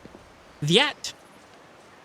So we'll see if she's truly evil. If she is, then I really don't have any evidence of that other than the sick experiment she's doing, but that just seems on par with the Imperium. Let's be real. I have no idea if that's actually what's going on. I see the, you know, the plants and everything, so I see the corruption. I see it's there. I just don't know if it's her specifically. But we will find out. We got Yurlet in the party. We're chilling. I'll see you in the next one.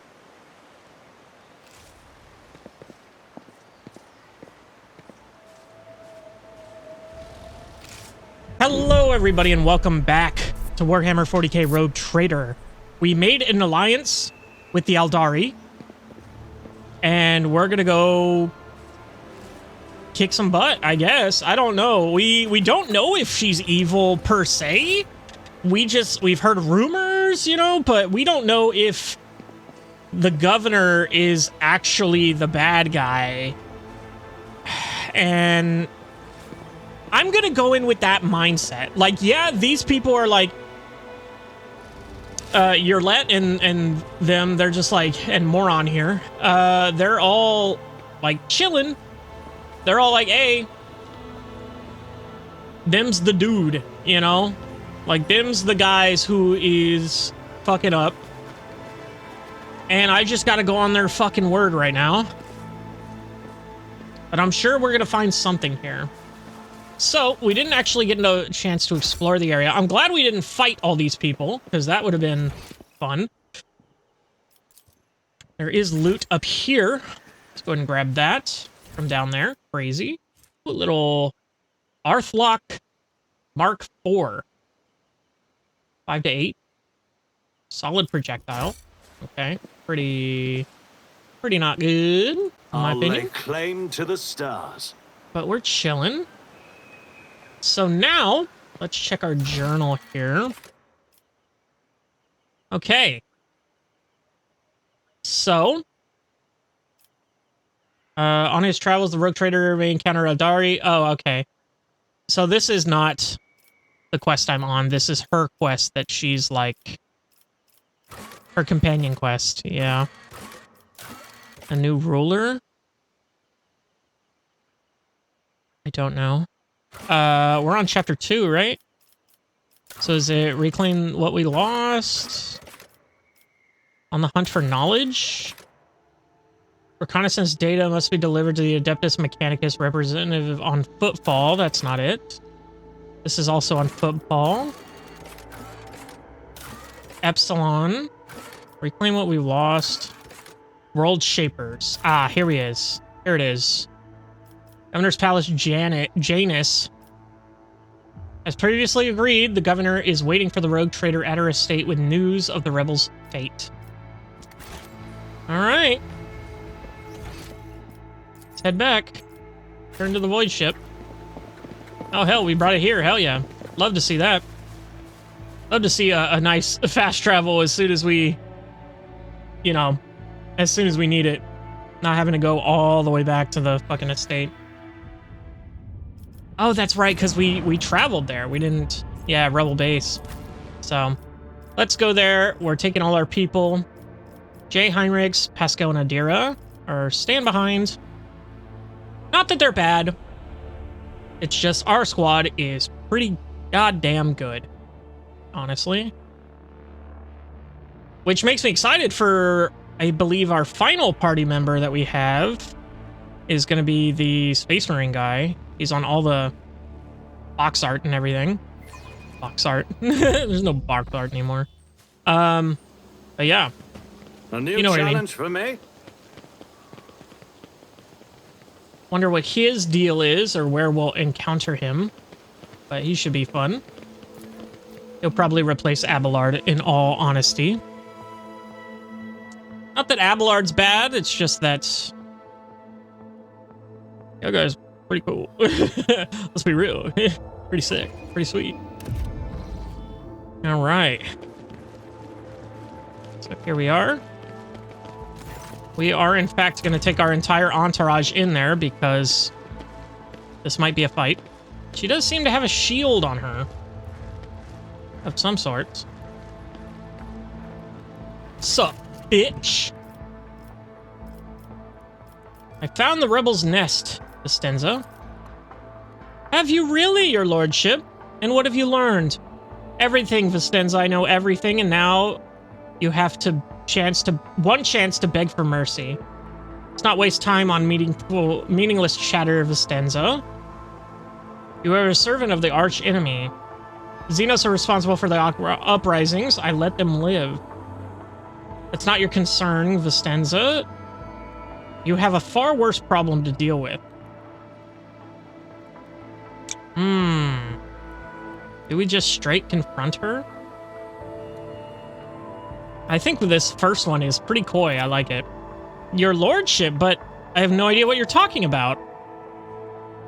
You have woven your web of deceit in vain. You can no longer hide behind the veil of ignorance. Wilbur has seen the evidence of your deeds, heard the cries of the tormented Lilithan, walked amidst the decay that you brought to the maiden world. Enough of your lies, chaos wretch. You're let, Vistenza exclaims breathlessly. How dare you, you filthy vermin? I will have you flayed for that outburst. Your lordship, what is going on? Oh, okay, Cassia is coming in clutch. The colors are darting to and fro like startled shadows. The colors know that they are on the veil that stands between the soul and the truth. If the veil falls, all will turn red and purple. Even now, I can already see the muted purple seeping through. I've already heard enough, Vistenza, but if you wish me to repeat myself, we know where your loyalty lies with the ruinous powers. Sick of your games. Die! Oh. Stenza clenches her teeth so hard that you hear a crack. Eey. I, daughter of House Viat, governor of Janus, and citizen of the Imperium, serve no one other than the Emperor and the Von Valancius dynasty. And what you are accusing me of is merely a tool at my disposal. A tool that I have the power and courage to use. Do you think ordinary methods would have been enough to tame this demented planet? No. My family struggled for decades to subdue Janus, once and for all. And it was all in vain.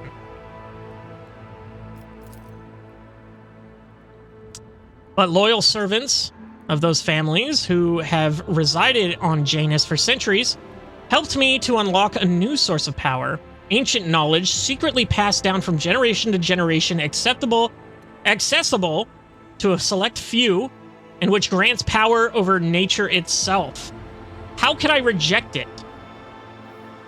How could I undo all the work of my predecessors who were entrusted with Janus, who faithfully served the Von Valancius dynasty, and who, with the madman's obsessiveness, hewed this rock into a stunning diamond? 2 days spent among the initiated was enough for me to start hearing the voices of angels in my ears. Angels who gifted me the keys to conquering this world. Well, she's dead. Let's be real. And before you offend my ears with more accusations or moral remember who has dutifully served your dynasty all these years. Remember who was devoted her life to turning Janus into a primary source of wealth in your protectorate. Remember to whom your predecessor entrusted one of her most valuable worlds without fear of treachery or conspiracy. Without me, without my service, my sacrifice, Janus would be nothing. And an explanation unworthy of the world's governor. A thin line appears between Cassius' furrowed eyebrows. You expect to be rewarded for faithful service and boast about a sacrifice you should never have made? The world has turned its back on you, Vistenza, and now so has the God Emperor. What more proof do you need, Alongtok? The monkey has confessed to her handiwork.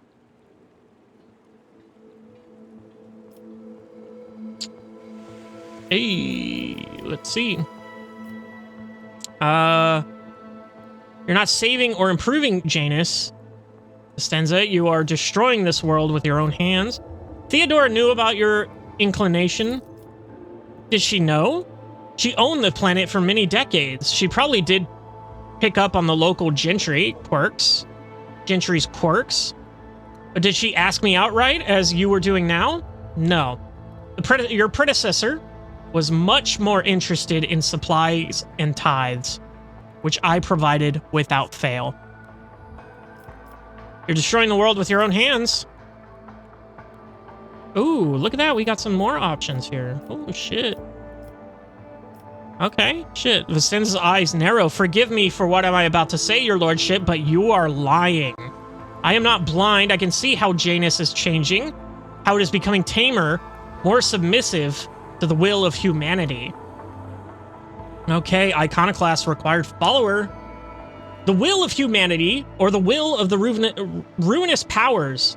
Vistenza, you are a strong ruler with exceptional aptitude and a talent for making people see things only as you wish. Have you never considered the possibility that someone could do the same to you? This world possesses a soul that your patron is trying to destroy, and without which Janus will become barren. Your Let's predecessor? Did you know another Xenos came to you before your Let? Your retinue hid his coming from you as they could capture and sacrifice him. So they could capture and sacrifice him.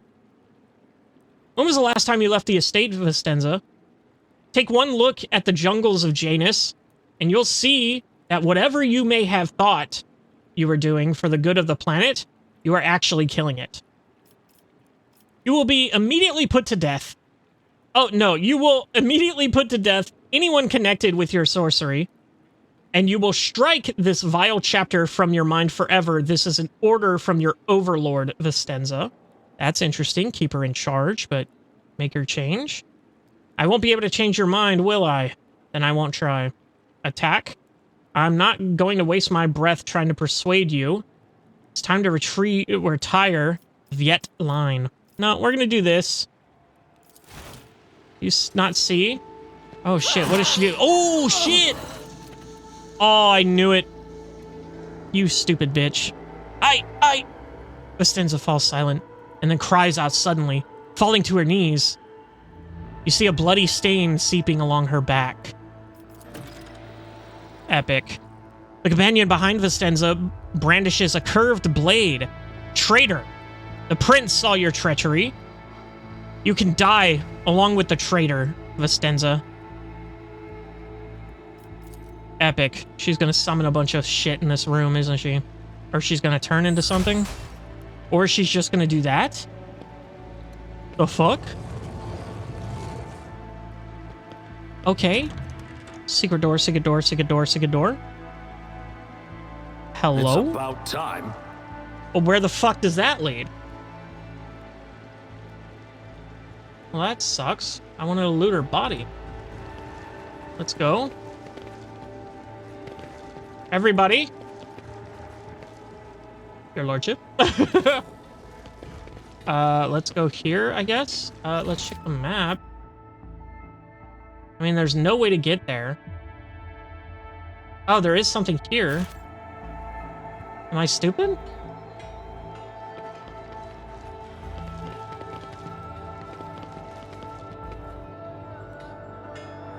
Victory awaits. It looks like there's some path right here, doesn't it? Like, if I come over here... It looks like there's a path. Maybe I have to look for something here? I mean, I looked all around. I should have at least done a check or two, you know? But it doesn't look like I'm getting anything here. So let's go ahead and move on over here. Anything you can do here? Over here? Your lordship? We're just gonna leave. Weakness. We're gonna go to the estate. We're gonna look outside for a way to follow her, I guess. I don't know. Who knows? Not I. Not I at all. There's just something over here. Doesn't look like it. This guy's gone, it seems. What does the journal say? That's not what I wanted. This. Governor poses a significant threat to the Lord Captain's safety and the stability of Janus. The volatile element should be destroyed. But how? Yes, but how? These guys are all gone. And there's nothing back here. Interesting. What? An aristocrat? Your lordship? Shut up. Whore. Technomat. Servants back here, maybe? A new challenge for me. Doesn't look like it. All right. Well, let's go ahead and head back to the mansion, I guess. We'll head back inside, see if we missed anything. I don't know. Like, shouldn't we have alerted the guards? Or something? Maybe this? Hello? Does no one give a shit about this? Is there nothing I can do with this? It's just a big fucking... Follow my lead. Yeah, follow his lead.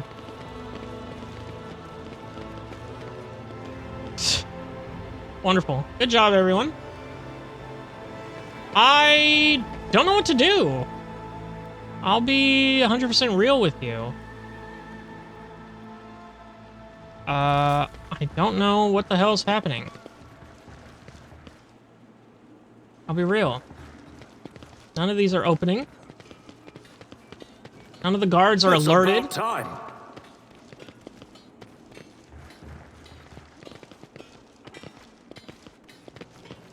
Nothing over here. Can't do anything with. Nothing over here I can't do anything with. I swear to God, look, it looks like there's a path here.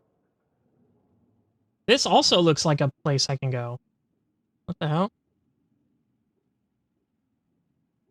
But I don't get it.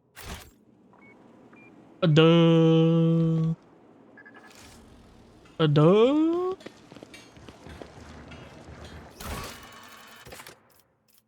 Duh.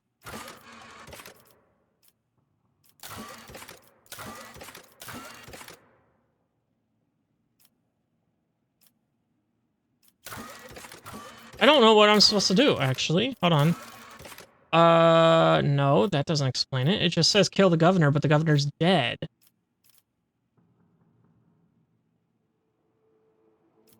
Did it glitch? Victory awaits.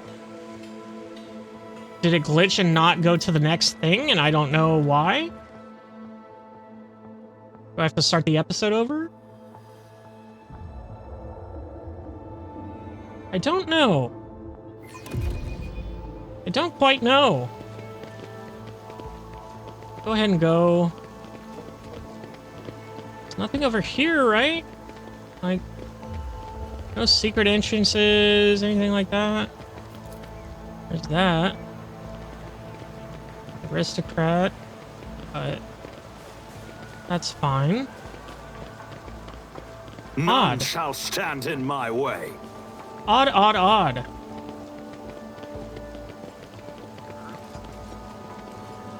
Well, let's just go home. Imagine? The fuck?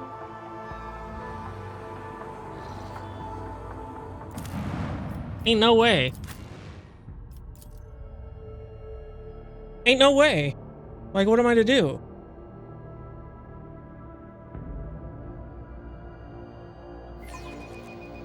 I don't know.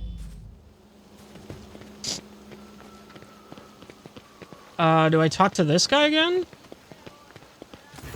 Hey, never mind. You're a bitch. A new challenge for me? Like, the guards aren't alerted, nothing's going on. I don't understand. I might have to look it up here. See if, when in doubt, save. Thank you, game. Thank you. You know what? That's an excellent point, game. That is an excellent point.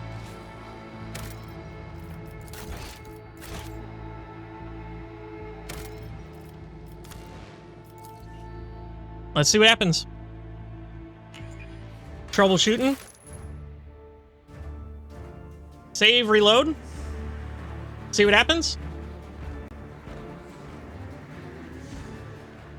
Maybe it'll trigger. No. Now her body's gone. Epic. I'll lay claim to the stars. What advice do you seek? None.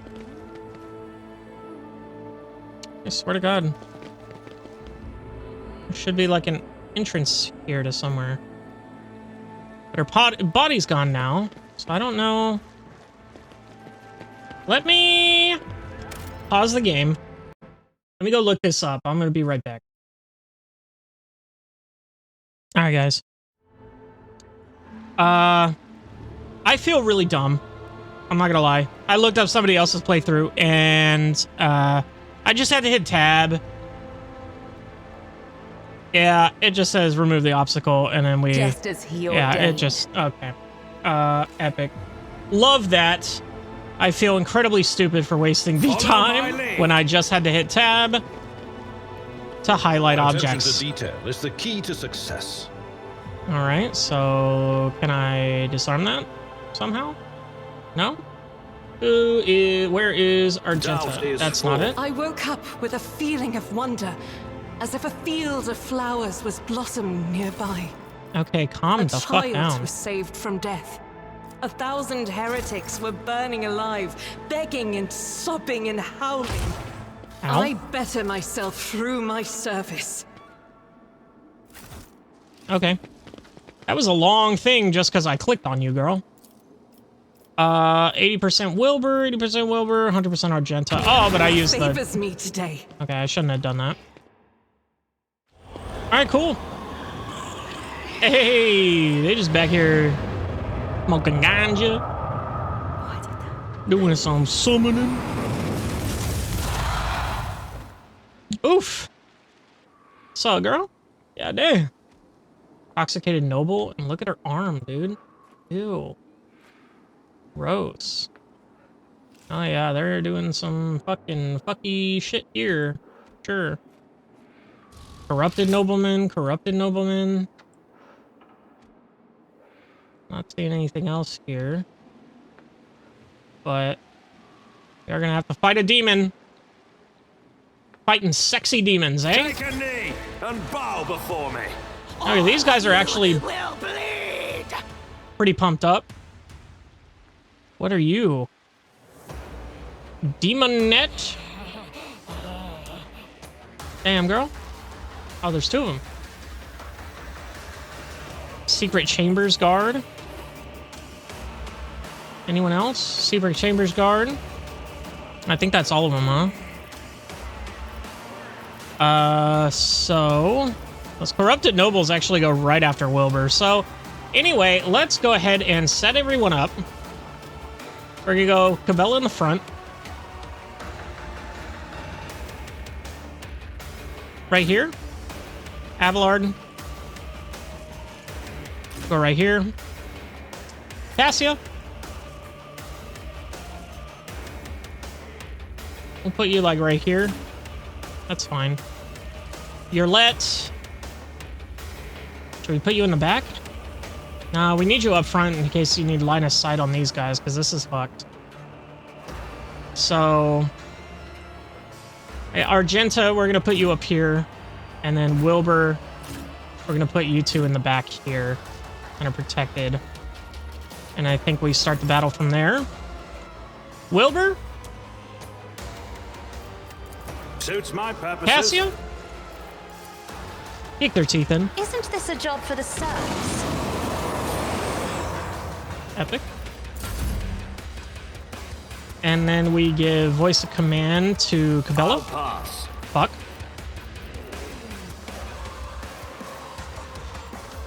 I actually really wanted to give it to Cabela, but I guess we give it to Abelard instead. We can set these up here. All too easy. Put that one there. Put this one back here. Actually, we should have done that first, actually, to give her that damage boost, but oh well. Oh well. We have take aim. You serve me. Not a problem for me. That on Abelard.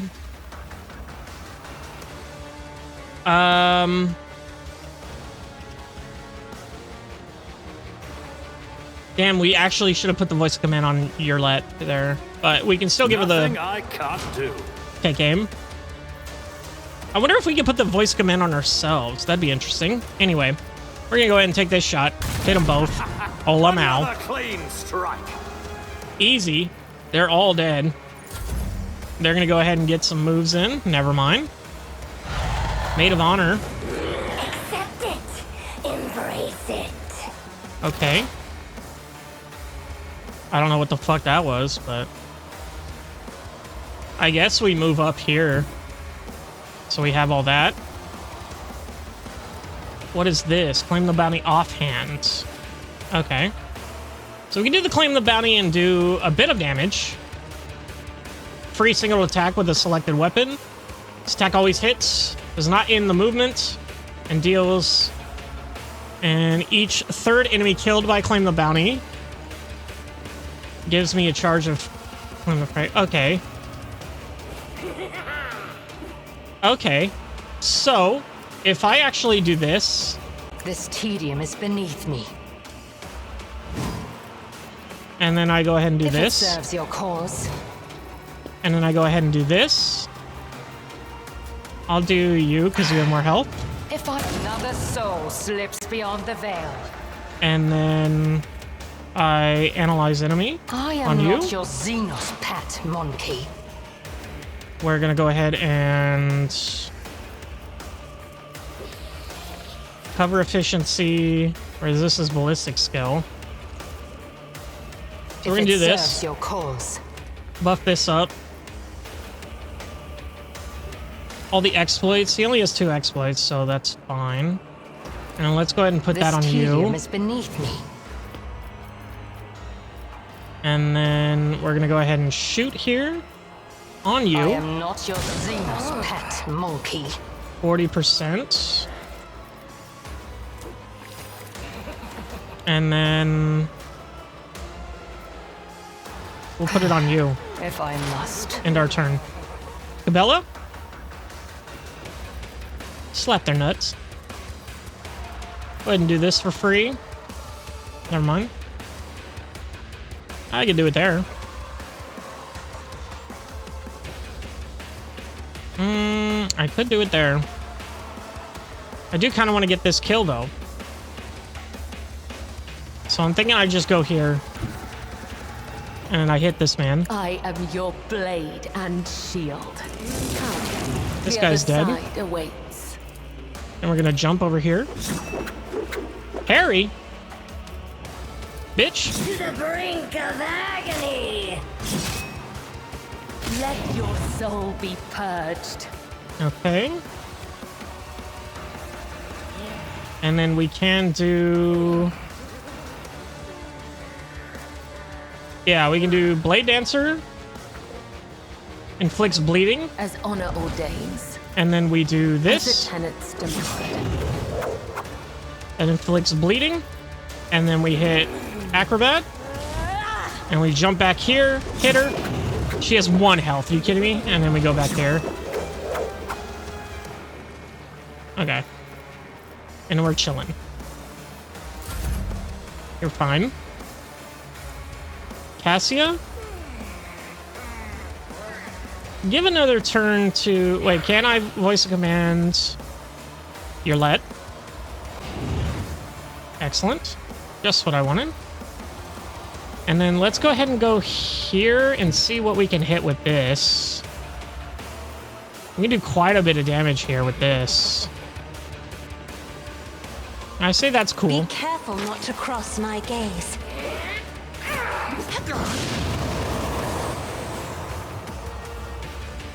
Yeah, don't care. I parried that, apparently. That's cool. So we did a bit of damage to them. We're going to go ahead and give your let another go. If I may. We're going to go ahead and... Do you have eyes on anyone here? 90% there. 90 and 100% there. I think I take this shot here. Ancestors guide me. Get fucked. God damn, get fucked. And that, Cassie, you're good. You got 27 of those, so that's not enough to... She's probably gonna get hit here. Or not. Stun grenade. Oh boy. My faith strengthens me. Yikes. My ears are ringing. He just fucked my whole crew. I'll live another day. Jesus Christ, Argenta got fucked.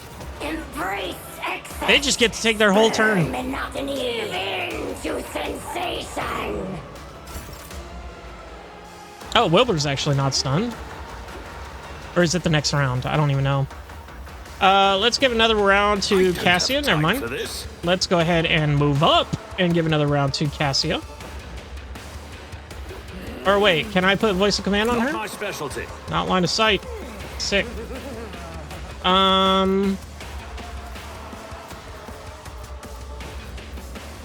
So let's go ahead and go here. And then give this to you.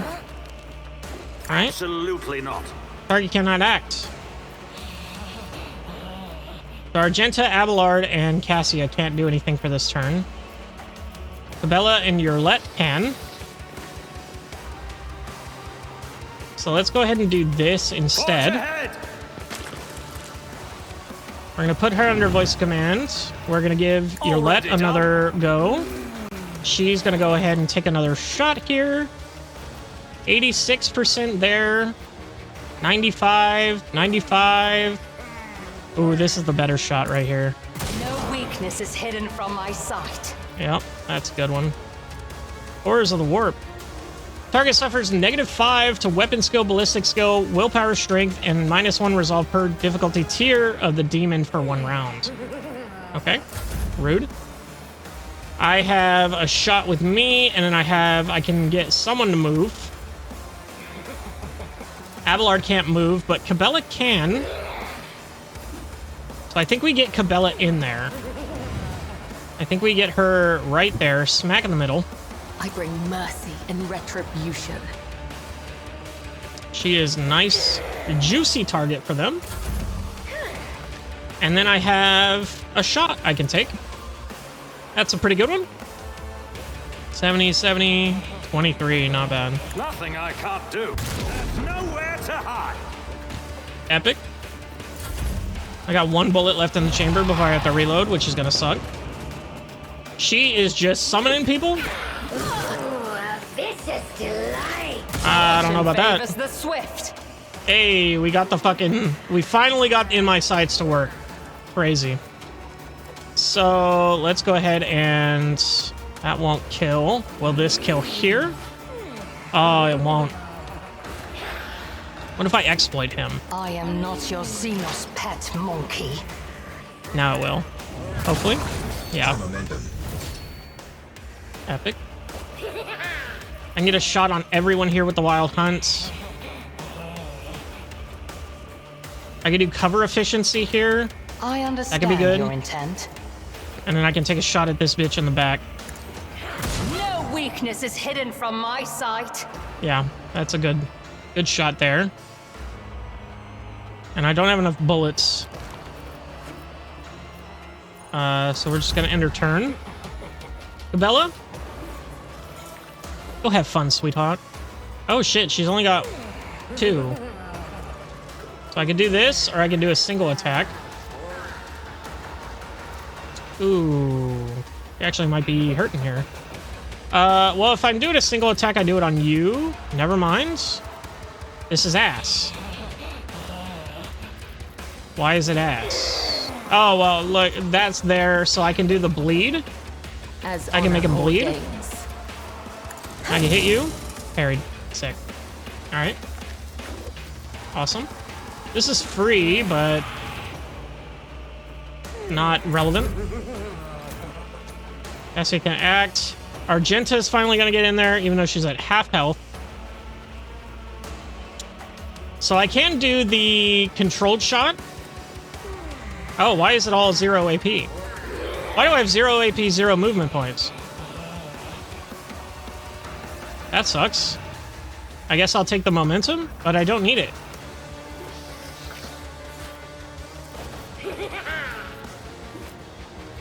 Interesting. So I guess we hold off. Death to the weak. Okay, rude. Good dodge. Crush the feeble.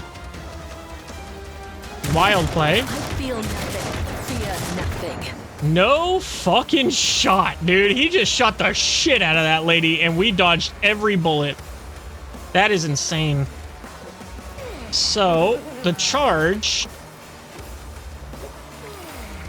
So if I go here, and I charge, I can do that. Target is too close. What if I go here and I charge? Someone else can do No this. line of sight. What if I go here and I charge? A tactically sound approach. Is it? Get fucked. I am unsatisfied. Okay, we're gonna go ahead and do all this shit here. So we have 3. We have 3 we can do. I got a notification. Hold on. Never mind. Nothing. I can endure. I can reckless attack this. I can brace for impact. At your beck and call. That's gonna give these two some movement that I don't think we need to do here. And so I think she's good. Cassie can probably end up moving.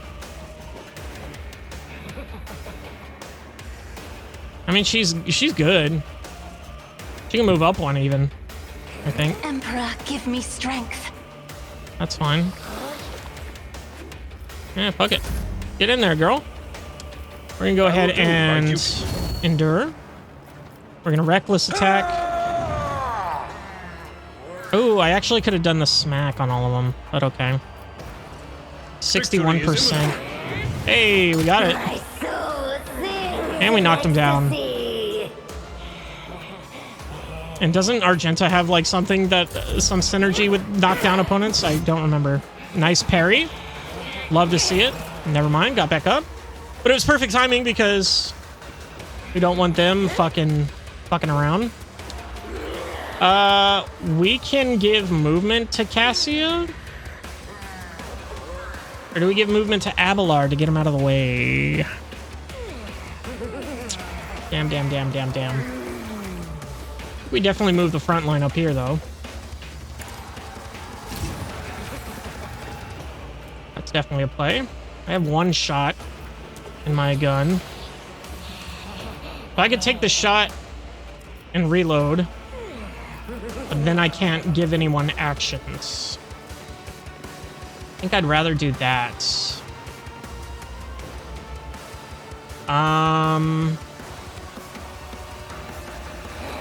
What is this bitch at in the back? Yeah, let's go ahead and give it to Cassia.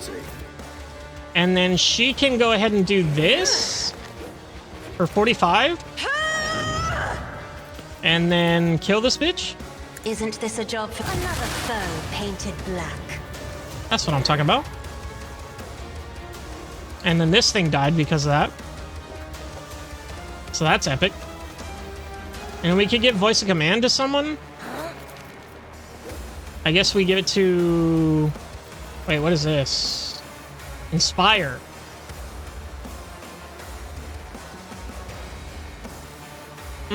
Okay. I don't think I'm gonna do that. I'll give it to Cabela. Buff her up a bit. In my turn. Then I can... give Cabela some movement. Nothing I can't do. You're gonna go ahead and move up there. I will leave footprints of scarlet.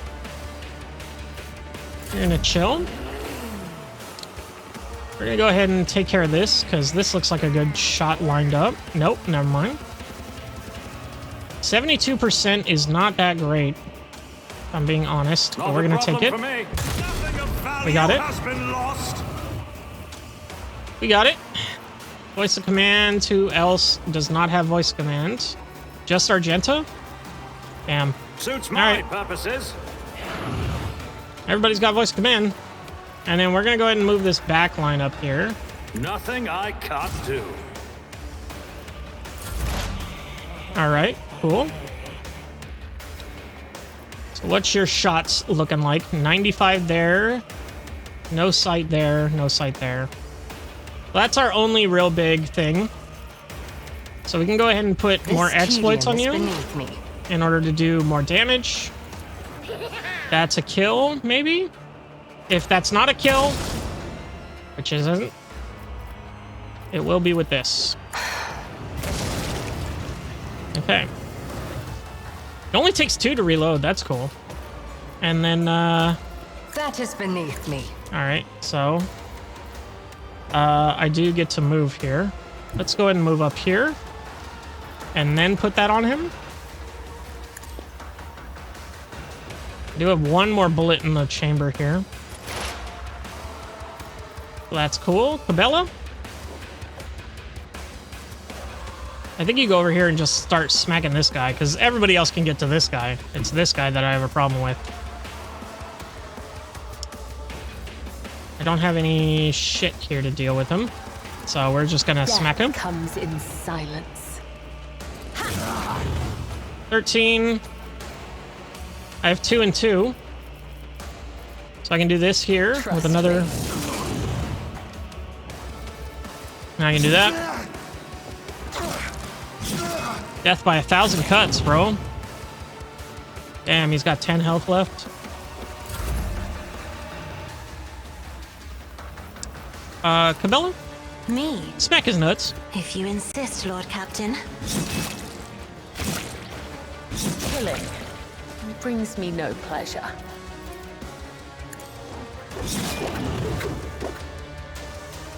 Epic. And then we're chilling. I'm not accustomed to being ordered around.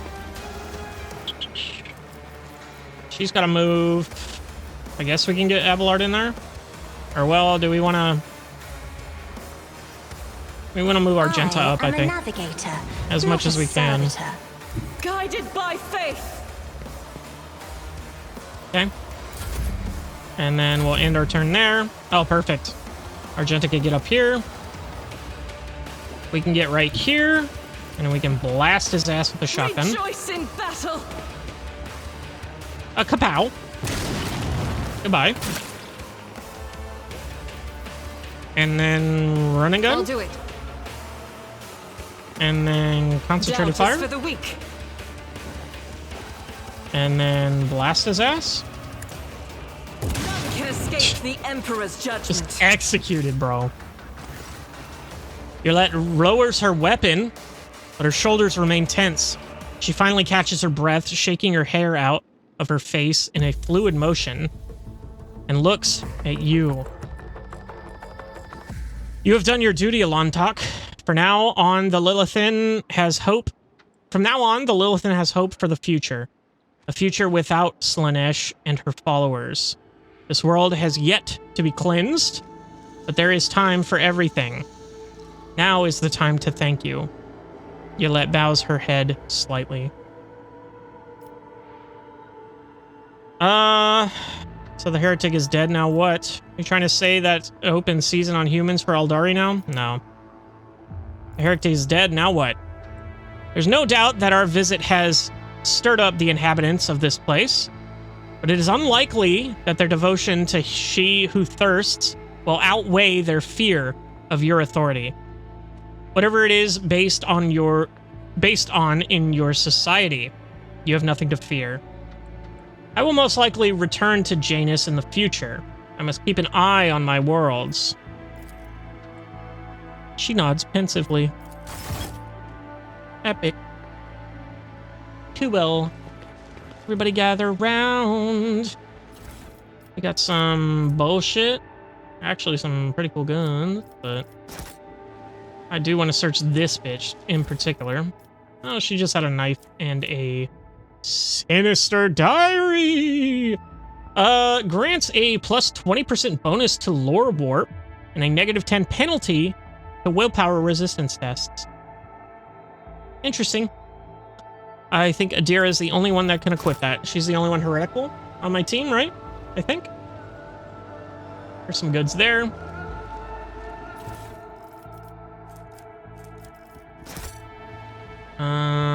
Everything else is good, I think. Oh no, there's still stuff over here. Ooh, what is that? A bolter. Bolter weapon proficiency. I didn't know I needed that. That's fine.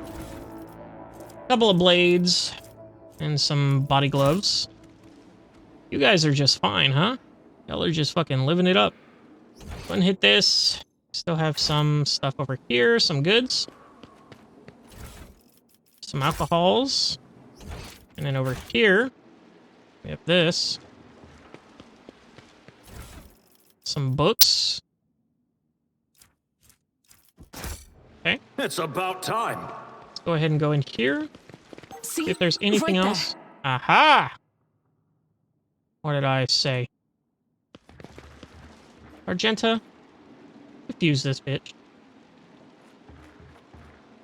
Never doubt me.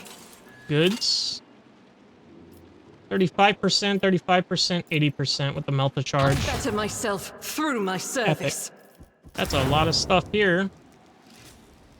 And then goods there. Ooh, what is that? Power grips. Gains plus 10 strength. Ooh, are we putting that on Cabela? Like right now, right now? And be heard. Like right now, right now. What does she have gloves-wise?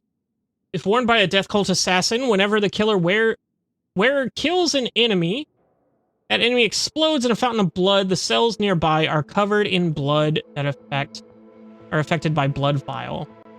As if affected by blood vial. Damn, do we want that? I mean, we're not really using that in particular. I think the 10 strength would go a long way. Because that's melee damage. Damage with melee weapons. Which is her fucking thing. So, anything else here? I think that's it. Oh no, there's still something else here. The goods. Okay. Got something to read here. Holy fuck. Ophelius Delenor notes on the nature of aristocracy. To be an aristocrat, Jesus Christ. To be an aristocrat is to exist in a higher state of being without a doubt. Each of us is born to realize one supreme purpose, to lead humanity to perfection through our example, perfection which the lesser beings have forgotten in the endless cycle of war and service. Only by attending to their physical, intellectual, and spiritual needs can an aristocrat fully devote themselves to that for which they were born. Creative passions, whether that be the fine arts, the written word, government, or other more refined spheres of worldly knowledge. An aristocrat's passion is in itself a virtue and the highest good. An aristocrat must satisfy these needs by any means open to them. Nothing stimulates a wary mind like a fine amasack, a good flogging, or enjoyment of carnal pleasures with women, men, and animals. Ugh, gross. In the thrill of passion, an aristocrat is at liberty to torture or maim the object of their desire. If the clergy frown upon such an act, repent, atone for the apostasy with jewels, and forgive them their closed minds. For only an aristocrat is given to understand that such acts are in service of a grand purpose. Should an aristocrat deliberately curtail their own desires in some way and fail to appreciate the gifts granted to them as one of nature's higher beings, then in what way do we differ from the dust beneath one's feet, from the mindless beast, or form the crude, deceitful, useless rabble? Such a pretender is an agonizing stain on our noble society, and it behooves every true aristocrat to return our lost brother to the fold, or to stamp out his contemptible life as gladly as we might crush a vexatish bug beneath our boot. Okay. That was not fun to read. That was just straight mean. Like, I don't like that. Oh, hold on. I gotta get everybody. Oh, hold on. Argentus over here. Join me in prayer. No, join me over here, you dumbass. Okay, we got everyone. Victory awaits. All right. Well. Grace and strength of will. It is sad that such gifts have fallen to one. Oh, Attilas. Attilas Quint. Secretary is shaking in terror, looking around at the devastation. Your lordship, what happened? Where is Lady Viet?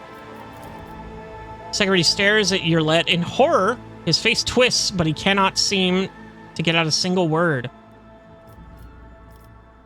Has been executed as a traitor to the Imperium. Her accomplices must be found and put to death immediately.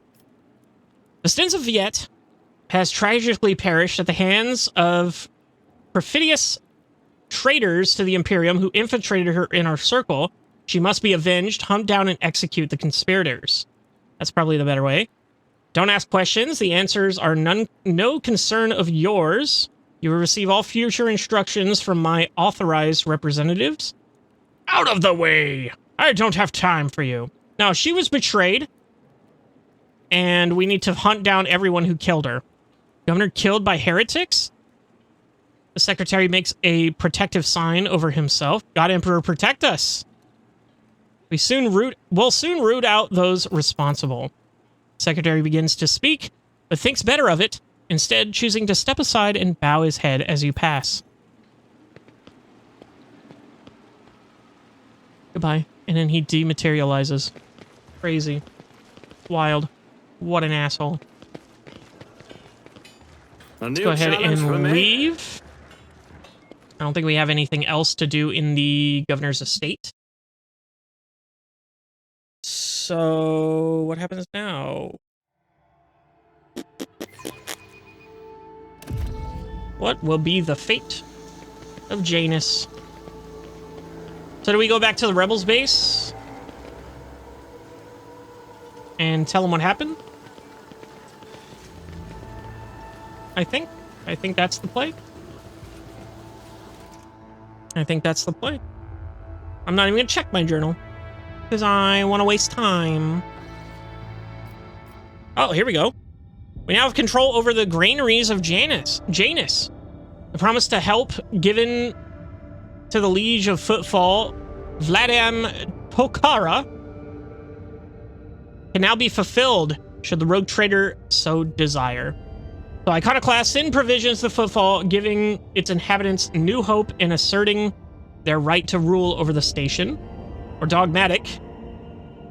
Do not send supplies to Footfall.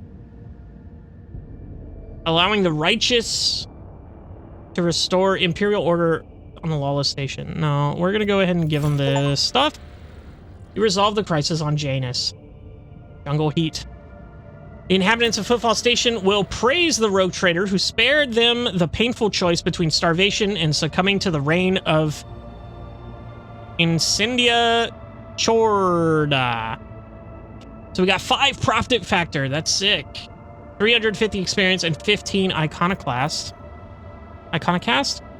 To welcome the new rogue trader, the Adeptus Mechanicus Planetary Office brought to the ship an offering of several versatile micro combiners. Combines? Micro combines? Ancient machines whose caresses, I guess, had been found on Janus and carefully restored. The Sacred Steel Titans will serve the Von Valentius dynasty. We got Mobile Extractium. So we got 5 more of those, or no, we got 3 more of those things to put on planets. We now have a new settlement. So, okay, so let's see. Block projects, those 2. So we get Tears of Repentance. All creatures that enter the area of effect created by this grenade must pass a strength, touch, and willpower resistance test with a -17 penalty. On failed toughness test, the target becomes blinded. On failed strength test, slowed. And on failed willpower, disturbed. I don't know what disturbed is. Each stack inflicts a -10 penalty to fellowship and willpower. Interesting. And then replenishing. So we get that all the time. +1 security, +1 chemicals, +1 provisions. This one, we get the Star Blight. That's a pretty sick gun. It's an exotic Drukhari weapon. Ooh, 6 damage toxin? Plus 19 to 29 fucking damage? That's really fucking cool. Is it considered a sniper rifle? It does have the toxic shot and the Deadeye shot. Let me see here. Rifle inflicts fatigued and slowed on the target. Fatigued, okay. And slowed is reduced movement points. That's a sick fucking gun, though. Damn. And we get profit factor, we get complacency, xenotech, and provisions.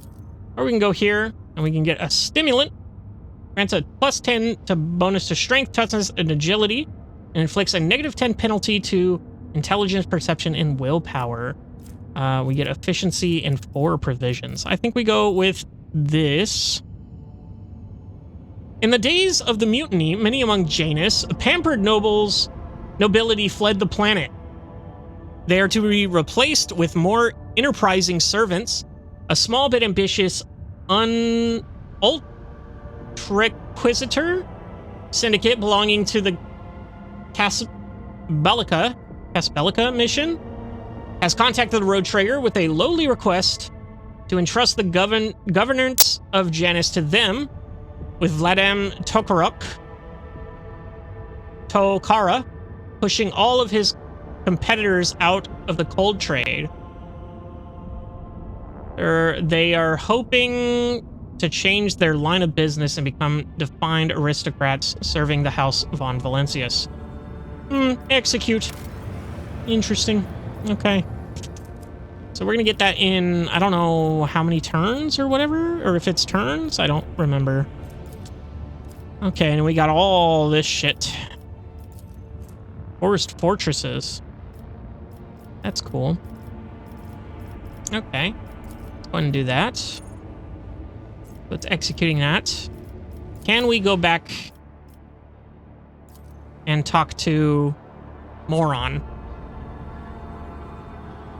What is he gonna say?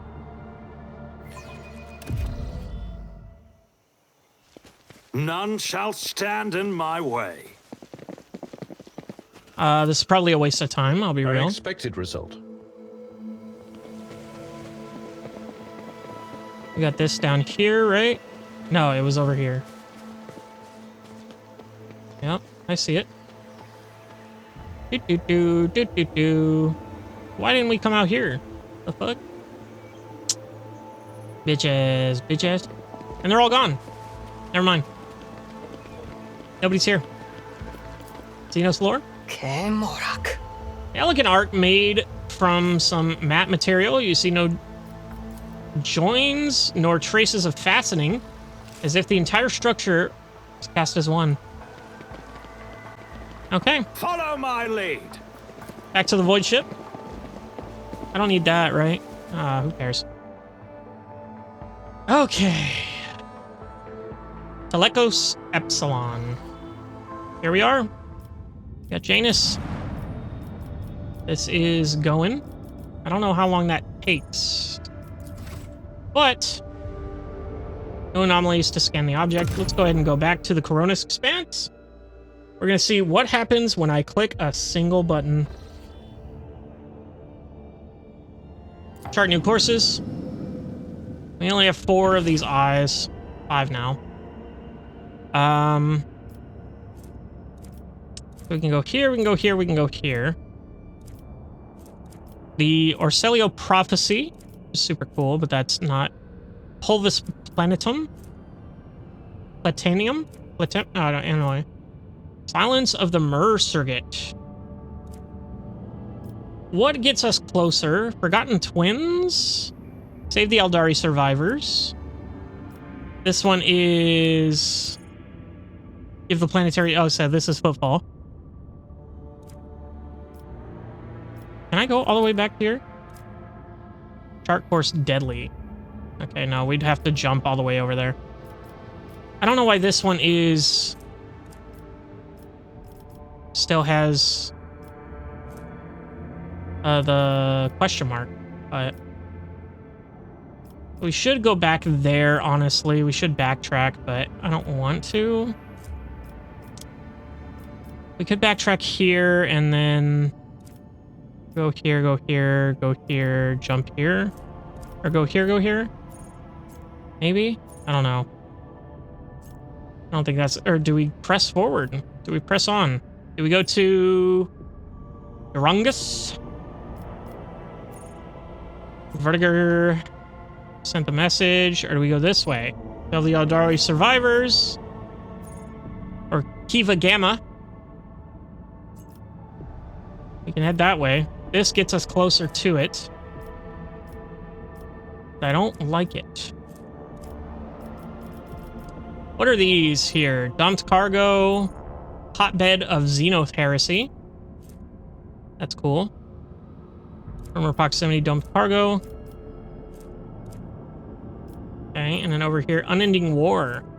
The nameless star. Okay, yeah. So I think we're gonna go ahead and just go to this one. We can make it safe. We can route the unsafe. What is this? This is dangerous. Okay. And then what is the red? Deadly. I don't know what that means. Is that like a chance of something to happen, or... I don't know.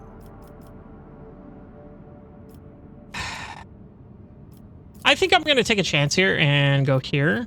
Can spin 2 to make it safe, but I don't know how many of those I'm going to get. Fuck it. We're sending it. The tranquility of the warp jump has disturbed by reports of frightening sounds and visions that descended upon the crew. Hundreds of people reported knocking and screaming behind the bulkheads of the void vessel. The sound of nails scratching against the hull and the elongated Eldari-like shadows thrashing about the long passageways. The phenomenon were most prominent in the far corner of the officer deck, where the new Lord Captain's companion named Yerlet and made her home. The ship left the hostile immaterium and returned to real space. First Forge. Damage taken, +6. Oh no! Another watch aboard the Void ship has come to an end. The Lord Captain has given his final order for the day, retired to his chambers for some divine rest. However, the rogue trader's slumber was disturbed by horrific nightmares plaguing his mind. Fate wrenched the Lord Captain out of the clutches of these agonizing warp dreams, only for him to witness the nightmares he was sleeping through, the flimsy membrane of the Geller field, and taking physical shape in the ship's Sanctum Sanctorum to battle. Oh no. Lord Captain's quarters. Oh shit. We're doing like a fight now in the Lord Captain's quarters? Uh-oh. Okay, so peek behind the curtain here. I actually did this entire fight, and it is a fight. I did this entire fight, and then the recording stopped halfway through, and I'm kind of pissed because apparently I've been recording all goddamn day, and my hard drive is literally full. So that just tells you how much I've been working. But I do have to cut the episode off here. We are going to pick it up next time on Rogue Trader, but I'm super mad about this. So I reloaded the save to here at the beginning of the fight. I'm going to see if I can recreate it, because, oh my god, it's fucking insane. But yeah, I'll see you in the next one.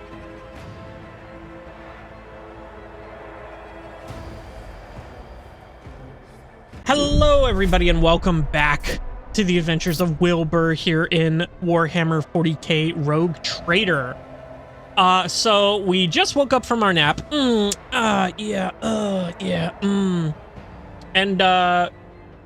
it's about to go down, unfortunately. So I did previously already do this fight. And boy, it was a cluster. I tell you what. But I'm going to try to recreate it as best I can.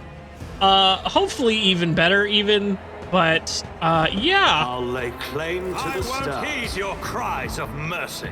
Give me because this is a problem. Because we got a dude here, we got dudes here, these three dudes, we got a demon here.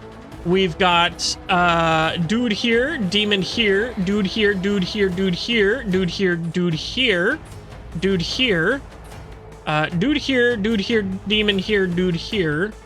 Yeah, we're in a bit of a pickle. And it's all down to Wilbur. So, Wilbur, you're gonna go ahead and try to get as far away as humanly possible. And we're gonna start the battle there. Now, thing about Wilbur fighting on his own, he is borderline useless with all his skills. So we're gonna go ahead and give him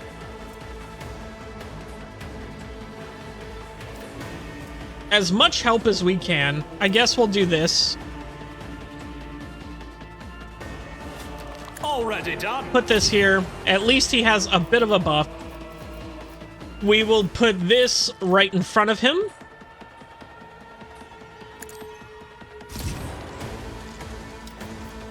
And then this, I guess we'll put over here. Not a problem for me. Because I don't know what I'm going to do.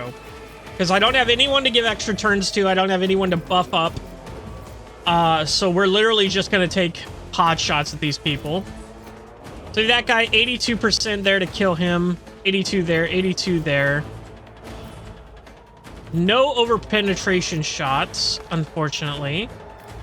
We're going to go ahead and take on the closest one here, I think. Nothing I can't do. Nothing of value has been lost. So he's dead.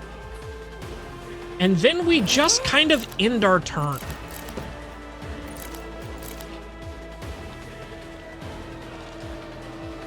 I actually completely forgot he had a shotgun. But anyway. Yeah, no one to buff up, no one to... I don't even know if I can put these on myself. Turns out I cannot. Yep. Can't do any of that to myself here. And then this is useless right now, but... yeah, we just kind of gotta end our turn. And then the demons are gonna come in. And they're gonna tickle our butts quite a bit. And it's gonna suck. Minds exist only to be broken. So it's gonna take about 3 years for these people to take their turns. This way. I am so probably screwed. Quick, quick. I'll do what it takes. That's yep. Okay, first shot. First shot taken. And then Abelard comes in to absolutely save my ass. But it is Wilbur's turn. I don't know why it went to Abelard. Abelard goes next. So we do have this right here. It looks like a pretty decent shot here with the over-penetration. 30% is really bad. This is also pretty good.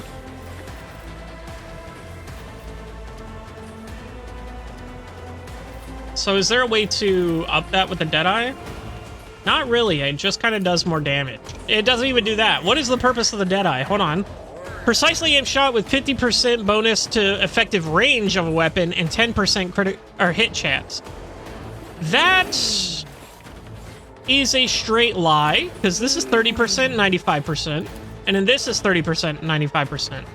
Well, we're not using the AP for anything else here, because we don't have line of sight in order to give Abelard anything here. I'll pass. So there's not really anything we can do there.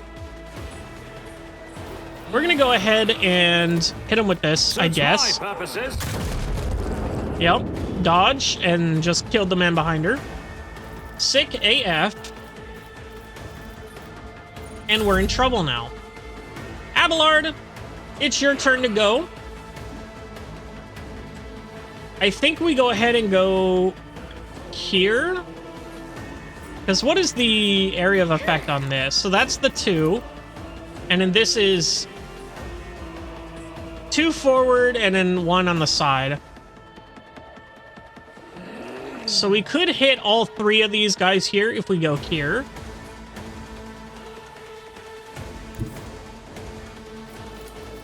Can we do this? Indeed. Boom. 3 kills there. And then we have the charge or the breakthrough.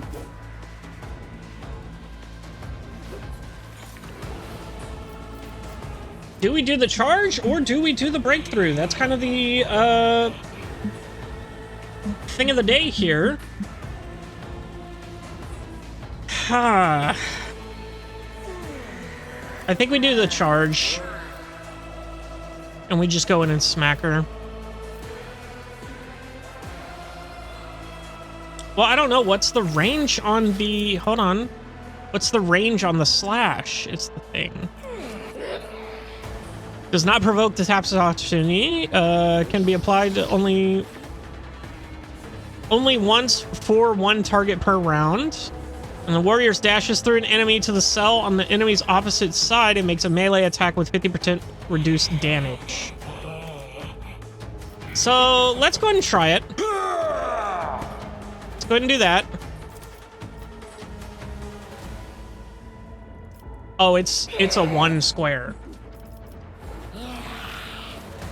Oh, oops. Oh, oops. It yeah. will be done. Okay, well that was pretty useless. If I do say so myself, I say so. So we're gonna go ahead and... Someone else can do this. Shut up. We're gonna just buff up. What gun do you have?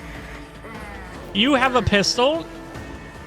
So you're gonna try to run away and then we're gonna get an opportunity of attack on you. But that's all we can do right now. Now we just get hurt. Epic.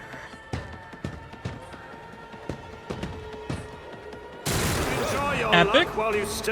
That was good. Epic. Embrace excess. Spurn the nothing. She couldn't get to me. Embrace it. Parry there, love that. For now. Get the dodge. Love that. Love that. Love that. This way. Oh my god, beautiful. Oh my god, beautiful. Argenta coming in. Definitely here to save the day. So, if that's the case then, let's go ahead. Oh, I don't get to choose the turn order. That's right. I forgot this game is like that. So we do have these guys here, and honestly, we might as well just do the shotgun here and hit them both. We can't hit them both. Okay, that's a bit of a problem. We might have to move over one and then hit them both. 39% is not good, honestly. The dodge. The brink of agony. Yeah, we're hurting here, boys. So now we got to go ahead and get in there with Argenta. Rejoice in battle. Dedicated. Crit. Much needed crit. Much needed crit. So we're gonna go ahead and revel in slaughter. Or that's Furious Recital, that's right. Revel in Slaughter is the one that I have to unlock. Okay. So we're gonna go ahead and run and gun. Notice for the weak. And then we're gonna go ahead and move here, I think. See if we can hit all of them, which we can. I will bathe this battlefield in righteous fury. Strike is a Epic. prayer. So we're doing good damage there. As the And Revel Emperor and Slaughter. commands, I act. And then we can mark prey here, which I probably should have done first, but doesn't really matter. We could wild hunt. Take out some of these guys here. That actually might be the play.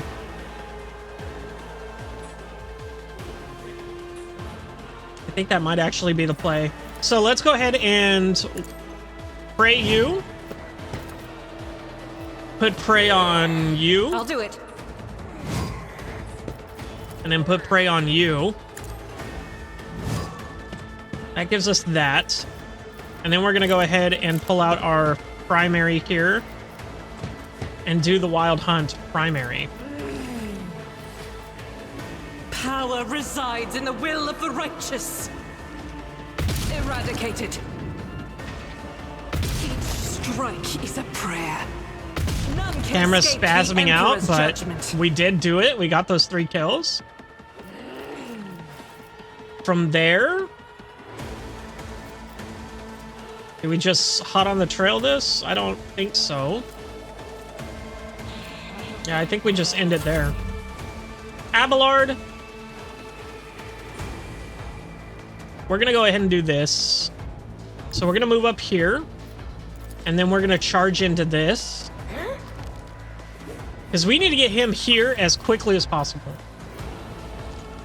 I've seen worse battles than this in my time. I took care of this one. Okay, so they're dead. We can then take care of this guy. Reduced to dust. Kill him. And we're going to go ahead and endure again. And then we're going to go ahead and move on. Take some damage here from these guys. Yikes. That's hurtful, for sure. Just a minor setback. Oh, pfft. Didn't even do any damage. Hit twice and didn't do any damage. That's going to hurt. Epic. I can't stand it. Okay. Cassie is going to come in. Cassie's in. So now we have you here. Let's go ahead and go here and then try to hit both of y'all, I think. No. I can't do that, can I? Okay. I would have to get out of range, so I would have to go here and then do the shotgun blast. That gets me out of her range. Oh, thank God I dodged that. Didn't realize. This fucking bitch. This absolute whore. You suck dick. Argenta, go ahead and move you up. So we got the demon here, and we got the priest over here. I can probably get him... No. Because I want the charge there. So I can probably take all those guys out. Let's go ahead and see here. We can... 95% there and it doesn't kill. We can do that. Without deeds is worthless. Strike is a prayer. Epic. Love that. Let's go ahead and Revel and Slaughter. And then we're going to go ahead and run and gun. Get a little closer here. Switch over to our shotgun. Blast this hole into next week. Alright. I think we end our turn with her. Cassia, you can go ahead and go in. And then you can go ahead and get Abelard in there. That is foolishness. Too far. Epic. Can I give him voice of command then? I can. Be careful not to cross my gaze. Let's go ahead and go here. Give him voice of command. Then we're going to give him movement. Me? If you insist, Lord Captain. Let's go ahead and go here. That way she still has line of sight on him, so we can give him this. Isn't this a job for the serfs? Okay, and then we're gonna use this to charge in and kill this bitch. Brink of agony.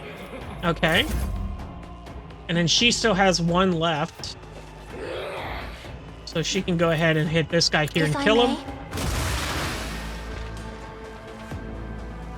And then we're chilling there. And then Abelard gets his turn. So we're gonna go ahead and go right here. And we're gonna Reckless Strike this. And hit them both, right? I think that's it. So let's go ahead and go here. We're gonna Reckless Strike. We're gonna do this here. Kills one of them. Hurts that guy like a motherfucker. And we do have charge and we do have breakthrough. I think we go breakthrough here. And we're gonna go ahead and do this. Wipe out. We can't leapfrog with anyone else here. I'm not interested. Yep. So we're chilling there. Go ahead and end the turn there. Okay, so she goes after him with the parry. Excellent. Oh, look at that. Yurlet and Cabela come in. With nothing really to do. There's literally one demon all the way back here. We're gonna try... Oh, it's Wilbur's turn anyway. I'm an idiot. So let's go ahead and go here. Switch to the sniper rifle. And we're gonna go ahead and hit him here. Abelard, I gotta take this shot. I'm sorry. Already done. Grasping me was your biggest mistake. Excellent. Overpenetration. Okay, yeah, I know what overpenetration is. Some shots are able to pierce through enemies and deal damage not only to them, but also the characters standing behind them. Armor penetration parameter is found on most weapons and affects how much damage the target takes, as well as determines the chance of overpenetration. Some weapons have the overpenetration parameter, which depends on the type of weapon, the value of the weapon's armor penetration parameter, and the character's talents. In the case of overpenetration, characters standing behind the target will receive less damage. So, I guess that's the first time we hit our allies with that. But everybody showed up. Excellent. Victory awaits. I will not lie. The first time I did that was way cooler because, first of all, we took care of everyone before these two got in. Cassia literally showed up and then everyone was already dead. And that was because Wilbur was literally sitting on like 2 HP from those two demons just fucking his asshole. And then Abelard literally did that thing where he dashed in and killed them all.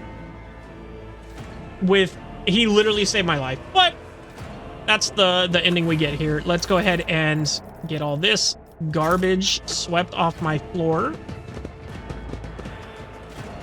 Oh, I do need a bath after that, though, honestly. A new challenge for me. Let's go ahead and see here. There's still people here that we have to do. Yep, all that.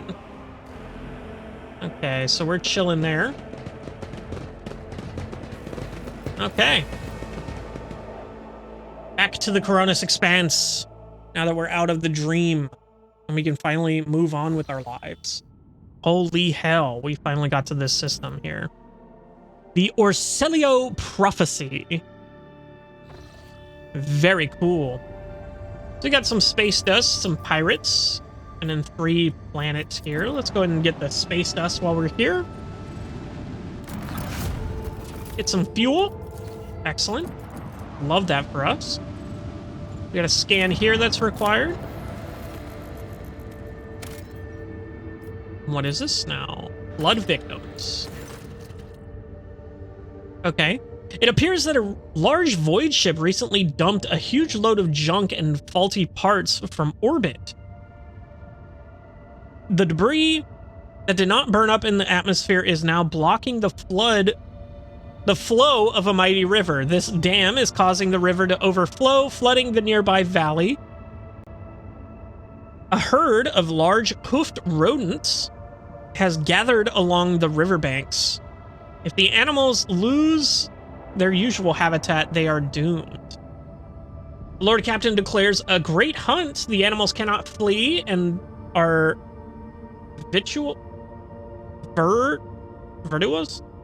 virtually defenseless. Jesus Christ, I can't read.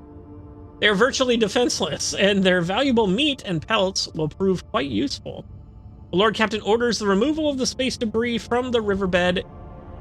It's a long and laborious process, but the animals will have a chance to survive. I mean, do we care about the animals? I don't think we do. We go hunting, and we get trophies. We get provisions, and we get uniform kit. 2 uniform kits. Provisions, uniform kit, uniform kit. Okay. The Great Hunt brings plenty spoils and lifts the crew's spirits. The right to take shore, leave, and partake in the hunt is so coveted a prize that many are willing to sell their belongings, make hefty bets in card games, and even fight in improvised tournaments to win it. Okay. When it said flood victims, I expected something else here. I expected actual people, but that's fine. Let's go ahead and scan Mustafar here. Nothing. Epic. Love that for us. Go ahead and take on these pirates, shall we? All right, space battle. Sick as fuck. Love that. Go and see how many pirates we're taking on here. Oh shit! That is a big ship that shoots a missile. Oh, but it's just the one ship, it seems. Let's go ahead and see here. We can hit it here. Can't hit it with that. And we can hit it with one of those. So do these blow up when I get close to them, or do they have to hit us? Detonation? Okay. I think we can avoid it. I think we can go this way, and then those have a wide sweep. So let's see what we can get on this. So we can hit them here with this. We can hit them here with this. We can hit them here with this. Let's go and use this here. Okay. This one's going down. That was fucking great. Holy shit, that did so much damage. Go and use this here. Bleed them. That did some actual damage to their hull. They no longer have shields on that side. Oh, they have 7 shields on that side. We're gonna go ahead and go here. And then we can do this here. Lay in the course.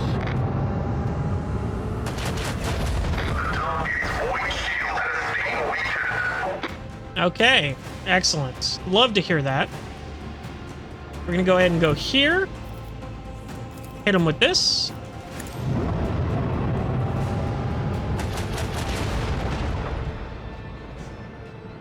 Okay, and they're on the verge of disengaging. So what we can do... No, we still have one more turn there. I can't use this either. Can I use during the acceleration phase? So if I go here, can I use it? So I have to end up here.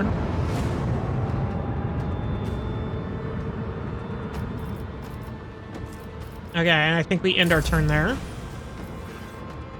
Oh, they didn't do anything. Well, you're fucked. Fire right now! You're cooked as shit. Good one, idiot. This one's going down. Now we're gonna whip around, do a big Yui, and then shoot these missiles with as much as I can. I can't do any more. Honestly, there's nothing much we can do there. Yeah, okay. It just blew up. So we got some stuff there, got some scrap. Didn't take any damage, I don't think. Or it took a little damage, maybe. Nope, didn't take any damage here. And we'll repair that hull for 5 scrap. And then let's go ahead and check out this last world here. Alright, and then we have Promethium. Let's go and slap that bitch down, get to 5 Promethium. And then we are back to the world map here. I say world map, it's more like galaxy map. But we've fully done that here. Go ahead and chart new courses. See what happens. Ooh, there's a new one over there. Addermat 2. There's this one here and this one here. I think we go this one here, because that way we're in this little bubble here. Go and move that over. My apologies, Lord Captain. The enforcers report that your pet, Aldari, is in a foul mood and is moving toward the captain's bridge. We don't dare stop her, but I expect you will have difficult conversation ahead of you. Epic. What do you want, girl? Actually, we never did, like, stop to talk to her, did we? I don't even know where she's, like, at on the bridge, now that I think about it. We should do that, huh? Hear her little voice lines about her woes and her background and whatever. But let's see what she wants now. She doesn't look like she's storming. She looks like she's walking pretty coolly, actually. Please spare me a brief moment of your time, Elantak. She quietly appears beside the throne. Exhaustion and anger are set upon her brow. Azurion knows that I do not care about the curious glances of Monkey. I grew inured to them back in the blossoming gardens of the Lilithon. They curse me from afar. They follow my every move. They ward themselves against me. Let them. After all, what can be done with such weak-minded, primitive creatures? That's what I'm saying, girl.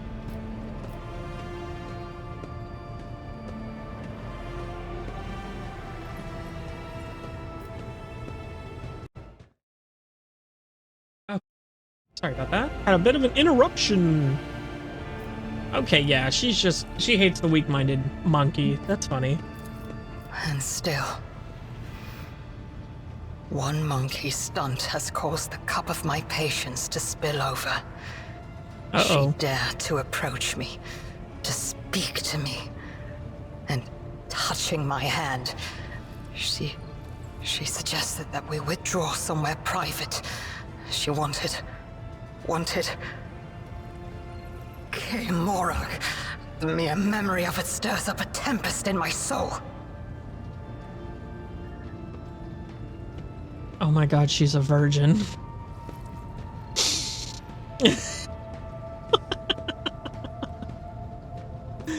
Fraternizing with Xenos, unspeakable heresy. Show me to this mad woman and I shall see that she is suitably punished. Are you truly so offended by it? My people have behaved contemptibly, and I apologize for it. I wouldn't mind going somewhere private with you either. Dude, do we just send it?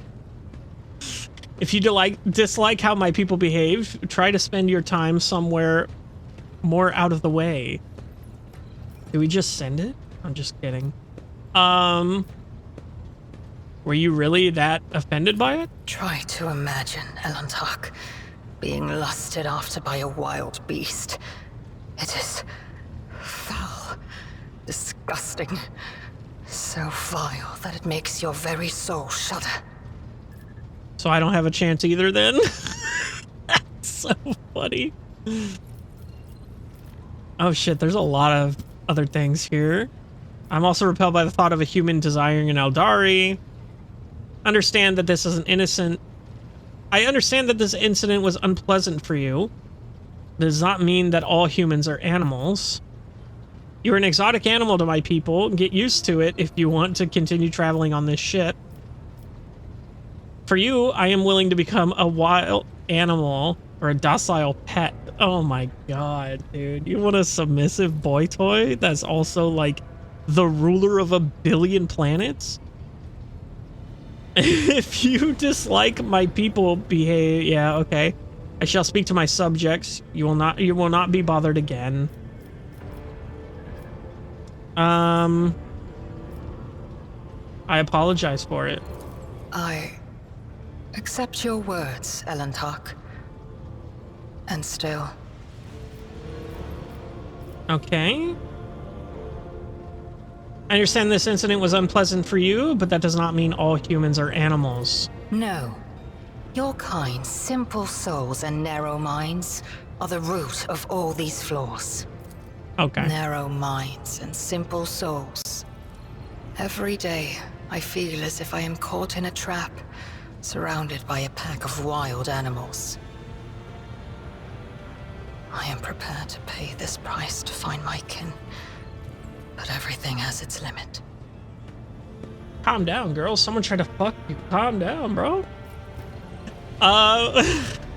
That's very victim blaming of me. I'm sorry. That's crazy. Perhaps you would stop insulting the human race at every turn?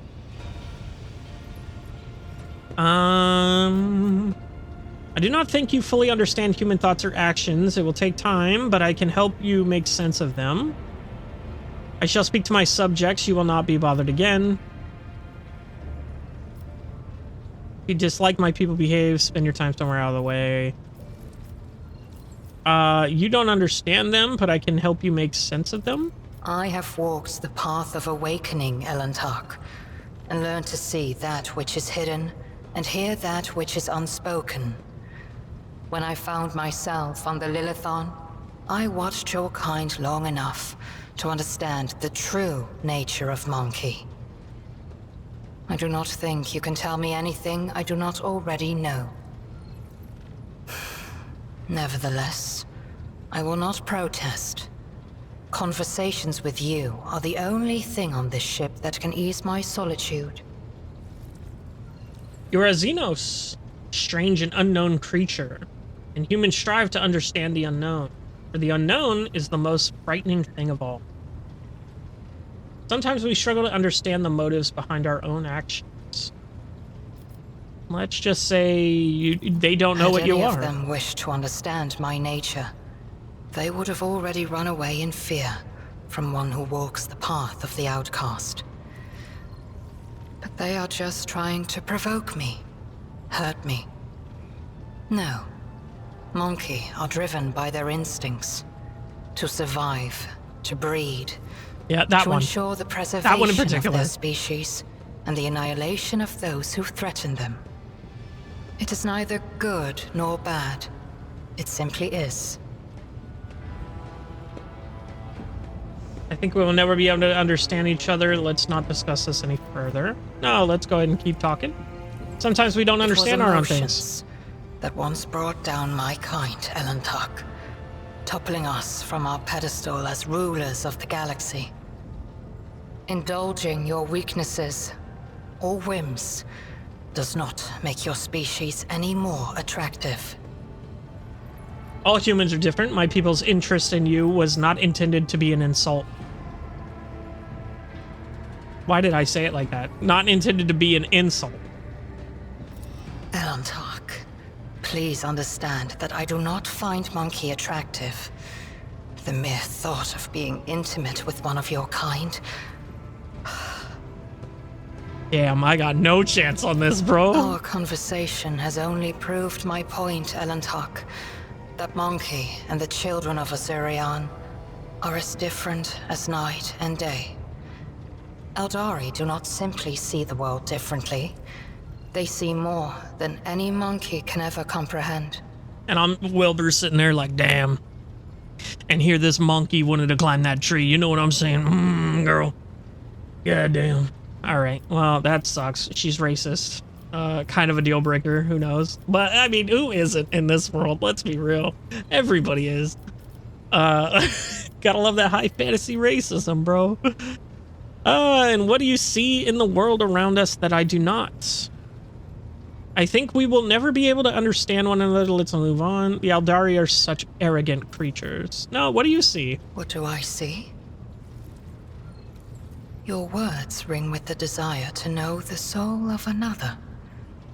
But will you be able to comprehend my answer? Probably not, but send it. I will need time to put the entire truth of this world into the meager language to which your ears are accustomed. When I find my answer, I will pay you a visit. That's good enough for me. See you in the next episode. Anyway. Actually, no. Let's go ahead and find her together here. Well, I guess we can check in on everybody here. Greetings. Argenta? Never mind. Cassio? Words What is your cannot special site describe reveal? how boring the bridge is without our stimulating conversations. What is your special site review? Look with your special eyes. Reading Xenos' colors has always been a grueling challenge for me. The boundless palette of colors Iliad emanates is too painful to look at. Her hues are bright, blinding, unnatural, and very, very dangerous, Lord Captain. I would never entrust my safety to a being that screams so loudly and clearly of its alienness to human perception. The fuck does that mean? Jai is like a gem. The brighter people shine around her, the clearer her faces reflect a myriad of colorful gleams. They are all parts of Jai, but no single one of them is her. I cannot discern her true colors through the veil of her motley shawls. I peel off hue after hue, only to find a different color underneath every time. The esteemed Magos Haneman is shattered, like a beautiful stained glass window into a mosaic of colors. His bright, Pascal, beckoning right? hues are mixed together in complete disarray. I must confess it perplexes me.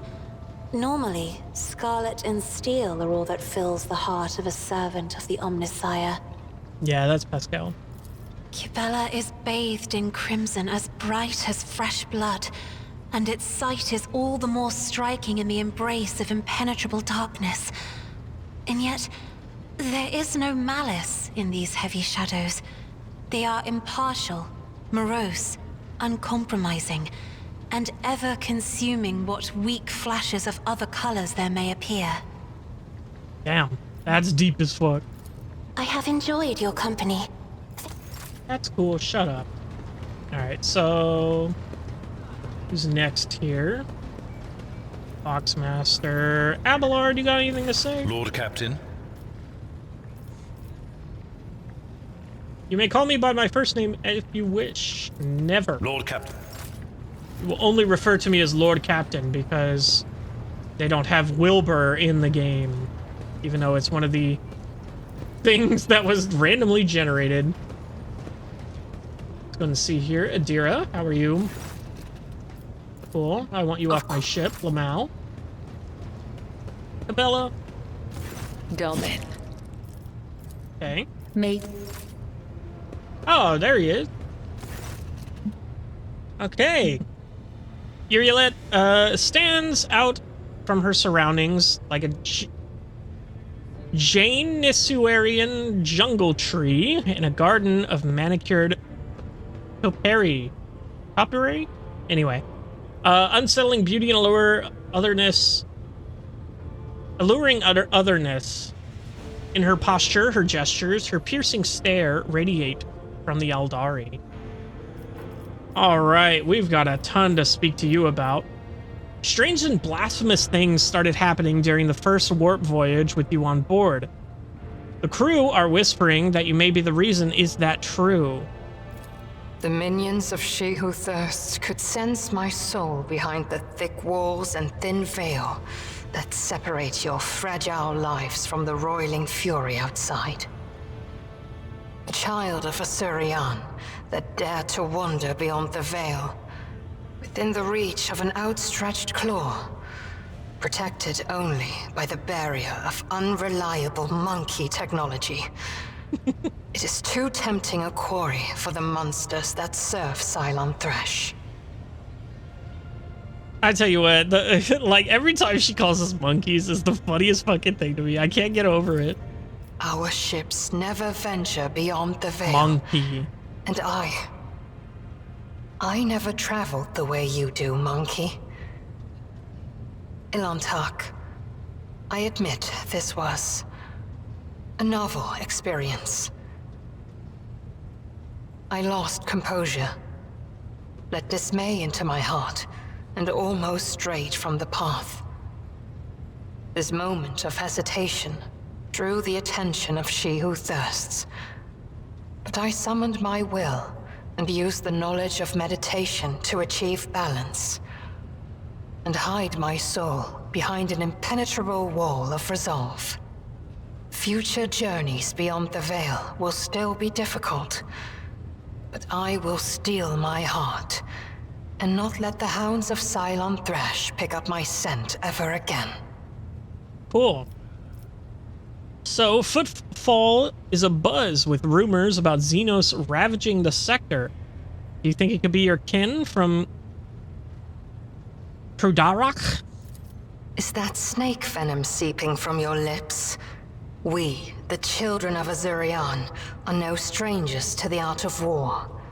We are not raiders, or butchers, or least of all, fools. I didn't mean to offend. When the craft world is beset by calamity, its inhabitants do not start a war with every monkey in the sector. If you are looking for enemies, look for them elsewhere. Will do, honey. What happened to your homeworld? It is a mystery as inscrutable as the sigh of the last immortal, as deep as the waters of a dark ocean. And I can tell you little, for I was far away, on a mission with my unit. We returned at the appointed hour, but we did not find Kruderak in its celestial harbor. Kruderak? It happened many journeys ago. Or standard years, as you say. But I remember that moment as if it happened this very day. The memory of a loss is always stronger than the memory of a gain, especially when you lose something as significant as a home, or an entire world. We searched, we called out, we looked everywhere, but we saw only emptiness and the echo of calamity. Countless days passed before I found myself on the Lilithon and met some of my kin. Those refugees who had barely managed to reach our ancestral planet. Their stories were far from being the fruit of truth I so badly craved. Those who agreed to talk to me were few, for most saw me as a wayward daughter who had spurned the honorable paths. And they would not stop babbling about the terrible disease that spread black tendrils of pain over the paths of the Infinity Circuit and deadened our world one segment after another. The ones who survived fled in fear and wandered between the stars, until the Lilithon's warm light reached out to some of them. Is the Infinity Circuit the war? Infinity Circuit, a crystalline psychoactive matrix that supplies a well of psychic power to an Eldari craft world and provides a massive ancestral mind to advise and guide the Eldari who dwell within it. Okay, good to know. They have a hive mind for the dead. Some, like Muaran, lay the blame entirely on Monkey. However, I do not know the truth, but I hope, I desperately hope and pray to the gods that someday it will be revealed to me. And right here we get to ask, what is an Infinity Circuit? Is idle curiosity a defining feature of the Monkey? Or are you trying to learn about the weaknesses of my people so you can destroy another world of the children of Asurion? Forgive me, Elentark, but I am not ready to immerse you in the font of my people's deepest mysteries. Well, joke's on you, because the tooltip told me everything. What is your world like before it fell? Krudarok cannot be described in your language. It can only be sung, encased in a filigree of sounds, a melody as complex and delicate as the Infinity Circuit, its energy network. It can be seen in the golden hues of sunlight, felt in the breath of celestial winds. Though it was an artificial world, it was just as alive as any real planet. What's an Infinity Circuit? But I must see clearly. Not only light, but also shadows. I yearn to remember only Krudarok's beauty, but it had a dark side too. My world was isolated for too long. Like a lake of stagnant water, there was no movement or renewal, and even the sweetest outbursts of life soon turned fetid. Who knows? Who knows? Had there been no stagnation, had our elders not been so blind in their dogmatism and our youths not lacking in courage, then perhaps Krudarok would still be alive even now? How do your craft worlds even work? Is idle curiosity a defining feature of the monkey? Alright, or shut are up. you trying to learn about the weaknesses of my people? Can you tell me about the history of the Eldari? I am afraid your life is too Jesus fleeting Christ. and your memory too feeble to encompass the entirety of my knowledge. My people ruled the stars when yours did not even have a name. But many of our songs and stories were lost, stolen by she who thirsts. I can tell you the children of Asurion lived, created, caressed the stars as if they were pearls on a string, until Cylon Thresh smothered our empire in her terrifying embrace. Are the children of Asurion a branch of the Eldari race that inhabits craft worlds? Okay. Different branches of the Eldari chose different paths to salvation. Ooh. My ancestors chose an eternal journey through the starry void, living on craft worlds instead of real planets. We rescued countless wonders from the days before, but far from all. You saw this on the Lilithon. Not even we can always master the gates our ancient ones built. This is the story of the Azuriani. There are branches that chose a different path, gruesome and frightening, but I do not wish to tell you about them. That is our dark side, just as your kin have many dark sides of their own. Damn straight bad to the bone, man. You keep mentioning She Who Thirsts. What can you tell me about her? Why ask this question? Okay. Is it idle curiosity or something else? What is up with you in the words idle curiosity? Turn your thoughts towards Cylon Thresh, whatever your motive. She is downfall. She is hunger. She is the enemy of all that is good in the universe. She is an enemy to the Eldari, and I hope to you as well. Oh, look, Eldari's got a tooltip. Ancient, highly evasive alien race that once dominated the galaxy. That's all we get on them? Okay. Eldari term for the Chaos God, Slanesh. Epic. So the Chaos Gods are the enemies of the Imperium, which means they are my enemies. You can be sure of that. There's nothing wrong with curiosity, idle or not. Knowledge is always a boon, including knowledge of one's enemies. This is my ship, which means you answer whatever questions I want. Let's tell them they're our enemies as well. We are as different as starlight and its reflection in a muddy puddle. But we share a common enemy. Constancy is our strength. Let's go ahead and ask her that again Why and see. ask this question? Okay, we don't get another. Is it idle curiosity? I've or learned something what I else? wanted to. You have my gratitude. As you wish, Ilontark. Oh, never mind. I still have many, many more questions. What gift would an Aldari give to someone they liked? Our species are too different from one another. What touches our souls is unlikely to make a significant impression on your kind. Just as I find your concept of offering material gifts to be clumsy and primitive. Okay, fair. Allow me to ask a few personal questions. What do you wish to talk about? Remind me again, how did you come to be on Janus? Tell me about yourself. Who were you before you came to Janus? What is it like for you being on my ship? Let's talk about how she came to be on Janus. The children of Asurian sought shelter on the Lilithon after the demise of our craft world, our Kruderak. I arrived later, looking for traces of my kin and hoping to learn the fate of my world. They witnessed the baneful ignorance of your breed and began to weave a web of their own intrigues in which I played the role of Vistensa Viat's aide. And then you appeared. And then I saw her face. And I'm a believer. Who were you before you came to Janus? I followed my path.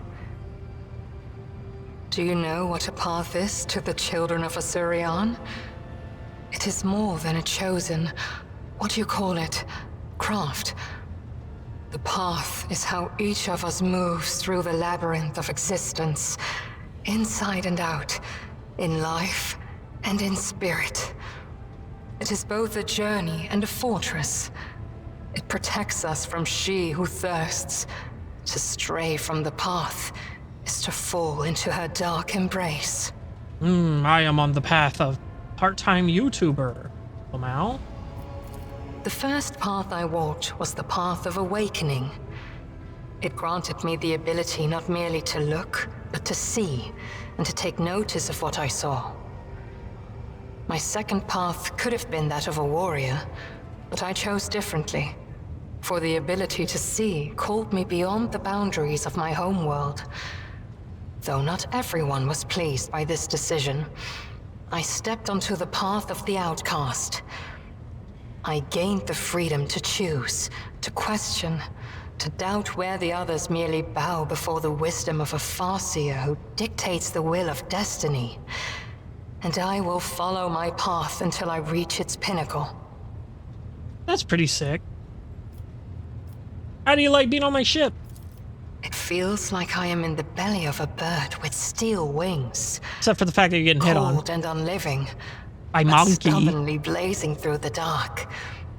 It lacks life with its light and beauty, but... There's candles everywhere, girl. Although your vessel cannot even remotely be compared to a craft world, I feel strangely satisfied. We, the Asuriani, are born and dwell on craft worlds. To find myself on a moving world again, even one such as yours, is a source of much joy. I mean, this is basically a craft world in terms of, like, there are generations of families that have never set foot off this ship, kind of thing. Thank you for your answers. The words of truth sound like music. This is what our people say. Interesting. Very poetic. Tell me about your kin and your homeworld. I refuse to discuss this with a monkey. Okay. We bitch. are but traveling companions Goddamn. who happen to be following the same road among the stars. Do not even try to get under my skin. It will not work. I was literally just asking about you. Am I still unworthy of discussing your world and your kin? She nods curtly, saying nothing. Okay, fair. What do you think is happening on Janus right now? The Lilithon is purifying herself of the corruption brought by the servants of Cylon Thrash. Gardens and birds, animals and people. Many are gone forever. and even more are corrupted beyond healing. But the Lilithan is stronger. This world will live. Okay, I went over servants and it said, Vistenza Viet was killed during your events on Janus. And then I thought to myself, I was like, what? Is there a world where she doesn't die? But then I remembered, oh yeah, I could have sided with her and and I could have helped her and she probably wouldn't have died on that path. But okay, don't care. My kin are probably still looking for a means to enter the webway. May the Lilithan spirit aid them in this endeavor. Beyond the gate lies salvation, and perhaps even knowledge about the fate of Kruderok and the remaining survivors. Okay, cool. Why did you agree to join me? Is it not strange for the Aldari to be following a human?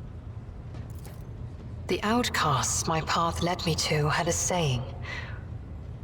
Let me translate it for you. If you fall off a cliff, grab the roots and do not ask if they belong to a weed or a noble rosebush. You are the root I grabbed, Ilantak, because I fell off a cliff. My homeworld is gone. My kin are either dead or hiding no one knows where. By joining forces with you, I may be able to nurture a seedling of the truth I so deeply yearn for. Excellent. All right, I must take my leave. Well, very interesting and very not, oh, Jesus Christ, girl. Can you clean up your fucking period blood? Wear a tampon. Anyway, that was very sexist of me. We're gonna go ahead and go back here. Very, how do I say it? Like, uneducational, really. It's just, we got zero information from her. Let's go ahead and visit this 100 Dreams Crossroads. Interesting.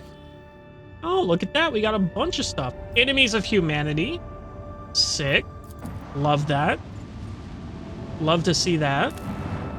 You getting our scan of Pluto here. Okay, we got some phlogiston. Sure. We'll get 2 phlogiston. Go ahead and go here to Jupiter. That is very Jupiter. Dead world. Sick. Very Jupiter. Let's go to Earth.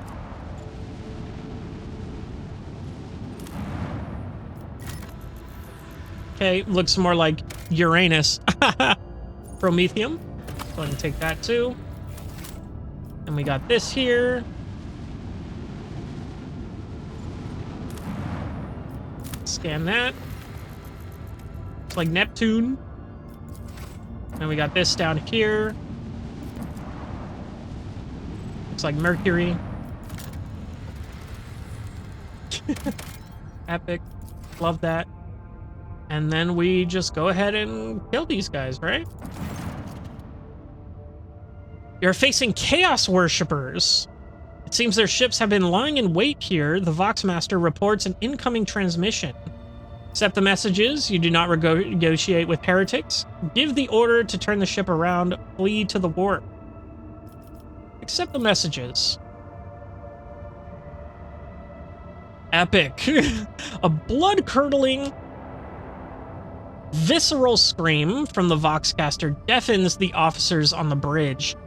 Frightened and pale, they cover their ears with their hands to carry on working despite the impulse to vomit. A mocking, inhuman voice giggles hysterically. Today is the day you die. Then the transmission ends.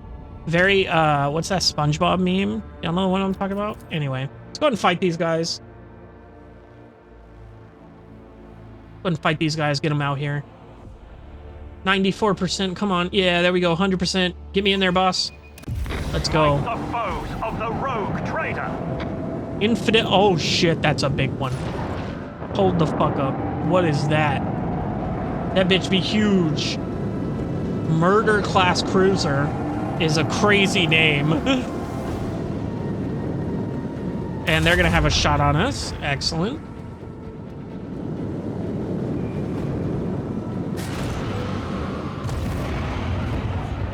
Okay. What the hell is going on? What did they just debuff us with? Internal fires? Alright, we might have chewed off a bit more than we can chew. So internal fires. The interior of the ship is on fire. The fires suffer 5 to 10 damage each round. So we need to take out big badass big boy here immediately. Well, do we do that or do we take on the smaller guys first? Corrupted Melta torpedoes. That's crazy. We're gonna have to go this way then. Can we go through them like that? I didn't even think so. Anyway, we're gonna go and use this here. The hull strewn across the stars. Void ship ram, that's what that is.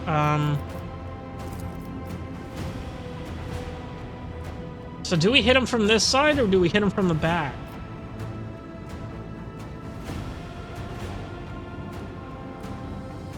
Because we're not going to be able to do anything there. I think we go ahead and hit him from the back and like end up over here somewhere. So we can do this and kill these guys. Which I kind of don't want to waste that, but screw it. We don't want to be taking damage from them anyway. We're gonna go right here. We're gonna hit him with this in the ass.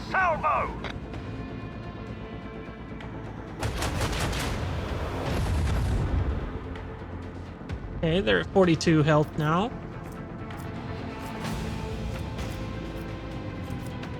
So if we point this way, we can hit these guys with this. No line of sight on the target. Then why are they glowing?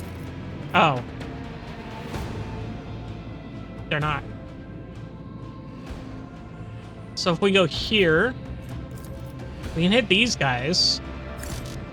No line of sight on the target. Oh, they're just out of range. So let's go ahead and back up one. No. Here.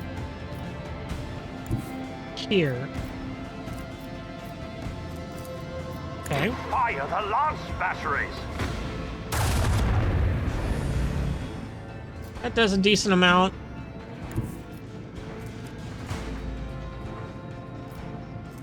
We can do extra 2 range. Will that even help? I think it will. Onward. Extra 2 range does get us in range of this guy.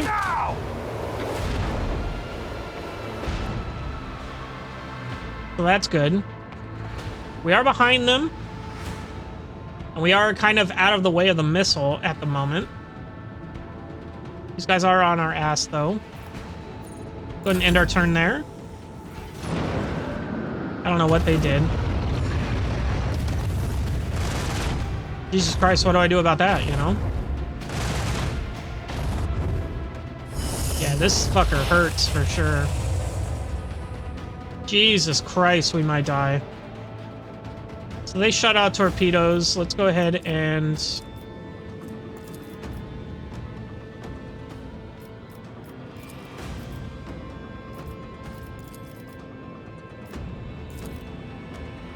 hit him with this. Killed him. Go ahead and go here. Hit him with that.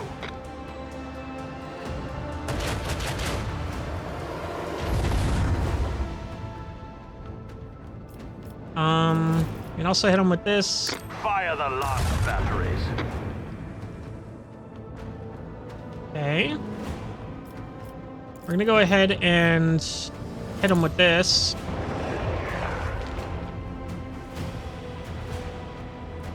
And we can go here.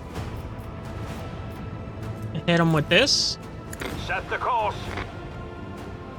Get him turned around. Get him Okay, they are now lower health than we are, but we're taking a lot of damage next turn. Torpedoes are also coming in pretty hot. Extremely hot. Oh, but they missed. They just missed. This guy's coming in. Gonna shoot another torpedo. More fire on deck.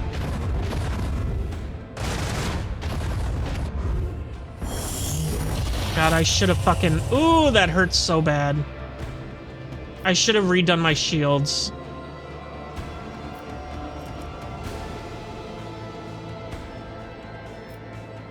Let's gonna see here. Let's just see how much damage we can do here. Lead them. Because I think I can take on this guy no problem. Another salvo. Damn, dude. This one's going down. Oh, sick. Love to see that. So now we're gonna go ahead and... All we have is the ram, right? Got the ram and 3 missiles. So if we go here, we're gonna get hit by these for sure. These guys are gonna have to take a wide turn, so I think we go like right here. The time has come. That way they can't... I don't think they can make that U-turn, essentially. And then we're gonna go ahead and... Hello? Can I fucking click on this? We're gonna restart our shields.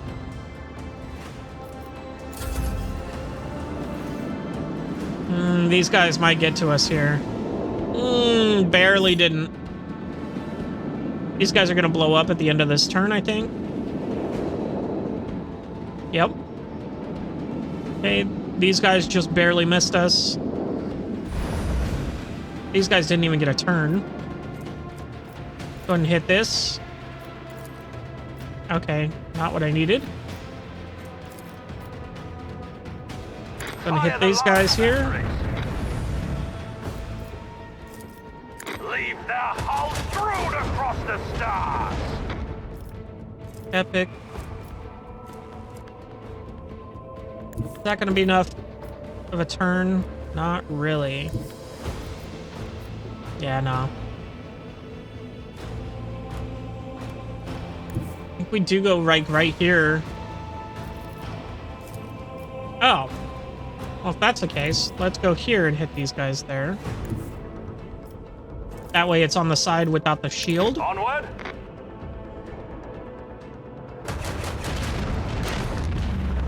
They're dead there. Go ahead and just move up here. And then we should be chilling. Now we just gotta avoid these fuckers for as long as we can.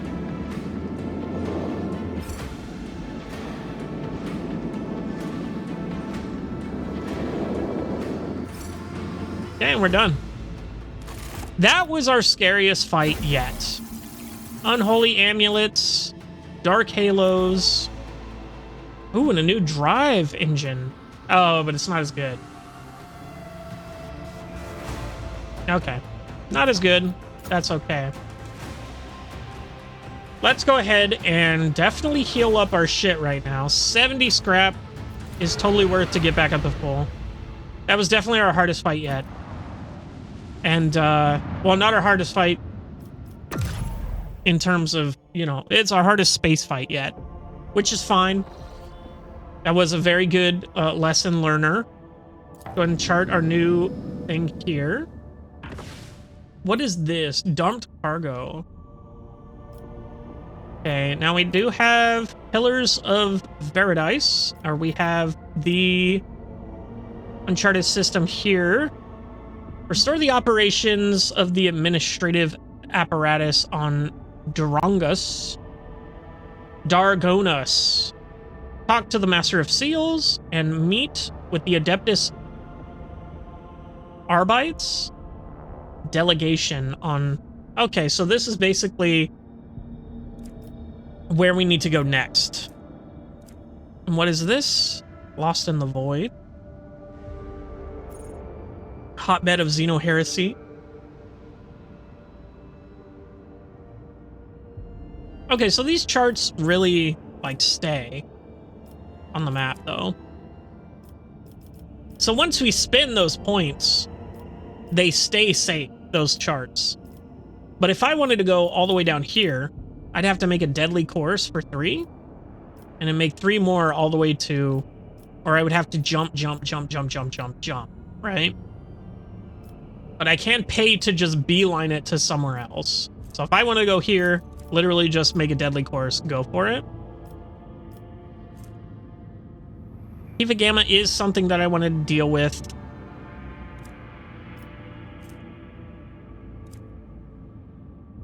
We don't really have a thing here. We also could go back to Footfall. All the way back here at Footfall.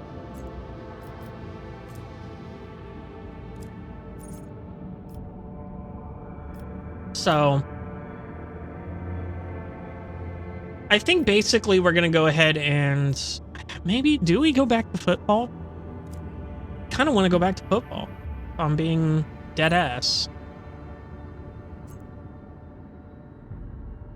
I don't know how I didn't get this charted planet here. I swear to God, I thought we went to there, but maybe we didn't. Maybe we just went straight from here to there. I don't recall my path here. What? So we did take on this whole thing here. We do have paths to here or here.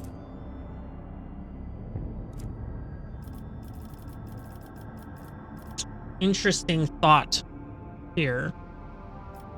I think maybe we go back to Footfall. I do kind of want to go to the Imperium. That is such an interesting thing to have on the map. Jesus, this map is so fucking big, dude. What is... Oh. God, this map is so fucking big. There's so much to do.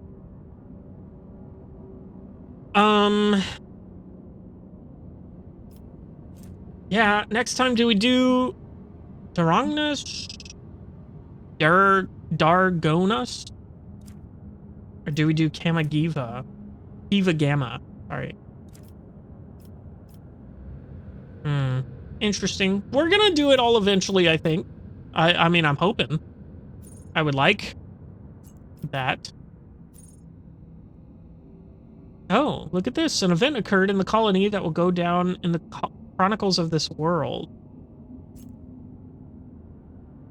What does that mean now? So I do have 7.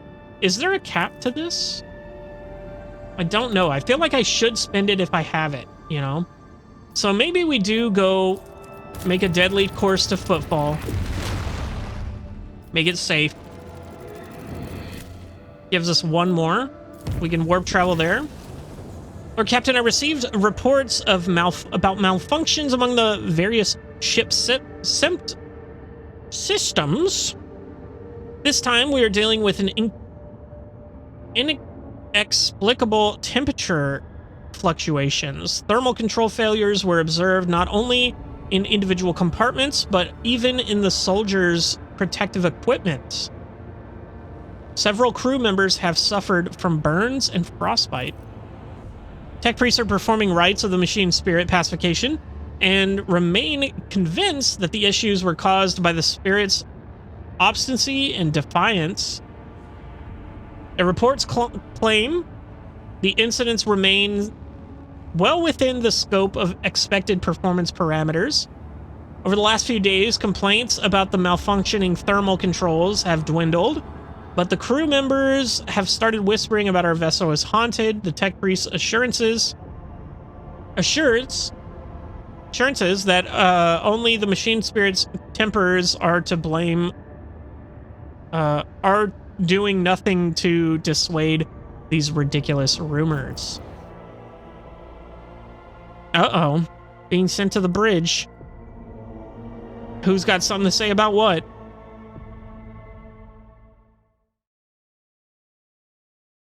Who's got something to say about what? Oh, please don't crash the game.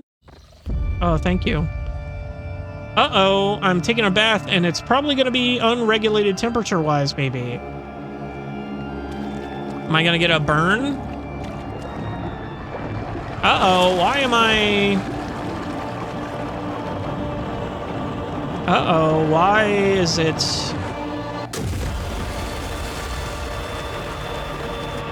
Wilbur's just standing there. Yes. Quite crazy. Interesting. Hey, Cabela. What the fuck is this? There's blood in my bath. Sourback. Okay. How could you have let this happen? An assassination attempt on the rogue trader in his own chambers, right under our noses? Right under the noses of your enforcers? A fierce growl rumbles deep in Abelard's throat.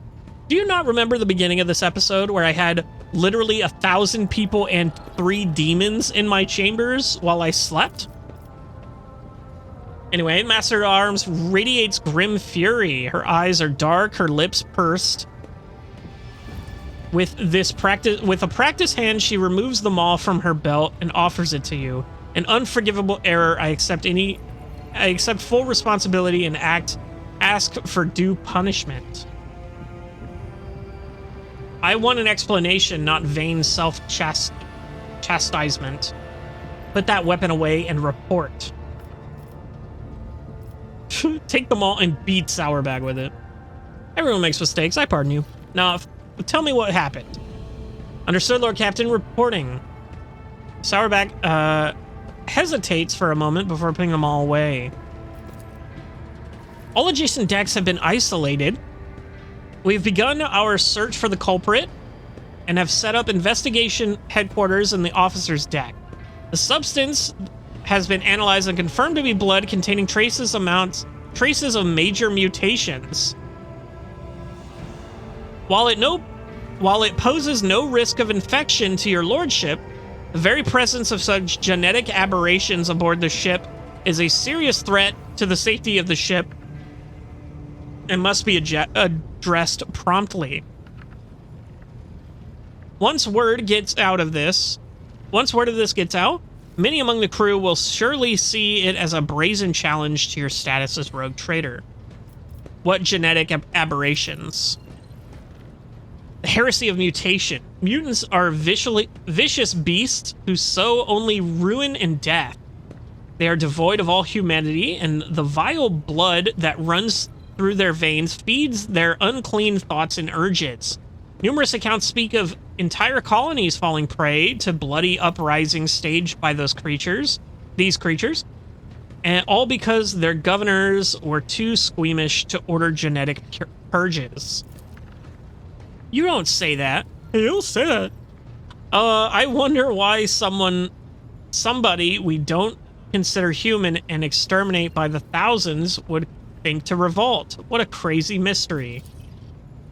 Alas, the Imperium's enemies are not limited only to those outside its borders. Mutants can become a considerable threat, especially when given the chance to organize. The heretics have revealed themselves and are eager to fight, and a fight they shall have. Let the vessel be purged of their filth. Could this have been an assassination attempt? Then they would have filled the bath with acid or poison instead. There's an easier way to kill someone than drowning them in blood, as foul as that blood may be. Oh shit, what are you doing over there, girl? She's been listening from across the room. I beg to differ. Were something of this sort to happen to me, my heart would surely stop. Okay, calm down, girl. I'm not looking for dramatics. I'm looking for answers. What do you intend to do next? Oh, they all fall to their knees. What the hell? As one, every enforcer present, Jesus Christ, gets on their knees. Lord Captain, this incident has cast a shadow on your honor, on our honor. We only ask for one thing, a chance to absolve ourselves of our guilt. Allow me to head to the officer's deck at once, so that I may lead the investigation personally. Uh-oh. Lord Captain, on a previous occasion, it was your intervention that resolved the matter that my own rigidity had only succeeded in making worse. With all due respect to Mistress Sourback, perhaps she would benefit from your fresh perspective. Rigidity. Decision consequences. You told Abelard that with your coming to power, the established procedures within the dynasty would change. Seneschal, do you think so little of me that you would rob me of the chance to defend my honor? I will handle the investigation myself. If they wish to challenge me, then I shall take matters into my own hands. I am curious to see the men-at-arms in action, but I will preside over the investigation. I want answers. I will take no part in the investigation. Notify me when you have found the culprit. I will give her permission, but I will preside over the investigation. Of course, Lord Captain. I will arrange for the area befitting of your status to be prepared on the officer's deck. Okay. Well, I'm guessing that means that we have to go to the officer's deck, which is over here, correct? It'll be on the map. So let's see, officer's deck. Oops, didn't mean to click it. I was going to end the episode there, but probably something's going to happen now that I've clicked that. So that's unfortunate, but we're just going to roll with it. You know, I got time. It's not even midnight yet, technically, where I'm at, so I do have to go to bed soon, unfortunately, but we're going to ride it out as long as we can. Greetings, Your Lordship. All right. Damn, this is definitely worth my status. Cabela. Cabela stands out clearly from the officers in attendance. Oh, is this the actual... This is an entirely separate thing, isn't it? Whoops. This is Cabela's, like, immersion therapy. Both for her favoring the full regalia of a member of the Bloodspun Web over former attire, and for the empty space around her, the other attendees are keeping their distance as if an air of mortal danger repels them from your companion. Ah, yes, okay. Danrock, whose keen, worried gaze is locked on Cabela and whose mouth is stretched into a most courteous smile of smiles, gives you a hurried bow. Your Lordship. Domin Wilbur, you are here. Sounds neither excited nor solemn. Her tone is indifferent as her fearsome metal claws clutch the slice of fruit from one of the plates. I see you found a delicacy that is to your liking. How do you like the ceremonies of the upper decks? How are you? Let's talk about the fruit. She smiles. Food like this is impossible to come by in the lower bays. I do not know what this is, but it tastes incredible. Juice is dripping down from her fingers and hand. It seems she is the only one here who has not lost her appetite. The officers' faces have turned into a pale, alarmed masks, and none of them is in a hurry to enjoy the feast. How do you like the ceremony? How are you? I feel wrong. Strange people, strange sounds and gestures. Cabela lets out a sharp breath. Her gaze becomes vacant, and her hand reaches for the table knife. I am losing myself in this whirlpool. Grasping the knife, she begins to carve lines through, right into the expensive wooden tabletop. A nervous murmur runs through the crowd. Their tense gazes are locked in a harmless-looking, barely sharpened metal utensils in the hands of a cultist of the Bloodspun Web. Smile at her? Okay. Give him a pointed look. Coercion? Look at the other attendees. Could it be that someone here finds the conduct of the Lord Captain's guest disturbing? Persuasion, smile at Cabela. I see you've already mastered the art of commanding attention. You seem to be quite in your element. Go and do that. She blinks in surprise and looks up at you. She glances back and forth, seemingly privy to the meaning of your words. And then her clear, genuine laughter fills the room, startling everyone around her. I suppose that's true, Daman Wilbur. I will not fluster your subjects further. Bella glances at the maze she has inscribed on in size. Whenever I lose my thread, whenever I am forced astray by the outside world, I return to the labyrinth. It has all the answers. My meditation helps. In finding my way out, I regain myself and praise the righteousness of serving the Undying One. Gesture at the spinner's mask and regalia. Your choice of attire is not customary for such gatherings. How do you like the ceremonies of the upper decks? I'm attempting to peer through the fluoride shell to the core. Yet it continues to elude me. She looks you in the eye. What is the purpose of this ritual, Daman Wilbur? Explain it to me. Camaraderie? Spending all your days in toil can be dreary. Gratitude. My crew is willing to give their lives for the dynasty, and this is the way of praising that service. Power. These people came at the snap of my fingers. They look at me, hang upon my every word and gesture, hoping against hope that I might grace them with a smile or glance. We're going gratitude. Does one merit gratitude for doing what their duty demands?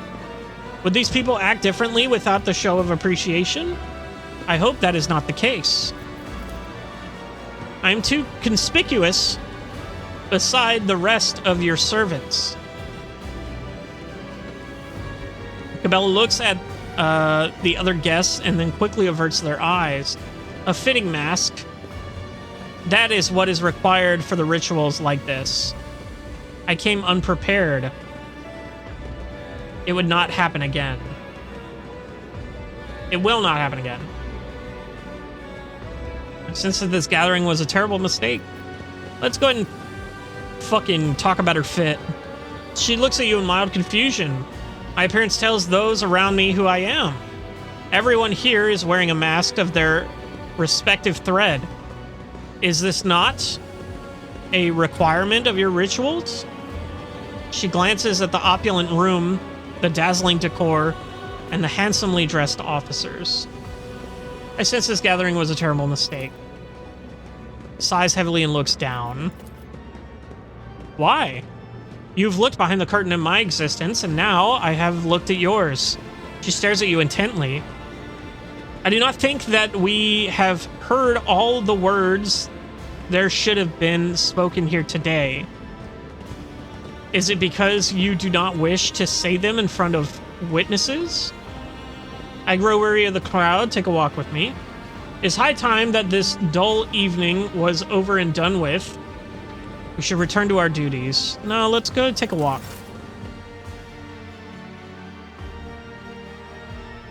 Bella avoids your gaze as the two of you walk away from the other guests.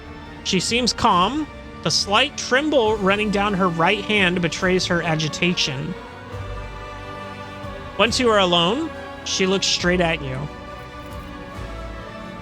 I have discerned what you are doing here, and I know that your calling it a ritual was a ruse. True rituals are constant, immutable, and the cycles of their cooling machines in the lower ship's bowels, like the cycles of the cooling machines in the lower ship's bowels, or the shifts of the bay's servants. This was spontaneous, something you prepared just for me, and then you stayed at my side the entire time. Now, here you are, granting me yet another request. Why is that? What do you mean, why? You are my instrument, my blade, one that I intend to maintain. You are my comrade. I cannot simply dismiss you or your wishes. I have come to value your company, or I wanted to show you that there are other things in this life besides service and duty. You're my instrument, my blade. I tend to maintain you. You wanted to sharpen me. Her expression hardens. You are wise. Now that I have studied your world, I can excel as your protector, your servant. Thank you for gifting me this clarity.